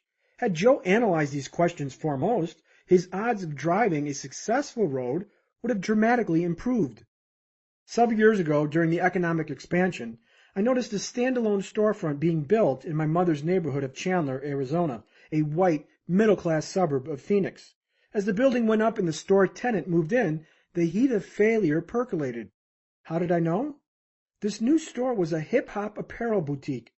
Now fasten your seatbelt because here comes failure. Why? The store violates the commandment of need. The neighborhood doesn't need a hip-hop store. The area isn't urban, there's no dance clubs nearby, and nothing looks remotely hip-hop. In fact, not 100 yards away there's an elder care retirement home. Is a 91-year-old grandpa the target market for hip-hop gear? The obvious problem here is selfishness. The owner is following his passions and his love for hip-hop music and culture. Maybe a life coach told him to do what you love. Whatever the motive, the need is internal and not externally based on the marketplace. I predicted the business would last a year. After 18 months, the business disappeared. The road was paved with sand because no need existed. Money chasers chase money, not needs. Frequently, I read a lot of posts from aspiring entrepreneurs with grandiose goals of making a fortune by starting a business.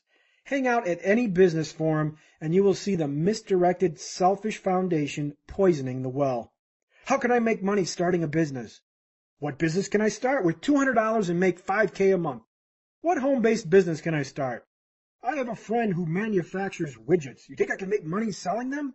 How can I make a good passive income? What's a good product to sell on eBay? What's the best business to start on a shoestring? If you sit around and ask yourself these types of questions, you'll likely end up in the failure category because these dialogues expose your preoccupation with money, not needs or value. You've got it backwards. I call these entrepreneurs money chasers. They hop from one business to the next, scalping and arbitraging market imbalances, rarely solving needs or creating momentum. Sometimes these selfish business owners use questionable business practices as customer needs are neglected and money is pursued with reckless abandon. Money chasers are consumers who haven't quite made the transition to producer. They want to be producers, but they selfishly think like consumers. For example, in the housing boom, money chasers became mortgage brokers and real estate agents. The burst of the bubble purged the industry clean of the excess. Now with foreclosures at an all-time high, loan modifiers are the newest money chasers. Every boom and bust brings forth the money chasers who are selfishly motivated to hop aboard a train of trends, but are in business solely to serve themselves. With plenty of selfish consumers to prey upon, money chasers survive and thrive until the next bust or they're exposed for fraud. In times of excess, scams, schemes, and rip-offs pervade because money chasers invade and imbalances are created. To attract money is to forget money. Want to make big bucks? Then start attracting money instead of chasing it. Money's like a mischievous cat. If you chase it around the neighborhood, it eludes you. It hides up a tree, behind the rose bush, or in the garden. However, if you ignore it and focus on what attracts the cat, it comes to you and sits right in your lap. Money isn't attracted to selfish people. It is attracted to businesses that solve problems. It's attracted to people who fill needs and add value, solve needs massively, and money massively attracts. The amount of money in your life is merely a reflection of the amount of value you have given to others. Ignore the symbiosis and money will ignore you. Successful businesses share one common trait, the satisfaction of consumer needs as reflected by sales in the marketplace. The marketplace and consumers, not you, determine if your business is viable. If you sell 10 million anything, 10 million people have voted that your product will help them or satisfy one of their needs. The only fast lane road that works is a road paved with cement, rock-hard needs, wants, and solutions, not sand. A rock-hard pavement gives you the unfair odds. Solve needs on a massive scale or in magnitude. It could be as fantastic as starting a software company like Bill Gates did, or something seemingly minute like putting a new spin on something old. If you own a website that services 10,000 people a day, you're making an impact. If you own a real estate company that provides housing to 1,000 people, you're making an impact. Make a freaking impact and start providing value. Let money come to you. Look outside the world, stop being selfish, and help your fellow humans solve their problems. In a world of selfishness, become unselfish. Need something more concrete? No problem. Make 1 million people achieve any of the following, and I guarantee you will be worth millions. Make them feel better. Help them solve a problem. Educate them. Make them look better. Health, nutrition, clothing, or makeup. Give them security, housing, safety, health. Raise a positive emotion, love, happiness, laughter, self-confidence. Satisfy appetites from basic food to the risque, sexual. Make things easier. Enhance their dreams and give hope. So the next time you're trolling the web looking to make money, sit back and ask yourself, what do I have to offer the world? Offer the world value and money becomes magnetized to you. Do what you love and die as you do. Beware of another guru speak. Do what you love and the money will follow. Bullshit. That is, unless you want to violate the commandment of need. Do what you love is another mythical decree perpetrated by hypocritical gurus and so-called life coaches who are probably 3 clients away from broke. Sadly, the road of do what you love rarely converges with wealth. In fact, it might lead you down a road to destructive love. If you're like me, do what you love was never an option. Think about what you love and then think, is someone going to pay you for it? Is it going to solve a need? Are you good enough to make money doing it? Most likely you aren't. For do what you love to work, you need 2 things. Number 1, your love must solve a need. And number 2, you must be exceptional at it. For example, I love to play basketball, but frankly, I suck at it. I can't parlay my love of basketball into a career. I also love to play piano, but again, I suck at it. I love many things, but I suck at them. If I wanted a career in any of these loves, I need unlimited time and money because no one would pay me a dime to do it. Who wants to endure that kind of ineptness? Consider this book. I love to write. This book represents a dream of doing what I love, and that dream was made possible by the fast lane.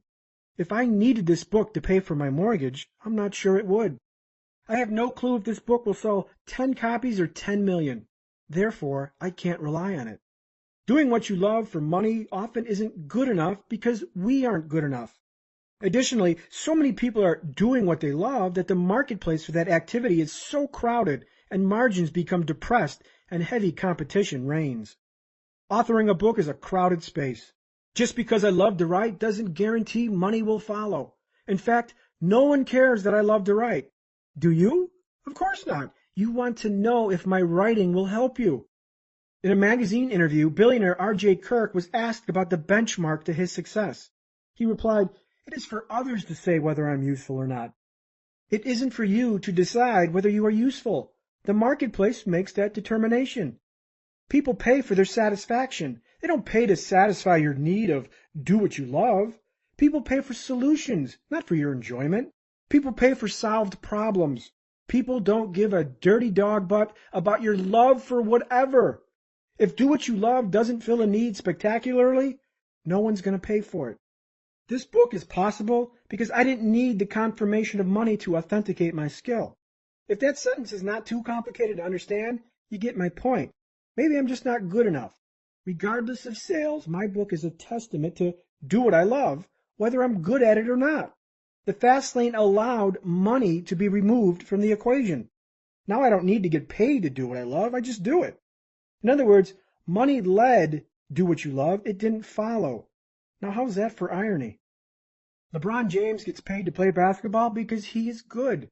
One of the many destinations of the fast lane is to remove the confirmation of money from your do what you love activity. Fast lane success means I could play basketball 7 days a week. I could play video games all day.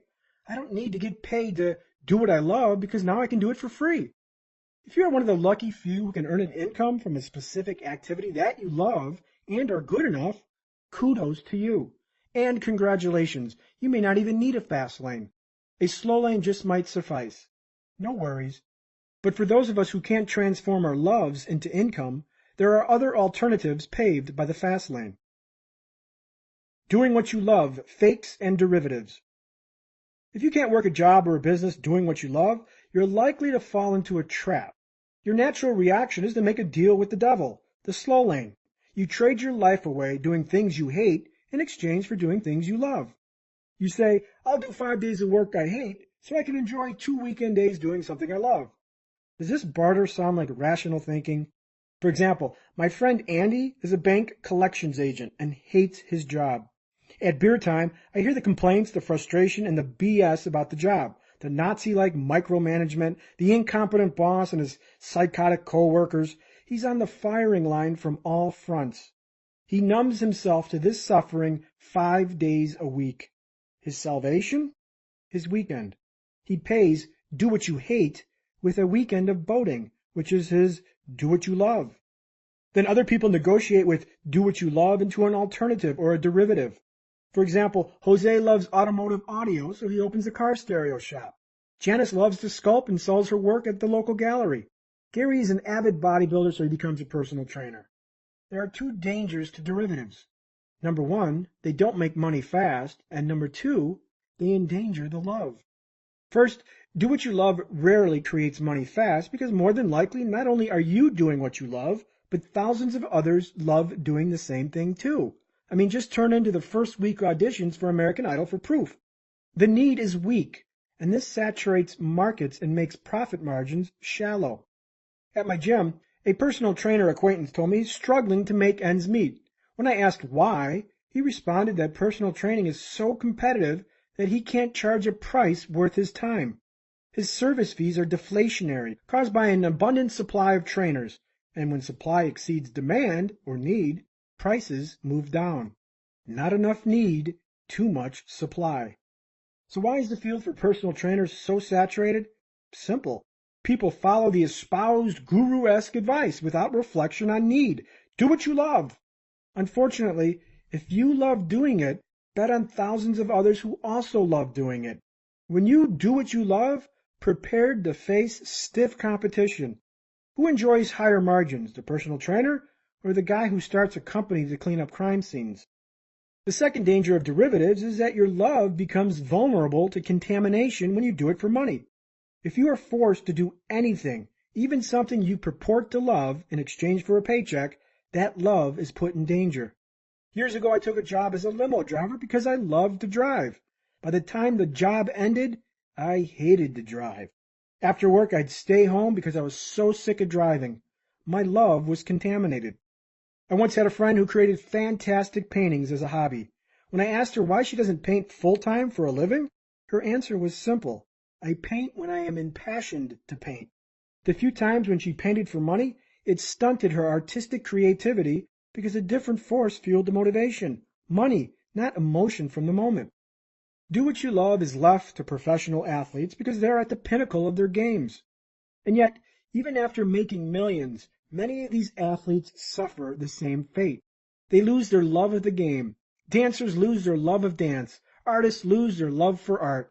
Money and the demands of life cast a cloud over the love and darken it into a burden.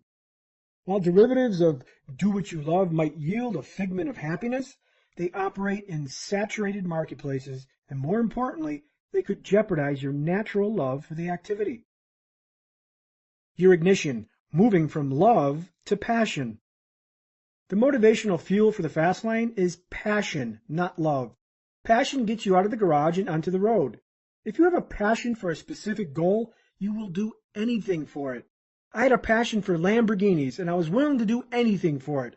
Pick up dog shit, mop floors, work at 3 a.m, whatever it was going to take, I had the passion to do it. Did I love driving limos? Hell no. But I had a fast lane passion, and it motivated my movement to the vision of the future. Your vehicle needs an ignition, a starter, something that compels you to jump out of bed in the morning, challenged to tackle the day. That ignition is passion. You need a passion for something greater. It is different for everybody, but when you find it, you will do anything for it. When you reposition your goals and visions at the end of a road that works, that end transforms your daily life into passionate action toward that specified destination. If you can't get paid doing some specific activity, identify a specific why or end goal that ignites your passion to act. What is your why? Why are you doing this? Why go fast lane? What are your reasons? Whom do you want to prove wrong? What exactly are your whys? My whys read like this. I want to pay off my mother's mortgage. I want to wake up without an alarm clock. I want to write a book without the pressure of money. I want a big house on a mountainside with a pool. I want a Lamborghini. I want to make a difference. I want to prove him wrong. Passion beats do what you love because passion fuels motivation for something greater than yourself and is often generalized. When the focus is doing what you love, the focus becomes industry specific and you're likely to violate the commandment of need. Why are you starting this business? Because you love it or because there is a real market need for it? I repeat, passion for an end goal, a why, drives fast lane action. Mike Rowe, host of the cable show Dirty Jobs, profiled several owners of businesses who had less than lovable duties. From testing bovine manure to cleaning up pigeon goop, the owners were passionate. None of them loved what they did, but they had a passionate why and a very deep bank account. Competition was sparse because everyone else was chasing do what you love. A formidable why is all you need to turn your daily activities into passionate motivation. The get up in the morning metamorphosis to bust open a fast lane road. What are your whys, and are they strong enough to motivate you into process? Passion erases the suffering of work. When I was in startup mode with my business, I worked long hours. Was I suffering the toil of work? Nope, I enjoyed it because I had my whys and I was moving toward them. The journey hardened me, challenged me, and yes, it was even fun. I was passionate about what I wanted and I was going to get it. The fast lane isn't a destination, but a personal journey. Writing this book has been an enduring journey, and I admit I gave up 3 times. Why? After a year of writing and not finishing, my love for writing evaporated. My love became a hate. I was doing what I love, and suddenly that love faded because people started to expect a book. I confided to a friend, I quit. I no longer enjoy it, and I don't need to finish it. So how did I finish if my love for writing evaporated? I found my passion, which compelled me to finish. I love to see the dreams of others become reality. When a dead dream is given sudden life, I feel invigorated. Anytime I wanted to give up, I'd receive an email that applauded me. Your forum changed my life, or thank you, my life has really turned around. That is passionate currency that repositioned my writing effort into action. I went from love to suffering to passion. Get your road to converge with a fantastic dream. A road that doesn't converge with your dreams is a dead end. When you concede dreams, life withers. Reflect back to childhood when you heard, what do you want to be when you grow up? Underneath this question, what's it really asking? It's a probe to find the road to your dreams, and it usually is answered in a phantasmal vision. For me, I wanted to be an astronaut, blame Han Solo, a filmmaker, blame George Lucas, and an author, blame Isaac Asimov. So how about you? What is your outrageous, fantastic dream? And the real question of concern, is there any chance you are doing it or will be doing it? More than likely, you're not, because the slow lane has killed it. I asked my friend Rick this question. Guess what? He didn't answer the question with, I want to be a sales representative at Verizon Wireless. Nope. He answered with, I want to be a race car driver. So then why is Rick selling cell phones today? Is there any chance in hell he will actually become his dream, a race car driver? There isn't. The dream is dead and the road is derelict. Nonetheless, as Rick sticks to his job and waits for a promotion, he wonders, there's got to be more than this. And then there's Sarah. She didn't answer this question with, I want to be a shift manager at Taco Bell. Nope, she wanted to be an artist. But today, Sarah finds herself working the graveyard shift, mopping up floors in the dining room from slobs who have mistaken sour cream for finger paint. As she slams the mop head in the wringer, Sarah has a moment of disquiet. Is this what my life has become? The problem with these people is not their jobs. We've all had crappy, embarrassing jobs that we hate. The problem is their dead-end road that will never converge with a dream. Dreams are forsaken to pay the bills. Instead of a convergent road to dreams or a chance of a dream, their road goes to an inescapable hell. Life becomes suffering. There is nothing wrong with working at Verizon or Taco Bell. Heck, these jobs would have been promotions in comparison to the meaningless jobs I've held. But please, don't make these jobs your means to the end, your final road, because the end most likely will never come. You see, if your dream is dead, so is your passion. No passion numbs you to the greatest violinist in the world while he plays in the train depot. No passion leads to mediocrity and the land of everybody. If you're struggling for motivation, re-energize your dream and align it with a road capable of burning a trail to its reality. Dead dreams can't burn trails of passion. Passion fires your will to do what is necessary beyond what others can't. Fastlaners work unlike everyone else so they can live unlike everyone else. Take 4 years of hard work in exchange for 40 years of freedom. Unfortunately, most people take 40 years of hard work for 4 weeks of freedom, or however long their paid vacation lasts. Find your snow in the toilet. How do you find your passion? Passion comes from excitement or discontent. Take this story posted on the Fastlane forum. I grew up in a poor family and lived in a very old run-down barn that had half of it converted into a home. One of the worst times of the year was winter because our water pipes would freeze, and with it, our running water. The only way to flush the toilet was to bring snow into the barn, pack it into the water tank behind the toilet, and wait for it to melt. I saw that my mom had to put snow in the tank of the toilet bowl just for us to flush. The worst part that it had to be refilled every time someone used the toilet. I thought to myself, I never want to live like this again. What is your passion, your perennial snow in the toilet? Leslie Walburn is passionate about animals. Disillusioned by county-owned shelters that euthanize dogs, her dream is to own a no-kill dog rescue shelter. While she can do what she loves and get a job at a shelter, it doesn't bring her closer to her dreams, nor will a job help her amass the wealth needed to pursue the dream. Yes, dog shelters are expensive. Instead, Leslie allows her passion to fuel her motivation. She starts a fast-lane business, unrelated to animals, that eventually funds her dream. Her passion leads to a dream without the crucible of money.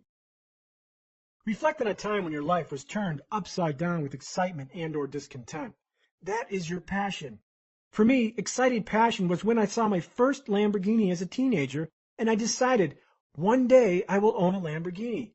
For me, discontented passion was watching my mother struggle in dead-end jobs trying to raise 3 kids without a husband. Both fueled my passion. I wanted a Lamborghini and I wanted to help ease the burden for my mother.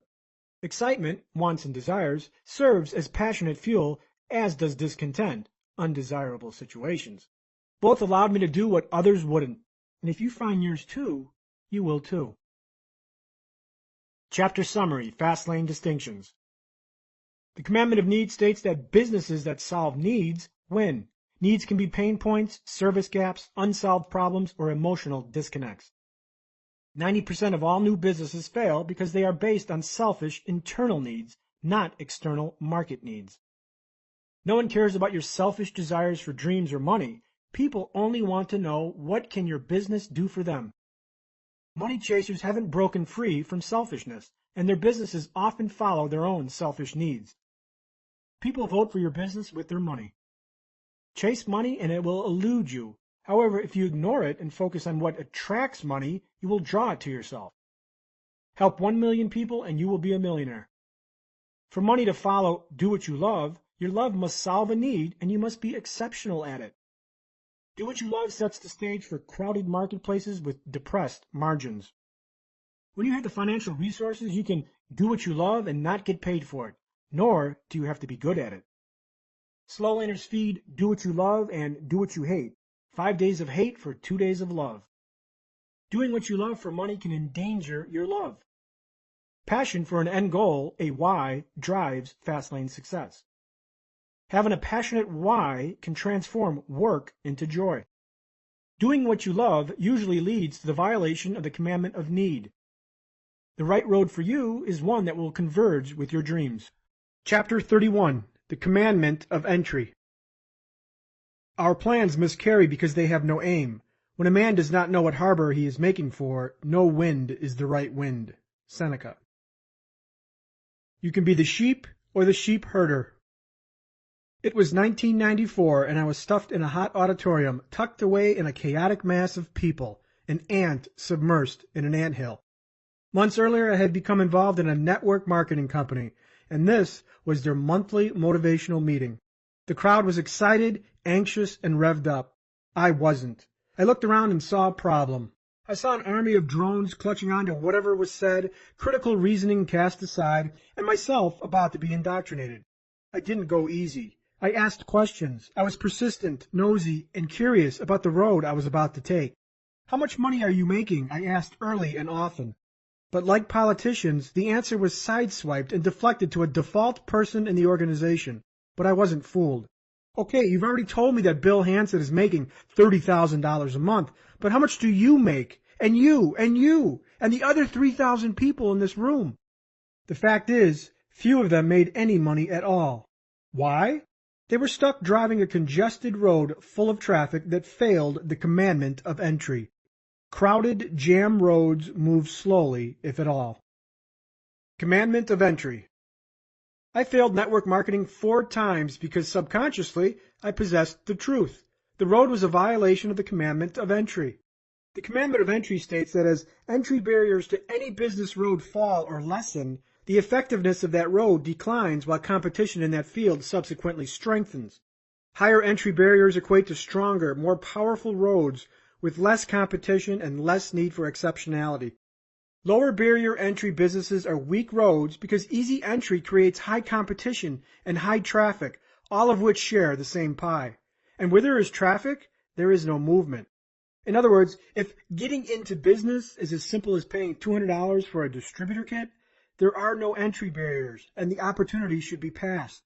If any Joe Blow napping behind Chan's Chinese restaurant in the alley next to the dumpster can start your business in minutes, it isn't a business you want to be doing.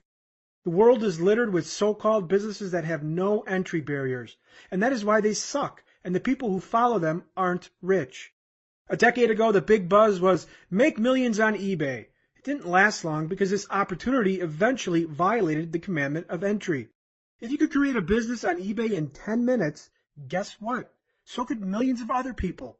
And who made the millions? The early adopters, eBay and eBay's founders. They drove the fast lane and picked up millions of hitchhikers along the way. Few did well, while millions did not.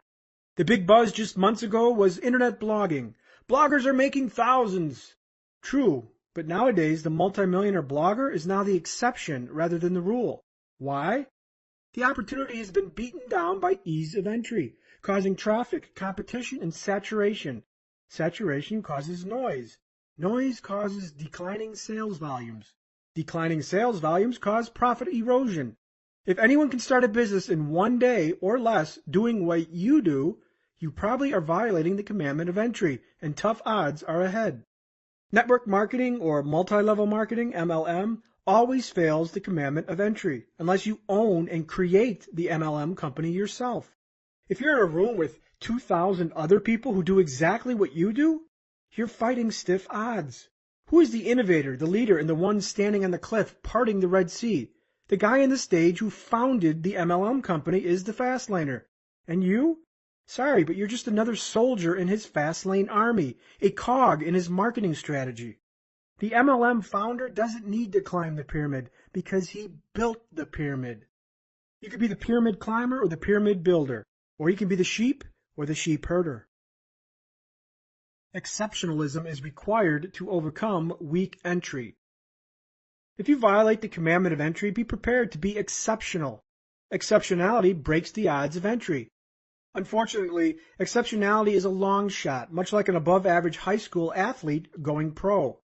For example, when I sat in that auditorium with thousands of other network marketers, I realized that to exceed among thousands doing the same thing, I had to be exceptional. I had to be the best. Honest with myself, I knew I couldn't be exceptional in that construct. Could I be the exceptional one among 50,000 like-minded distributors? I was doubtful. Conversely, when I started my internet business, I had roughly 12 competitors. Could I be exceptional among 12? Absolutely. Another example of exceptionality is playing professional poker and financial trading, like stocks, futures, and currency trading. Both disciplines violate entry and have little to no restrictions to access. I can go to Vegas with $10,000 and enter a poker tournament anytime I want. I can deposit $10,000 in a trading account and start trading currency. Lack of entry itself creates the marketplace, and to succeed in that marketplace, you have to be exceptional. The best and the richest poker players in the world are exceptional and take advantage of the weakest lured by weak entry. The pros call these folks dead money.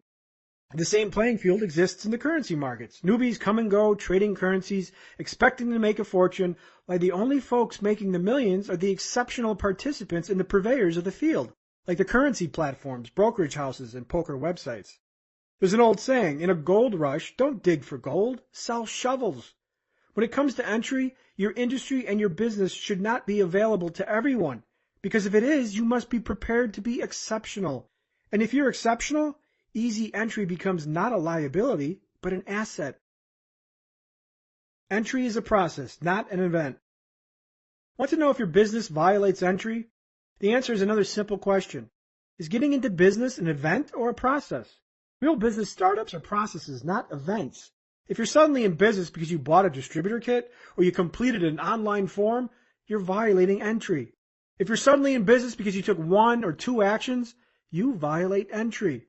Conversely, if I wanted to start a bed and breakfast in Napa Valley, I'd have to find a property, fix it, finance it, insure it, get licensing and permits, hire a staff, and perform about 10 other steps. Entry is a detailed process. Starting a business, like wealth, is a concerted series of choices that form process. Founders of network marketing companies do spectacularly well because they know that people love events. And what better event is there than complete this application and you're in business? They leverage entry ease as an advantage. As entrepreneurs, we want to start companies that others can join as an event. Don't fool yourself. Mailing a check to some address listed in the back of an entrepreneur magazine isn't a business embryo. Any business that takes 10 minutes to do, join, participate, violates entry. Violate entry and you stamp your ticket into the world of everyone and become a part of someone else's fast lane plan. Everyone is doing it. Ever get stuck in traffic on the expressway and just go nowhere for hours? Welcome to Everyone is Doing It. A road full of traffic is a road full of everyone. If everyone is doing it, I won't be doing it. I'll exit the road and you should too. Why? Because everyone isn't wealthy.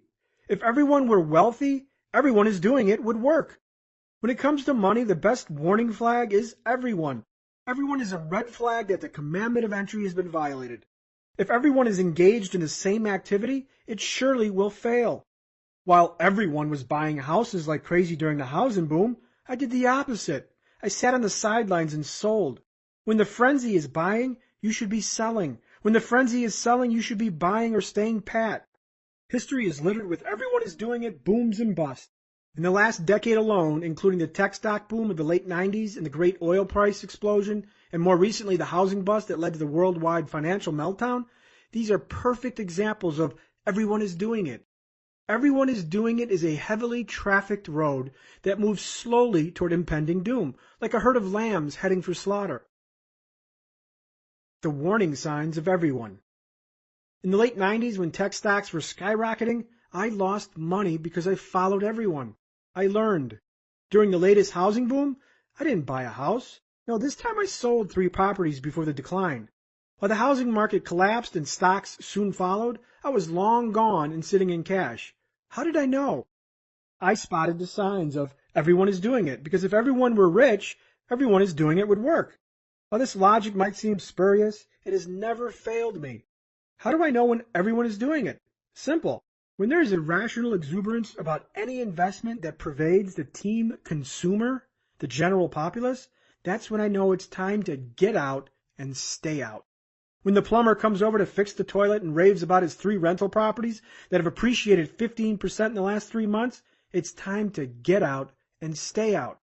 When your personal trainer friend raves about his internet stock portfolio that earned 40% in the last 2 months, it's time to get out and stay out. When your truck driving cousin calls you and asks you about investing in oil because it's $150 a barrel, it's time to get out and stay out. Dumb money, everyone, always shows up at the end of a boom. Who is dumb money? Consumers, money chasers.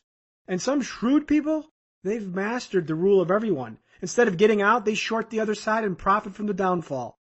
With every busted boom, new millionaires and billionaires are created because they saw the impending collapse inevitable in every meteoric, irrational ascension. While the stock market imploded in 2009, everyone was selling. I was long gone and sold a year earlier. Warren Buffett was buying. Everyone sells and the richest man in the world buys. Could it be that everyone is wrong? Yes, it could. If you want to live unlike everyone, you can't be like everyone.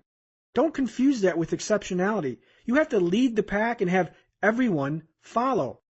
When the lambs are lining up single file for slaughter, you want to own the slaughterhouse. Chapter Summary, Fastlane Distinctions.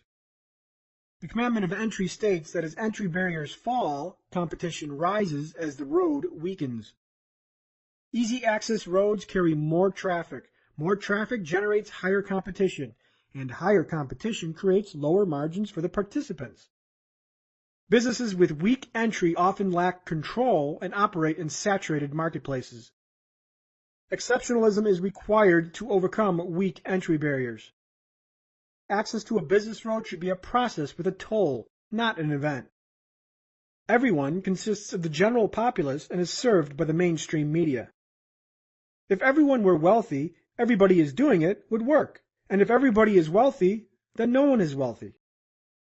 Everyone is doing it is a signal to overbought conditions and the entrance of dumb money.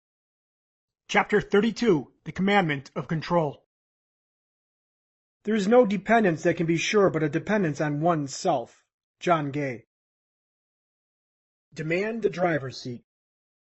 Yes or no, you're either driving the fast lane or you aren't. You're either in control of your financial plan or you aren't. There is no in-between. And if you're not driving, you're sitting in the passenger seat and someone else is in control. Envision your dream car, boat, or plane. Great. Now here are the keys. You get it for 1 hour, unencumbered. Would you grab those keys and take it for a joyride using every single minute? Or would you plop your butt down in the passenger seat and resign, you take control. I'll sit here in the passenger seat and hitchhike a ride. Senseless? Not exactly. This is how many people approach business. They hitchhike. They give up the driver's seat and they violate the commandment of control. In doing so, they sacrifice control over their financial plan and ultimately make someone else rich. Hitchhiking a fast lane. While hitchhikers of life tread the sidewalk and are victims, the hitchhikers of business violate the commandment of control. A business hitchhiker seeks refuge from risk and cowers within the confines of a matriarchal organization. This subservient relationship renders a loss of control and leaves you vulnerable to actions of the driver. When you control your business, you control everything in your business, your organization, your products, your pricing, your revenue model, and your operational choices. If you can't control every aspect of your company, you're not driving. And if you can't drive, you set up yourself for sudden, unexpected crashes. Fast lane drivers retain control. Those who violate the commandment do not. Here are some general examples. Drivers create MLM companies. They don't join them. Drivers sell franchises. They don't buy them. Drivers offer affiliate programs. They don't join them. Drivers run hedge funds. They don't invest in them. Drivers sell stock. They don't buy stock. Drivers offer drop shipping. They don't use drop shipping. Drivers offer employment. They don't get employed. Drivers accept rents and royalties. They don't pay rents and royalties. Drivers sell licenses. They don't buy licenses. Drivers sell IPO shares. They don't buy them. So are you driving a fast lane or hitchhiking one? Now, if this hitchhiker description describes you, don't get discouraged or defensive. You can't be a driver in every instance. Heck, even I engage in hitchhiking activities. Fastlane hitchhikers can make good money, sometimes boatloads. However, understand this. The driver retains control and makes the big money. At best, the hitchhiker makes good money. Good money versus big money. There's a difference between good money, big money, and legendary money. Good money is making $20,000 a month. The cattle call of every network marketing company is, hey, you want to make $10,000 a month? Big deal. Remember, your windshield. It's big money only in your head. That's decent money, but nothing that's going to put you into a private jet and a 40-foot yacht on Newport Beach. Big money is $200,000 a month. Now we're talking. $200,000 every month will make a dent into your lifestyle. When you earn this level of income, life does change. And then there, of course, is legendary money, where you can earn more than $1 million every month. Outrageous? Not at all. When you leverage all 5 commandments and control your company, $1 million a month is not impossible. To hit big money or legendary money, you need to control your system and every aspect of that system. When you relinquish control and defer power to a higher authority, you cede big money to the driver and accept good money as the passenger. For example, my website offered an affiliate program. My best affiliate consistently earned $20,000 a month. Yes, he was making good money. He was the hitchhiking passenger and I was the driver controlling the affiliate process. However, think about the danger he assumed. At any moment, I could have instituted a new policy that would have reduced his earnings. I drove his income stream and he absorbed the risk that I wouldn't disturb, alter, or modify the affiliate agreement. And most importantly, as the driver, I was the one making big money, $200,000 a month, while he settled for good money, $20,000 a month. Similarly, you might have heard of the unique group of internet entrepreneurs called AdSense millionaires. Google AdSense is an advertiser network that online content publishers leverage to earn income from their website's traffic. There are affiliates, bloggers, and publishers who earn good money from using Google's AdSense program. Some content providers and bloggers earn 6 figures monthly. Arguably, this is big money, yet Google, the driver, makes the legendary money. No control equals crashes. Think about the dangers of hitchhiking. You get into some stranger's car and you let them drive. Hitchhiking a fast lane is an incredible risk, especially when your family is the cargo. My experience has repeated itself for countless entrepreneurs who learned the hard way. Here's some background. My forum leverages the Google advertising network, which pays revenue for ad clicks that evolve from my forum. It's a hitchhiking relationship. Google is the driver and my forum is the passenger. A thread at my forum discussed an ebook marketing program. As the thread progressed, a joke was made about a former bankrupt NBA player, and long story short, the folks at Google claimed the content violated their terms. My ads were terminated, and the revenue stopped immediately. Now imagine if this forum and the Google revenue were responsible for feeding my family. Imagine if I relied on it. Imagine if I was earning $15,000 a month from these ads, and in one big swoop, it was gone. No control, no say, no power. It took me 8 days to resolve the problem, and it exposed the dangers of hitchhiking a fast lane as a passenger versus driving it. For those 8 days, my income from that activity was zero. In any driver-hitchhiker relationship, the driver always makes more money than the hitchhiker and retains a critical component to fast lane strategy: control. I can't imagine running a company in which another entity has the power to instantaneously kill your revenue stream. If someone can flip a switch and destroy your business, you're playing roulette with your financial plan. The congenital danger of hitchhiking is that you relinquish control to the driver. And if the driver crashes into the wall, guess who goes with them? You. The problem with being a hitchhiker is you really never know the driver. The driver could be ethical, moral, and just, or the driver could be corrupt and evil. Either way, as a hitchhiker, you waive all power to your driver. He who owns the keys owns the power. Yet millions of people submit to this type of organizational control without pause. They sign franchise agreements giving control over crucial business decisions, including marketing, ads, and royalties. They join distributorships in which others dictate their compensation structure. Their product funnel is directed by a centralized source. They're told like automatons what they can and can't do. They're held hostage to a corporate patriarch, not realizing that they really aren't their own boss. If you can't change your product, are you the boss? If you can't change your price, are you the boss? If you can't influence marketing decisions, are you the boss? Years ago, I joined a network marketing company. I had a friend who earned good money. Ultimately, the company changed its product line and compensation structure. My friend's income stream was disrupted and eventually disappeared. The asset he created, his downline and cash flow stream, vaporized in a matter of months. My friend had no control, despite claiming that he owned his own business. His mistake was to violate the commandment of control. He never had the keys to his business, and his empire was nothing but a mirage founded on a false foundation governed by a political party in which he had no voice. When drivers make radical turns and change terms, you have no choice but to go with them. If it's the cliff of bankruptcy or criminal neglect, their sinking ship becomes yours. Do you really want to engage in a business relationship like this? Think shark, not guppy.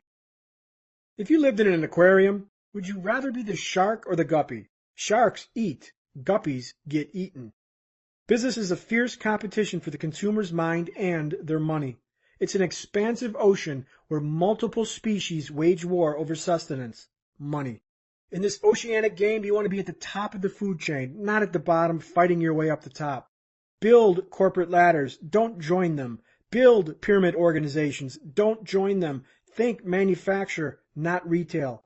To become a shark, you have to think like one. Sharks think big and guppies think small. As a shark, you have to drill down into your belief system and change your mindset. Think globally, not locally. Think to lead, not to follow. Think to innovate, not to copy. The transformation from guppy to shark starts with your thoughts as your focus moves from the few to the many. When you engage your fast lane road, be the shark and use the entire ocean as your playground. Ever watch a school of fish? Each fish doesn't act as a single unit. They act in unison as a collective. Unfortunately, most people can't see the danger of this analogy. They're just one fish immersed in a collective controlled by a force greater than themselves. And who is attracted to these schools of fish? The sharks. Be the shark, the predator, not the guppy. Be a driver, not a hitchhiker. Invest in your brand only. Whose money tree are you growing? Are you investing in your brand or in someone else's? Ever sit in traffic and spot a car plastered with decals and stickers of some company? From network marketing companies selling acai drinks to one of the largest makeup companies in the country, these decals are official decrees to the world from the driver. Yes, folks, I invest my life into someone else's brand. They're guppies in a shark-infested ocean. I recently had a middle-aged woman drive up to me in my gym's parking lot. She stopped and asked me about my Lamborghini and its vanity license plate. Then she opened a Pandora's box and asked, "Do you do any network marketing?" Before I unloaded, I glanced at the car she was driving. She drove a rusty old Hyundai that needed new tires and a paint job. The rear window was missing, unless of course you believe duct tape suffices as an adequate replacement to glass. The side doors were plastered with decals and magnetized signs exclaiming the greatness of her network marketing company. Make a huge income from home. I wondered, how could she advertise, make a huge income from home, when obviously she isn't earning a huge income from home? I respectfully asked her why she invests in a business that she doesn't control. Why are you painting someone else's big picture when you should be painting your own? She smiled, raised her dream stealer defenses, and rejected my analysis. As if what she was doing was working and reasonable, her mind was closed to my suggestions. That's fine. Keep doing what you're doing and see if that gets you where you want to go. Don't listen to me. You came up to me, and I'm the one who's retired and living the dream. I know that sounds arrogant and pretentious, and I apologize, but logic eludes most people. When you blindly invest your life and your time into someone else's brand, you become a part of their marketing plan. You become a swab of paint in their big picture. You resign yourself to the slim possibility of making good money versus big money. Not investing in my own brand was one of the most serious mistakes I made as a young entrepreneur. Hitchhiking a fast lane is an epidemic that deceives many would-be entrepreneurs. And I say would-be because hitchhiking isn't entrepreneurial, because at the heart of entrepreneurship is creation and innovation. Hitchhikers aren't pioneers. They don't create or innovate. They sell, operate, and manage. If the driver decides to close up shop, you're out of luck. If the driver decides to discontinue a product and it's your sole source of income, you're out of luck. Fastlaners control their brands, their properties, and their financial plans. They don't blindly give it to others and hope for the best. Network marketing is a fast lane. Only if. Network marketing is a fast lane, but only if you own the network marketing company. As a fastlaner, you want to create these companies, not join them. I have a lot of Facebook friends who are spiritedly engaged in network marketing. I don't espouse my world vision on them because they have to see it for themselves. If they truly believe that $20,000 a month is a great income, let them believe it. If they truly believe that their income stream will be passive forever, let them believe it. If they truly believe that they are in control, let them believe it. These people have to see the truth on their own. It took me 4 network marketing companies to expose the truth. And that truth, the only people in the company who are living in houses on the Pacific Ocean with a stable full of exotic cars were the founders in the inner circle, not the distributors who signed up years later. I don't hide my discontent for network marketing, although the reason for my discontent is often misconstrued. Network marketing is a hitchhiking strategy that disguises itself as an entrepreneurial activity. My discontent lies in the misconception. Millions fall for the pitches such as be your own boss or own your own company or passive residual income. While there is a small sliver of validity to these claims, they cloud the real essence of MLM, which is sales, distribution, and training, not entrepreneurship. I was involved in 4 MLM companies. Not once do I remember dictating product decisions, research and development, marketing restrictions, rules, cost analysis, or anything else fundamental to owning a business. As a network marketer, you don't own a business. You own a job managing and creating a sales organization. That's like stuffing money under the mattress and calling it an investment. Years ago, I had friends who did well in MLM, and some of them still do. Heck, I even did okay. But 2 things always nagged at me. First, I had no control. I was at the mercy of the company, its policies, its procedures, its product line, its cost structure, and whatever mandate they set forth. I'd be stuck with it. I remembered when my company discontinued its best product and my income plummeted through no fault of my own. My friend who was making a nice living at MLM, he quit due to opposition over corporate decisions, and from what I hear, every few years he jumps from opportunity to opportunity. He continually repeats the cycle. Climb aboard some hot opportunity, run it dry, and move to the next. Last I checked, he isn't rich, nor is he retired. He's not stuck in a rat race, but a rabbit race from one carrot to the next. The second nag at my mind was clear. I didn't feel like an entrepreneur. I felt like a worker bee stuck in a chaotic hive. I felt like an employee of a large company that was benefiting from the fruit of my hard work, even when hours of that hard work yielded few dollars. My essence knew I was violating a multitude of commandments and rules. The rule of everyone, the commandment of entry, and the commandment of control. My dislike for the model lies in the misdirection conveyed to would-be participants. They think they're entrepreneurs when they're just salespeople and sales managers in a Fastlaner's plan.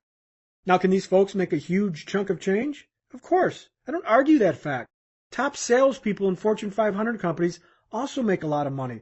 Lottery winners also make a lot of money. We're talking odds here, not absolutes. MLM distributors are commissioned employees disguised as entrepreneurs and working for a Fastlaner in a regime they don't control, but the Fastlaner does. Network marketers are soldiers in a Fastlaner's army. So now let me be clear to all those MLM folks out there ready to hang me. I love network marketing as an entrepreneur. If I ever want to invent a product that needs distribution, network marketing would be my first consideration. Furthermore, MLM has excellent educational value, sales, motivation, team building, and networking. Network marketing can accelerate your future. As for my friend, he's a hitchhiker of the fast lane. What he doesn't realize is that to fully exploit the fast lane road, you don't join a network marketing company, you create it. You must be the creator of the company that people are dying to join. You must be the controller of policy and product and the producer. The Fastlaner creates and invests in his own brand. The hitchhiker climbs aboard someone else's and hopes to piggyback a ride. If you don't control your system, your money tree, and your brand, you control nothing. You must sit atop of the pyramid and serve the masses. Stop climbing pyramids and start building them. Chapter Summary, Fastlane Distinctions. Hitchhikers relinquish control over their business to a Fastlaner. There's a difference between good money and big money.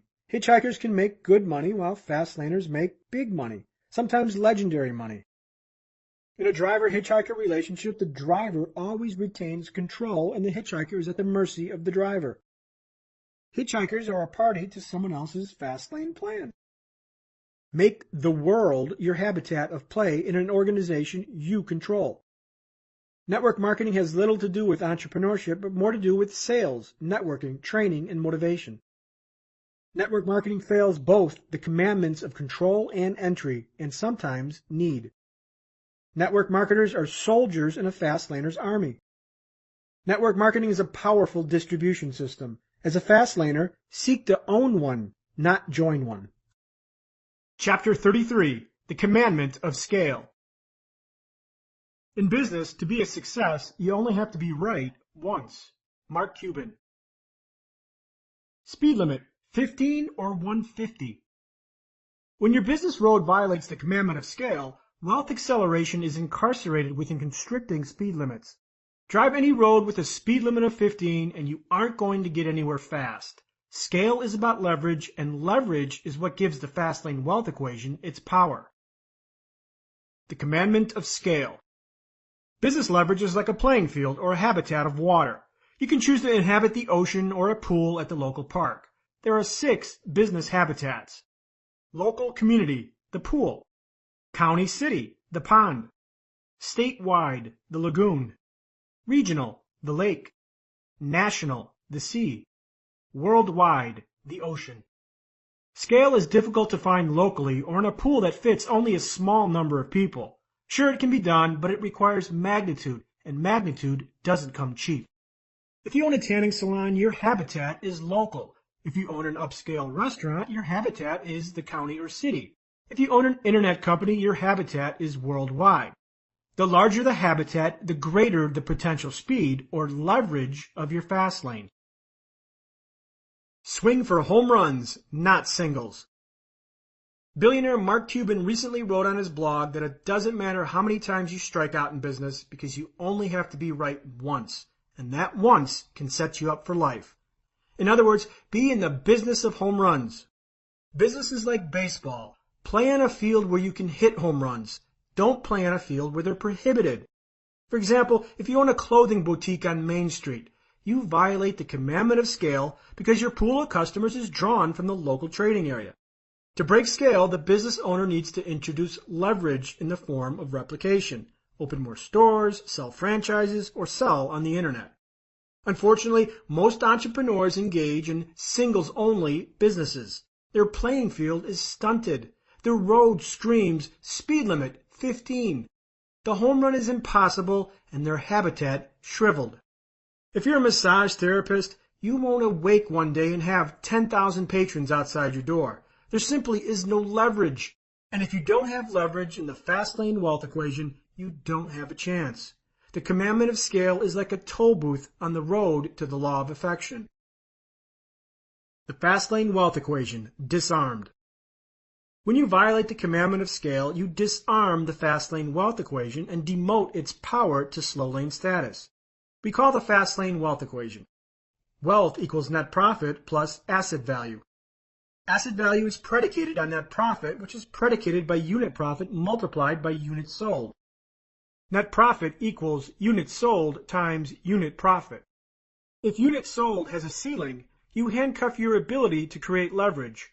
Without leverage, you can't create wealth exponentially. When you travel a business road incapable of scale, you render the Fastlane wealth equation impotent.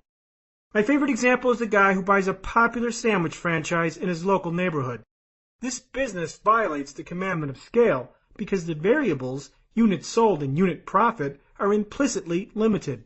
How many sandwiches can this guy humanly sell in one day? 50? 100? How many hours are in the day? 24? See the similarity? The objective of units sold is to have an upper limit greater than 100. How about 1,000? How about 10,000? Or 100,000? Is there anything this sandwich shop owner can do to sell more sandwiches in one day? Under his current structure, there isn't. He is limited in scale to his local trading area. He'll never sell a cold cut combo to a man living in Australia, let alone the neighboring city. Scale is limited, causing this road to have a constricting speed limit, just like a slow lane road. To make matters worse, the other end of the equation is also limited, unit profit. What is the maximum unit profit on a sandwich and a drink? $2? Again, we are operating under a ceiling of low numbers. These numbers don't transcend wealth, they limit wealth. Now let me clarify before you hammer me over the head. I'm not suggesting that a local restaurant owner can't get rich. In fact, I know a few restaurant owners who do quite well, except they operate in a different class of restaurant. Upscale establishments where scale and magnitude have more reach. If your average dinner bill is $200 and you draw patrons from all over the city, not just the local neighborhood, you operate on a different scale. Unit profit isn't $2 a sandwich, but $40 a person. And with alcohol, it climbs to 60. Reach or magnitude equals scale. To achieve scale, magnitude or reach must increase. Magnitude is naturally increased with price or cost. If you sell Lamborghinis over Hyundais, you have greater magnitude simply by the implicit price of Lamborghinis. You are near affection. Lamborghini owners most likely exploit the law of affection. If you are a real estate agent for the rich and sell multi-million-dollar estates, you achieve magnitude implicit by price. Higher prices and cost implicitly drive magnitude. If you successfully sell the most expensive apartment building in Manhattan, you have had an effect of magnitude and realize scale. If you are operating with magnitude, you are near or at affection. Reach, exclusive of magnitude, also achieves scale. Reach is massive numbers. The more people you reach, the greater scale potential. Who does your business serve? The local neighborhood or the world? The bigger your pool of play, the bigger your potential for wealth. The guy stuck on Main Street selling sandwiches has no scale and no magnitude. Is there anything this guy can do to turn his $40,000 a year profit into $400,000? Nope. He's done before he even started. He didn't buy a franchise, he bought a job. He will never get rich until he wakes up and realizes that scale is not reached by selling $1 margin sandwiches to 100 people a day. Scale is leverage. The commandment of scale demands a business that maximizes the Fastlane wealth equation. Give the law of affection a chance. Give wealth a chance. How do you know if your business or potential business honors the commandment of scale? Here are some questions you can ask. Can the net income of this business scale limitlessly, say from $2,000 a month to $200,000 a month? Can the asset value of this business scale into the millions? Can this business impact millions, or does it impact hundreds? Is its customer pool the world or a small community in the city? Can this business be replicated and expanded beyond the local trading area by franchising, chaining, or additional units? Best case scenario, what is the units sold potential? 100 or 100 million? Best case scenario, how pliable is unit profit? Does it have magnitude? If you can't affirm these questions, you might be stuck in a restrictive business where wealth creation is stifled. Tiny habitats create tiny wealth. Scale is large numbers. Think big, nationally and globally. Big numbers or scale is the inroad to the law of affection. To make millions, you must affect millions. This doesn't happen in a small store on Main Street, but in hundreds of stores across the country. Drive affection's neighborhood. A wealth-seeking friend of mine asked if I thought buying a coffee franchise was a good idea. I said no. My answer shocked him because he played the be your own boss drum. I didn't like the idea because the gateway into the law of affection was barricaded. The problem? His goal was financial freedom. If this was his goal, owning a coffee franchise in the local community probably wasn't going to do the trick. With a coffee shop, he has no access to the law of affection. Selling 100 lattes a day simply won't make an impact in either scale or magnitude. And since he didn't want to own 20 of these franchises, but just one, he was barricading himself from the law. Road closed. If you can't access the law of affection, you won't get rich. The conduit to all wealth is via the law of affection. For the slow laner, the law of affection has to be hit by massive intrinsic value explosion. Sing in front of millions, entertain millions, play ball in front of millions. And yet, for the fast laner, the law of affection is leveraged by scale or asset value explosion. Sell millions, help millions, serve millions, impact millions. Law of affection barricades. There are 3 barricades that prevent entrepreneurs from realizing the law of affection: scale, magnitude, and source. The strongest barricade to affection is scale. If you can't serve millions, you won't make millions. Returning to my friend's coffee shop example, his units sold variable within the Fastlane wealth equation is restricted because his cafe is confined to the local community. His sales are mathematically caged to a stiff number. Scale is absent. He will never sell coffee to someone in New Zealand.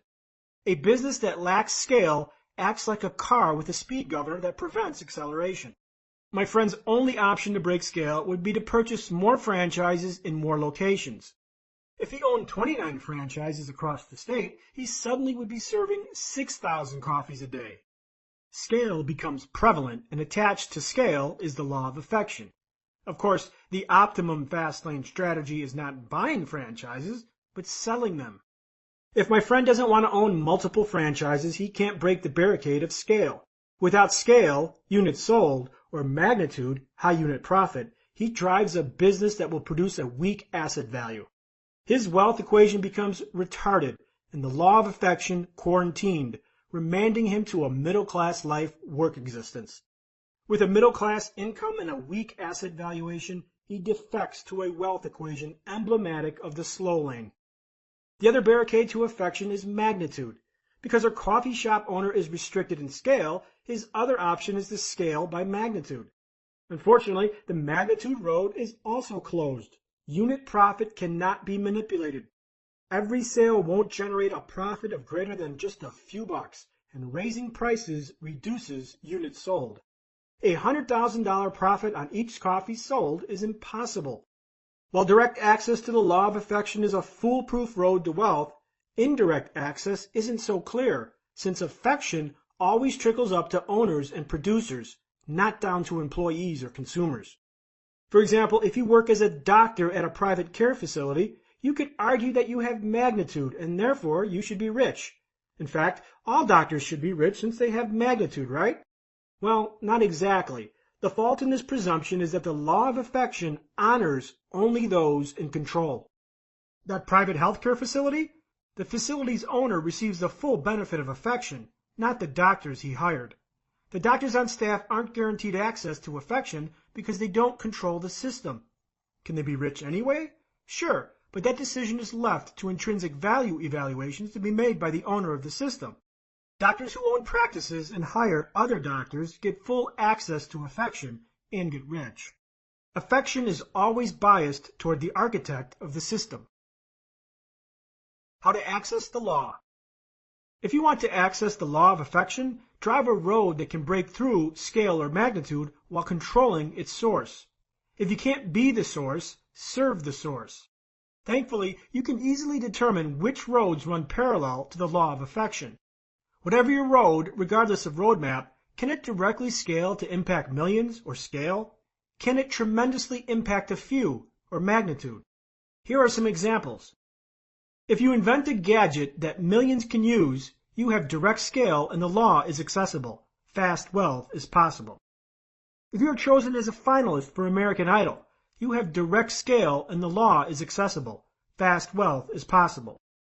If you build a website that serves single moms, you have direct scale and the law is accessible. Fast wealth is possible.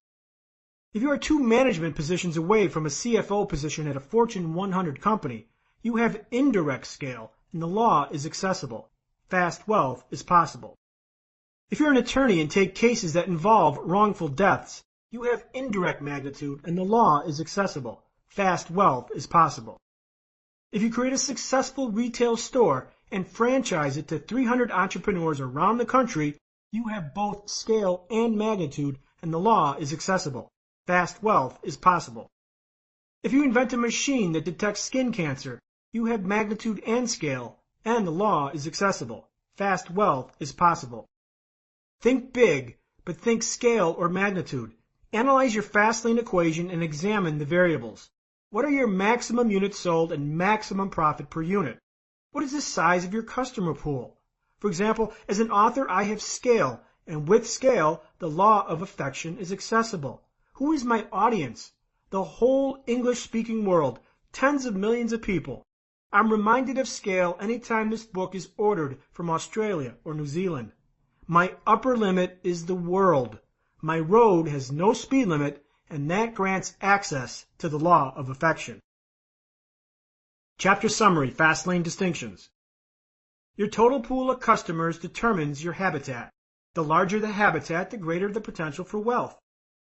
A business can be a singles or a home run based business. Its strength is determined by scale, which is derived by habitat. The Fastlane wealth equation is disarmed when you violate the commandment of scale.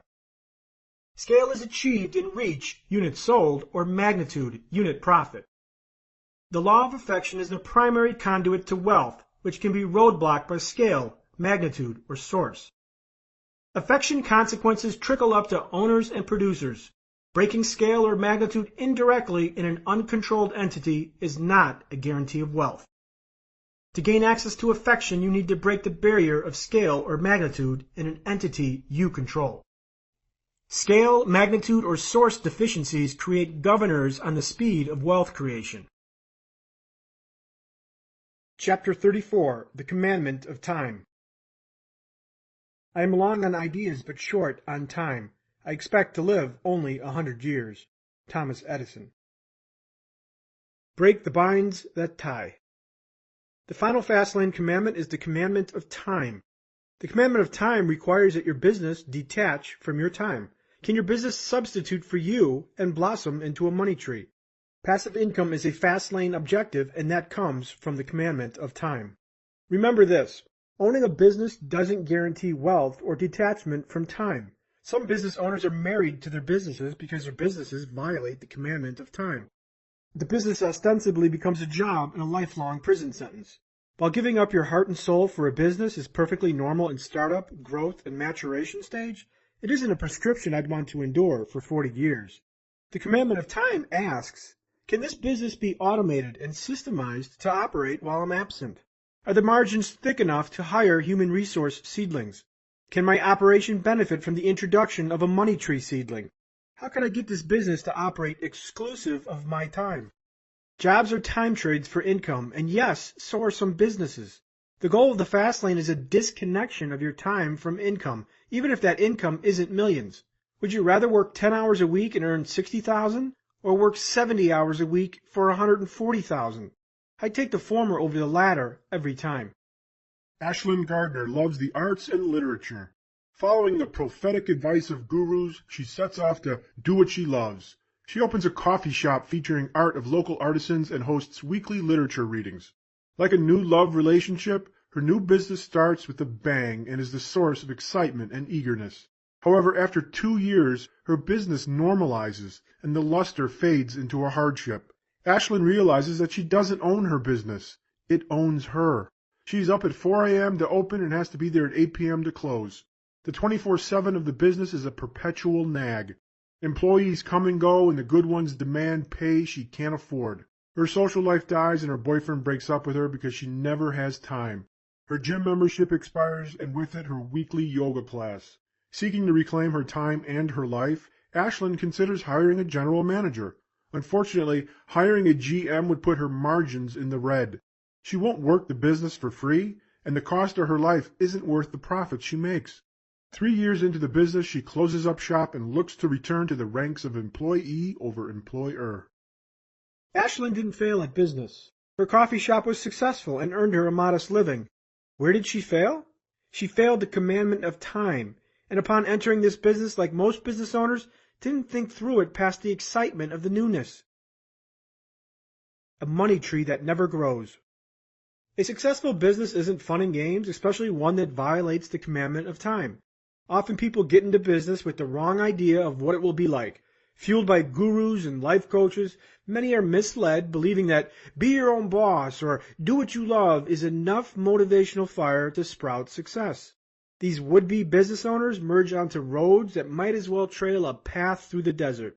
And sorry, money trees don't grow in the desert. Think about Ashlyn and her quaint coffee shop. Was she her own boss? Sure, but it wasn't enough. Ashlyn's coffee shop didn't necessarily fail, but it failed her. She was motivated by her passion for art and literature. She was motivated to be her own boss. While such dispositions are healthy, it isn't enough to change a deficient road. As a fastlaner, your road should be traveled with the intention to make it automated. You want passivity and a living money tree. When you fail the commandment of time, the failure is caused by one of two obstacles. They are, number one, you don't have access to the seeds because the road you started with is deficient. Number two, the seeds won't grow in infertile soil. If your business is based on one of the money tree seedlings, it should be capable of growing a money tree. Content systems, computer systems, software systems, distribution systems, and human resource systems are all seedlings to money trees. If your business isn't based upon one, can one be added to make it passive? For Ashlyn's coffee shop, she recognized she needed the seed to a money tree, human resources, in the form of a general manager. She couldn't justify the cost, and the seed was inaccessible. Her road started deficient and wouldn't grow a planted seed. Had she ignored her finances and hired a general manager anyway, hence planting the seed, she would have discovered later that it was infertile and incapable of harvesting a money tree. The problem with most business roads is that they are infertile breeding grounds for money trees simply because they fail the commandment of time. The seeds aren't accessible, and those seeds that are accessible won't take to the soil. Chapter Summary, Fastlane Distinctions. A business attached to your time is a job. A business that earns income exclusive of your time satisfies the commandment of time. To satisfy the commandment of time, start with a business that uses a money tree seedling, or introduce one. Chapter 35, Rapid Wealth, the Interstates. You can't live a perfect day without doing something for someone who will never be able to repay you. John Wooden. The Crossroads. If you want to get across the country, drive the fastest roads, not the slowest. Seems logical except when it comes to financial independence. Instead of driving the fastest roads, most people drive the slowest, and in some cases a road that won't even get them there. Starting a business is a big decision. Treat it with cursory interest and your business resembles a hobby. And businesses that are run like hobbies pay like hobbies. Back in my mid-20s, I dabbled in a variety of businesses with no lasting success. It was the crossroads of my life, and my latest job flavor of the month was driving limousines. Sure, I took the job because I had bills to pay, but I had other motives. Infiltration. I thought I wanted to own a limousine company. Having never been involved in the limo business, I figured I'd get a job in the business and learn the ropes. After a year in the business, my opportunity, my crossroads, arrived. The owner of the limousine company put it up for sale and offered it to me for no money down. Here was my opportunity, a chance to own a limousine service. Except there was one problem. I was torn. Just weeks earlier, I decided to move to Phoenix and was preparing to move. Now this. Should I stay? Also, after watching the current owner dredge the constant demands of the business for over a year, I realized something very important. I didn't enjoy it. The business was 24/7 with a lot of early mornings. Me? I'm one cranky bastard in the morning. So I was faced with a choice that could be either treasonous or accelerative. Was this a road I wanted to take? Did I want to pass on this great no money down opportunity and forgo Phoenix? What did I do? I compiled my weighted average decision matrix, WADM, to give me clarity. Yes, I really used the stuff in this book. Obviously, Phoenix won, and I didn't buy the limousine company. But what was in that decision matrix that helped me identify the right road and the right course of action? I knew the 5 Fastlane commandments and which roads of business had Fastlane purity, and I knew the odds of implementation of both. Fastlane purity, 5 commandments. Thou shalt not invest in a needless business. Thou shalt not trade time for money. Thou shalt not operate on a limited scale. Thou shalt not relinquish control. Thou shalt not let a business startup be an event over process. When I analyzed the limousine service as a potential business, it wasn't a pure fast lane. The operation had satisfied the control and entry criterion, but it didn't have scale. It served the northwest suburbs of Chicago. The operation didn't have time detachment. I would have had to log long hours, and the margins weren't thick enough to deploy human resources. And it certainly didn't solve an unmet need. In Chicago, limo companies were a dime a dozen. To fast lane the business, it would have required a lot of time, effort, and money. Deep down, I knew I wanted to be involved in a business that was pure fast lane from the start, not one that needed to be molded. The purest fast lanes have the best wealth potential, and I knew it. When you grace the law of affection, money moves your way. What are the purest fast lane roads that possess super fast speeds? Which roads can tap into the law of affection and start fast lane? The 3 fast lane interstates.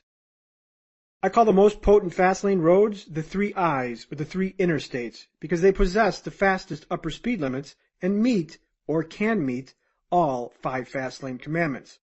The 3 interstates are: Number 1, Internet. Number 2, Innovation. Number 3, Intentional iteration. Each interstate road is an umbrella for dozens of other roads. Put all 3 together and you have hundreds of roads available for your travel. Potent fast lane number 1, the Internet. The most potent interstate is an Internet business. The Internet has made more millionaires in the last decade than any medium out there. The Internet has and is destroying old hardline industries such as travel agents, stockbrokers, newspapers, and magazines. The Internet is the shark of the fast lane. The Internet is where I found my fortune, and it's the one reason why I declined my opportunity to own a limousine company. The Internet is the best fast lane available because it immediately obeys the 5 commandments to the fast lane, assuming a need-based premise. It naturally scales to a worldwide audience. It systemizes to automation via computer systems. It's a medium you can control, which unfortunately most don't, and its barriers are still strong enough to prevent everyone from entry. Internet business models, or roads, fall into 7 broad categories. Number 1, subscription base. Offer users access to data, information, software, and charge a monthly fee. Data can be leads, sales information, a proprietary database, or good old-fashioned pornography. When 10,000 people pay you $9.95 per month for your information, you're balling the fast lane. When I owned my company, I paid for many web services, all subscription-based, from data analytics, who is visiting my site, to affiliate management, who wants to offer my service. One particular company ran a website monitoring service that kept track of website uptime. On its homepage, it advertised how many clients it monitored. At the time, it said 20,000 clients served, and I was paying about $50 a month for the service. Assuming my fee was average, 20,000 times $50 equals $1 million in gross revenue per month. This is a perfect example of an internet business system in which the business is the system itself. No products, no shipping, no headaches. I'd speculate that this website enjoys margins upwards of 75% and nets in the $750,000 range per month. How quickly would you become a millionaire earning $750,000 a month? Or would you rather save $200 a month from your $45,000 a year salary? The disparaging field of play is laughable. Examples of subscription sites are realtytrack.com and loopnet.com. Number 2, content-based. Content-based models are online news magazines and blogs that disseminate information to a particular niche or industry. These services provide content for free consumption and sell advertising to parties who want to reach those eyeballs. My Fastlane forum can be considered a content-based revenue model. I consider content-based revenue models the most difficult for success because entry barriers have significantly declined and its success is predicated on high traffic. Also, content systems heavily engage in affiliate programs, which is a hitchhiking structure. Number 3, lead generation. Lead generation services often provide a service to consumers while simultaneously aggregating a fragmented industry. This is what I did for the limousine business. I pooled a highly fragmented industry into one centralized source, brought consumers into the mix, and sold that consumer information to limousine companies. Lead generation is popular with fragmented industries where the industry players consist of mostly small to medium-sized businesses. Lead generation in the airline business probably wouldn't work, while lead generation for plastic surgeons would. Lead generation solves 2 needs. Number 1, the consumer's desire to save time and money, and number 2, the business owner's need to find new customers inexpensively. Number 4, social networks. Social networks are spin-offs of content systems. Instead of pooling content for eyeballs, people are pulled into groups or tribes. Facebook started off as a pool for college-age students and evolved into a generic social network for all ages. MySpace targets the high school crowd. LinkedIn hits the upwardly mobile professional. Social networks are mere aggregators of like-minded communities, from mystery novel writers to gearheads who like to rebuild engines on the weekend. Number 5, brokerage systems. Brokers bring buyers and sellers together and facilitate transactions. They are market makers for a particular industry and earn money typically on each transaction. Examples of known brokers are PayPal, Elance, Cars Direct, and Travelocity. Number 6, advertising. Similar to brokerages, advertisers merge buyers and sellers together and accept advertising fees in lieu of transaction fees. For example, I owned a website that listed limousines for sale. The site accepted advertising fees for each limousine placed for sale. I merely introduced buyers and sellers. Some services leverage both brokerage and advertising together, such as eBay. Search engines like Google and Yahoo operate both advertising and brokerage models. Number 7, e-commerce. E-commerce is the act of selling goods, services, and information over the internet. Amazon.com, CSNstores.com are all examples of large-scale e-commerce providers. However, many local stores have expanded and created scale with the e-commerce model. For example, in my backyard, I have 24 solar lights that I bought online from a small retailer in Minnesota that operates an e-commerce store. Just years ago, that store was local with no scale. Now with an e-commerce presence, they are worldwide and are selling products to retired guys in Phoenix. E-commerce can also be information. E-books are the most popular form of information distribution on the internet. When I sell my book in e-book form on the internet, I'm engaged in e-commerce. I can sell books out of my trunk by sitting in the parking lot at Arizona State University, or I can set up a website and sell books to folks in Europe. When you look at the internet as a fast lane road, it is immensely powerful when examined against our fast lane wealth equation. Wealth equals net profit plus asset value. Within the units sold variable within net income, the world becomes your upper limit when dealing on the internet. Additionally, asset value, a component of the fast lane wealth equation, is not only determined by net income, but by traffic metrics. Many websites are sold for billions and don't have a penny of profit. Traffic, eyeballs, or visitors to a website, also has a boundless upside scale. The fast lane variables of net profit and asset value have a virtually limitless upside. Potent fast lane number 2, innovation. Innovation is another broad stroke of fast lane parity and encompasses many roads. It is the good old-fashioned way to get rich. Invent a product, a service, or a piece of information, manufacture it, and then distribute it. Innovation covers any act of creation followed by distribution. Let me repeat that. Innovation involves 2 acts. 1, manufacture, and 2, distribution. Invent a product and sell it by infomercial. Sell it on the internet. Sell it on QVC. Sell it through 10,000 network marketing distributors. Or sell it to 20 wholesalers that then sell it to 20,000 retailers. What is the product of innovation? Virtually anything that solves a need or fulfills a desire. Here are some examples. Food, beer, barbecue sauce, cookies, secret recipes. Household, robots that vacuum tools, hangers. Health and vitality, vitamins, herbs, energy drinks, bars, male enhancement formulas. Information, books, magazines, subscription newsletters. Personal, clothing, purses, shoes, gloves, gowns. Automotive, accessories, add-ons, stick-ons. Inventing is still recognized as the default get-rich-quick method out there. And yes, it is alive and well. However, don't be fooled. Inventing really isn't about inventing the vehicle, the telephone, or the goofy Segway. The core activity of inventors is just taking something and improving it or modifying it. Take something old and stale and make it better. Take an underexposed product, make it your own, and reintroduce it to the world. Take something unconventional and make it conventional. On TV, I watched a successful entrepreneur interview in which the inventor simply repackaged vodka from boring old clear bottles to colorful bottles with razzle-dazzle. In fact, for my birthday, I received a skull-shaped bottle of vodka. Vodka has been around for centuries, yet an entrepreneur took a stale product and added an element of uniqueness and differentiation. My favorite example is the Snuggie, an oversized mass-marketed blanket with arms. That concept has been around for years, but they took the concept, repackaged it, remarketed it, and wham! 40 million sold later, they had a blockbuster. Innovation is a dual-challenge process, manufacture and distribution. Inventing a product that solves a need is only half the battle. The other half is getting your invention into the hands of millions, which involves a variety of distribution channels. Infomercial, sell via mass media. Retail, sell to distributors and wholesalers. And direct marketing, sell via print media, postal mail, or internet. For example, when I wrote this book, I was the means of manufacture.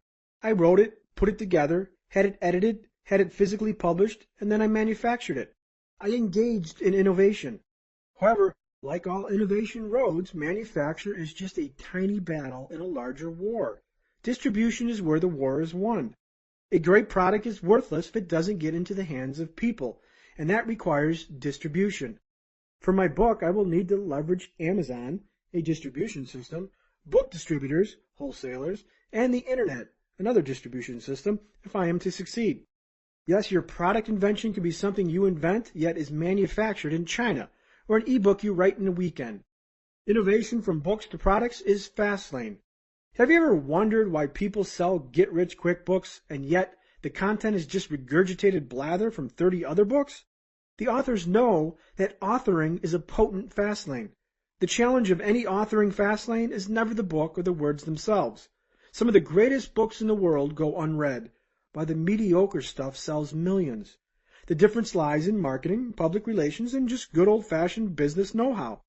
Writing a book is not a business. Selling the book is.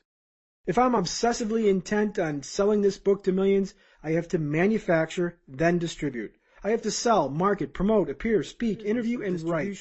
To leverage the Fastlane wealth equation and get near the law of affection, I have to strap on my commitment helmet and get this product out in front of millions.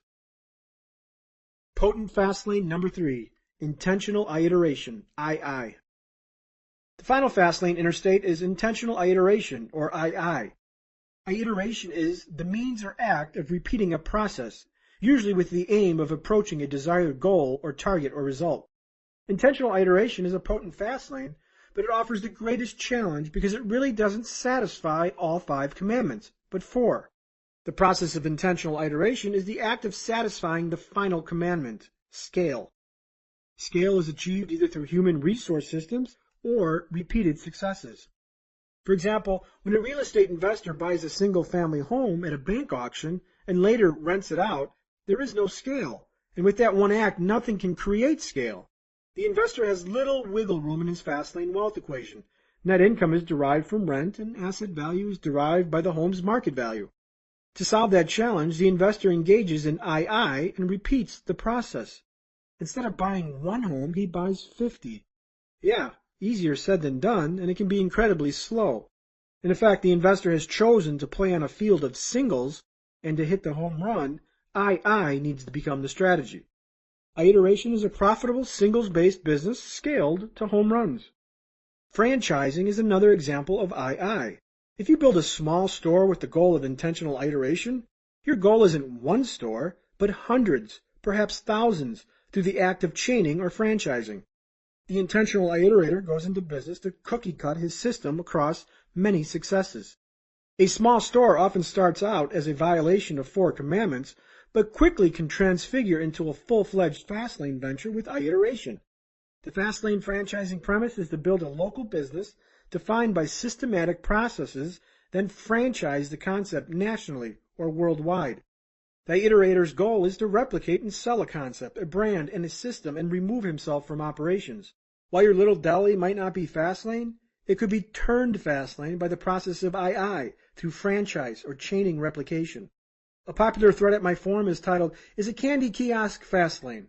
A forum user wanted to know if having automated candy kiosks in the mall constitutes a Fastlane plan. As a standalone, no. But with II, Fastlane, baby.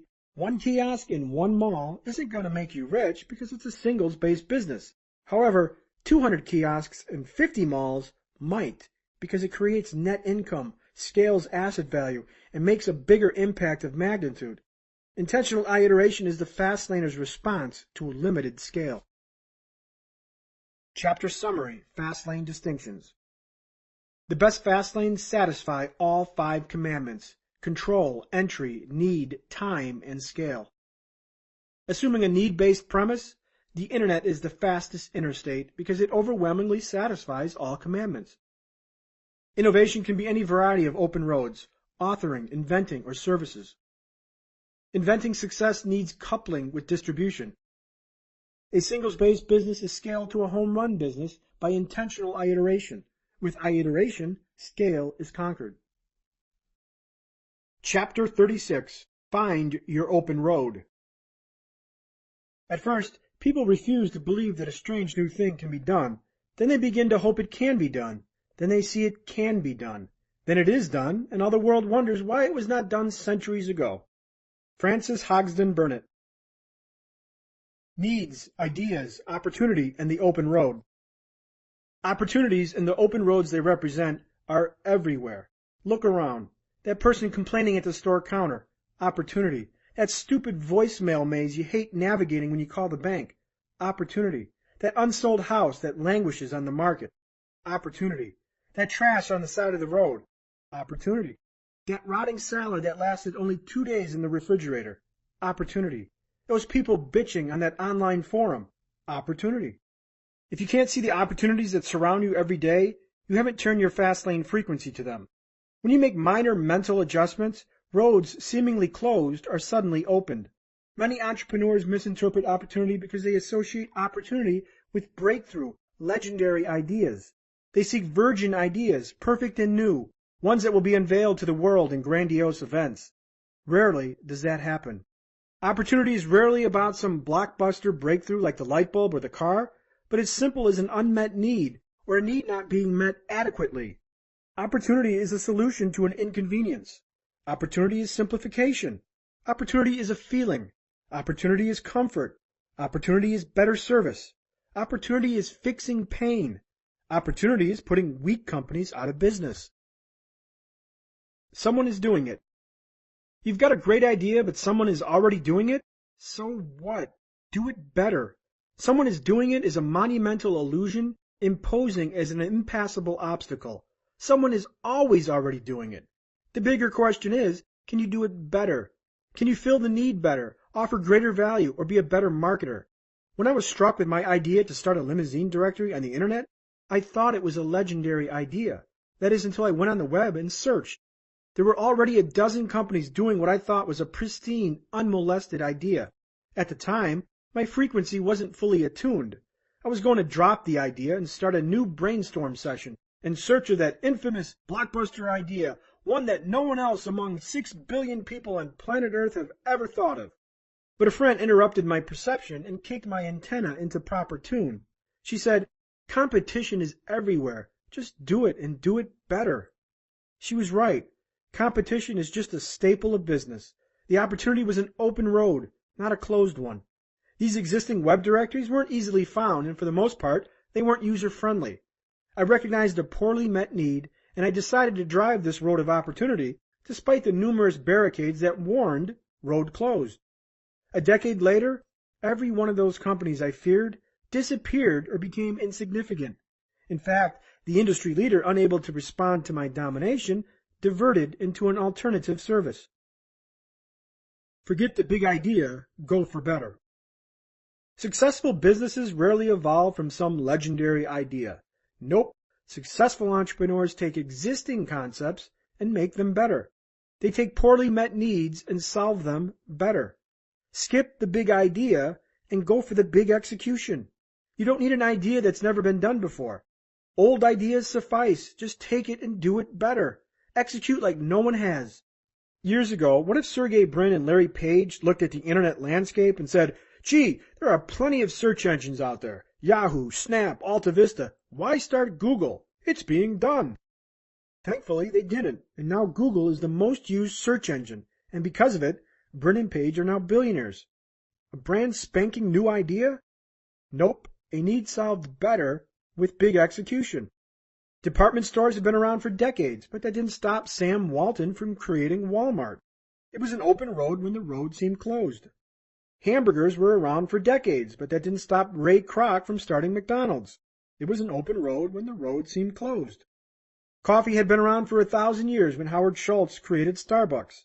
A new idea? Nope. Starbucks made coffee fashionable and invented a brand, an ambiance, and an emotion and attached it to coffee. It was an open road when the road seemed closed. DVD rental stores were around for a long time, but that didn't stop Netflix or Redbox from starting a company and adding convenience to the need equation. It was an open road when the road seemed closed. Beer had been brewed for thousands of years, but that didn't stop Jim Koch from starting Sam Adams or Sam Calagione from starting Dogfish Headcraft Brewery, now the fastest growing brewery in America. Dogfish was started back in 1995 with a 10-gallon home brew kit and little money. There was an open road when the road seemed closed. Garbage had been around since men have walked the planet, yet that didn't stop Brian Scudamore from starting and then franchising 1-800-GOT-JUNK, nor did it stop Wayne Huizenga from founding Waste Management with just one truck and a handful of customers. He later built Waste Management into a Fortune 500 company. Is garbage a new need, or a need that needed better fulfillment?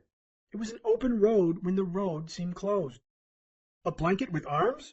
It's been around for years, but that didn't stop Snuggie from selling 40 million blankets via infomercial marketing. An old idea better marketed and better executed? It was an open road when the road seemed closed. MySpace was thriving well before Facebook, but that didn't stop Mark Zuckerberg. He saw a niche need and solved it. It was an open road when the road seemed closed. Poorly met needs are open roads when they often appear closed. Successful businesses take existing ideas, services, and products and simply make them better or spin them in new directions. How to spot open roads. Not a day goes by when I don't spot a need that can be exploited for fast-lane opportunity. My mind is tuned because I see the terrain of opportunity through accustomed senses. I see and hear what most people don't. How can you tune your eyes and ears to the same frequency? With a little practice, it's easy. Open roads, needs, and the opportunity come prefaced with code words or phrases that scream, "This is an opportunity." When you catch yourself or someone else in these words, you've just uncovered a possible opportunity. Here are the most common phrases. I hate. What do you hate? Solve the hate and there's your open road. I don't like. What don't you like? Remove the dislike and there's your open road. This frustrates me. What is frustrating? Remove the frustration and there's your open road. Why is this like this? I don't know. Why is it? Remove the why and there's your open road. Do I have to?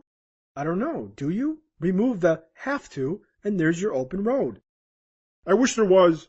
What do you wish? If you wish, others wish too. Make wishes come true and there's your open road. I'm tired of. What are you tired of? Fix someone's tiresomeness and there's your open road. This sucks. What sucks? Remove or reduce suckage and there's your open road. Opportunity is dressed in predictable code words that illuminate its presence. For example, I'm a sloppy eater. A white shirt plus spaghetti and forget it. Aside from the slop, I have a nasty knack of biting my lip on the inside of my mouth. When I bite myself, a canker sore forms every time. I've had canker sore issues since grade school. They're not problematic unless I accidentally bite my lip or my mouth. The last canker sore I had lasted a week and was excruciatingly painful. I'm tired of these canker sores, I bellyache. Notice the language. I'm tired. Ring, ring, ring. Opportunity. My discomfort led me to the internet for canker sore research. I found some conflicting conjecture and information on how to prevent them. Some people recommended vitamin X while others recommended herb Y. Now vitamin X and herb Y is not the real name because I'm protecting my formula. So I bought vitamin X and herb Y and waited until my next chewing mistake. Then it happened. While eating some oatmeal, I bit my lip. A few days later, I felt a canker sore brewing at the bite location. I loaded up on vitamin X and herb Y. Remarkably, the canker sore never formed, and it appeared that vitamin X and herb Y worked as a canker sore preventative. Now, anytime I feel a canker sore brewing from an earlier bite wound, I repeat this process, and each time the sore does not form. I haven't had a canker sore in nearly 3 years. I went from one every other month to none. My opportunity is clear. I could market my special canker formula to the masses. I have control, decent entry barriers, scale, and time. How many people suffer from canker sores? How many canker prevention formulas are out there? A few, but are they being marketed well? Can I execute better? The opportunities of open roads come in easily painted language. Discomfort, distress, inconvenience, complaints, problems, and performance gaps. You must attack these challenges and introduce solutions. Offer solutions to the masses, and I guarantee money will follow. Moral: solve other people's problems, and you will solve your own money problems. Failure cracks roads open. Unfortunately, the least traveled fast-lane roads are paved in failure, not smooth asphalt. This means stalls are guaranteed. Everyone fails on the road to success.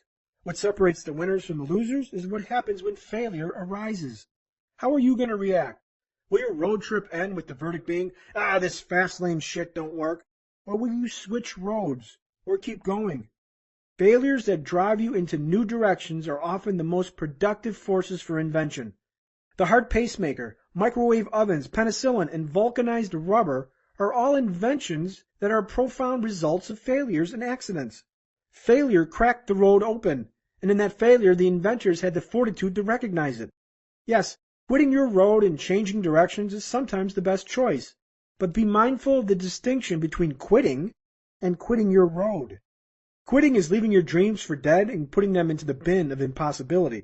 Quitting your road is changing course and turning down a new road. If you end your career as a teacher to start a private tutor company, you've switched roads. If you sell your tanning salon and start an internet business, you have turned off one road onto another. If you quit that network marketing company and decide to start your own, you have switched roads. I made many road changes, but I didn't give up on the dream. If your road doesn't converge with your dreams, it might be time to quit your road. Chapter Summary, Fastlane Distinctions. Opportunities are rarely about inventing breakthroughs, but about performance gaps, small inconveniences, and pain points. Competition should not impede your road. Competition is everywhere, and your objective should be to do it better. Fastlane success resides in execution, not in the idea. The world's most successful entrepreneurs didn't have a blockbuster idea, they just took existing concepts and made them better, or exposed them to more people. Opportunity is exposed in your language and your thought processes, as well as other people's language. Failure cracks open new roads. Quitting only happens when you give up on your dream. Chapter 37. Give your road a destination. The tragedy of life doesn't lie in not reaching your goal. The tragedy lies in having no goal to reach. Benjamin Mays. What is your end? The fast lane doesn't care about your ends, it just wants to be the means. Expensive Italian cars and luxury estates might not be important for you. I get it. Maybe you're altruistic and want to live life modestly, spread the gospel, or contribute to charity and philanthropy. The end of the fast lane road trip is to crown your happiness with freedom. Freedom from financial encumbrances, freedom to travel, freedom from bosses, alarm clocks, 2-hour commutes, freedom from bad ratios, 9 to 5, 5 for 2, 2 weeks every 52 weeks, and 8% over 40 years. And of course, freedom to enjoy the world as your playground. The price of freedom, money. Freedom has a price, and that price is money. Big dreams, from materialistic Ferraris to altruistic non-profit foundations, cost money. You can't travel the world by swimming in the oceans. You have to pay your way, and if you think money is evil, you've already lost. On the Fastlane forum, a user posted this exchange that demonstrates how people want the fruit of the freedom tree, but lack the resolve to plant it. I sat around a campfire talking to some people. The subject of money came up. One of the guys told me how life is not all about money, and that money isn't even real, just a socially accepted mirage, and that he wants to be poor and not some corporate asshole. This guy tells me that he's left his life behind in order to find himself, so he's interning for free at this place in exchange for room and board. Things have been hard since he had to leave his 4-year-old son behind, but he needed to find himself. After all, life isn't all about money, and all he wants is a little house and a horse, like what the neighbors have down the hill. Everyone around the campfire is nodding and commending this guy for being so enlightened. First, I agree. Life is not all about money, it's about time. So why are you throwing away 40 hours a week in pursuit of housing, which isn't even money? Second, money doesn't change people, it just makes them more of what they already are. Third, that little house and horse down the hill are worth about $1.5 million. And most importantly, you abandon your son to find yourself? And you aren't making a dime in the process? Who is subsidizing your journey of enlightenment and the emotional and financial responsibility of your son you left behind? I've run into a series of people lately who hate money and everything having to do with money, but they still want the end result, free time and the ability to live their dream. I wouldn't even get into how this conversation went when he introduced his politics. Suffice to say that we, not him, should pay for this guy to have a little house and a horse and someone else to raise his son. No matter how big or small, dreams have a price, and that price is money, responsibility, accountability, and commitment. Yes, it will cost you money, but exactly how much? Set your destination, 4 steps to starting. Your destination is the lifestyle you desire while having the freedom to enjoy it. There are 2 strategies to hit your destination. The first is the money system, in which you amass a lump sum large enough to earn monthly interest that will support your lifestyle needs. The second is a business system that spawns passive cash flow that supports your lifestyle and simultaneously funds your money system. To make this happen, you need targets. Specifically, how much money will you and your family need? What is the price for the freedom and the lifestyle you want? Find out with this 4-step process. Number 1, define the lifestyle and what you want. Number 2, assess the cost. How much are your dreams going to cost? Number 3, set the targets. Set the money system and the business income targets. Number 4, make it real. Fund it and open it. Step 1, define the lifestyle. Define the lifestyle you want and its associated costs. Do you want the big house or the nonprofit foundation? What exactly do you want? Write everything down. For the purpose of this exercise, I will play along. The lifestyle list. 3 cars, a Mercedes, a hybrid, and a minivan. A 6,000 square foot house with a fountain, pool, and waterfall. A small cabin in the mountains. The ability to travel 3 months a year. Private school for my children. Step 2, assess the cost. Determine the monthly cost for each, including all associated taxes and insurance. 3 cars, $2,000. House, $5,000. Cabin, $1,000. Travel, $1,000. Private school, $1,000. Total lifestyle cost equals $10,000 per month. Next, determine your monthly allowance and other unknowns. This is for stuff like clothes, gadgets, toys for the kids, health insurance, etc. Add this to your lifestyle cost to arrive at your gross living cost. Gross living cost equals $10,000 a month, which is lifestyle cost, plus $4,000 a month for the allowances. Your gross living cost would equal $14,000 per month. Next, determine your net living cost by dividing gross living cost by 0.6 or 60%. This will account for potential taxes. Net living cost equals $14,000 divided by 0.6 or 60% equals $23,333 per month. Step number 3, set the targets. The goal of this step is to set your 2 targets, the business system income target and the money system target. To calculate your money system target, multiply your net living cost by 12, then divide by 5% or 0.05. 5% is the minimum expected yield on a money system. Money system target equals $23,333 times 12 divided by 5% equals roughly $5.6 million. For your business system target, multiply your gross living cost by 5. Business system target equals $14,000 a month times 5 equals $70,000 a month. These are your 2 targets, $70,000 a month and or $5.6 million. First, seek to create a business system that generates $70,000 a month in passive monthly income. Of course, in this income, 40% of it goes to taxes, 40% goes to fund your money system, and 20% pays your lifestyle.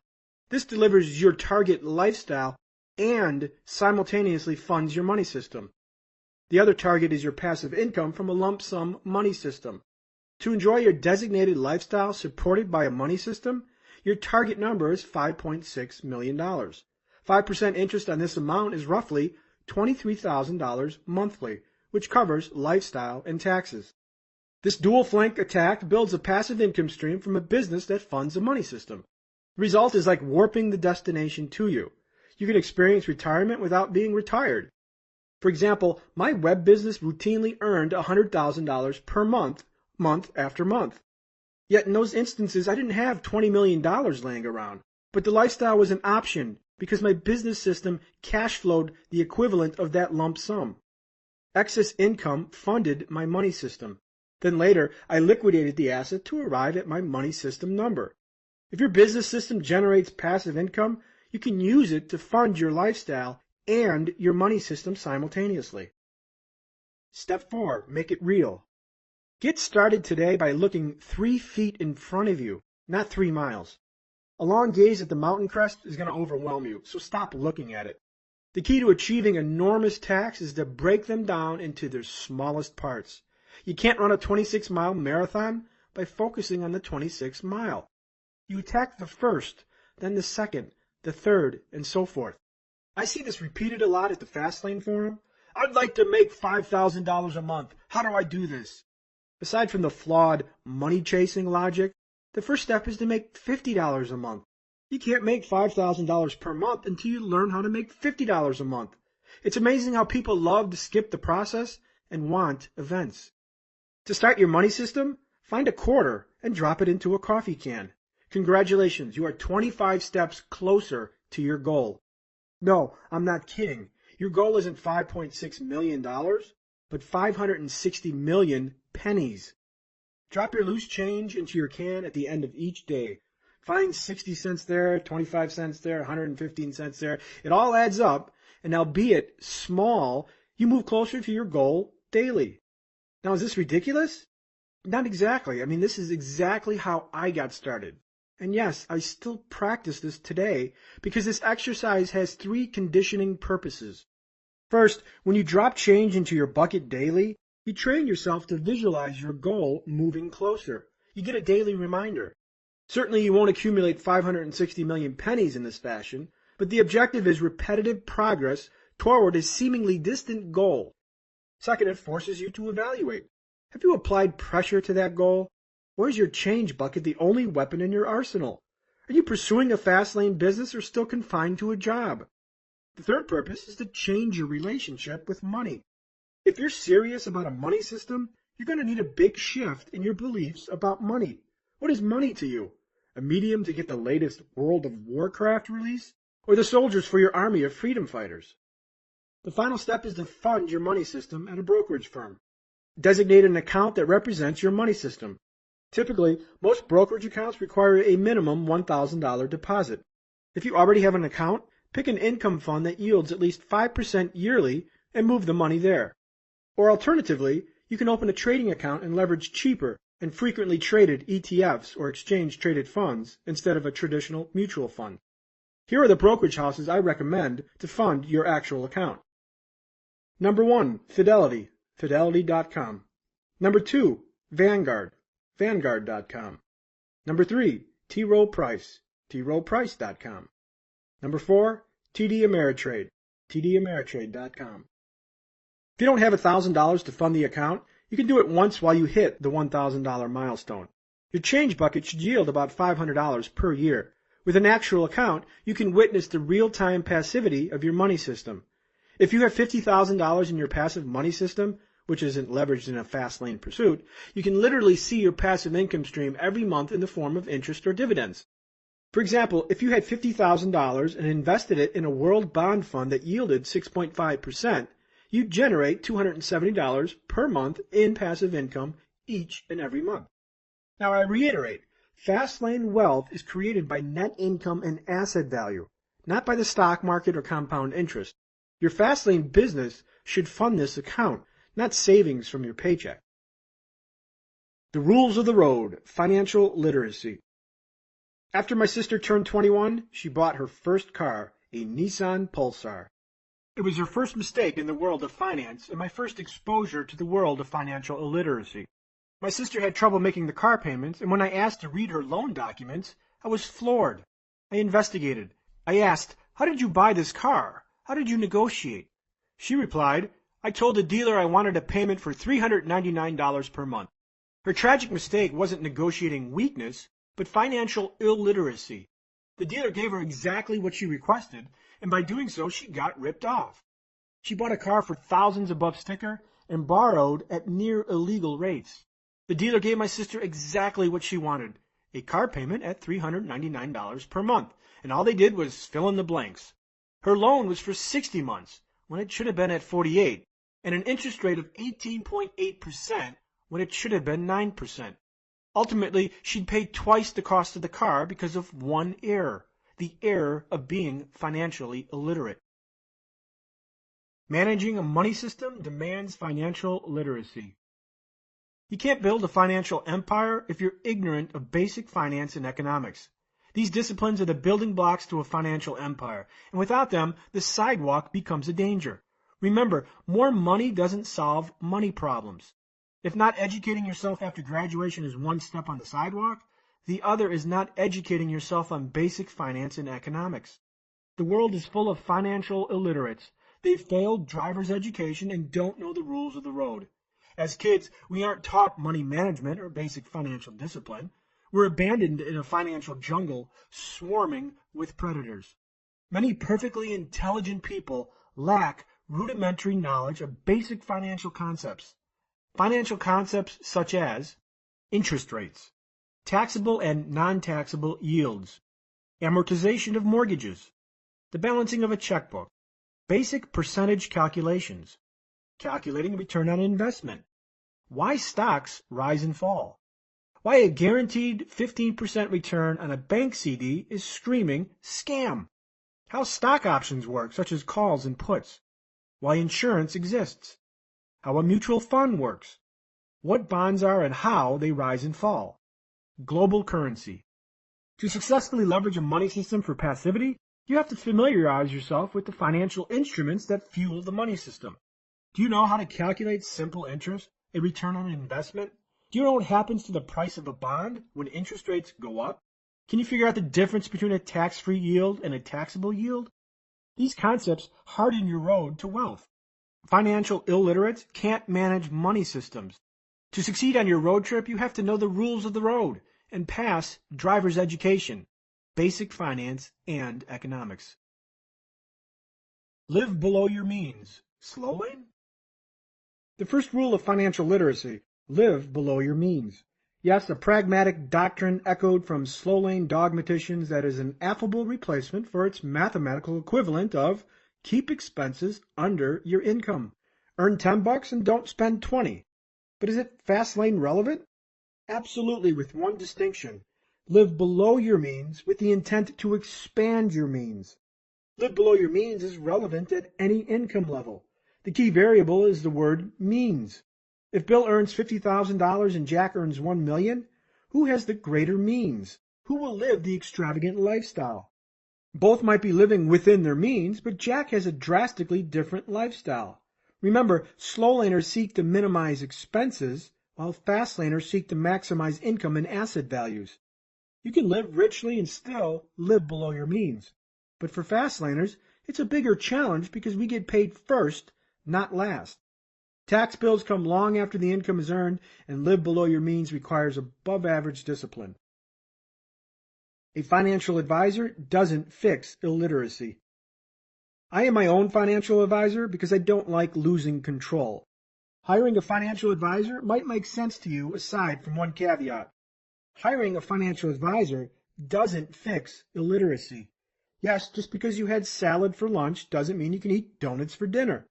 If you hire a financial advisor, you need competency to assess his advisement. Is your advisor advising a bond in a rising interest rate environment? Is your advisor advising treasuries when they are overbought? Is your advisor advising an investment that seems too good to be true? You see, literacy gives you the power to evaluate your advisor's advice. In October 2009, actor Nicolas Cage, who reportedly earned more than $40 million in 2008, sued his former business manager for $20 million, accusing him of poor advisement and leading him down a path toward financial ruin. Cage contended that his manager exposed him to a basket of risky investments, resulting in catastrophic losses. In a countersuit filed later, Cage's former business manager blamed lavish spending on Cage's financial difficulties, not his advice. Whatever the truth, if you can't audit your advisor, you don't have control. If you can't critique good advice from bad, you don't have control. For those who hire financial planners, literacy is simply insurance. Financial advisors do not solve financial illiteracy, just as more money doesn't solve poor money management. Financial illiteracy exposes you to risk, and in the worst-case scenario, fraud. Bernard Madoff's investment fund defrauded thousands, and billions were lost. But what's more shocking is that the whole whistle was blown years before. You see, when you are financially illiterate, you are deaf. And when you are deaf, you can't hear the whistle. Chapter Summary, Fast Lane Distinctions. The fast lane is the means to your end because dreams cost money. Conquer big goals by breaking them down to their smallest component. Daily saving reinforces your relationship with money. It is your passive system that buys freedom and another soldier added to your army. A money system isn't used to grow wealth, but to grow income. Growing wealth should be left to your fast lane road. You will struggle to build a financial empire if you are financially illiterate. Live below your means is relevant at any income level. For the Fastlaner, live below your means means to expand your means. A financial advisor doesn't solve financial illiteracy, and literacy is insurance. Financial illiteracy dilutes your control, especially when evaluating the advice of a financial advisor.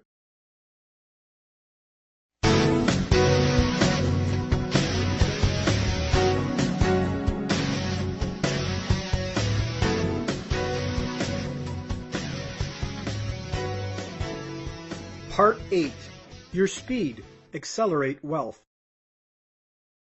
Chapter 38. The Speed of Success. Ideas are nothing but neurological flatulence. M.J. De Marco. Wow, 220 miles per hour. I hear the 220 comment from youngsters who sneak a peek into my Lamborghini while it's parked in public. The listed top speed on its speedometer is 220 miles per hour. Yet, despite all that implied power, the car has never been driven to 220 miles per hour, or even 150 miles an hour. The 220 miles per hour is nothing but potential speed, and everything you've read in this book is just that, idle, unrealized potential. The Fastlane is a conglomeration of information that creates potential speed. You understand the Fastlane roadmap and its wealth equation. You've dumped the sidewalk and the slow lane. Your vehicle's primed and filled with fuel. You're committed, not merely interested. You're ready to engage in process, and you know exactly what you want and where you want to go. You've picked a road, and now it's time to hit the accelerator.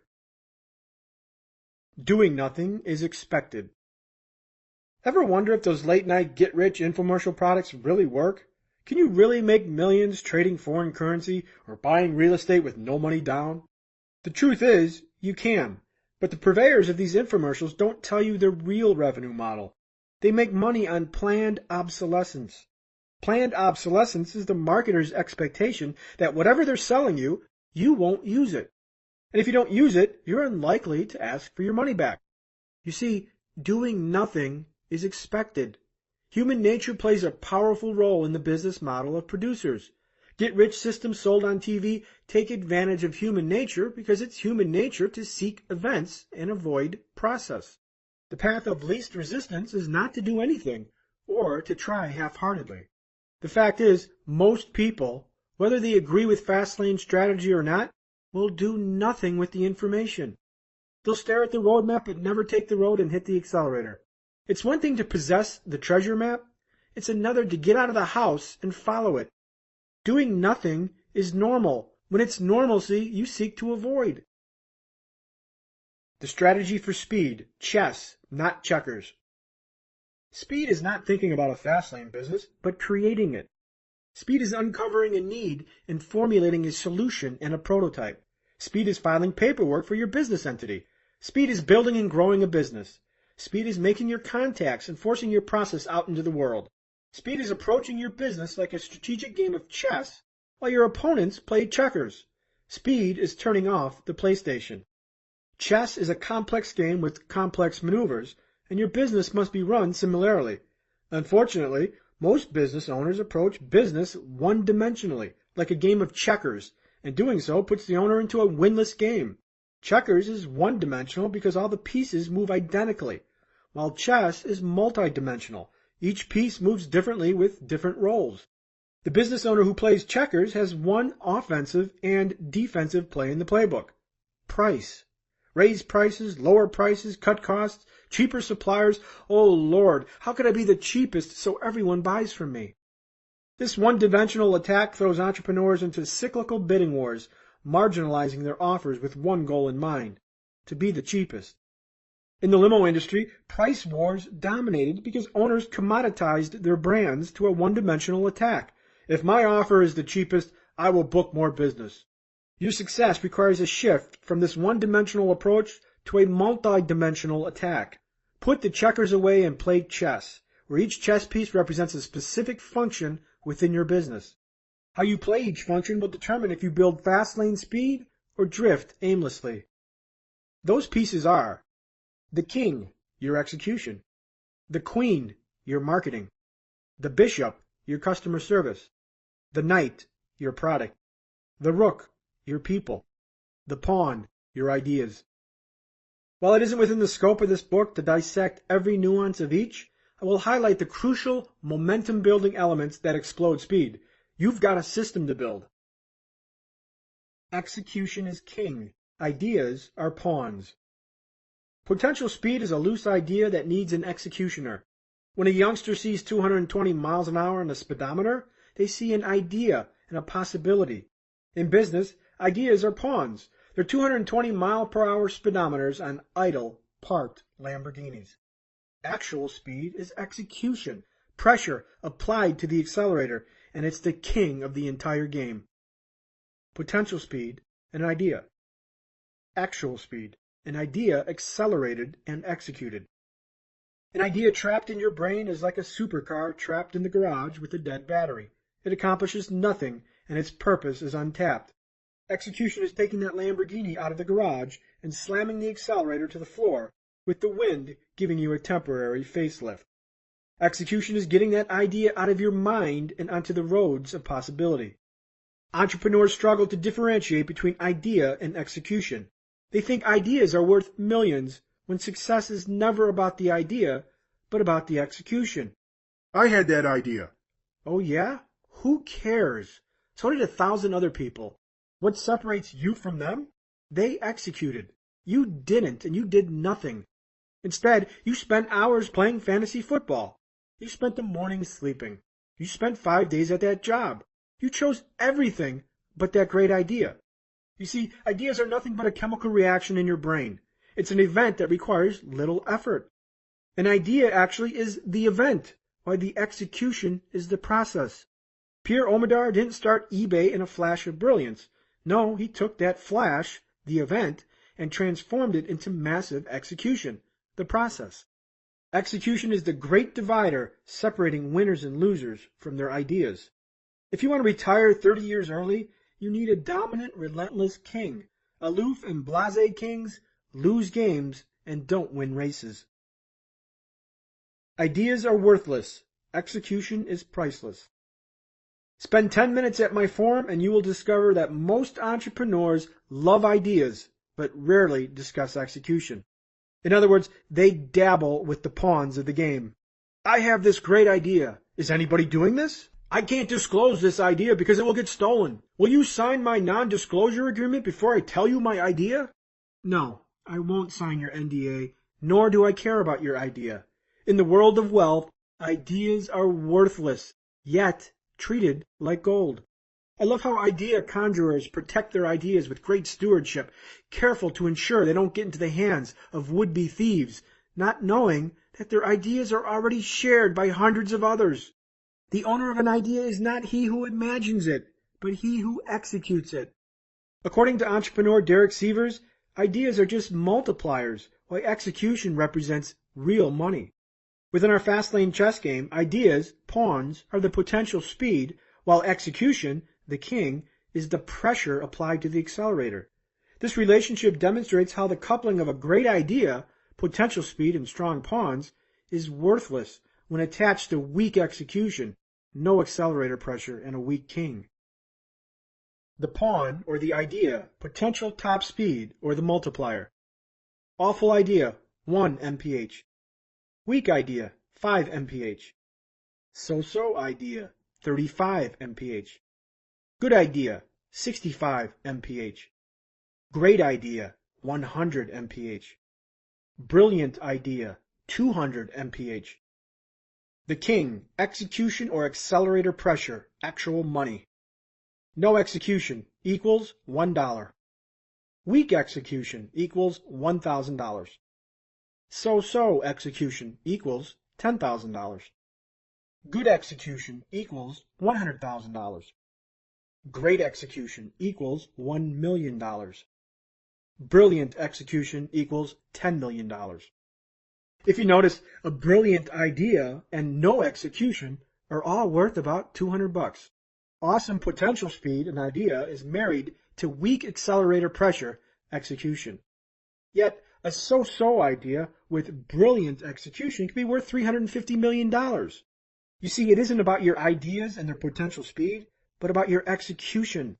When I started my web business, several other companies already had established websites. Instead of reasoning somebody is already doing it, I executed better and became the leader in my industry. Was the idea spectacular? No, it was an okay idea, but I executed better than the competition. After my revenue model became successful and copied unmercifully, did my business decline and fail? No, because the idea wasn't the linchpin to success. It was the execution. Competitors who copied my idea didn't possess a powerful king to the wealth game, and that is execution. Chess is not won by stealing pawns. How did Facebook become the most popular social network when they weren't the owner of the original idea? Execution. Execution is taking that neurological flatulence that is an idea and making it smell like a rose. Seriously, think about what I've been saying throughout this whole book. Why is execution so difficult, while ideas are so routine? Once again, we return to our wealth dichotomy, event versus process. Execution takes process, effort, sacrifice, discipline, and persistence. Ideas are just events. If you need to travel 6 million miles and you move at 15 miles an hour, you will get there in 45 years. This represents the slow lane. Yet if you move at 95 miles an hour, you get there in 7 years. This is the fast lane. The business of speed is execution. The speed of the fast lane is growing a business exponentially and taking advantage of exploding net income and asset value. Chapter Summary, Fast Lane Distinctions. Speed is a transformation of ideas to execution. Most people let powerful information expire and become worthless. Successful fast lane businesses are run multidimensionally like a game of chess. One-dimensional businesses focus only on price. Execution divides winners and losers from their ideas. In business, execution is process. Ideas are events. Ideas are potential speed. Execution is actual speed. Others share your blockbuster idea. He who thinks the idea owns nothing. He who executes the idea owns everything. Real money and momentum is created when an idea, potential speed, is matched with execution, accelerator pressure. An idea is neurological flatulence. Execution makes it smell like a rose. Chapter 39. Burn the business plan, ignite execution. Having the world's best idea will do you no good unless you act on it. People who want milk shouldn't sit on a stool in the middle of a field in hopes that a cow will back up to them. Curtis Grant. The world reacts how it reacts. The world reacts how it reacts. If you think 1 + 1 = 2 and the world tells you it's 3, you have to let it be despite what your preconception tells you. When it comes to your ideas, your plans, and your business, you never know what works until you put it out to the world. In business, I call this putting it out into the box.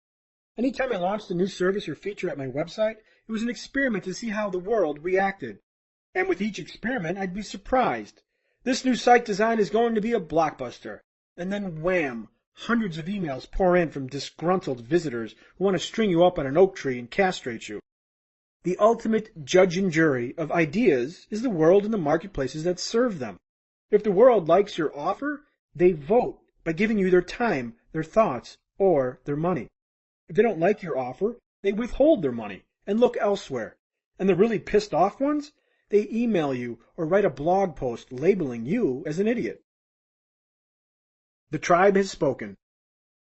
My website needed a redesign, and I spent 6 weeks creating a new look.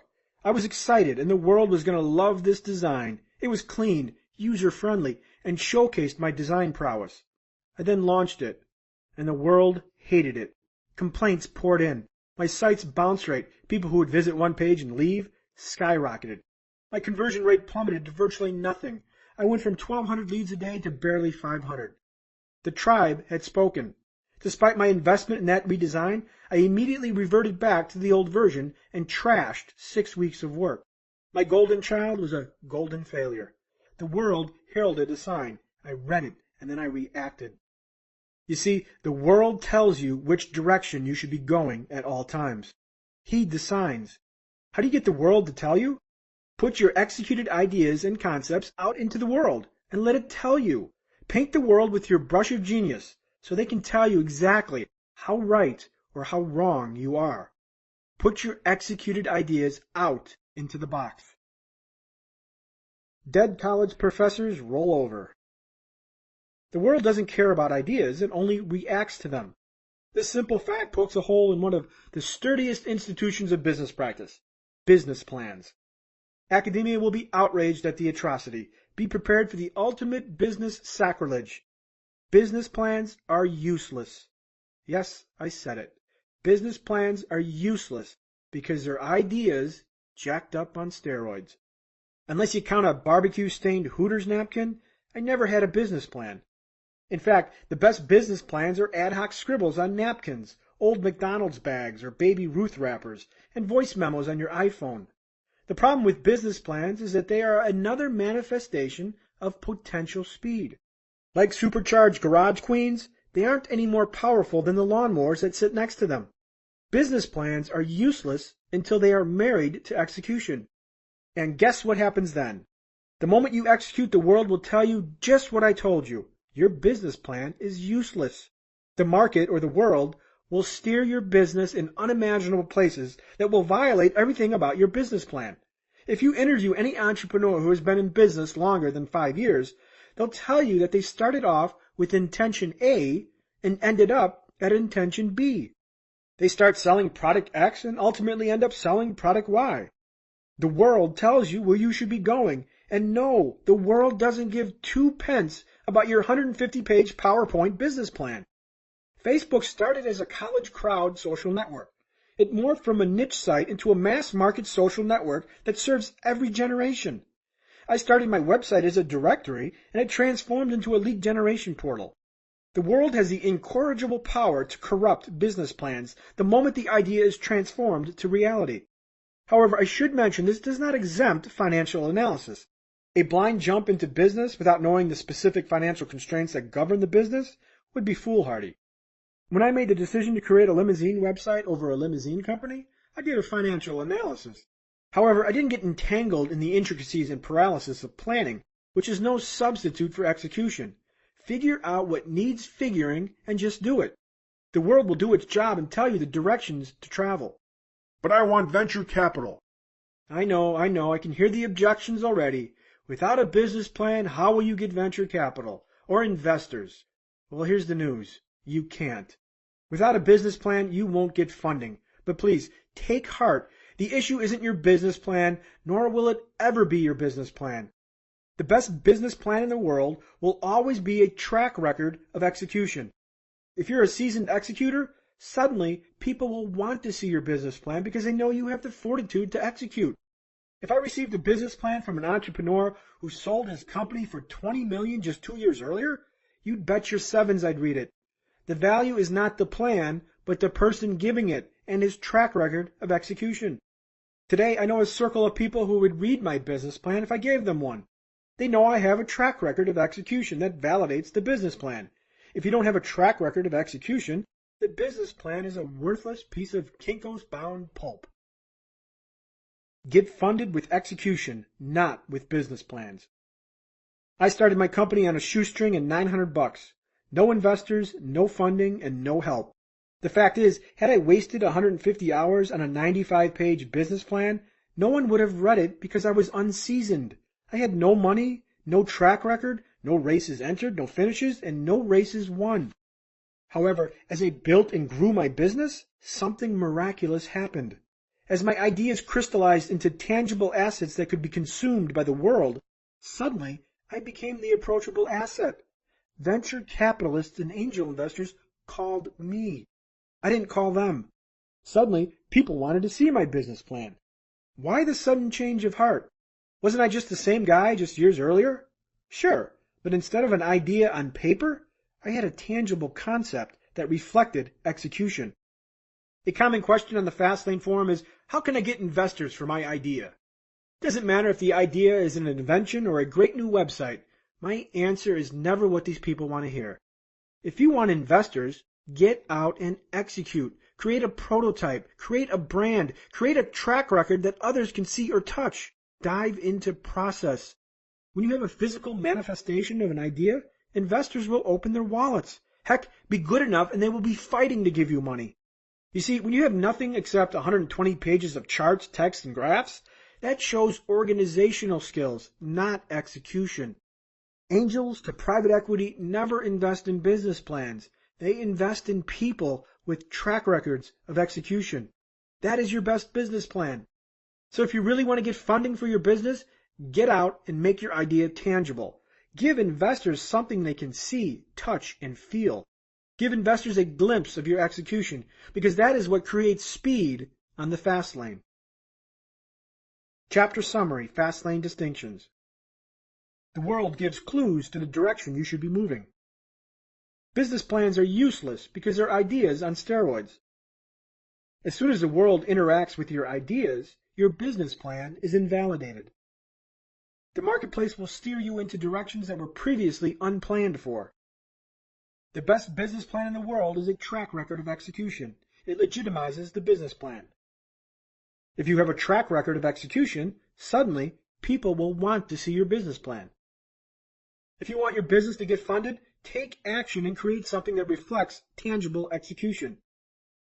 Investors are more likely to invest in something tangible and real, not ideas dissected ad nauseum on paper. Chapter 40. Pedestrians will make you rich. If you do build a great experience, customers tell each other about that. Word of mouth is very powerful. Jeff Bezos. The bishop in your chess match. Rabbis or pastors, when life is tough, they are the go-to guys for life's problems. Yet when it comes to your business, who is your go-to guy? Who's on the front line with your customers? The bishop in business's chess match is your customer service and how you treat people who buy your product or service. The objective of customer service in any business should serve one function, similar to our men of the cloth, and that is to help, support, and resolve. My internal roadmap, my black book. The Fastlane roadmap was my compass for wealth, but I also had an internal roadmap, and no, it wasn't my business plan. It was my little black book. Nope, my black book wasn't a treasure trove of telephone numbers from female hotties, but a written record of all complaints, grievances, and issues my business experienced daily. This book has served as my guide for over a decade. When business owners hear a complaint, most of them ignore it. Most of them pass the buck to an employee and pray the issue goes away. Not in the fast lane. Complaints are a beautiful thing. They represent free feedback and expose unmet needs in your business. They represent the journey's road noise. I log my customers' complaints because they provided a kaleidoscope into the mind of my customers. One complaint meant there were 10 other people who felt the same way. When my black book accumulated similar complaints weekly, I had to evaluate the issue and take corrective action. Complaints are the world's whispers hinting the direction you should be moving. The 4 types of road noise. Complaints. When the world unleashes its opinion on your new website, product, or concept, what should you expect? What should be addressed and what should be ignored? There are 4 types of complaints. Number 1, complaints of change. Number 2, complaints of expectation. Number 3, complaints of void. And number 4, complaints of fraud. Complaints of change. Take anything that people love, change it, and you'll have a riot at the steps of your business. Remember when Coke changed its formula? Oh my God, how dare they! Remember when Fox canceled the feel-good drama Party of Five? Dear God, the world hates change, and it's a natural human behavior to resist it. Change endangers comfort, expectancy, and security. When I redesigned my website and hundreds of complaints poured in, I expected a certain degree of resistance. It's normal. In fact, every redesign I've ever done in 10 plus years was met with resistance. The question for critique was, how much was normal and how much was legitimate? Complaints of change are the least informative and therefore the most ones difficult to decipher. For my redesign failure, data confirmed that the complaints were substantial. Bounce rates tripled and my conversion ratio suffered. I had to suck up the failure, revert back, and start over. When you change, there will be complaints, guaranteed. And yes, not all of them are actionable simply because human psychology is in play, not the integrity of your work. Complaints of expectation. Complaints of expectation occur when you negatively violate the expectation of your customer. You convince them to do business with you, they expect something, and what you provide doesn't meet the expectation. This happens because either your service failed or their expectation was malformed by a deceptive marketing strategy. Regardless of which, both exposes a problem. And it's your problem, not the customer's. You either need to do a better job in fulfillment or a better job in managing their expectations. Your service sucks. I heard that complaint hundreds of times, and yet my company not only survived, it thrived. If my service sucked, and I was being told it sucked, how did my business succeed? I dug into the claims. Advertisers who complained, "Your service sucks," didn't use my service as intended. Their expectations were malformed. I owned a lead generation service that sent email leads to clients. The thing about leads is they must be followed. You don't book leads after they sit in your email box for 3 weeks and then answer them like a first grader. You don't book leads when you log into your account once every millennium. Yes, indeed, my service sucks when it isn't used properly. Instead of targeting my customer, I sought to better manage expectations. I made it abundantly clear that leads are only as good as the person following them. Unfollowed leads go unbooked. Also, because most of my customers weren't communicatively savvy, I launched educational campaigns to ensure professional responses. If I couldn't manage the complaints, I could manage the expectations. I knew if my customers were making money, they'd keep paying me. You see, when you order sea bass at a restaurant and it's served raw, your expectation of a well-cooked meal is violated. You complain. Yet for the owner, there is a bigger problem. Why was it raw? Is the chef incompetent? Does the kitchen process need a retooling? Complaints of expectation expose operational issues, marketing misinformation, and/or product problems. If you hire a home remodeler who advertises guaranteed bathroom remodels in 2 weeks and the job takes 2 months, your expectations are violated, and either the marketing campaign needs to reflect the truth or the operation needs to be retooled to fit the expectation. Either way, the operations or the marketing needs to change. Complaints of expectation violate customer expectations negatively. Complaints of void. Complaints of void are when your customer continually requests something and you simply don't have it. Complaints of void are extremely valuable as they expose unmet needs. Early in my lead generation days, one of the most common complaints I'd receive from limousine service owners was, "We don't do weddings." Customers would request limousines for weddings, and some providers didn't offer wedding service. Likewise, many providers didn't do airport transfers. These kind of complaints piled in and a pattern emerged. So I added a website feature that allowed providers to specify the types of services they offered. Problem solved. By fixing the issue, I raised the value of my leads. Higher value equals greater magnitude, higher profits, and growing asset values. Complaints of void are gold mines of opportunity. People freely tell you what they want, and you don't have to pay for it. Unmet needs are served up on a silver platter. Complaints of fraud. In March 2005, a woman entered a Wendy's restaurant and claimed that a dismembered human finger was in her bowl of chili. Her intent was not only to complain, but also to sue. Fortunately, the fraudulent complaint was thwarted after the woman's litigious past was exposed. The following month, Las Vegas police arrested the woman for grand larceny. At the bottom of the barrel are fraudulent complaints. Ask any business owner and they'll confirm fraudulent complaints are the most disheartening because they reflect the worst of society. Illegitimate complaints designed to exploit the business owner. I had to deal with fraudulent complaints almost weekly. A customer typos a price and some idiot thinks they're entitled to a limo for $5 an hour versus the $50 an hour. "You owe me or I will contact my attorney and sue." Yes, I'm sure you have an attorney. Good luck with that, champ. You're going to pay a lawyer $250 an hour to fight over a typographical error amounting to $45? Do you know what kind of idiot you sound like? When you deal with millions of customers, you will encounter hundreds of sidewalkers determined to get theirs. Yes, it can make you cynical because complainers intending to exploit are low-class frauds. When you drop a fly in your soup, hoping you can get a free meal, sorry, but you're a crook. How do you deal with exploitive complainers? You respond once, with grace, explain your position, and move on. Pick your battles.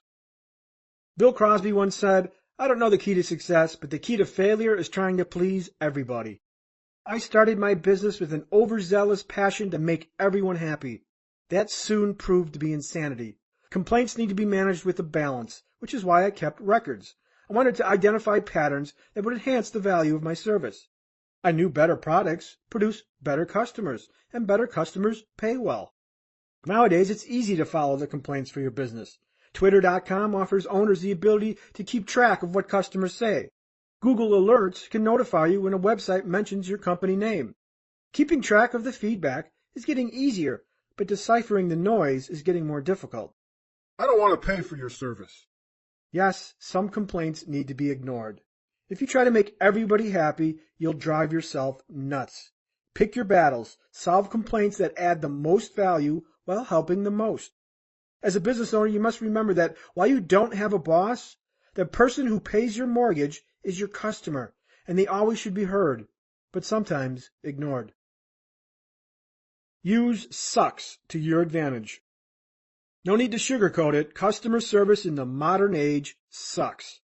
We have become so swamped by poor customer service experiences from the businesses in our life that we now accept crappy customer service as a standard of expectation. Have you ever called a computer manufacturer for support? Or called your big national bank? Or called your health insurance provider? Sucks, sucks, and double sucks. Customer service today has become a lost art. Our expectation of service with businesses has become so pathetic that we become numb to expect nothing but disinterest. Down the block from my home, there's a strip mall with a corner restaurant that changes ownership every 6 months. Since I've lived in the neighborhood, 4 restaurants have opened and 4 have closed. While I can't comment on the first 3 failures, I can on the last. When I dined at the latest incarnation of the restaurant, the food was decent, but the service was deplorable. Drinks went unfilled, the silverware was dingy, the waitress was arrogant, as if our patronage was an inconvenience. After leaving, I thought, that place ain't gonna last. And sure enough, a few months later, the sign went up, for lease. While bad customer service is frustrating while playing our consumer role, it gives us entrepreneurs great opportunity. Where customer service lacks unearths great opportunity.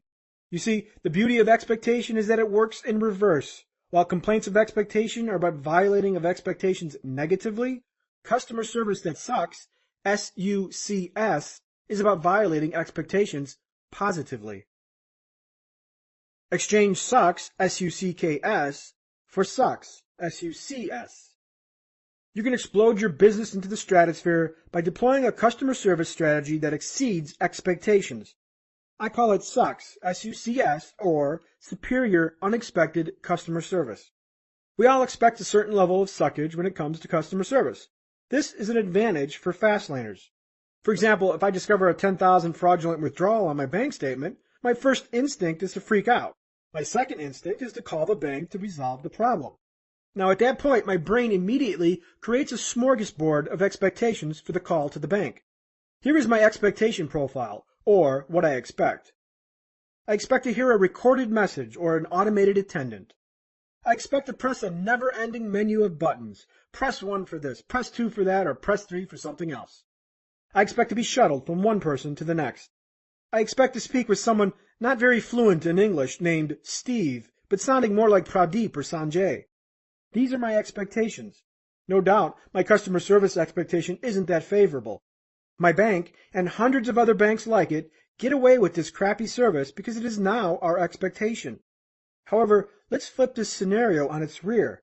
What if I called the bank and instead of the voicemail rat maze, my call is immediately answered by an English-speaking person? No voicemail, no press 1, no press 2, no automated attendant. I get a real person answering the phone, like you answer your phone. After 5 minutes of speaking to the customer service rep, my problem is addressed and resolved, and heck, I wasn't even transferred to another agent. I'd be like, Holy Mother of God, wow! This is a SUCS event, a Superior Unexpected Customer Service event. It is a transformation from customer service that naturally sucks to SUCS, S-U-C-S.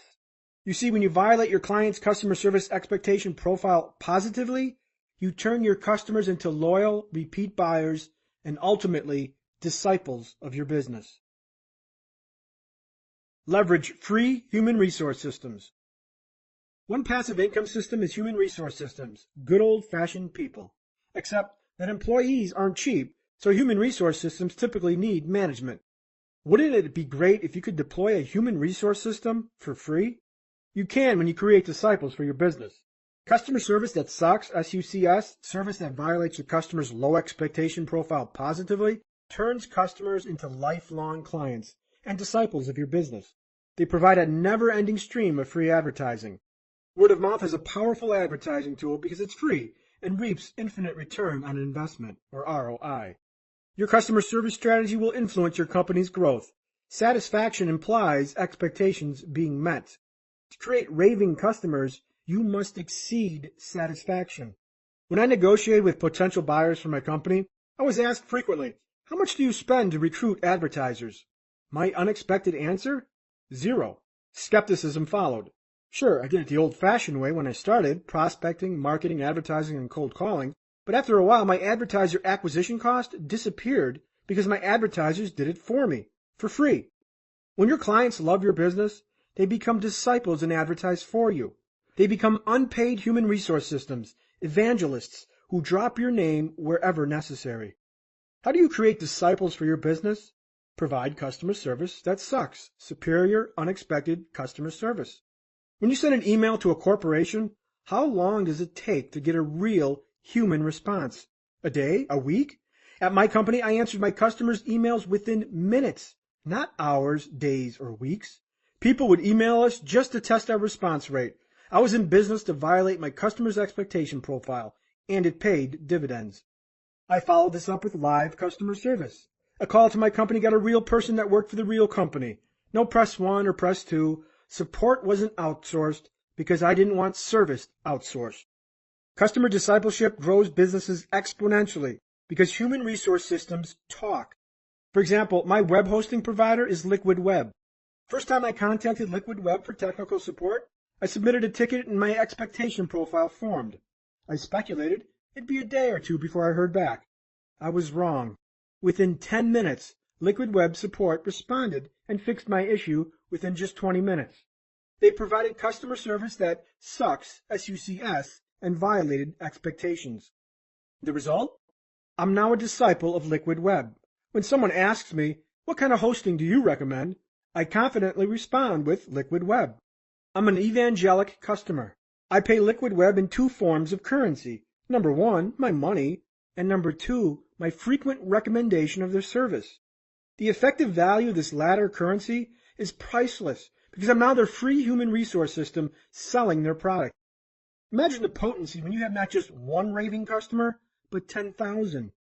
Will your business grow 2% in 1 year or 200%? To provide great customer service and explode your business, determine your customer's expectation profile.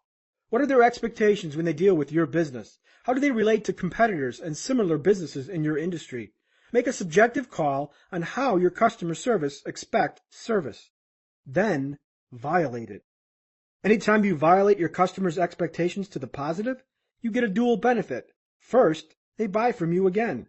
Second, raving customers become liaisons and disciples for your business and unpaid human resource systems. Both build speed, and speed builds wealth. Great customer service costs more to provide, but the benefits should outweigh the costs. If more money were spent on pleasing existing clients rather than trying to find new ones, the average business would survive longer than 5 years. Business owners who seek money first and needs last often spend their advertising wad on the pursuit of new customers who aren't familiar with their uninspired and sucky customer service. It becomes a constant battle, like emptying a leaky boat with a bucket. Replace the old, disgruntled customers with newer, oblivious ones. Violate customers' expectations. Create evangelists. Create human resource systems that will work for you, for free. Attract money. Where are your loyalties? The greatest myth of business ownership is the old, be your own boss. Owners who live by that mantra eventually find themselves bosses of nothing. Dead, bankrupted businesses. Success in business comes from making your customer the boss and the number one stakeholder to your business. A stakeholder is defined as a person, group, or organization that has direct or indirect stake in an organization because it can affect or be affected by the organization's actions, objectives, and policies. Long-term business suicide occurs when you are your own selfish stakeholder and forsake your customer. Want to really know why customer service sucks? It's because business owners place their customers at the bottom of the stakeholder chain. Public companies are the worst offenders, as shareholders come first. Wall Street second, and executives third. Guess who sits at the bottom? You and I. My repeated and often preached motto to my employees was, the customer pays your paycheck, not me. Keep them happy. You see, my stakeholder wasn't my selfish desires for fast cars and big houses. It was my customer, because I knew they had the power. My loyalty was with my customer. Yes, I had a boss, and the boss had the keys to everything I selfishly wanted. Look big, act small. During Mr. Miller's gym class in my sophomore year of high school, I became aware of Mark Seagraves, except there was no such student. Mr. Miller had a knack for butchering the simplest of names. Henderson became Hankerson, Seagroves became Seagraves, and Rickson became Rakesh. No matter what your name was, Mr. Miller would shred it. I don't know if he was illiterate or just old. So fast forward more than a decade, and who is listed on my website as my chief technology officer? Mark Seagraves. Oh, and look who's my web developer, Gretchen Hankerson. Wow, so did I hire my friends from high school? No, I didn't, especially since their names were just mere illusions of the real people. None of these people worked for me. Yet if you visited my website's contact or about us page, they were listed as employees in high-profile positions, CTO, business development, or web producer. These people weren't employees, but it looked like my staff was big and growing. Now I admit, this started off as a harmless inside joke with my employees, but I eventually realized it had a benefit. It was making my product look big, dominating, well-funded, growing. Of course, I'm not sure if butchered names from a 1987 gym class serving as employee apparitions was ethical, but my purpose and intention was clear. I wanted to look big and act small. Setting up sucks, S-U-C-S. Big companies notoriously give poor service as a model of expectation. Meanwhile, small companies are known to give better service with a personal touch. My objective was to look like I had the power of a big company, yet give personal service as if I were a one-person operation. When you receive personal, exceptional service from a big company, you create sucks events and create loyal, evangelic customers. Anywhere customer service is expected to suck, you have a business opportunity. Looking big and acting small is a setup for sucks events. The customer expects mediocre service from the start. This tactic works well for any company that operates without a physical presence. Obviously, you can't look big if you own a small retail store, but for those of us with internet companies, you can. The trap that snares many business owners is the extreme opposite. They look small and act big. Joe Blow Enterprises. Does this give you confidence that you're dealing with a strong, reputable company? This company name screams, this is a one-man show, and says nothing substantial or attractive. Sorry, Joe Blow Enterprises is a monumental fail. I'm sure the logo is non-existent, and if there were one, it'd be bland, boring, or look like it was designed using some freeware paint program.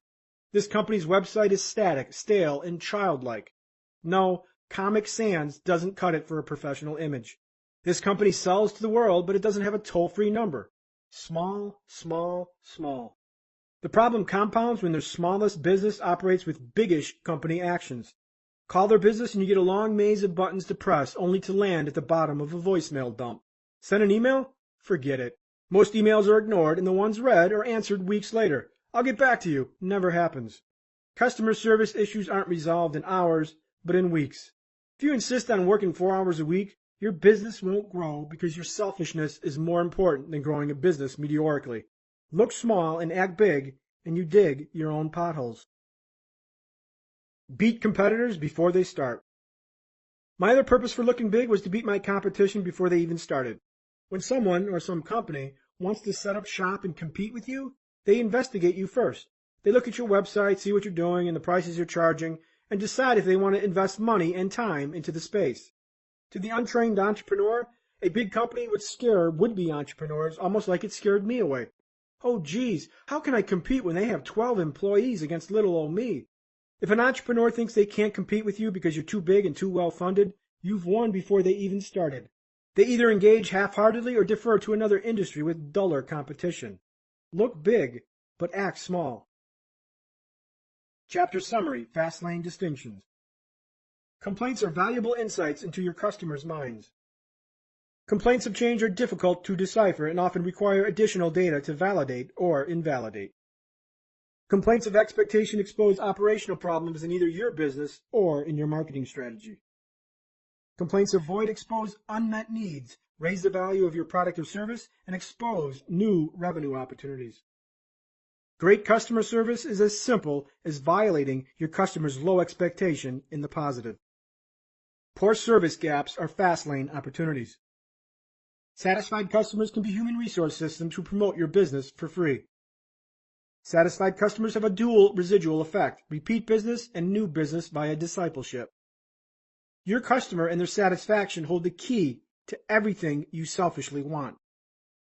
Looking big but acting small sets up customer service expectation violations in the positive. Looking big can scare away potential competitors. Chapter 41. Throw hijackers to the curb. People are definitely a company's greatest asset. It doesn't make any difference whether the product is cars or cosmetics. A company is only as good as the people it keeps. Mary Kay Ash. Your castle is mismanaged. Your castle is your business. If you put crooks in the castle, expect trouble. Returning to our chess analogy, the rook, or the castle, represents the people you put in your business. This includes employees, partners, investors, and advisors. The business marriage, partners. A business partner is like being married. It either works fabulously or ends in fiery divorce.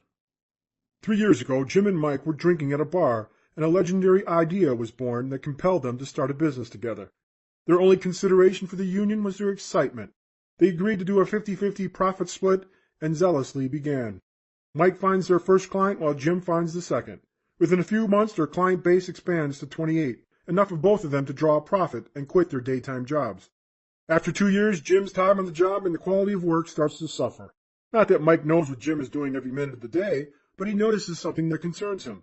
For every 4 clients Mike brings to the company, Jim brings 1, and sometimes none. He later learns that Jim read a book that advocates working 4 hours a week. And to make matters worse, Jim's clients are not supported well, and Mike has to take up the slack. Yet every Friday, like clockwork, Jim is there to get his 50-50 cut. When Mike brings this to Jim's attention, Jim gets defensive and tensions mount. This confrontation only decreases Jim's productivity to where he sometimes doesn't have a new client for months. Mike tries to dissolve the partnership, and Jim resists. Why shouldn't he? He's collecting 50% profits on Mike's effort. Mike ultimately has to hire a lawyer and seek a legal remedy. A few years later, the partnership is dissolved, and along with it, Mike and Jim's friendship. Partnerships are like marriages. After the love affair and the lust wears off, they must survive on character, synergy, and complementary attributes. My early entrepreneurial ventures were all partnerships and all miserable failures. Not that my partners were bad people, but our work ethics, values, and visions were not compatible. I remember one partner had a normal 9-to-5 job and was active in intramural sports. The business was number 4 or 5 on his priority list. The other partner was out working 4 other businesses, including ours. That left my business and me, which was priority numero uno. Do you see an issue here? Search the Fastlane forum for partnership, and you'll find a garden of complaints about partnerships gone bad. One partner wants to expand, the other wants to brand. One partner wants to advertise, the other wants to develop. One partner wants the expensive cars and the money, yet arrives at the office late and leaves early.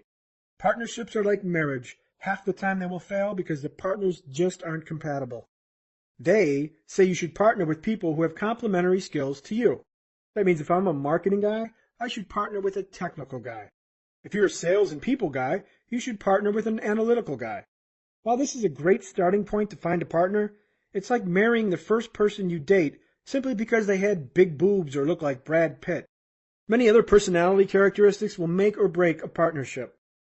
Here are a few. Do you have the same work ethic? Will your partner skate while you burn the midnight oil? Do you have the same vision, or will they compete with each other? Do you want to grow slowly while your partner wants to own the world and do it fast? Do you want to sell franchises while your partner just wants one unit that will pay the bills? Do you trust this person with your life? Do you have the same personality type?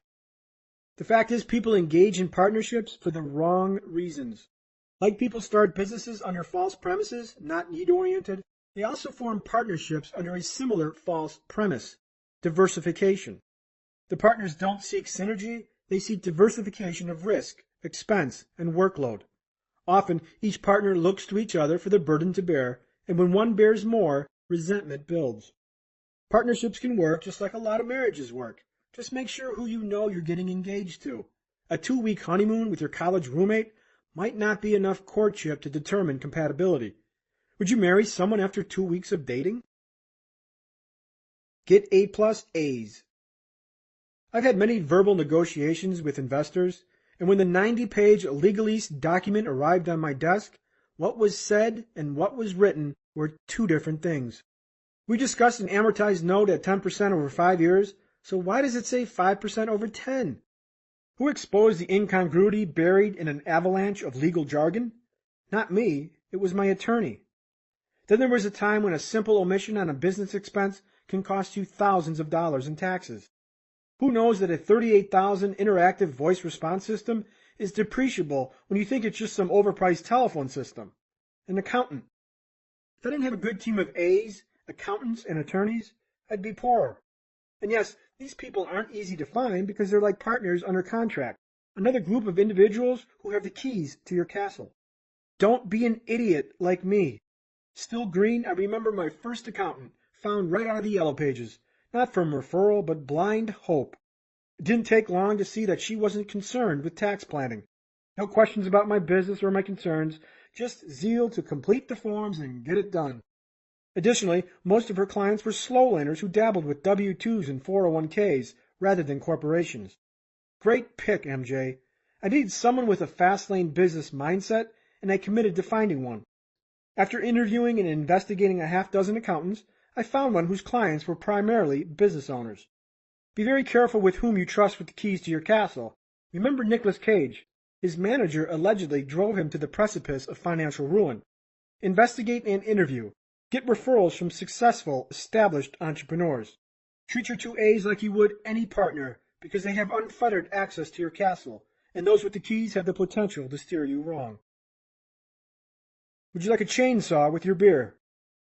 When you blindly trust others to anything, business, financial investments, security, you're vulnerable to being conned. There's an old beer commercial in which a couple is driving down a dark country road and they spot a hitchhiker with a case of beer and a live chainsaw.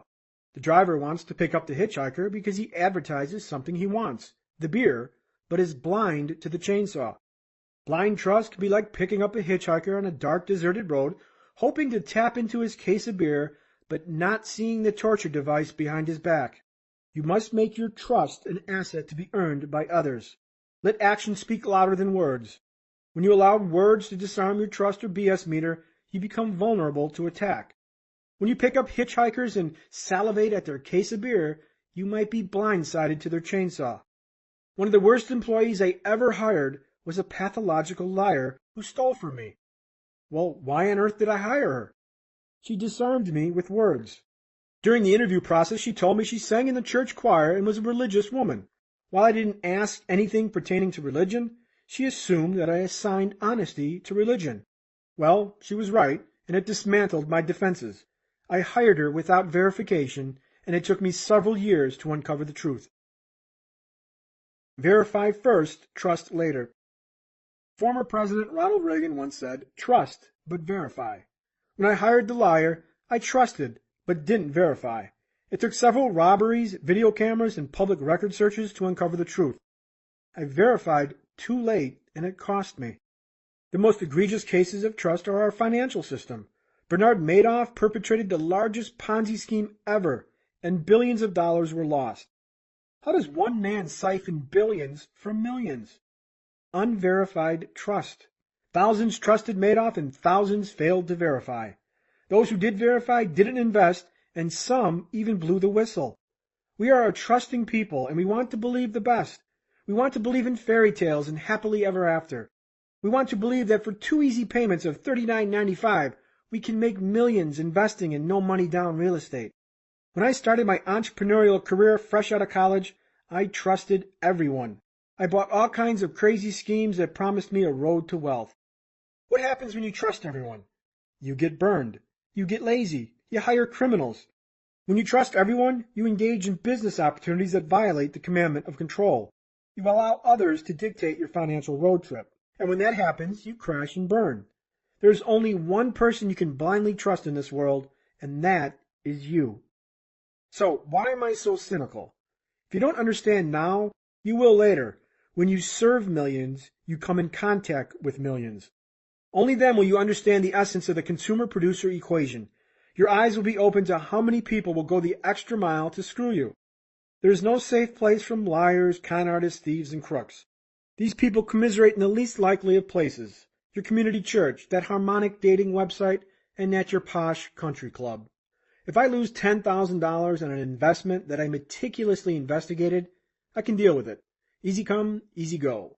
Yet, if I have $10,000 stolen from me because I blindly trusted someone who I let into my vehicle, it's different. Today I trust no one, but give everyone the opportunity to prove trust. There's a lot of good people out there, and they do outnumber the bad by a wide margin. It just takes a mild effort to find them and keep them in your life. Just be careful who you pick up on the side of the road. Don't be tempted by a cold brew, but be blinded to the chainsaw. Fire reckless chauffeurs. Are inmates running the asylum? When you're not home, who runs the castle? Who chauffeurs your business? Providing great customer service is one thing. Getting employees to deliver it is another. When you shift your focus to the bottom line, often the front line is sacrificed. How much is that untrained $8 an hour front desk person with a bad attitude really costing you? To make customers disciples of your business, employees have to share your customer service philosophy. You can't let any employee ruin a multi-million-dollar investment. All the intangibles in the world can't change a poor customer service experience. After a 9-day stay in Las Vegas, I learned how robotic service is the ultimate of business liabilities, regardless of poshness. Most people vacation to Vegas to escape from coworkers, incompetent employees, dirty houses, traffic, and your typical menagerie of life's dramas. Vegas is supposed to be an escape. Compliments of my friend's company, which was participating in a convention, my Vegas stay started at the Rio Hotel. I never stayed at the Rio and normally wouldn't consider this hotel. The hotel was somewhat hoary and dated, the bed was stiff and the accommodations worn. Nonetheless, I found the staff very nice. The dealers were friendly and the casino staff was accommodating to our minor requests. I enjoyed my stay. After 3 days at the Rio, I transferred over to the Venetian Hotel, a hotel that my American Express concierge arranged. For those unfamiliar with the Venetian, it is a new hotel with opulent architecture, ornate columns and corbels, lavish chandeliers, and other affluent appointments that would make anyone feel like royalty. My stay at the Venetian was for 6 days. Unfortunately, after 6 days, I vow I will never return. Love the fancy Italian architecture, but their people suck. Our nightmare started on day 1 and continued every single day, marred by poor human experiences. Unresponsive housekeeping, unacceptable hold time to hotel services, failure to deliver promises, mechanized staff overcharging, and overall a failure to provide an escape. There are 2 critical lessons in this experience. Number 1, a SUCS, S-U-C-S, customer service philosophy must be delivered by your employees. And number 2, spectacular product features can't overcome poor service. First, employees must deliver your customer service philosophy. Your people are ambassadors of your business, and they communicate your vision. Essentially, they're business chauffeurs, and if they're reckless, your vision is destroyed. Your employees drive the public perception of your company. Now, was it the Venetian's policy to treat me with such disrespect and disinterest? It's probably doubtful. The failure was in the communication lines from management to employee. Not just one employee, but several. You can't be driving the ship all day. Your employees carry the water buckets, and if they aren't ordained in service, they hijack businesses and create liabilities. Customer service philosophy is irrelevant if employees don't translate that philosophy into frontline action. The second lesson is this. No amount of spectacular product features, such as great technology or great architecture, can compensate for poor customer service. Despite the Venetian's billion-dollar appearance, the marble floors, and the ornate columns, their customer service sucked. Yet at the Rio Hotel, customer service was excellent, which translated into a great experience, despite the hotel's dated building. This incongruity represents a one-way street.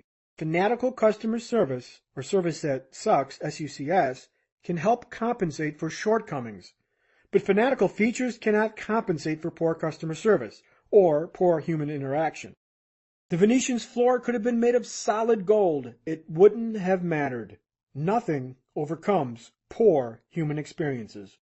You could own the best hotel in the world located on the best beach in California, but if customers are treated like inconveniences and requests go unfulfilled, they won't return. Exponential business growth is fueled by fanatical customer service, and your frontline employees must share that vision. It doesn't come from boastful mission statements plastered on the CEO's office wall. Chapter Summary: Fastlane Distinctions. A business partnership is as important as a marriage. A good accountant and attorney will save you thousands, perhaps millions. Accountants and attorneys have the keys to your castle. Make sure you trust them fully because they have the power to right or wrong you. Unmitigated trust exposes you to unmitigated risk. Unverified trust can lead to uncontrollable consequences. Your employees communicate the public's perception of your company. Fanatical customer service can overcome shortcomings, but fanatical features can't overcome poor customer service. Customer service philosophy is delivered from human interactions, not ambitious mission statements on a wall plaque in a CEO's office. Chapter 42: Be Someone's Savior. A market is never saturated with a good product, but it is very quickly saturated with a bad one. Henry Ford. Your knight in shining armor. Is your product or service the knight in shining armor for someone? Is it going to save the day? Or is your knight cut from the fabric of selfishness, fueled by your hopes that it will gallop in on a black stallion and make you rich while simultaneously allowing you to be your own boss? The crowded world of Me Too. Me Too businesses make Me Too incomes. It isn't hard to find businesses founded on something other than a need. They have no differentiation or uniqueness, and they sink into a crowded abyss of Me Too and make their business owners crazy once the illusion of be your own boss fades. Businesses founded on false premises will rocket to the bin of commoditization and force you to do the inevitable, to play checkers. So what is commoditization? Commoditization is a product or service that appears homogeneous among providers. For example, a service that has been heavily commoditized is air travel. Most people aren't loyal to any particular airline, they're loyal to the company with the best price. The product becomes commoditized. Another example is gas. I get gas at any 7 different gas stations because the product is commoditized. People tend to make buying decisions for commoditized goods and services based on one metric: price. If you don't, it's because the business has done a good job differentiating its product from the alternatives. If your product doesn't stand out in the crowd, it doesn't stand a chance, and you're forced into the strategy of cutting prices to stand out from the crowd. Get into business for the right reason. So why are you in business? Most likely for the wrong reason. A perfect example is the limo industry, where new companies recirculate like turnstiles at the train station. What compels someone to open a limousine business? Rarely because of need. Nope, people get into the business because they are fulfilling their own selfish need, because they just want to, just like I wanted to years ago. In fact, the limo business appears to be some sort of graduation from taxi driver. Did the market need a new limousine company? Was their intent to deliver a superior product that stands above the competition? Nope, the intent was selfish. I want to own a limo company, so I'm going to start one. This creates excess supply and weak demand. Too many limos running around and not enough customers. When supply exceeds demand, prices must drop. Suddenly, the product becomes commoditized. Your total disregard toward market needs leads down the road to commoditization, where you must sell your soul to the buyer who wants the cheapest price. Where does this insanity start? People start businesses they have no business starting. People start businesses doing what they love or doing what they know. A gentleman who owns a carpet cleaning business posted a similar story at the Fastlane forum. He wrote, The problem is that although I provide incredible value for what I do, it is based on something that people don't want to buy. People will avoid cleaning their carpets for as long as physically possible. So in reality, I'm providing something that is of little value. Thus, I can conclude that I need to change my business premise. So what values do I change my business premise to target? What do people value today? I think I'm in a business that is based upon a bad business premise. I feel bad for this man. Why is he in the carpet cleaning business? Because there was a genuine need, or because he needed a job and wanted his own business? Regardless of the reason, he operates in an industry where the service is commoditized. Business owners fight over every customer while they earn fewer and fewer dollars for each. If he wants to grow, he has to cut his price. My response was that you can't change your business premise because you are already in business. The right business premise would have steered you clear of the industry or got you in the business to attack an unfilled need. When hundreds of people get into business solely because they know how or want to, and it is not based on need, you get put into the position you are in, price wars haggling over a few dollars. There is limited need or limited demand and too many providers or excess supply. The point of having a need-based premise is to avoid the industry entirely or to get into it to solve a specific problem, not to change it after the fact. If your product isn't someone's knight, standing out from the crowd and differentiating, it stands to be commoditized. Get your eyes off the competition's ass. Although my internet service was for consumers, my paying customers were small business owners. When you interact with hundreds of small business owners on a daily basis, you get a keen insight into how they approach business. I mistakenly assumed that all business owners thought like I did, when their predisposition was often the opposite. I learned fast that most business owners paid more attention to their competition than to their own business. Instead of minding their own business, they had their noses into everything else that everyone else was doing. When this happens, you neglect your own product and you become reactive instead of proactive. So are your eyes on the vehicle and the road ahead? Or are you rubbernecking at all the cars around you? Oh no, Excel Limousine dropped its hourly rate by $5. Mercy, call out the price police. Heavens, Godfrey Limousine is advertising its 2009 model limo when it's a 2003 model. I'm calling my attorney. If your eyes are glued to the competition's butt, guess what? Your eyes aren't on the road ahead. If you're following, you aren't leading, and if you aren't leading, you're not innovating. If Company X does something and you react, you are being reactive, not proactive. Why aren't they following your lead? If your preoccupation is with every single thing your competition does, you're cheating your business and your customers. How to use your competition. Another dead professor moment. Forget about your competition 95% of the time. The other 5% should be used to exploit their weaknesses and differentiate your business. If you forget about the competition, you're forced to focus on your business, which is to innovate and win the hearts and minds of your customers. And when you fill needs and your army of customers grow, suddenly something miraculous happens. Everyone follows you. In my industry, I led the pack. I innovated and everyone followed me. If I instituted a new feature, my competition would add the same thing months later. I introduced the lead generation revenue model, and it was copied dozens of times. My eyes weren't affixed to everyone else because I was preoccupied with my own success and the satisfaction of my customers. On the rare occasions you peek in at your competition, do so for exploitation. Mind their weaknesses and differentiate your product. Uncover what you should be doing that they aren't. Find the need. Exploit their customer service gaffes. Is it impossible to receive good service? Do dissatisfied customers litter the web with their displeasure? When I launched my limousine directory, my competition consisted of existing websites and the traditional yellow pages. The weakness of both was risk. To advertise, you had to pay a big upfront fee regardless of benefit. So if you spent $5,000 and acquired one new customer, you just spent $5,000 for one client. Scary risk proposition, huh?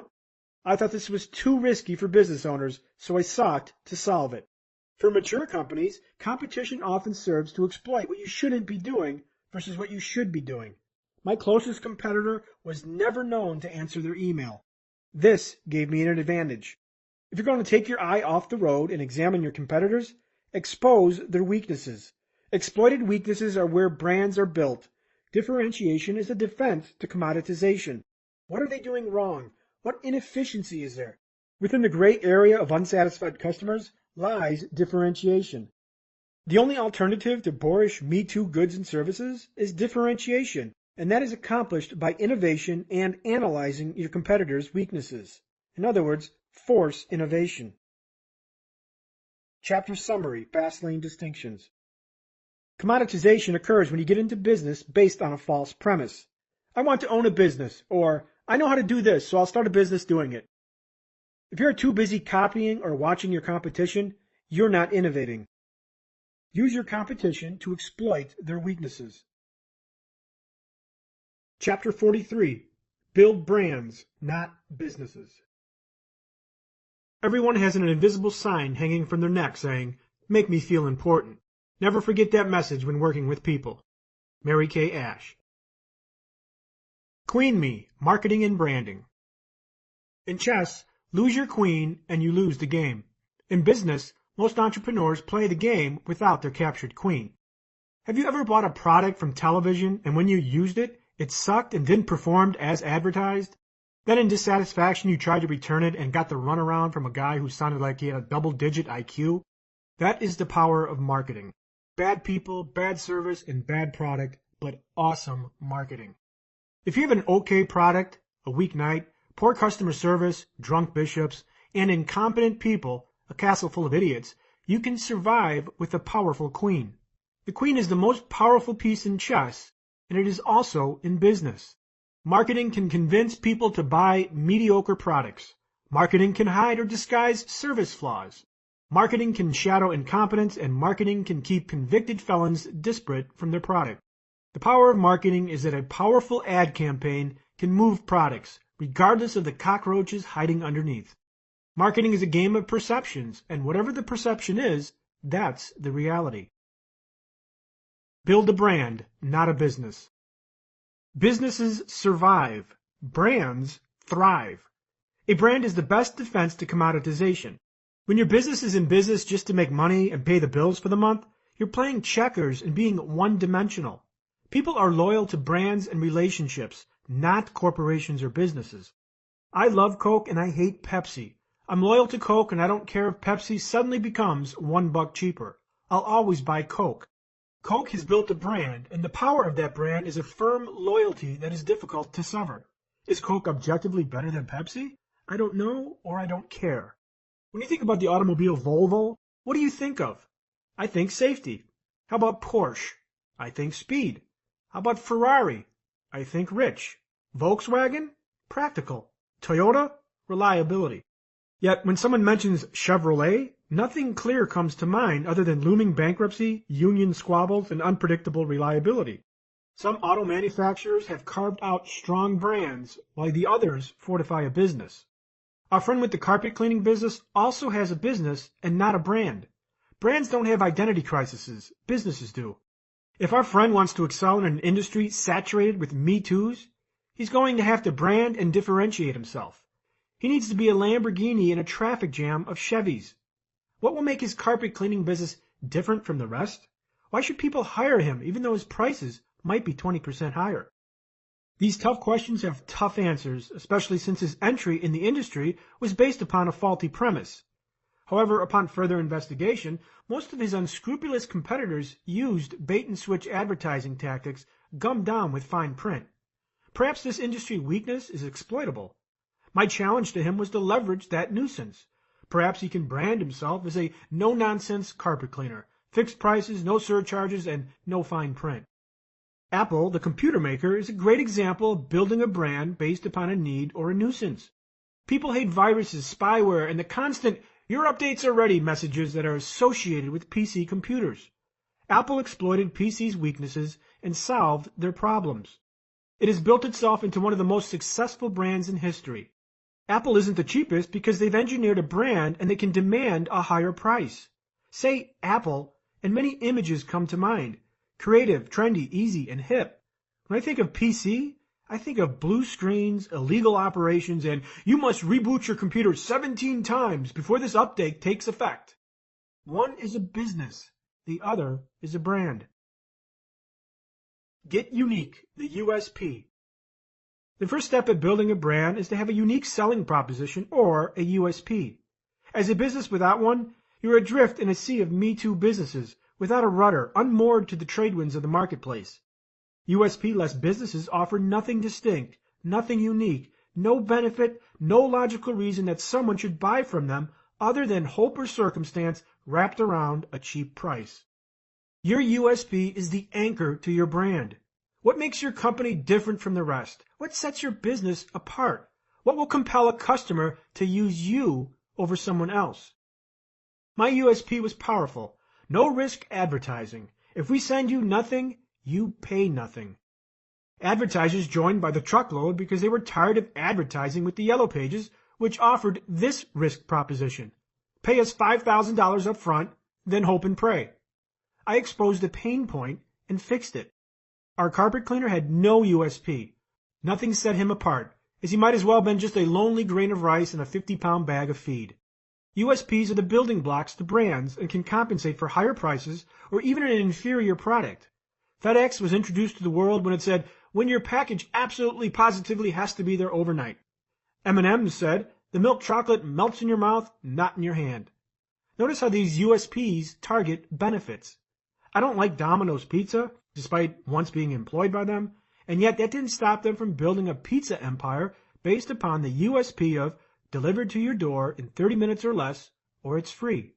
Domino's identified the need. Pizza delivery is a long ordeal. They solved it, branded it, and the rest is history. So how did Domino's infiltrate such a crowded market space and succeed? Branding and marketing, the queen in the chess game. Developing your USP. How do you develop a solid USP for your company? There are 5 simple steps. Step 1. Uncover the benefit. Get into business for the right reason, to solve a problem or a need. That creates your first USP. If you are already in business, find the great benefit of your product, one that sets it apart from the competition. Do this with your customer in mind. Think about their needs and their wants. Step number 2. Be unique. The objective of the USP is to be unique when compared to the alternatives. This impregnates the consumer with a logical argument for choosing your company because without your company, they are foregoing the benefit. USPs should use powerful action verbs that create desire and urgency. Lose weight should be changed to obliterate fat or shred pounds. Grow your business should be dropped in favor of explode revenues or shatter sales records. The uniqueness of your USP creates a consumer divergence when it comes to their buying decision. If you pick a Mac over a PC, you are choosing safety, speed, and reliability over viruses and bloatware. Step 3. Be specific and give evidence. Noise is everywhere, and if you are going to rise above it, you have to alleviate natural consumer skepticism. Do so by being specific and, if possible, offer evidence. Website. Your car sold in 20 days or less or it's free. Product. Drop 20 pounds or you don't pay a dime. Service. Your home sold in 30 days or less or I own it. Domino's Pizza didn't say delivered on time. They said delivered within 30 minutes or it's free. It was a specific action and evidence of that action. Your pizza is free if we don't perform. In my case, the onus was on me to send my advertisers leads. If I didn't get paid. We send your business or you don't pay a dime. Step 4. Keep it short, clear, and concise. The best USPs are short, clear, and powerful. Step 5. Integrate your USP into all marketing materials. A USP is worthless if it isn't conveyed throughout every aspect of your business. Include your USP on all public communications. Your trucks, vehicles, and buildings. Your advertising and promotional materials. Business cards, letterheads, signs, brochures, and flyers. Your website and your email signature. Your voicemail system, receptionists, sales scripts, etc. Step 6. Make it real. A USP has to be strong enough to convince people to buy, or even better, switch brands. If it doesn't capture your audience attention, or the benefit hook is too weak, it won't work. And then you have to make your USP real. You must deliver on what you say. A pizza delivered in 40 minutes makes the 30-minute guarantee a fraud. Fraudulent USPs get exposed fast and create human resource systems ready to rickroll your company. Get noisy. Next time you're stuck in traffic, look around. Every car looks the same. Nothing commands any significant attention. It's a sea of fading, exhaustive blather. Born a marketer, this is why I'm preferential to Lamborghinis. They rise above the noise, and so should your brand. Face it, no one likes to be like everyone else. The average teenager strives not to be like everyone else, which is why we've all been deluged with nipple rings, eye piercings, goth, and tattoos. All expressions of, I'm unlike everyone else. Successful companies take the same approach with their branding and marketing. Writing this book, while challenging, wasn't the real challenge. Getting it into the hands of people will be the real challenge. Why?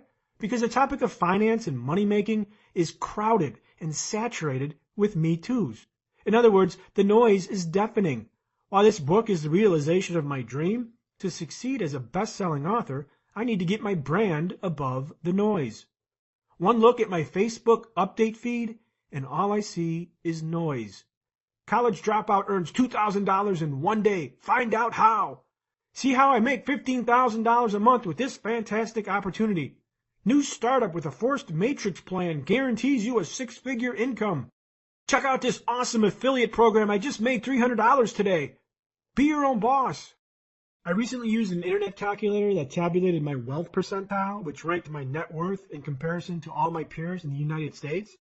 I was ranked in the top 1%. While I'm flattered, it exposes my challenge.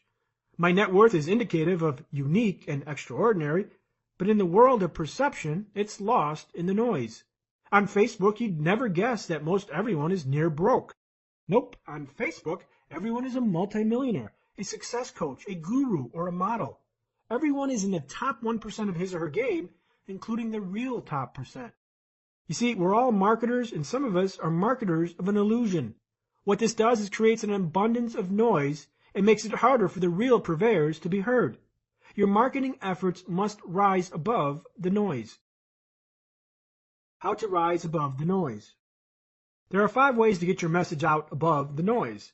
1. Polarize. 2. Arouse emotions. 3. Be risque. 4. Encourage interaction. And 5. Be unconventional. Number 1. Polarize. Polarization probably isn't the best business strategy for a mass market brand because polarization involves extreme viewpoints or messages. You don't want to piss off half your customer base. However, polarization works fabulously for websites in need of traffic or books in need of readers. Polarization works because it involves an extreme viewpoint, which forces people to either love you or hate you. Sarah Palin is polarizing. You either love her or want to toss her off the deck of a boat in the alligator-infested Everglades. Political pundits use polarization to sell books because readers will want to rally for a cause or furiously refute it. Websites that polarize attract visitors as people defend their cause while others attack it. If you're a rabid fan of the Chicago White Sox and start a website that viciously attacks the ineptness of the Chicago Cubs, you can expect a polarized audience, people who agree and concur, and people who will oppose and defend. This book itself can be classified as polarizing. Many people will castigate my viewpoints as extreme since it goes against conventional wisdom. Oh my God, he said that cutting coupons won't make me rich. He castigated my 401k. Opposition to normal will always be considered polarizing. Be risque. Sex sells, and it is the most used get above the noise technique. Sex is a powerful noise disruptor because sex never gets old. You can overuse it, but people will always respond to it because sex is always in style. In 2005, GoDaddy aired its first Super Bowl ad by using sex as a weapon to get above the noise. The now infamous GoDaddy Girl ads followed in subsequent years. I never thought the ads were that good, yet they got above the noise and got people's attention. The result? Increased sales, and GoDaddy's market share surged to 32% after 2006. I see the risque technique used on Facebook by social media marketers. One woman does a video lecture on marketing techniques in her bikini. When she does one of these, her bikini video receives 5 times the viewership and comments. Why do the bikini video lectures do so much better than the normal ones? Simple. Sex gets above the noise. Men see the woman's busty chest in the video preview and think, ooh, I gotta check that out. While women are curious, oh my God, who is doing a video in a bikini top? It is almost a mix of polarization and sex. Arouse emotion. Most consumer buying decisions are driven by emotions. You and I buy stuff because we want to feel something. I don't buy a Lamborghini to go from point A to point B. That's practicality. I buy to feel something. Pride, achievement, uniqueness, adrenaline, and fame. Another example of using emotions to move your audience comes from the nonprofit organization, the American Society for the Prevention of Cruelty for Animals. This organization was founded over a century ago, and I have never heard of it until recently. How did they break above the noise? They launched a powerful marketing campaign that unleashed emotions. Their commercials featured abused animals confined in cages, with a tender, heartfelt soundtrack playing in the background. If you can move your audience's emotions to make them care, they will buy. Exhilarate people, make them cry and make them laugh. Your message will rise from the ashes of noise and compel people to buy. Be interactive. It's one thing to watch, it's another to do it. They say if you want to boil your passions, test drive the car of your dreams. Interactivity increases response for anything. If you can taste it, feel it, or use it, you will be more likely to buy it. Interaction is like hearing your name. It's your favorite. On Facebook, the most popular applications are surveys and questionnaires because people love narcissism. My favorite movie is The Usual Suspects. I love pizza. I own a poodle. People love to talk about themselves, and if you entwine that into your marketing plan, you will improve the response to your product or service. For example, if I launch a survey, are you speeding the fast lane or stuck in the slow lane? Find out now. I'm engaging in an interactive campaign designed to get people involved and to talk about themselves. When your potential customers break down their personal barriers and expose pieces of themselves, they move closer to you as if there were a relationship. A relationship sells more than an anonymous corporate entity. Find out what happens next. Some corporations are using traditional media and the internet to foster interaction. I recently saw a commercial for an automobile manufacturer that filmed a story with a high-speed chase, except the story never concludes and we are left with, find out what happens next, visit the website. By teasing audiences with messages or stories that are incomplete, potential customers are forced to complete the story by visiting a website, and the website fosters interaction. The revolution of social media, blogs, and Web 2.0 is founded on interaction. You just don't want to read an article, you want to comment on it. Your 2 cents must be heard. Be unconventional. Convention breeds familiarity. If you've seen it 36 times in the last month or something like it, do you think it's going to work? For example, be your own boss is such an overused phrase, its power has been drained. Yet I still see advertising headlines and subtitles from so-called gurus using be your own boss as if the phrase wielded power. It's been pulverized into flaccidity, so why the heck are you using it? What's unconventional? Have you ever seen a Lamborghini sold for $1? I know I haven't, and if I did, I would remember. The campaign would arouse curiosity because it's unconventional. What crazy person would sell an expensive car for $1? Is it a scam? What's the catch? I've got to see. Another example of unconventional is to break convention by mocking it or interrupting it. Remember the Energizer Bunny? It's still going and going. These commercials built a brand based on unconvention. The advertiser created a series of standard, boring marketing messages and shattered them with sudden interruptions of the Energizer Bunny. The marketer anticipated your familiarity with convention. Ugh, another boring commercial. And shocked the audience by interrupting that boredom with a pink rabbit. AdAge.com recognized these commercials as one of the top 100 campaigns of all time. Another mocker of convention is the Geico Insurance Company, which took typical situations and interjected the scenes with a surprise punchline. I've got great news. I've just saved a bunch of money on my car insurance. Conventional scenarios were shattered with the narrative, I got great news, which created unconvention. Another Geico spot mocked convention when it appeared you were watching a promo for a new reality TV series called Tiny House. The promo featured a newlywed couple who supposedly moved into a midget-sized apartment for 1 full year and endured cramped quarters and rising marital tensions. You see the couple hitting their heads on low ceilings and struggling for a good night's sleep in a tiny bed. But wait a second, this expected convention of reality is nothing but a ruse that will shatter into unconvention when an announcer voices, the drama will be real, but it won't save you any money on your car insurance. If you get someone's attention, half the battle is won. The other half is letting selfishness take over your audience and tailor your messages to self-interest. In other words, the good old, what's in it for me? Well, how about saving 15% or more on your car insurance? What's in it for me? It's ironic. To succeed a fast lane, we must forsake selfishness yet satisfy the selfishness of others. Did I say this would be a nice, cozy stroll down the beach? The first human behavior you can count on is selfishness. People want what they want. People don't care about you, your business, or your product, or your dreams. They want to help themselves and their family. It's human nature.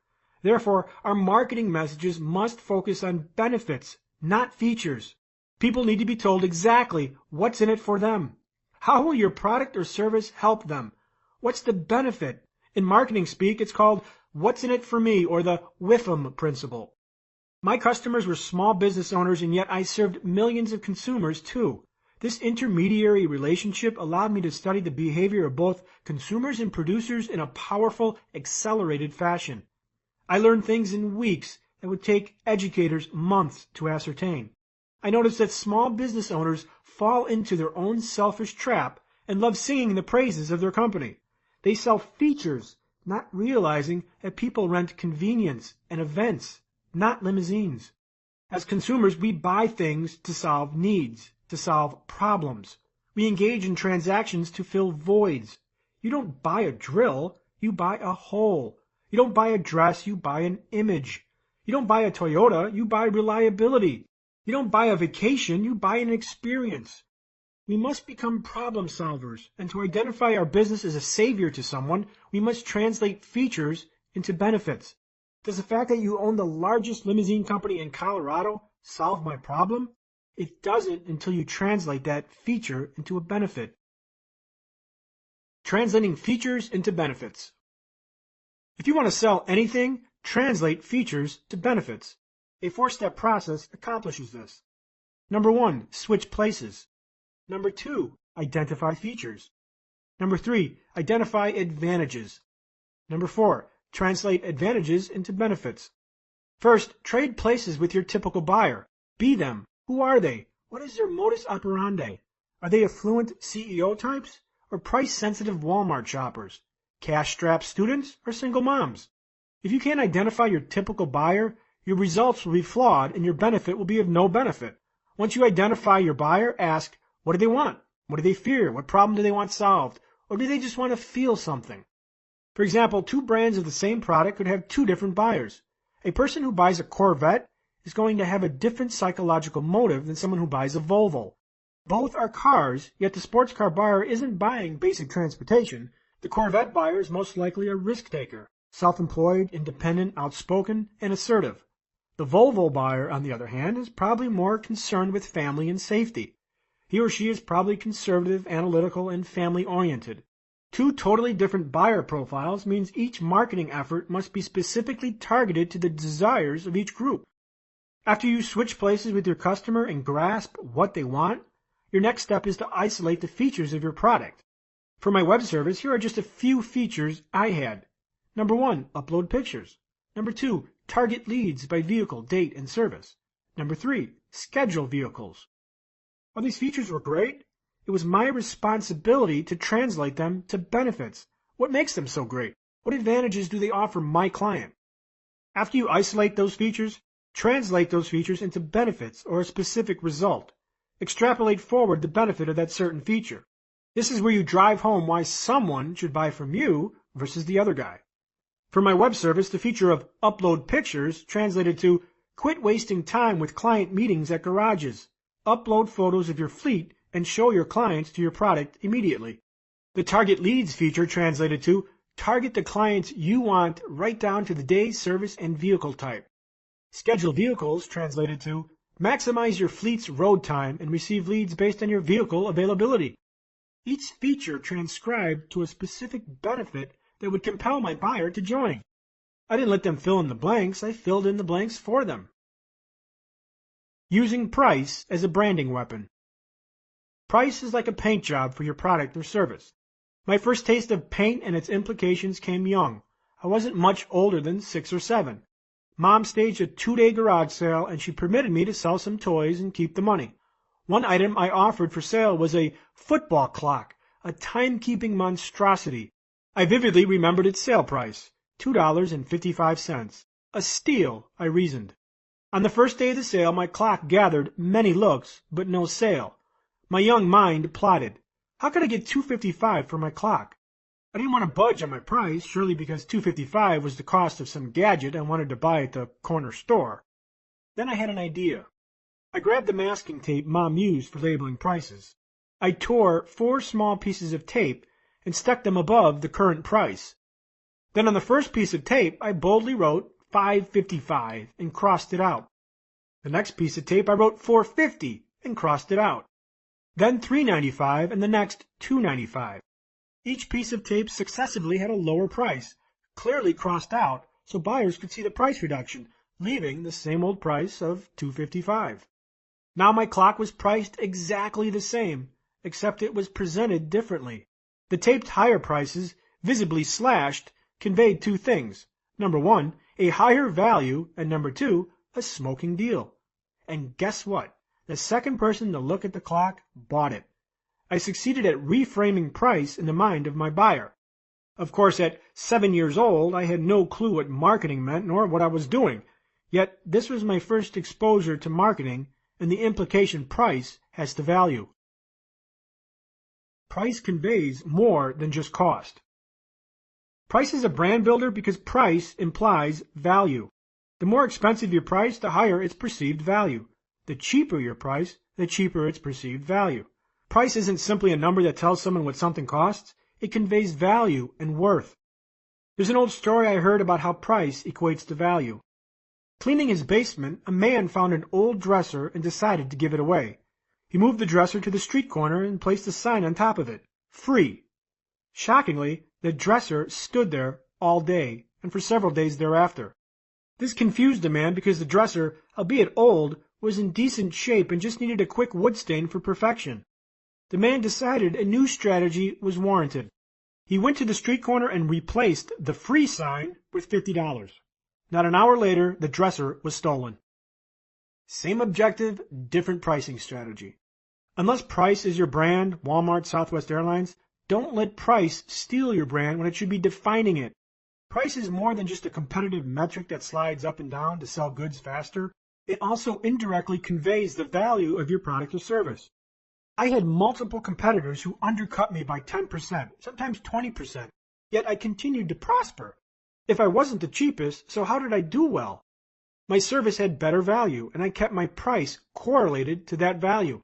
My leads were better targeted. I had better joint venture partners. I had great support. I was running a brand while my competitors were running businesses.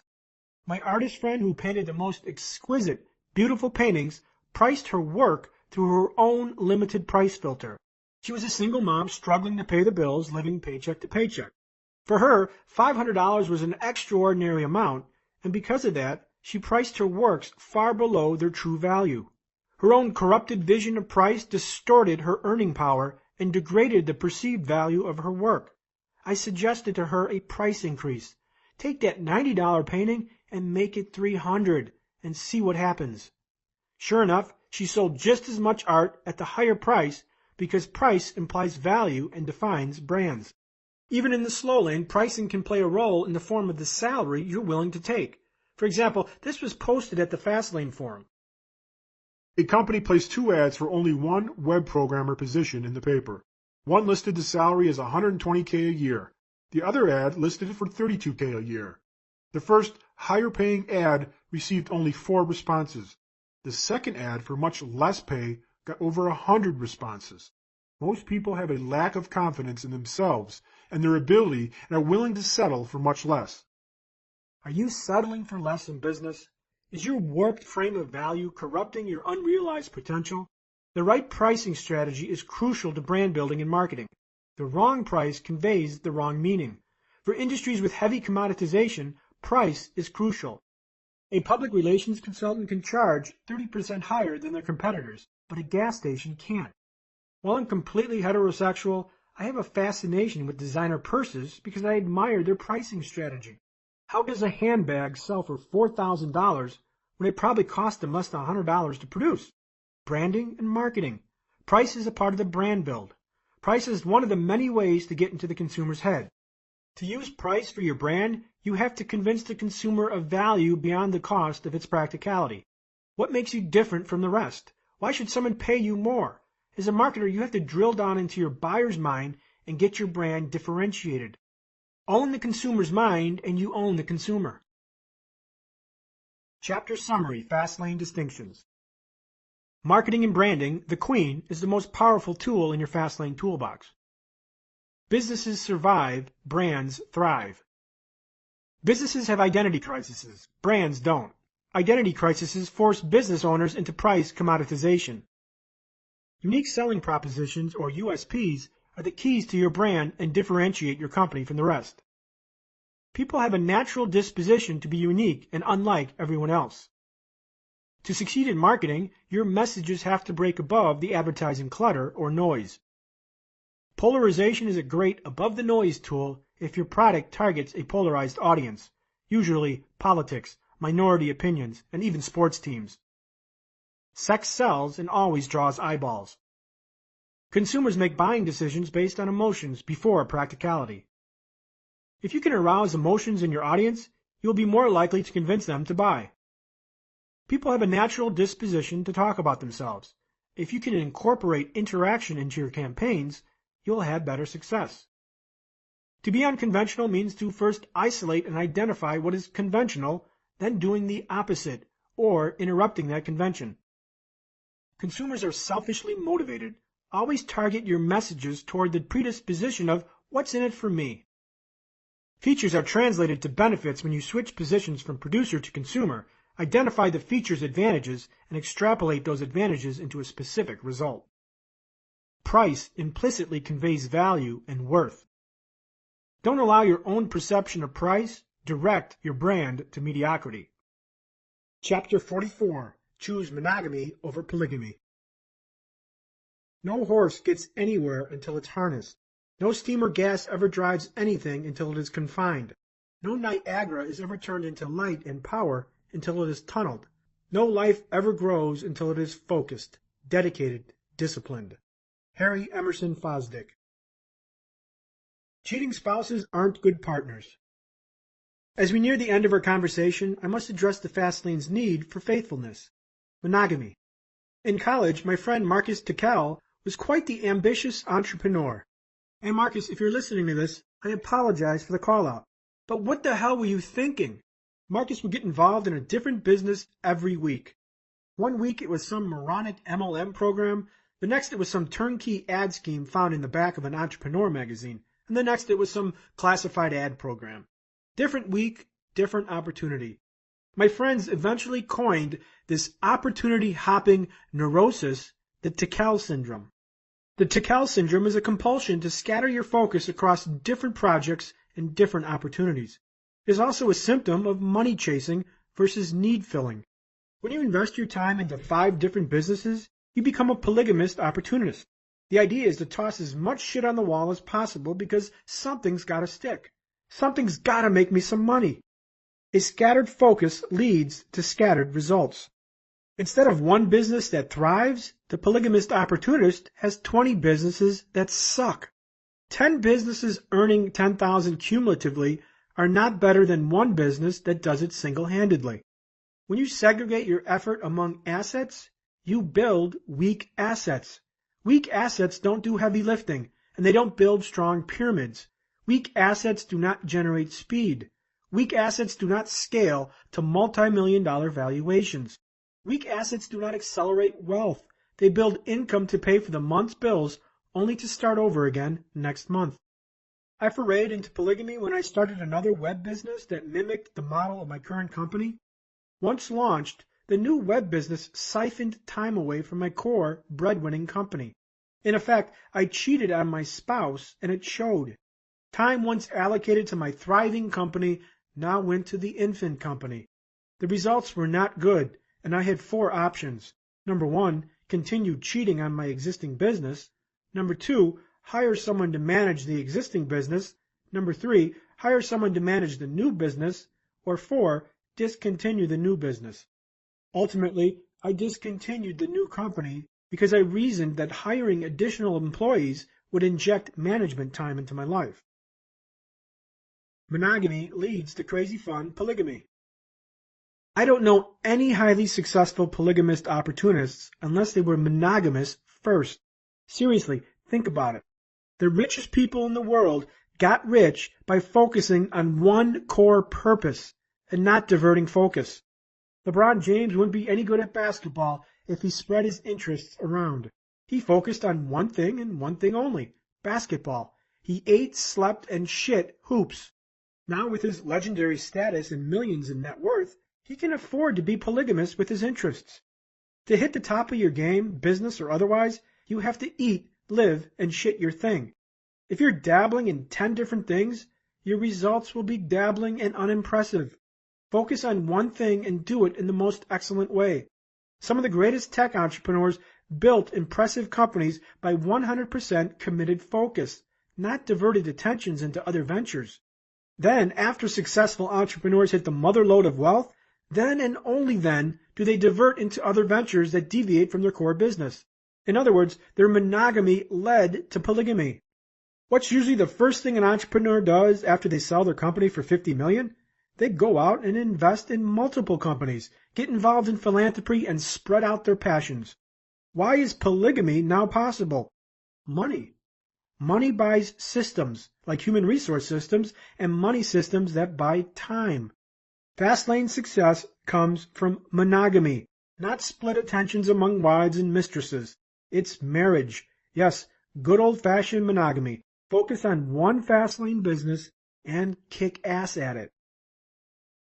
Chapter Summary, Fastlane Distinctions. Tickell syndrome sufferers are polygamist opportunists who opportunity hop. A weak business commitment commits you to weak assets. Weak assets do not accelerate wealth. The most successful entrepreneurs lived their business and were 100% committed to it. Successful business monogamy can lead to successful business polygamy. Chapter 45. Put it together. Supercharge your wealth plan. Your choices are made in a moment, but their consequences will transcend a lifetime. M.J. De Marco. Give wealth a supercharger. The journey of 1,000 miles begins with one step. I've spun a lot of information your way, and it's time to put it together and take your first step. It's time to unfold your process with concerted action. You now have the necessary psychological and mathematical framework that will give you better probabilities for wealth. To start your Fastlane financial road trip, strap on the Fastlane Supercharger, which is an acronym for the Fastlane process. Number 1, formula, F in the Fastlane Supercharger. Wealth is a formula and a systematic process of beliefs, choices, actions, and habits that form a lifestyle. Wealth is a process, not an event. 2. Admit, the A in Fastlane Supercharger. Admit that the preordained path to wealth, get rich slow, is fundamentally flawed because of uncontrollable limited leverage, weak mathematics predicated on time, wealth equals job plus markets. Admit that get rich quick exists. Admit that no plan is not a good plan. Admit that luck is the residue of engagement. Number 3, stop and swap, the S of Fastlane Supercharger. Stop following the wrong roadmaps. Stop doing what you've been doing. Stop selling your soul for a weekend. Stop thinking that 401ks and mutual funds will make you rich. Swap ineffective roadmaps for the Fastlane roadmap. Swap your allegiances from consumer to producer. Number 4, time, T in the Fastlane Supercharger. Time is the king asset of the Fastlane, specifically free time. Invest in activities that will grant free time. Avoid time thieves, such as parasitic debt that transfigures free time into indentured time. Invest time into a business system that can transform indentured time into free time. Make decisions with time as the key decision factor. Number 5, leverage, the L in the Fastlane Supercharger. Leverage controllable and unlimited mathematics to create wealth. There is no leverage within the slow lane wealth equation, an equation predicated on time, hourly pay, annual salary, annualized return, years invested. If you can't control the mathematics that predetermine your wealth, nor accelerate them into large numbers, you can't control your financial plan. Leverage is harnessed by a system that does the work for you. Number 6, assets and income, the A in the Fastlane Supercharger. Wealth is accelerated by exploding income and asset value by a business that can be systemized and eventually sold in a liquidation event. Live below your means, but seek to expand your means by focusing on the income while simultaneously controlling expenses. Exponential growth of income and asset value, not slashing your expenses, creates millionaires. Number 7, number. The N in the Fastlane Supercharger. What's your number? How much money will you need to live a lifestyle of your choosing? Determine your number, break it down by the penny, and make it real today. Start saving your loose change, open a brokerage account, and put a chart on your office wall that continually monitors your number's progress. Make your dream lifestyle real by posting photos of that lifestyle at your workspace. For example, if you want a cabin on a mountain creek, find a picture of that vision and put it on your computer so you have to see it every day. Make your visions of the future real and force them into your psyche so you're constantly reminded. If your dream is a Ferrari, buy a die-cast Ferrari model and put it in your car or on your desk. Make those dreams real and inescapable. 8. Affection, the E in the Fastlane Supercharger. Grace affection, and you shall be graced with wealth. The law of affection states the more people whose lives you affect and in an environment you control, the more money you will make. Impact millions and you will make millions. When you solve needs on a massive scale, money flows into your life. Money reflects value. 9. Steer, the S in the Fastlane Supercharger. Life's steering wheel is choice. At some point you must commit to the Fastlane ideology, and that commitment forms your process. Wealth is not a choice of event, just like you cannot choose to lose 100 pounds and suddenly wake up 100 pounds lighter. How you steer determines whether the Fastlane is a lifestyle or a hobby.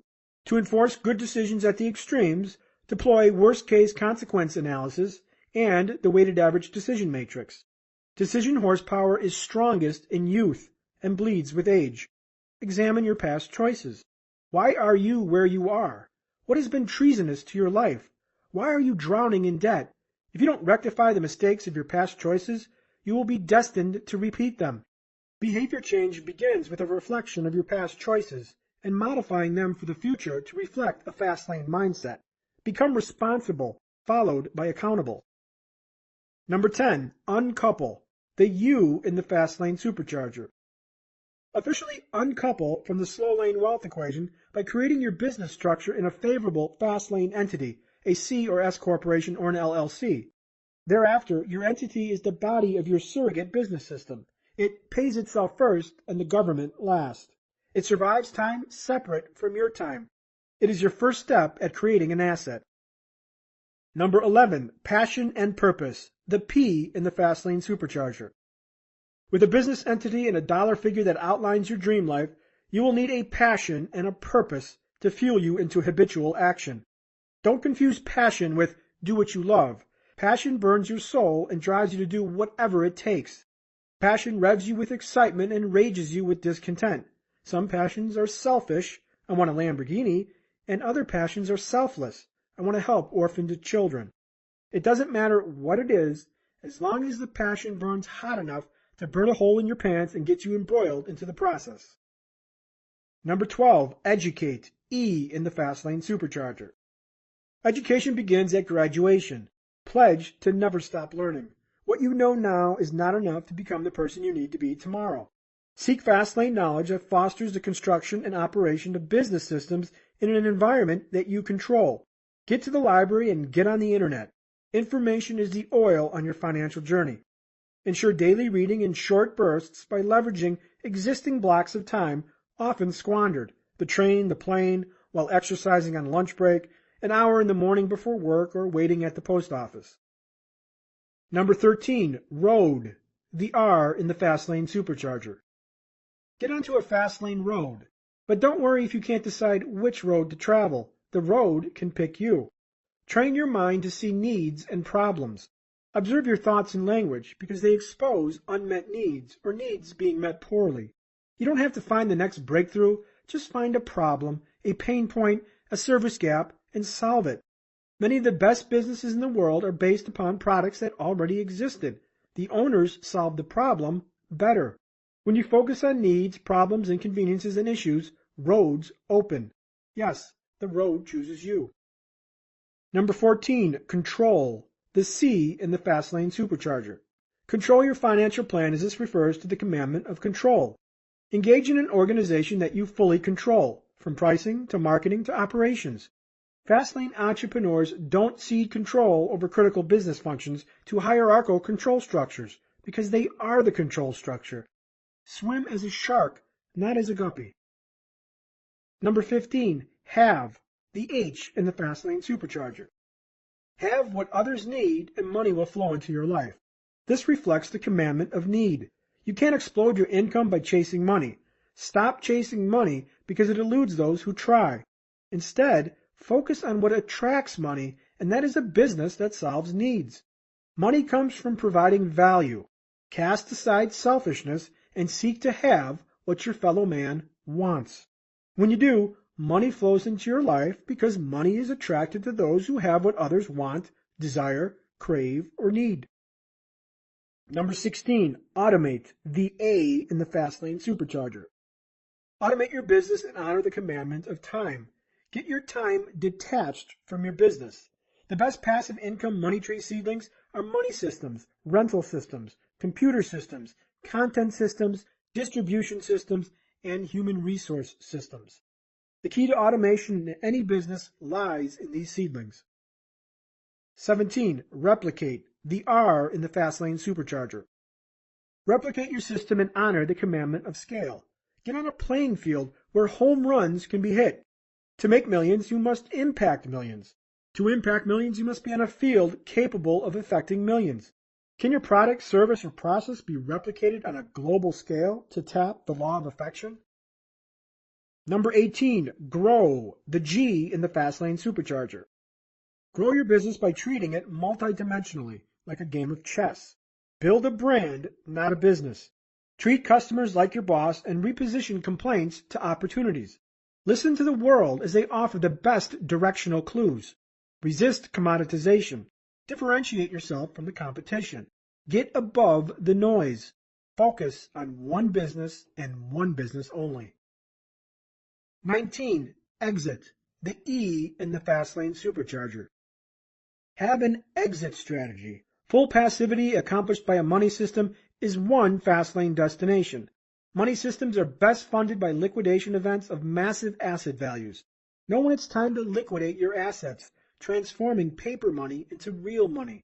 Know when it's time to get off the horse and learn to ride a new one. Number 20. Retire, reward, or repeat, the R in the Fastlane supercharger. After liquidating your asset, retire or repeat, regardless of which, reward yourself for milestones met everywhere along the journey. Sell your first product? Celebrate. Go to dinner, buy a cigar, or drink a beer. Break $100,000 in net worth? Treat yourself to something nice.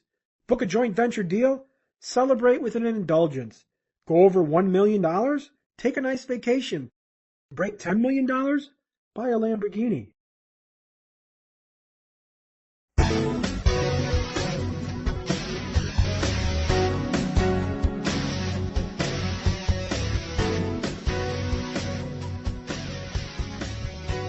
Sir, we're closing. The Fastlane road trip isn't a destination, but a personal journey, and that journey becomes your life and your process. You will discover that the journey is worth living as long as your dreams are alive and have probability. It doesn't matter where you start, but how you proceed. The garage door to an exceptional life is open. Leave behind the past that keeps you grounded and take to the road. All Fastlaners start in similar straits of life turbulence. But MJ, I have a mountain of credit card debt. But MJ, I have a job stocking shelves at the supermarket. But MJ, I have no time after work. But MJ, my wife hates my business ideas. Beware of the buts, because they do just that. They grind your butt into the couch, doing nothing. Excuses never made anybody rich, and we all have them. Stop being like everyone else and start taking action. Make a choice today that can change the course of your life forever. So wow, we have been here a long time. The sun has set, and the coffee shop attendant has flipped the closing sign. I want to thank you for joining me. If you want to discuss Fastlane theory further, hit your browser to FastlaneEntrepreneurs.com or thefastlaneforum.com. If this book has inspired you or changed your life, please tell a friend or let me know at mj.demarco@yahoo.com. So I hope the Millionaire Fastlane has awakened your dreams and giving them a chance to live. Always remember, if your dream is alive, guess what? You're already living the dream. I hope everything for you, and maybe that perhaps someday your impact on the world will reverberate throughout the years and you can reflect on that simple choice made long ago, that choice to pick up a book and read it. To your dreams, good luck and God bless. This has been the Millionaire Fastlane. Crack the code to wealth and live rich for a lifetime. Written and narrated by M.J. De Marco. Content copyright and production copyright 2012 by Viperian Corporation.